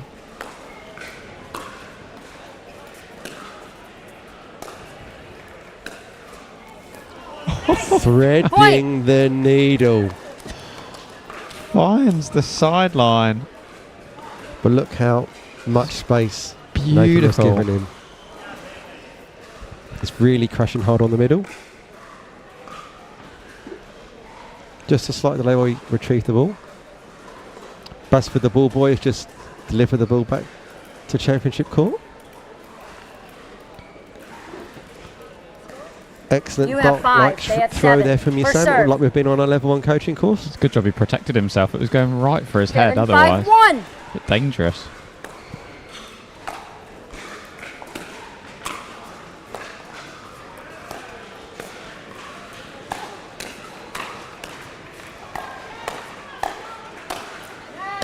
Yeah, finished up Point. there. As soon as that ball was up, it was always Penrose and Harper up on that rally.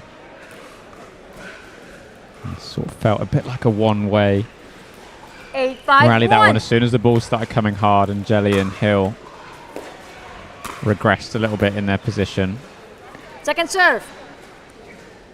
Harper, they're just willing the ball over with a kind of a thrusting motion to 8, 5, 2. anything you can get on it behind it, but once the ball's gone, it's going to do what it's going to do. That's long. Point. Yeah, early call.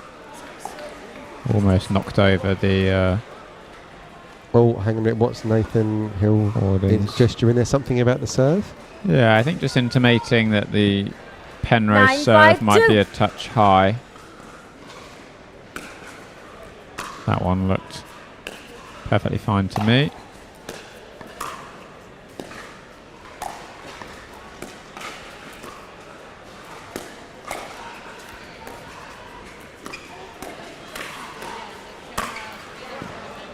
Side out. Good play there from all 4 players, Sam. Yeah, and if nothing else, it's just given Hill maybe a bit of impetus. All right, referee timeout. There was a question on the serve. If it was a volley serve, you can toss it up. It's legal. Okay. Did a volley serve. Just having a conversation about that. Okay. I will Hill check. looking at the waistline in terms of the contact point with the ball, but referee Christina Vo sees no Time in. issue. 5-9-1. I mean, the Penrose serve is one of the more borderline serves we'll see on occasion. Second It serve. does sort of creep up. But Sam, that's not what you should be concentrating on in the bronze medal match. Absolutely. You should be looking at what's coming out of the paddle, not what the 5-9-2. paddle's doing before it makes contact. That's just negative thinking.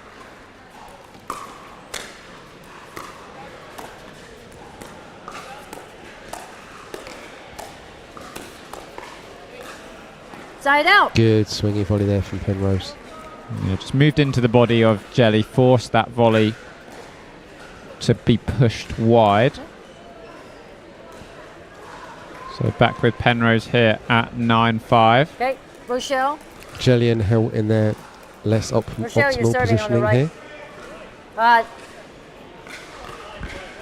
9. Oh,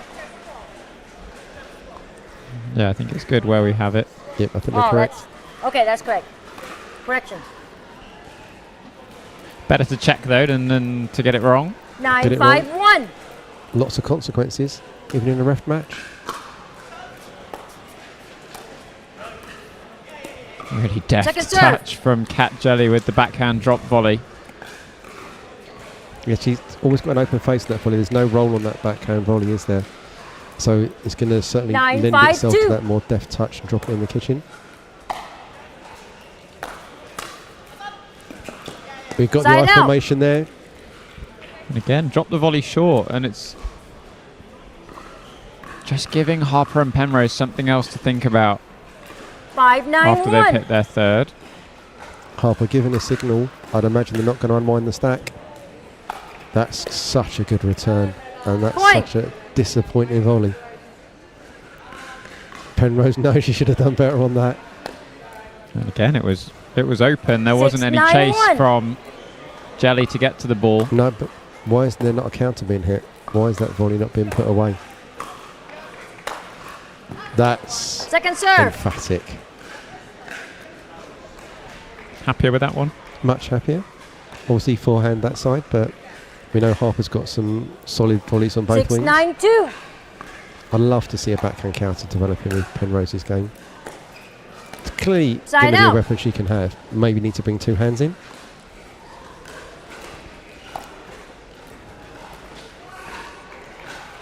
So getting a nice side out here. Nothing on the turn, so comes back to the 9-6-1. paddler Rochelle Penrose.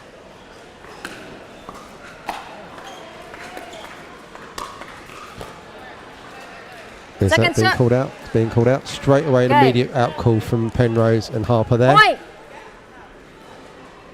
I would concur on that, but it's a very tight call. Are they going I did not see it clearly. By rule, the call stands. 99% Point. of the time, that is what we're going to hear from Christina Vo. It's not her job to call that line. Her job is to call the non-volley zone.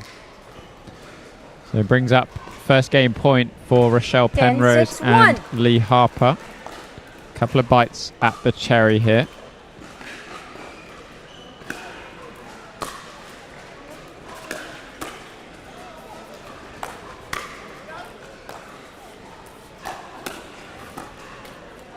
And Point. that brings it up, Sam. Game. Yeah, that's the forehand counter. 11-6. Just got to work it onto the Penrose backhand side. Harper, Game time 1 out. to Rochelle Penrose Change ends. 2 and minutes. Lee Harper. 2 minutes I would break. wonder, Sam, after that final... here we go. I've just seen it on the side of the camera here. Conversation being gesticulated to the side of the crowd by Nathan Hill about Rochelle Penrose's service motion again. Wouldn't be surprised if he's going to have a little chat with Christina Vo again.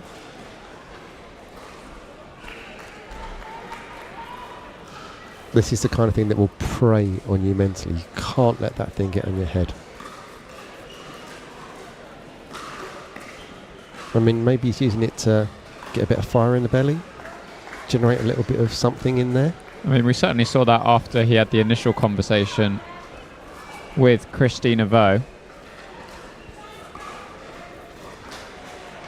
I mean, the thing is, even if it's not unsure, there's not going to be any penalty. It's got to be completely up and over for the referee to guarantee it's going to call a fault. Yeah, if they're not sure, they can call for a reserve. But yeah, like you said, they have to be 100% sure that it's categorically breaking one of those rules. You guys ready to start early? Which are, Sam? Are you okay to start early? What's number Okay. one? 15 Number seconds. 1, serve has to be in an upward motion, so low to high motion. Number 2, contact must not be above the waist. And the third one is the Okay. highest part of the paddle Game head 2. must not be above Time the in. wrist. So with 0-0-2. Rochelle's serve, I think the question is regarding an upward motion or potentially the waist, I think. Waist height.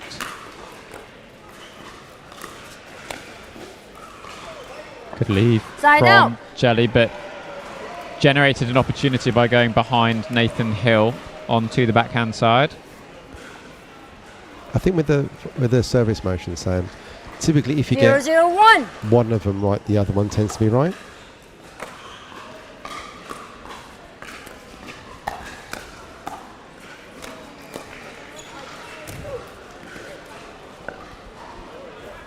Second serve. Nice bit of teamwork between Penrose 0-0-2. and Harper there, figuring out who's taking the smash, who's taking the middle. Serve called Side out out. by Lee Harper.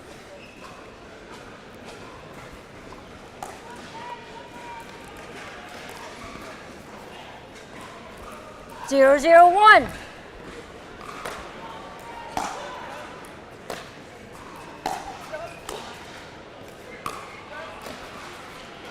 Second Unable serve. to exploit the I formation there from Harper and Penrose. I think that was the least, the point I've seen with the 0-0-2. least approach to the non-volley zone in doubles. Great drop Point. from Harper, dipping onto the backhand of Hill, forcing the body weight to go back behind and ultimately generating an error on the volley. 1-0-2. Ooh.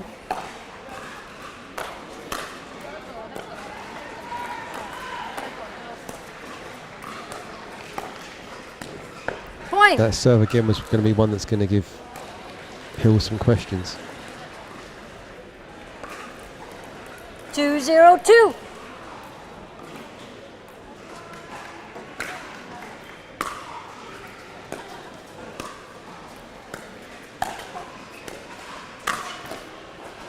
Side Yeah, out. once that ball's hit the net, it's very hard to get back in the rally. Just a difficult adjustment to make, but good start to this second game from Penrose and Harper. Continuing the momentum from the back end of that first game. 0-2-1.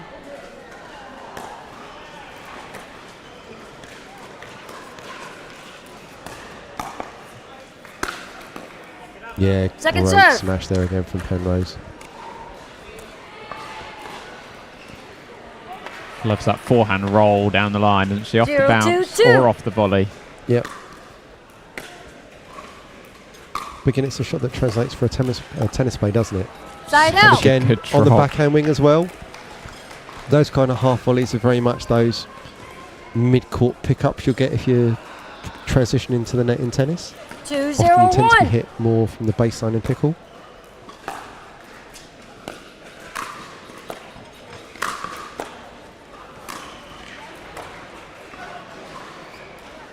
Second Some serve. really good digs there from Harper, but getting a little bit too expansive on that final lob. Yeah, and it's just the same thing we've said all along, really, about playing against Nathan Hill. Keep it simple and drop over to his side in the first instance. 2-0-2. Life becomes a lot easier.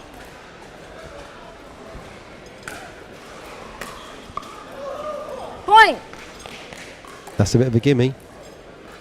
You really want to be making those at this key stage in the second game. Every 3-0-2. point is vital. Don't let your opponent build up a big lead. Again, drive Side out. goes down the middle, perfectly into the hands of Nathan Hill. That's really all he wants out of the third shot, is something down the middle. Why aren't they dropping cross, Sam? If they drop cross, 0-3-1. particularly with lefties, it's going to be really easy to drop behind him with a forehand. A lot of spin, a lot of roll on it. And there we go, accessing behind Nathan Hill. Good take in the crowd from Second serve. Richard Love. Look at that. Proper cricket catch there. Technique, that. 0-3-2.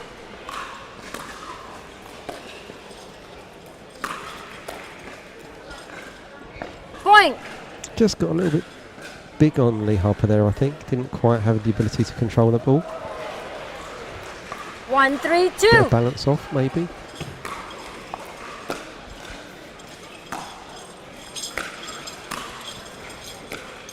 Well, it's absolutely I formation Point. on the far side of the court there, Sam. And you said at the start of this game, Rob, a little bit about fitness. That's a few times we've seen Rochelle Penrose not approaching the net following a return. Oh, here we go. It looks like they're going to unwind the stack when Rochelle Penrose is at the net, but in this situation they're going to probably keep it. Yep, they're going to keep it wound. 3-3-2.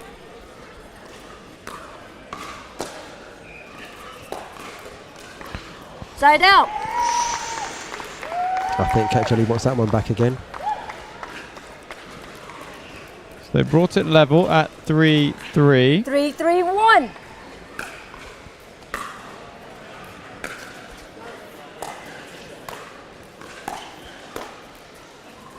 Yeah, good play there. Point. Accessing the angles. And that's a combination we've come to love and expect from Harper and Penrose. Third shot lob. 4-3-1. Follow it up and exploit the space.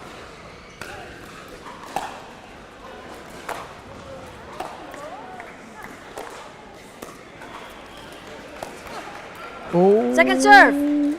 That's got to go cross court, Rochelle.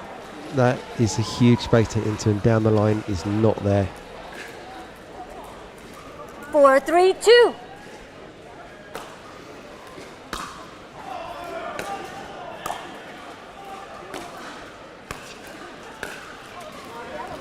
Side out. Reaching on the lob again, slight indication that fitness is becoming a factor. Timeout called by Receivers. Harper and 3-4-1. 1 minute. Maybe Penrose is a little gassed. Yeah, she's carrying, a not insignificant knee injury. There is some strapping, I think, on both knees. So, and obviously she's got a full day of play tomorrow as well in our 50+ Open women's doubles. It's very much these weekends are trying to manage your play load. And sometimes there's a benefit if you go early on one of the days to give you a chance for the second or third day. And so we've found with this change in format to taking singles away, 15 that seconds. I'd imagine we'll have a better participation in both singles and doubles. Because obviously some people are afraid to put too much out on day one, which is always singles. So obviously separating this year the singles and doubles events from the English Nationals 3-4-1 gives an opportunity to players to rest up between those two very distinct disciplines in pickleball. Fault. Oh, here we go. Fault. Second serve. Yep, straight, no warning on this one. He's already had his warning from referee Christina Vo. Straight loss of serve there. 3-4-2. It's only going to add to the frustration for Hill thus far in this game. And you can see again Rochelle staying back off the return. Maybe be encouraging her, Rob, just to maybe take a few more returns on the half volley and just get that forward momentum going. So positioning is so critical.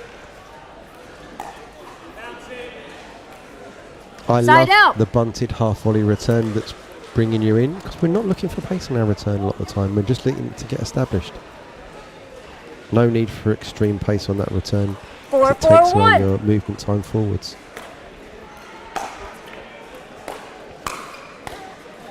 Second serve. Yeah, the team of Penrose and Harper getting a bit pinned now, aren't they? We need to find a way to get Michelle Penrose forwards. 4-4-2.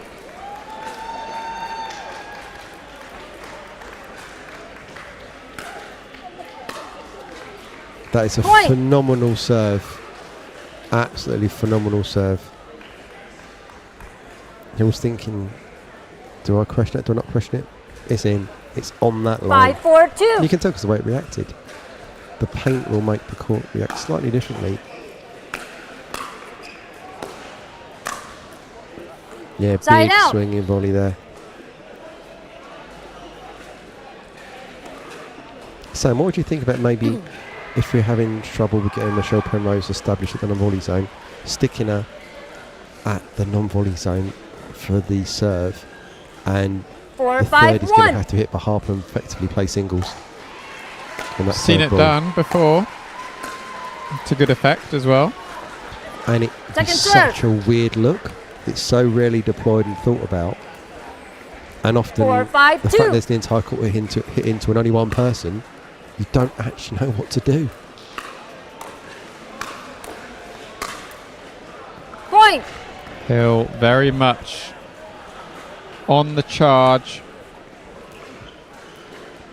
Bit of an upward struggle so far in game number 2, but they've brought it back level. 5-5-2.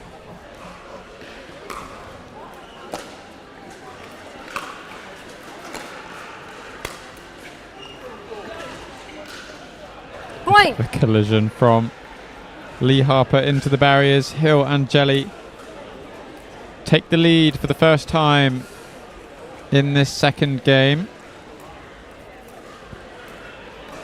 6-5-2.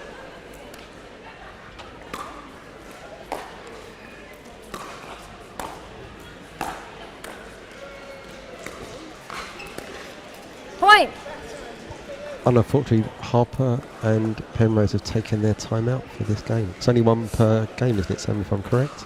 So they don't have the momentum breaker of a timeout to take.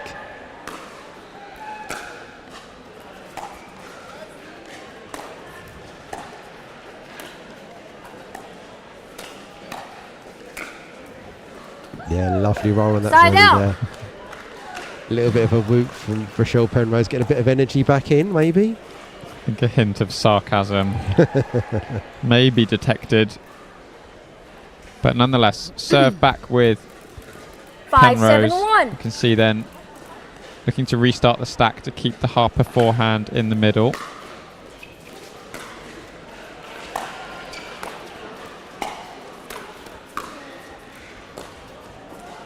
Second serve. Good cover there by Penrose to get to it, but again a little slow coming forward. You can see that restricted movement.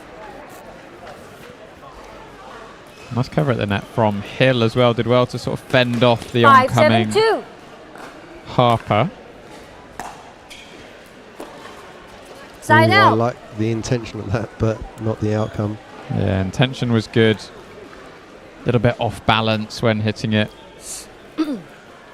7-5-1.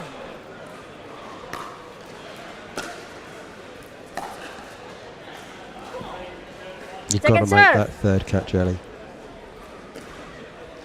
Penrose is not hitting that non-volley zone at any point in any return issue. 7-5-2.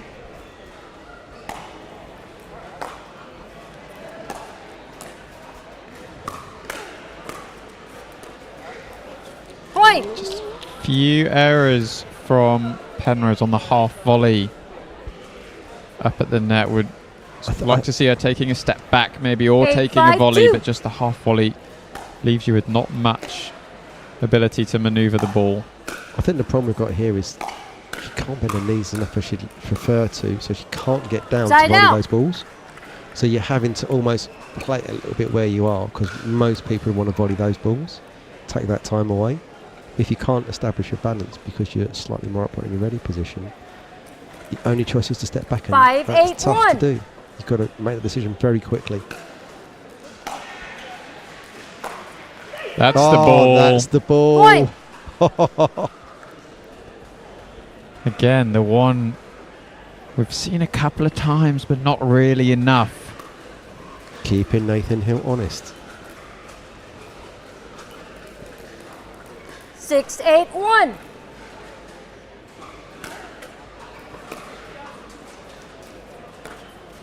Up we go. Second serve. And Hill very much looking to go at the body of Penrose as soon as she's forward. Well, I think they've worked out the counter's not coming, so it's only ever going to come back softly. 6-8-2.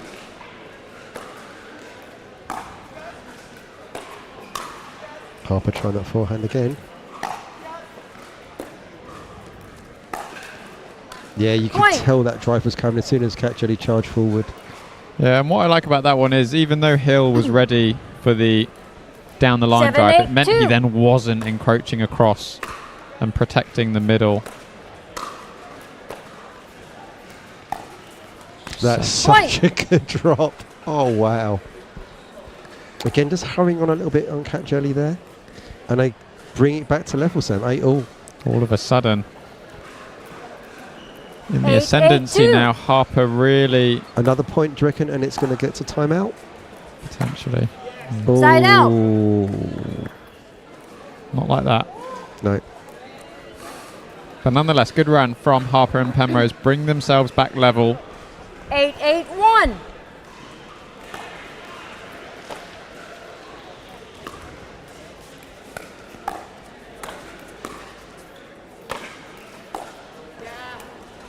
Second serve. Good dominant play at the forward of the court there from Lee Harper.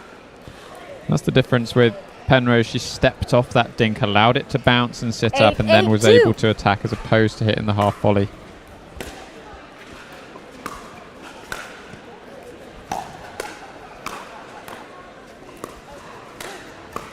Again, success behind Nathan Hill. Yeah, and she just took her time to establish it. There wasn't a rush, but Harper was aware he needed to defend it. Here we go. Is it timeout? No, just getting the ball. The 50-plus timeout, as I call it, Sam. The slow kicking of the ball right to the sideline. The leisurely stroll back, get a bit of breath back into the lungs. 8-8-1.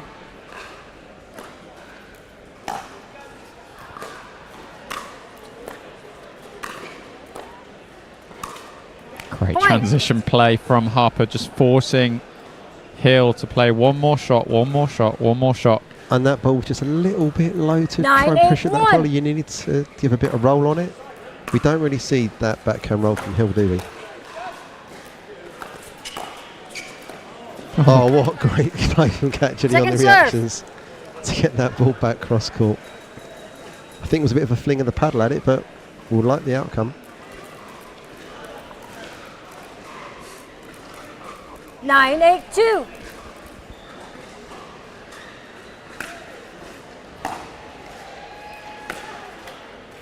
Oh, that's cruel. Point.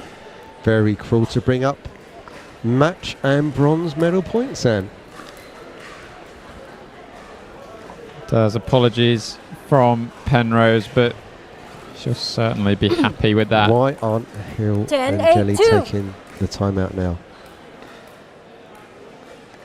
Why aren't they doing something to arrest a bit of momentum? Side out.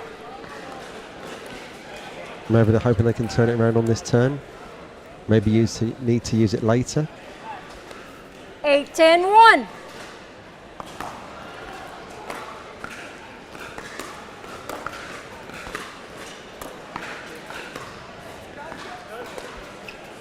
Oh, Point. miscommunication there from Penrose and Harper. Yeah, and I didn't mind the way Harper was working Hill 9, side to 10, side. 1. But it's always going to eventually end up in a lob, I felt. Oh, that has gone begging. Point. But if we see where that was made contact, Sam, Penrose not establishing the non-volley volley zone. So always swinging a bit from mid-court. Needs to shape it up a little bit more to get that down. 10, Win by 10, 2 1. in these medal matches, Sam.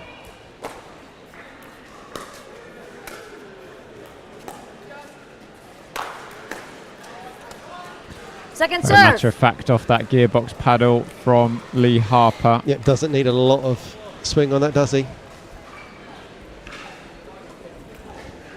10-10-2.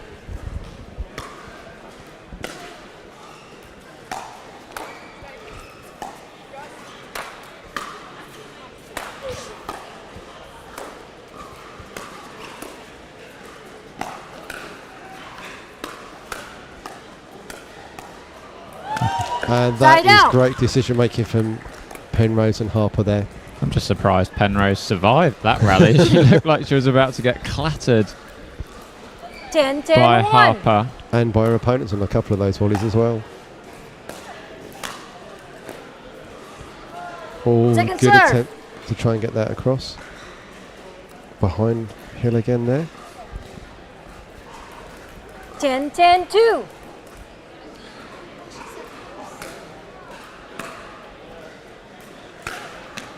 That's such a great drive from Point. Michelle Penrose. And something we've not really seen out of her too much in this game. She's been looking to either lob or drop. 11, Not really 10, looked 2. for that drive. I would argue that's her best shot, Sam.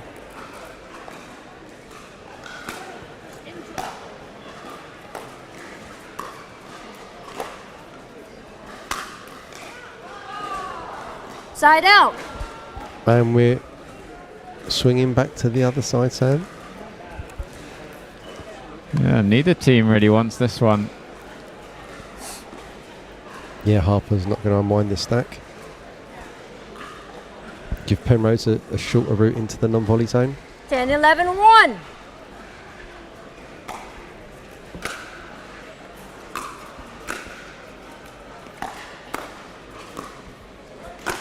Shot. What? Oh. Point. Yes. Did you call? Did not see clearly. By rule, the call stands. Point. The 99% rule applies, Sam. 99% of the time, a referee will not overrule a line call. 11, 11, 1.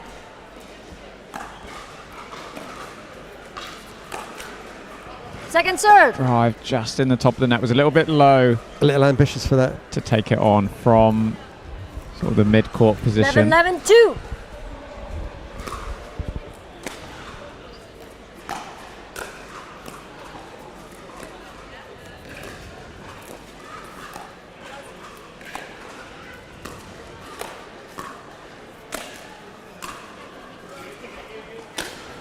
That one there we go. lands No, that in. one's in. Side out.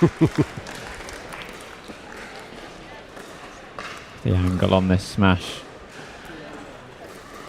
Down and out to the side. Nothing anyone was really going to do about that. 11, 11, 1. So another opportunity here for Penrose and Harper to close out this bronze medal match.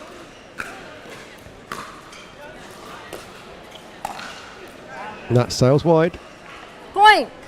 Brings up 2 bronze medal points. Now the second time I'm asking, Sam.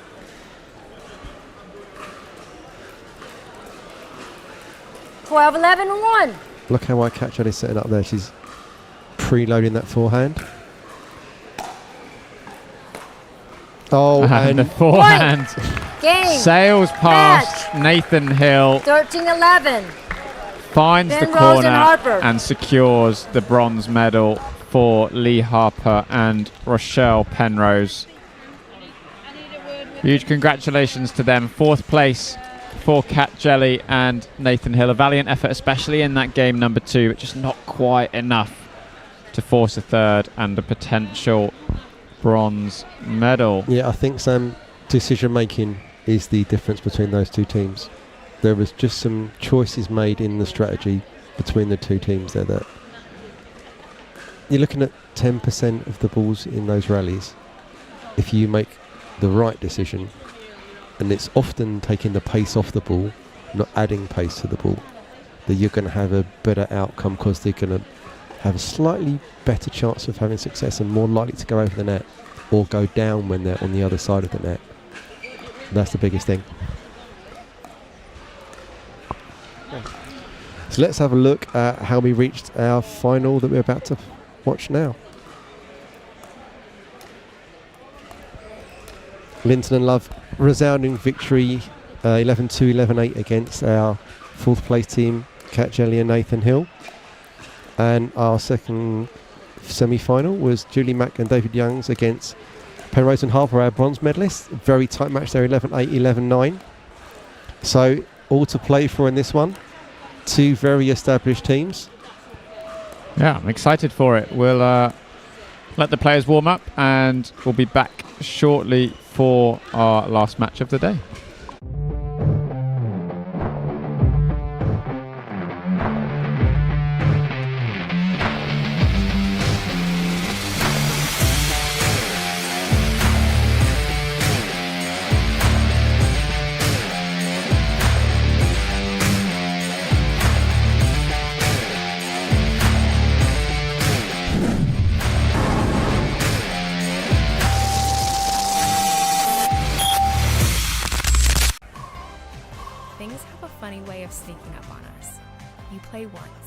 and you want to play again and again and again. You find yourself in driveways, courts, clubs, tournaments. You ask friends, colleagues, or even someone new. Today and every day, we celebrate the athlete in all of us. It's time to get out and play.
Okay, we're just having our final preamble from our referee Christina Vo before we set off in our gold medal match here in the Skechers Pickleball English Nationals 50 plus open mixed doubles final. Delighted to be joined in the commentary box by Richard Millman, a familiar name and voice to those of you who have watched some of these live streams before. Richard, you've been playing on the court today. How did it go for you? Decent. You know, we won 3 and lost 2, didn't make it through to the next round, but enjoyable games. But thanks very much for the intro, and delighted to be here once again, bringing great pickleball from the English national closed, and pretty excited about the way the evolution of the game in the country is coming along. What do you think, Sam? Yeah, we've spoken a lot about how the game is changing and evolving and growing earlier on today, and you know, I think it's a real interesting, you know, aspect of pickleball that you can compete at any age and you can compete at any skill level. And we, you know, at the moment we've got our 50+ players, and the level today has been fantastic. At the weekend we've got our 18+ players, and again, I'm sure the level will feel like it's gone up again from last year. And I think you probably agree with me, it's a marked difference from last year's nationals to this year's nationals. The quality of play, the consistency, and the variety of shots that we're now seeing from players. Indeed, and actually I think that's a reflection of what's going on in the background. We're hearing conversations about standalone pickleball clubs, several of them around the country, and equally, you know, David and Julie, very nice players indeed, but suddenly we've got Richard and Anna here who are practicing 15 to 20 hours a week, and so the intensity of the game is changing pretty rapidly. Well, looks like we're almost ready to get underway here. Quick word just to thank all of our sponsors: Duper, Pro XR Pickleball, Franklin Pickleball, Head, Zebra, UK Pickleball Shop, Knotties, Scan, Fans Play, and Mayfair Jewelers. Ready to go here for the final of the 50+ Open. This is mixed the doubles. mixed double final. On my left, I have Julie Mack, David Youngs. My right, I have Anna Linton and Richard Love. Okay, 2 out of 3 to 11, win by 2. Change ends at 6 out of 3 if we need to.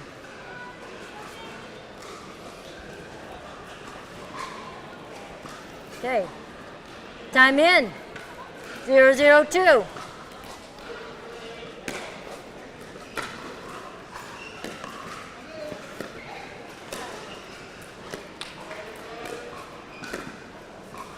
So the difficulty here, Sam, for Julie and David is they need to try and keep the game slow because they cannot compete with the firepower of Richard and Anna. And yet, even if they keep it slow, Richard and Anna have the ability to speed it up with very sudden changes of acceleration. What would you advise them, Coach? 1-0-2. I'd be looking to just move the ball around. Something we've spoken about sort of every time we've had Love and Linton on court today is not being afraid to go back behind onto the backhand side of Richard Love.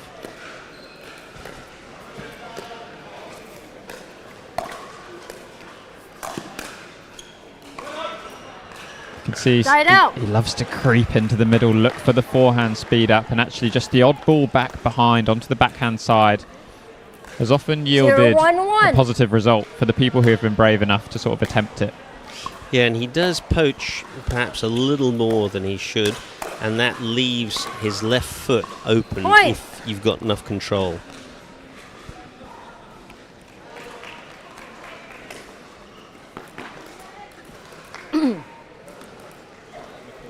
One.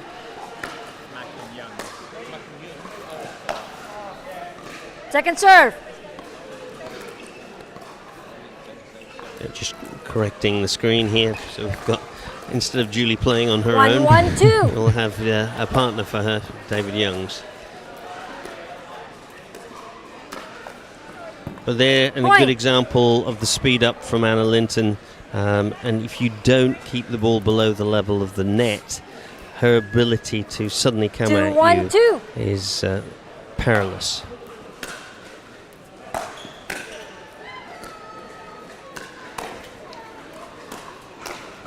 Macaulay jumping around the corner to get a bit of extra angle on the forehand.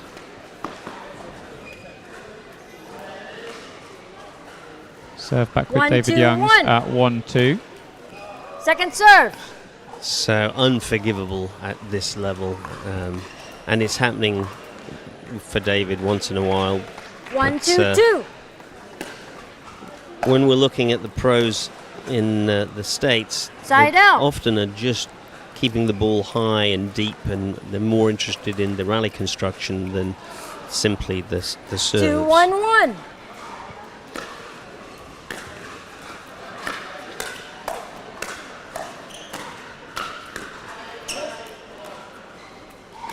So here's a nice little dink rally, and this is where, yes. Second serve. So David and Julie getting some results out of keeping it soft and waiting for their opportunity there. I'd 2, like to 1, see 2. better length on the returns from David and Julie. There's quite a lot of short ball coming on the returns of serve, and targeting the baselines and getting your opponent deep and keeping them deep, I think, is very important. 3, 1, 2. Slightly deeper there.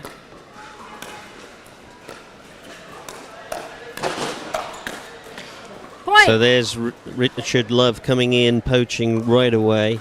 And I think, to your point, Sam, a ball to the backhand, a directed dink would keep him a little more honest. Is that what you're looking 4, for? 1, 2. Absolutely, and we've even spoken about, returning back to the backhand of Richard Love just to make him play another shot before he makes his way into the net, right? It's really easy for him to get forward, and Linton's drops and drives 5, are so 1, reliable. 2. He knows where they're going to go. He can gamble in moving forwards. Yeah, I'd There you go. Side out. like to see that when he's on the left, I'd like to see that straight drive into the backhand corner 1, deep, 5, or 1. even a little inside out that's running him around outside the court. Point. Well, Again. there's your point. Yeah, exactly that. Even though the volley might have been going long, just making Richard Love start to think about a ball 2, could be 5, coming 1. in that direction. And it's going to affect his positioning for the rest of the match if you put that idea into his head enough. But of course, a mark of respect that we're talking about how to create trouble for Richard Love. It shows you Point. that Richard and Anna have really jumped to the top of this age group. 3, A 5, fairly 1. short space of time as well. But as I said earlier, they're doing 15 to 20 hours of quality drilling serve. and practice. And if you want to have ball striking that's absolutely reliable under pressure, that's the only way that you can get to 3, the top 5, of your 2. game.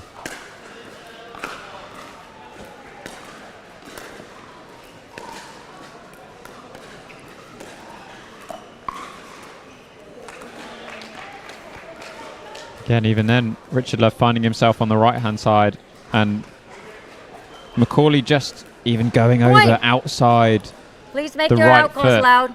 of Richard Love, forces an error just by 4, 5, 2. making him think about the movement, make him think about the shots.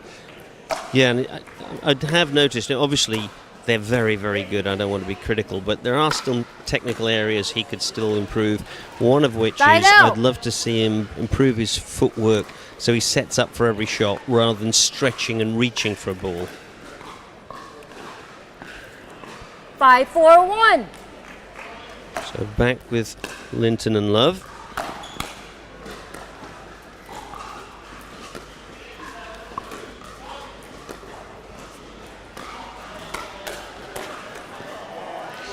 Point. Yeah, but they're pressurizing or attempting to pressurize Anna, and I think she is more solid on that diagonal pressure than Richard would be on the 6, straight 4, 1. line pressure.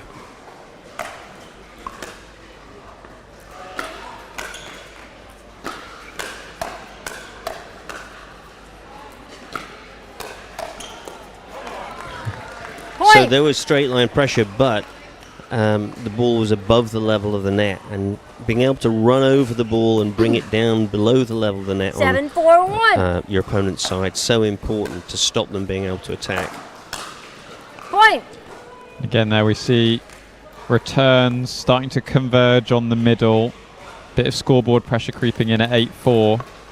Macaulay just not quite directing the return where she might have wanted it to go. Second serve. Oh, there we go. As we say, dumb 1 is hitting it into the net on the serve, and of course dumb 2 returning into the net. There's a better length. And there's a little confusion there. Oh, hello. Point. A little confusion. That's one we'll happily see again. Yeah, I'm not sure David Youngs would like to see it again, but there we go. 9-4-2. 9-4-2.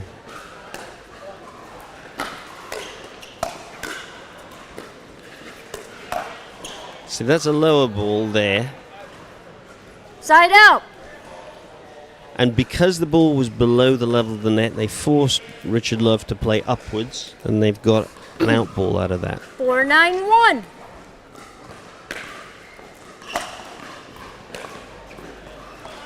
Second serve. We've seen a few players today, Richard, sort of almost a bit keen to get into the net, moving through on their third shot or their fifth shot drops.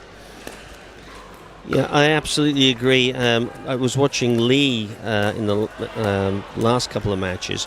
He was playing particularly well when he came to a full stop before he executed his shot. And the technique of, progressing but coming to a stop, balancing, playing, progressing, coming to a stop, balancing, so important. But if you're running into a ball, you're going to make mistakes. And I think it's a very important technique that everybody needs to work on. 9-4-2.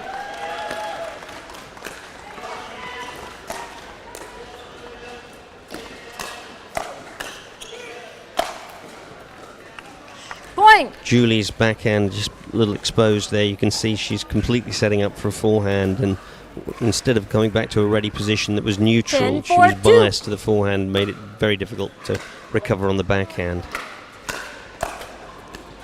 And the net cord brings the volley just out of reach for Julie Macaulay. First game goes to Linton and Love, 11-4. Change ends, 2 minutes.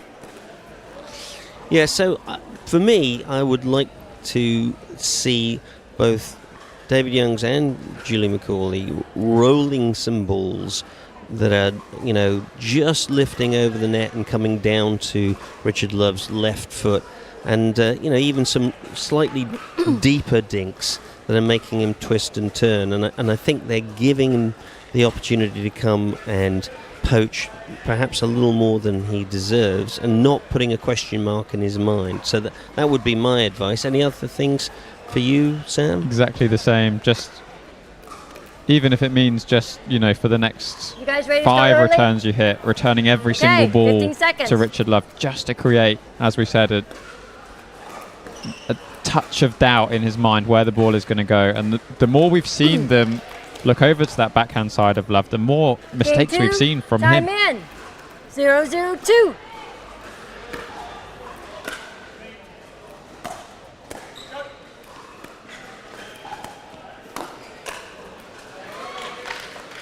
There you go. That's one of my favourite mistakes, is to try and whip the ball across court to the waiting jaws of my opponent's 0-0-1 paddle.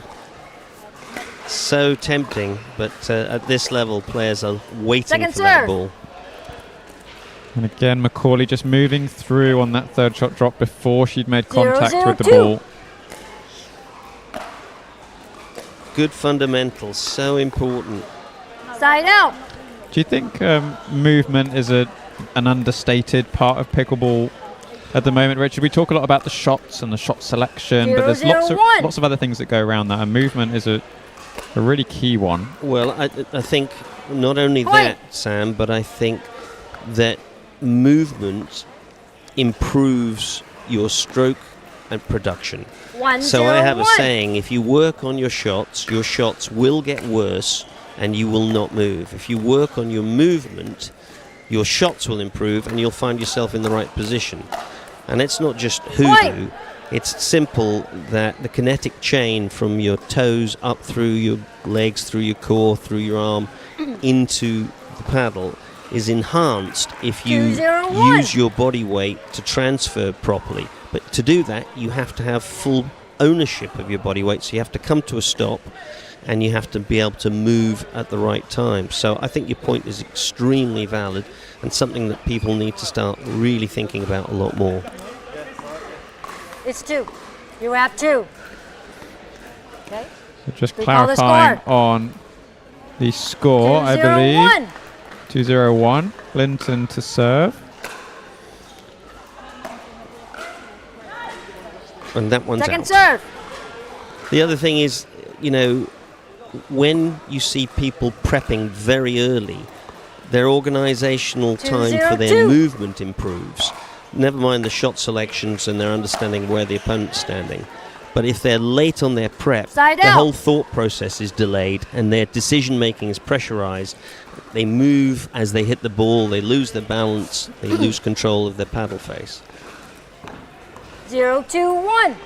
Side out for Macaulay and Youngs. Couple of unforced errors from Richard Love. See, there is that open ball to your point. I mean, had Julie in her possession a good double-handed backhand roll down that line, 1-2-1. There could be a lot of damage done there.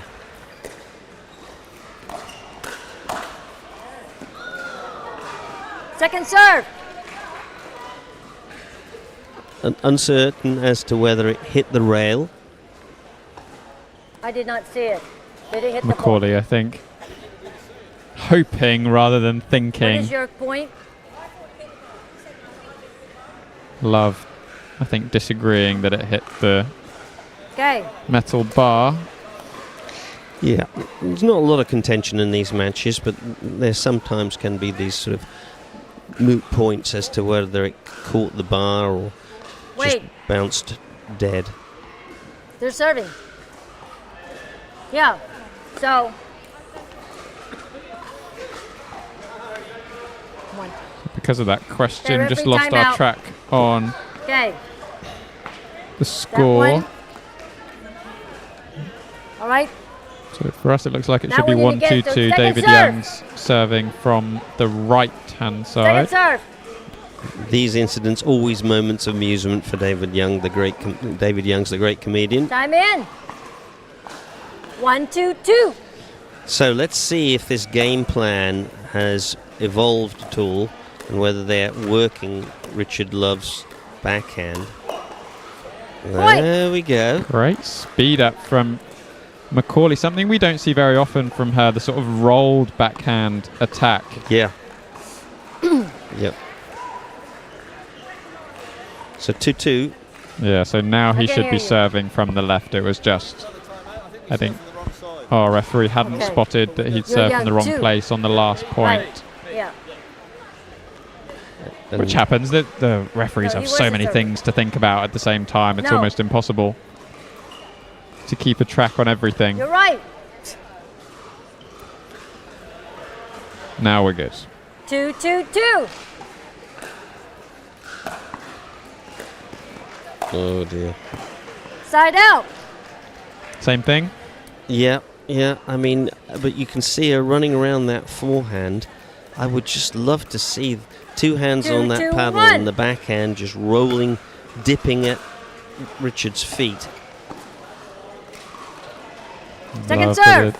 the overly ambitious inside-in attempt on the forehand drop. 2-2-2. Just a little momentum lost by both teams here. Somebody needs to find a rhythm. Side out. Almost had David Youngs falling over his own feet there with that forehand drive. Finds the top of the net though. 2-2-1. Can you see a game plan from Linton Second and Love serve. here? To be honest, not particularly. I think it's just been a case of 2-2-2. stay consistent, keep the ball over the net inside the lines. Point. Maybe a bit more of an effort to get over and sort of open up the space using the Macaulay sort of run around forehand. 3-2-2. But other than that, not too much of a concerted plan, unless I'm missing something. Well, that's what I was going to say. You know, 3 Side errors out. they've made. That really messes up the flow of a game plan. And if you haven't got a game plan, it lends itself to errors. Whereas if you're both working towards a game plan and you can just go back to that framework, you can keep the error rate 2-3-1.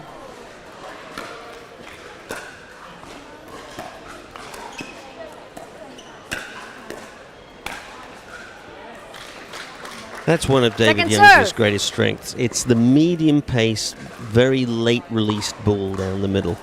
A lot of us hit that ball too hard and it goes out, but he holds but delivers it at a controlled You pace. have 3. You have 3. Should be over here on the left side. You have 3 points. You're starting server. Yeah. Then David should be on the left Youngs is side. just learning how to stack. And fortunately, we've got wonderful referees who are helping our English players who don't know about Yeah, you have stacking 3. Right. to get it right. I think in the United States there would be rather a lot more punishment by the referees. 2-3-2.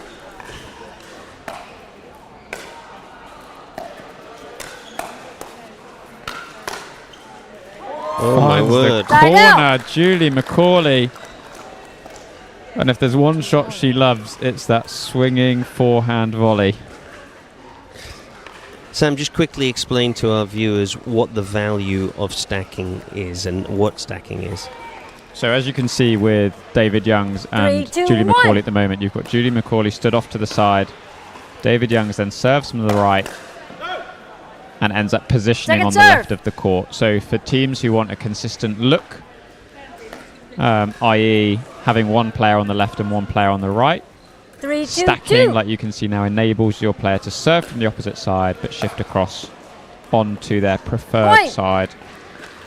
For the purposes of them playing, it gives you a consistent feel to your partnership, and you can maneuver your weapons into position. So weapon of Julie Mack, for 4-2-2. instance, is that forehand swinging volley. Yep. She wants that in the middle rather than on the outside of the court, because balls that pop up tend to pop up more into the middle of the court.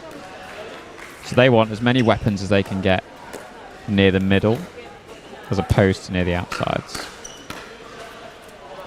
Oh, it's very well played by Anna Linton.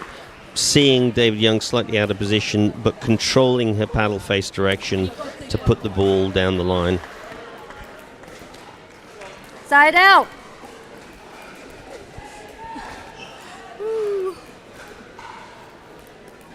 So there's been a sort of interesting sort of lull, 4-1. if you like, in this match, partly to do with the refereeing confusion, but also Second serve. I feel as though Linton and Love really don't have a clear plan as to what they're doing, and they've sort of lost the track, which has 2-4-2. given Macaulay and Youngs a little bit of an opportunity here.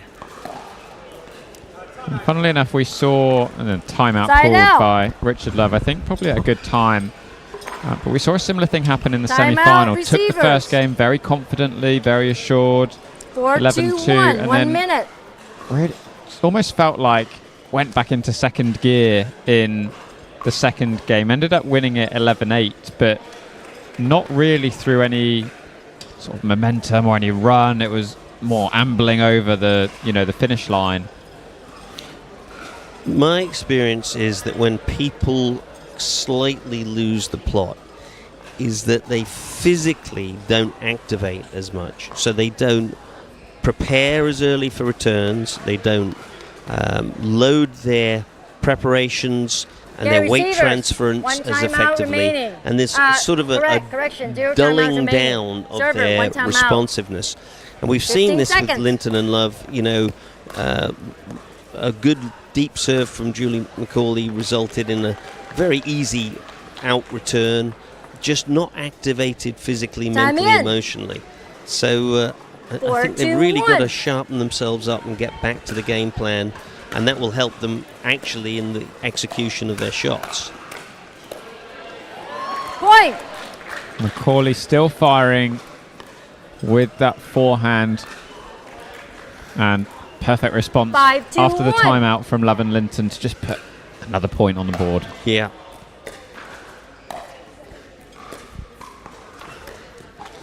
So that Love and Linton are definitely playing Macaulay.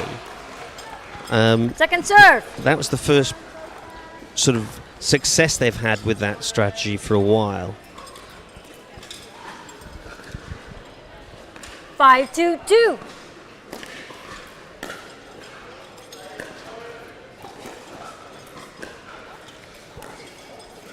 So I'm just waiting for the ball to the backhand. Oh, there it Side was. out. Maybe just slightly forced too much. She's had good success, Julie Macaulay, by working that ball rather than 2-5-1. forcing that ball.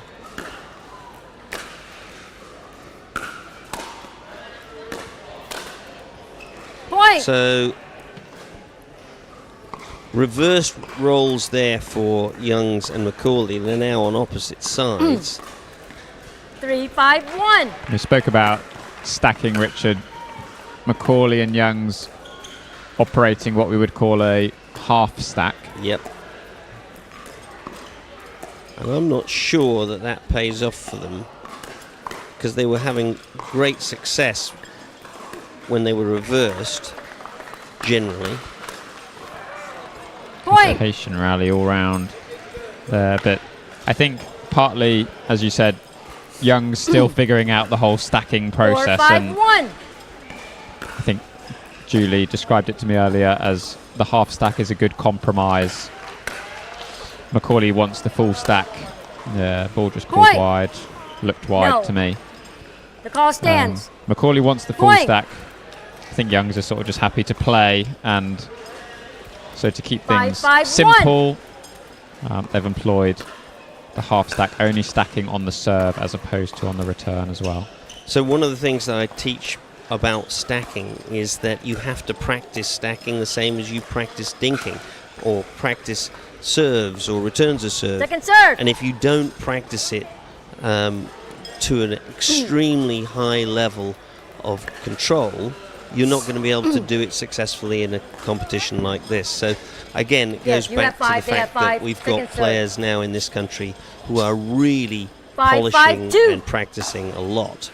And you can't sort of half-heartedly do Point. these things and still compete at the top level anymore in English pickleball. That's it. And stacking certainly paying off. Following the timeout for 6-5-2. Love and Linton, retaking the lead, having been at a 5-2 deficit. Point. So if Macaulay and Youngs rewatch this match, it would be, I think, beneficial for them to compare 7-5-2. the way that the game was run when they were on the opposite sides and how Point. effective they were, and worthwhile, you know, really working on this stacking, because they are a stronger team than they're now showing these last 8-5-2. 5 points. Absolutely.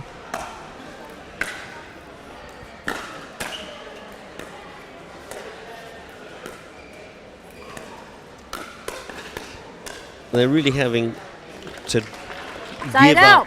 up their backhands in the middle there. And Young's backhand's pretty strong, but it's just not something that Julie Macaulay is comfortable with. So giving the 5-8-1. opponents the opportunity to attack the weaker shot, I think, unwise. Second serve. And just stood up through that shot. So quite a turnaround in this game from where we were lulling at 4-2, 5-8-2. Sam.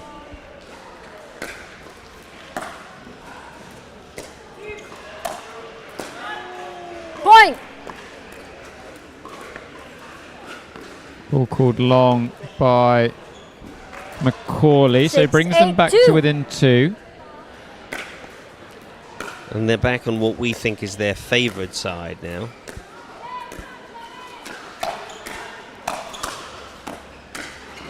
Oh, and so Side unlucky out. from Macaulay.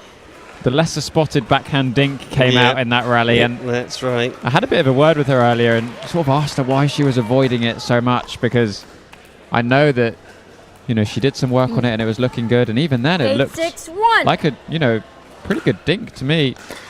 I'd love to see it a little bit more. I agree, and it will create the opening for that roll on her forehand down Love's backhand. Second serve. Linton, I think, would like that one back if she had the opportunity. 8-6-2. But these close quarter firefights and short game stuff showing the importance of paddle face control here. Fine margins, very, very fine margins. Again, a backhand dink creeps out of Macaulay but follows up with a forehand error. 9-6-2. It's crucial time in the match now. Side out. Love, I think, just planted his feet a little bit too soon. Ball ended up a touch too far away. Didn't really seem to 6-9-1. have much mobility in his setup there. He was very, very static. Second serve. Oh dear. It is getting to that part of the day. These players have been playing from 9 a.m. Oh, hello. Point. Julie Macaulay inside out forehand cross court. It's one for the highlight reel, Richard. It really is, because the angle she achieved was 7-9-2. quite remarkable. I suppose there is some compensation for not feeling so good about the backhand when you can produce a forehand like that. Point. And all of a sudden, 8-9-2. That lead for Love and Linton feels a bit of a distant memory. Yeah, I mean, they're still obviously 8-9-2. ahead, but again, there's that sort of slight uncertainty in the game plan operation here. Oh, Side it was out. out. But it's interesting when the uncertainty creeps in with Anna and Richard, the error rate comes up. 9-8-1. I mean, if you were working with them as a pair, as a coach, as a strategic coach, would you be talking to them about really agreeing Second a game serve. plan and sticking to it? Yeah, with all the players that I work with, I just encourage them to start thinking about what's going on. What happens if I do this? What comes back? And what can I then do 9-8-2. as a result? And if you start thinking along those lines at any level, you really start to get a better grasp of the game in general. And then, Side as out. a result, you can apply what you learn to the games you find yourself in. So, what do I do in this match? Well, if I put the ball on Julie's backhand, or I force her to hit a backhand, what does that 8-9-1. create for me? What can I do as a result? So 8-9-1's quite a tight moment. Oh, loose ball there. Second serve. So very important 8-9-2. to maintain control and keep the ball low over the net. Side out. Not a shot we see very commonly from Macaulay, and you can sort of tell by the way she sat up to hit it. 9-8-1. I'm always talking to my students about the difference between building and forcing. Building, you're playing within yourself, not taking risks. Forcing, you're Point. trying to overcome the opponent. You're not asking questions, you're trying to provide answers. And unfortunately, at that moment, they needed to continue questioning. 10-8-1. So, championship point for Linton and Love. Second Whoa, serve. I don't know how that went in. Denied by Macaulay. Second bite of the cherry, though, here at 10-8-2. 10-8-2. God, on the line there. Return, very good length. Oh, David Point. Young's Game. into the net. Match. 11-8. And we have our first open level national champions of the year, Anna Linton and Richard Love, securing the open mixed doubles 50 plus national title. I don't think Youngs and Macaulay will be too disappointed, though, because they actually competed in that match and they had an opportunity maybe to do something in the second game, so they'll come away reasonably pleased. So we'll see if we can get a word in from our newly crowned champions, Richard Love and Anna Linton. We'll be back shortly after this break.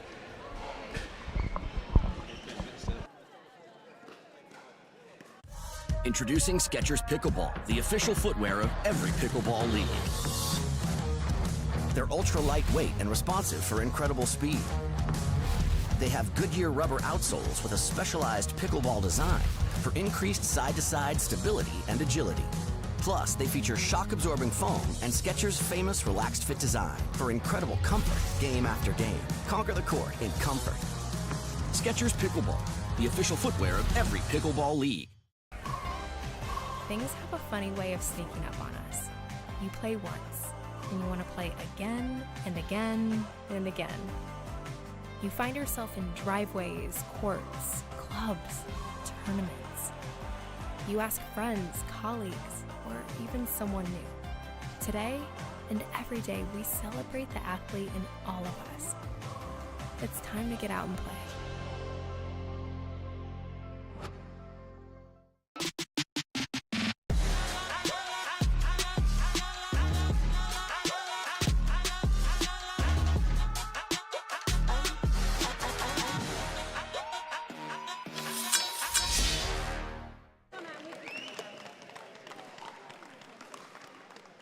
Yes, that was Lee Harper.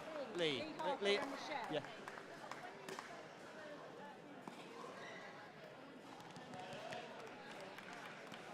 An interview. We've just lost, and you want to do an interview. I mean, honestly. I'm only joking. Yeah, we're more than happy to talk our way through our loss. Yeah. Well, Julie can talk. Cheers, Richard.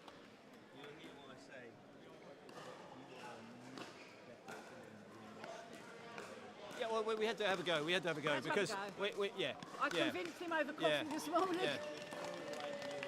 Yeah. Well, we had to try because we were No. We made them play. You made that. Yeah, no, it's good. It was much better than this morning's attempt. Yeah.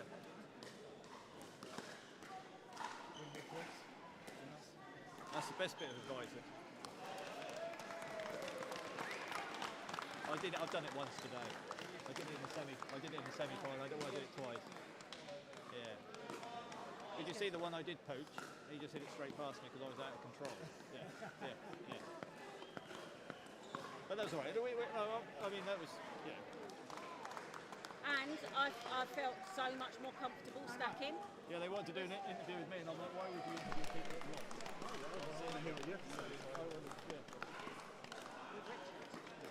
I just you know.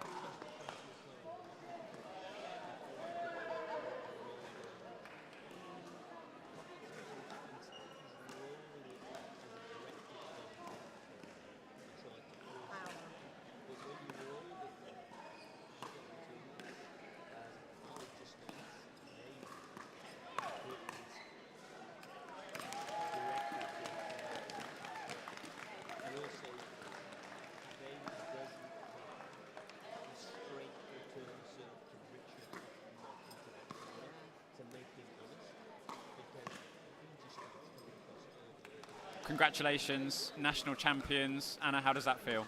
I'm so excited. I don't know what else to say. Rich, what about you? It's your first time playing together at this tournament, winning the mixed doubles title. Tough games today, especially that second game. Just ground it out a little bit, but got there in the end. Yeah. We've it's the first time playing together in this, but we've played together a lot recently over the last year or two. And it's funny because David started us playing, so it's nice to beat him. We knew they were going to be a tough pair, and that they say the second set was really hard. Really had to dig in there, but Anna's so solid. It allows me to have a bit of freedom to come across and attack a bit, and it just worked today, all the way through today. Fantastic. Well, congratulations to both of you. Go and collect those gold medals, a little bit of prize money as well. And we'll see you both on court tomorrow for men's and women's doubles. Lovely, looking forward to it. Perfect. Thank you very much.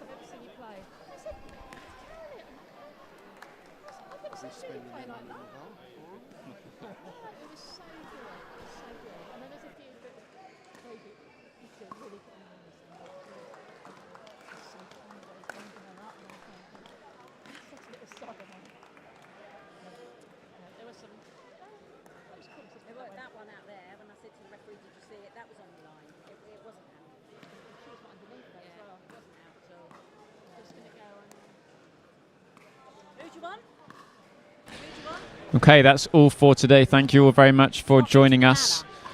We look forward to coming back tomorrow at 9 a.m. for our 50-plus men's and women's doubles. You'll see all 4 players who are featured in our final today competing tomorrow. Ironically, together, Julie playing with Anna and Richard playing with David. We look forward to seeing you here back at Bolton Arena for day 2 of the Skechers Pickleball English Nationals 2024, powered by Pickleball England. Goodbye for now. Introducing Skechers Pickleball, the official footwear of every pickleball league. They're ultra lightweight and responsive for incredible speed. They have Goodyear rubber outsoles with a specialized pickleball design for increased side-to-side stability and agility. Plus, they feature shock-absorbing foam and Skechers' famous relaxed fit design for incredible comfort game after game. Conquer the court in comfort. Skechers Pickleball, the official footwear of every pickleball league. Because they're so focused and they just want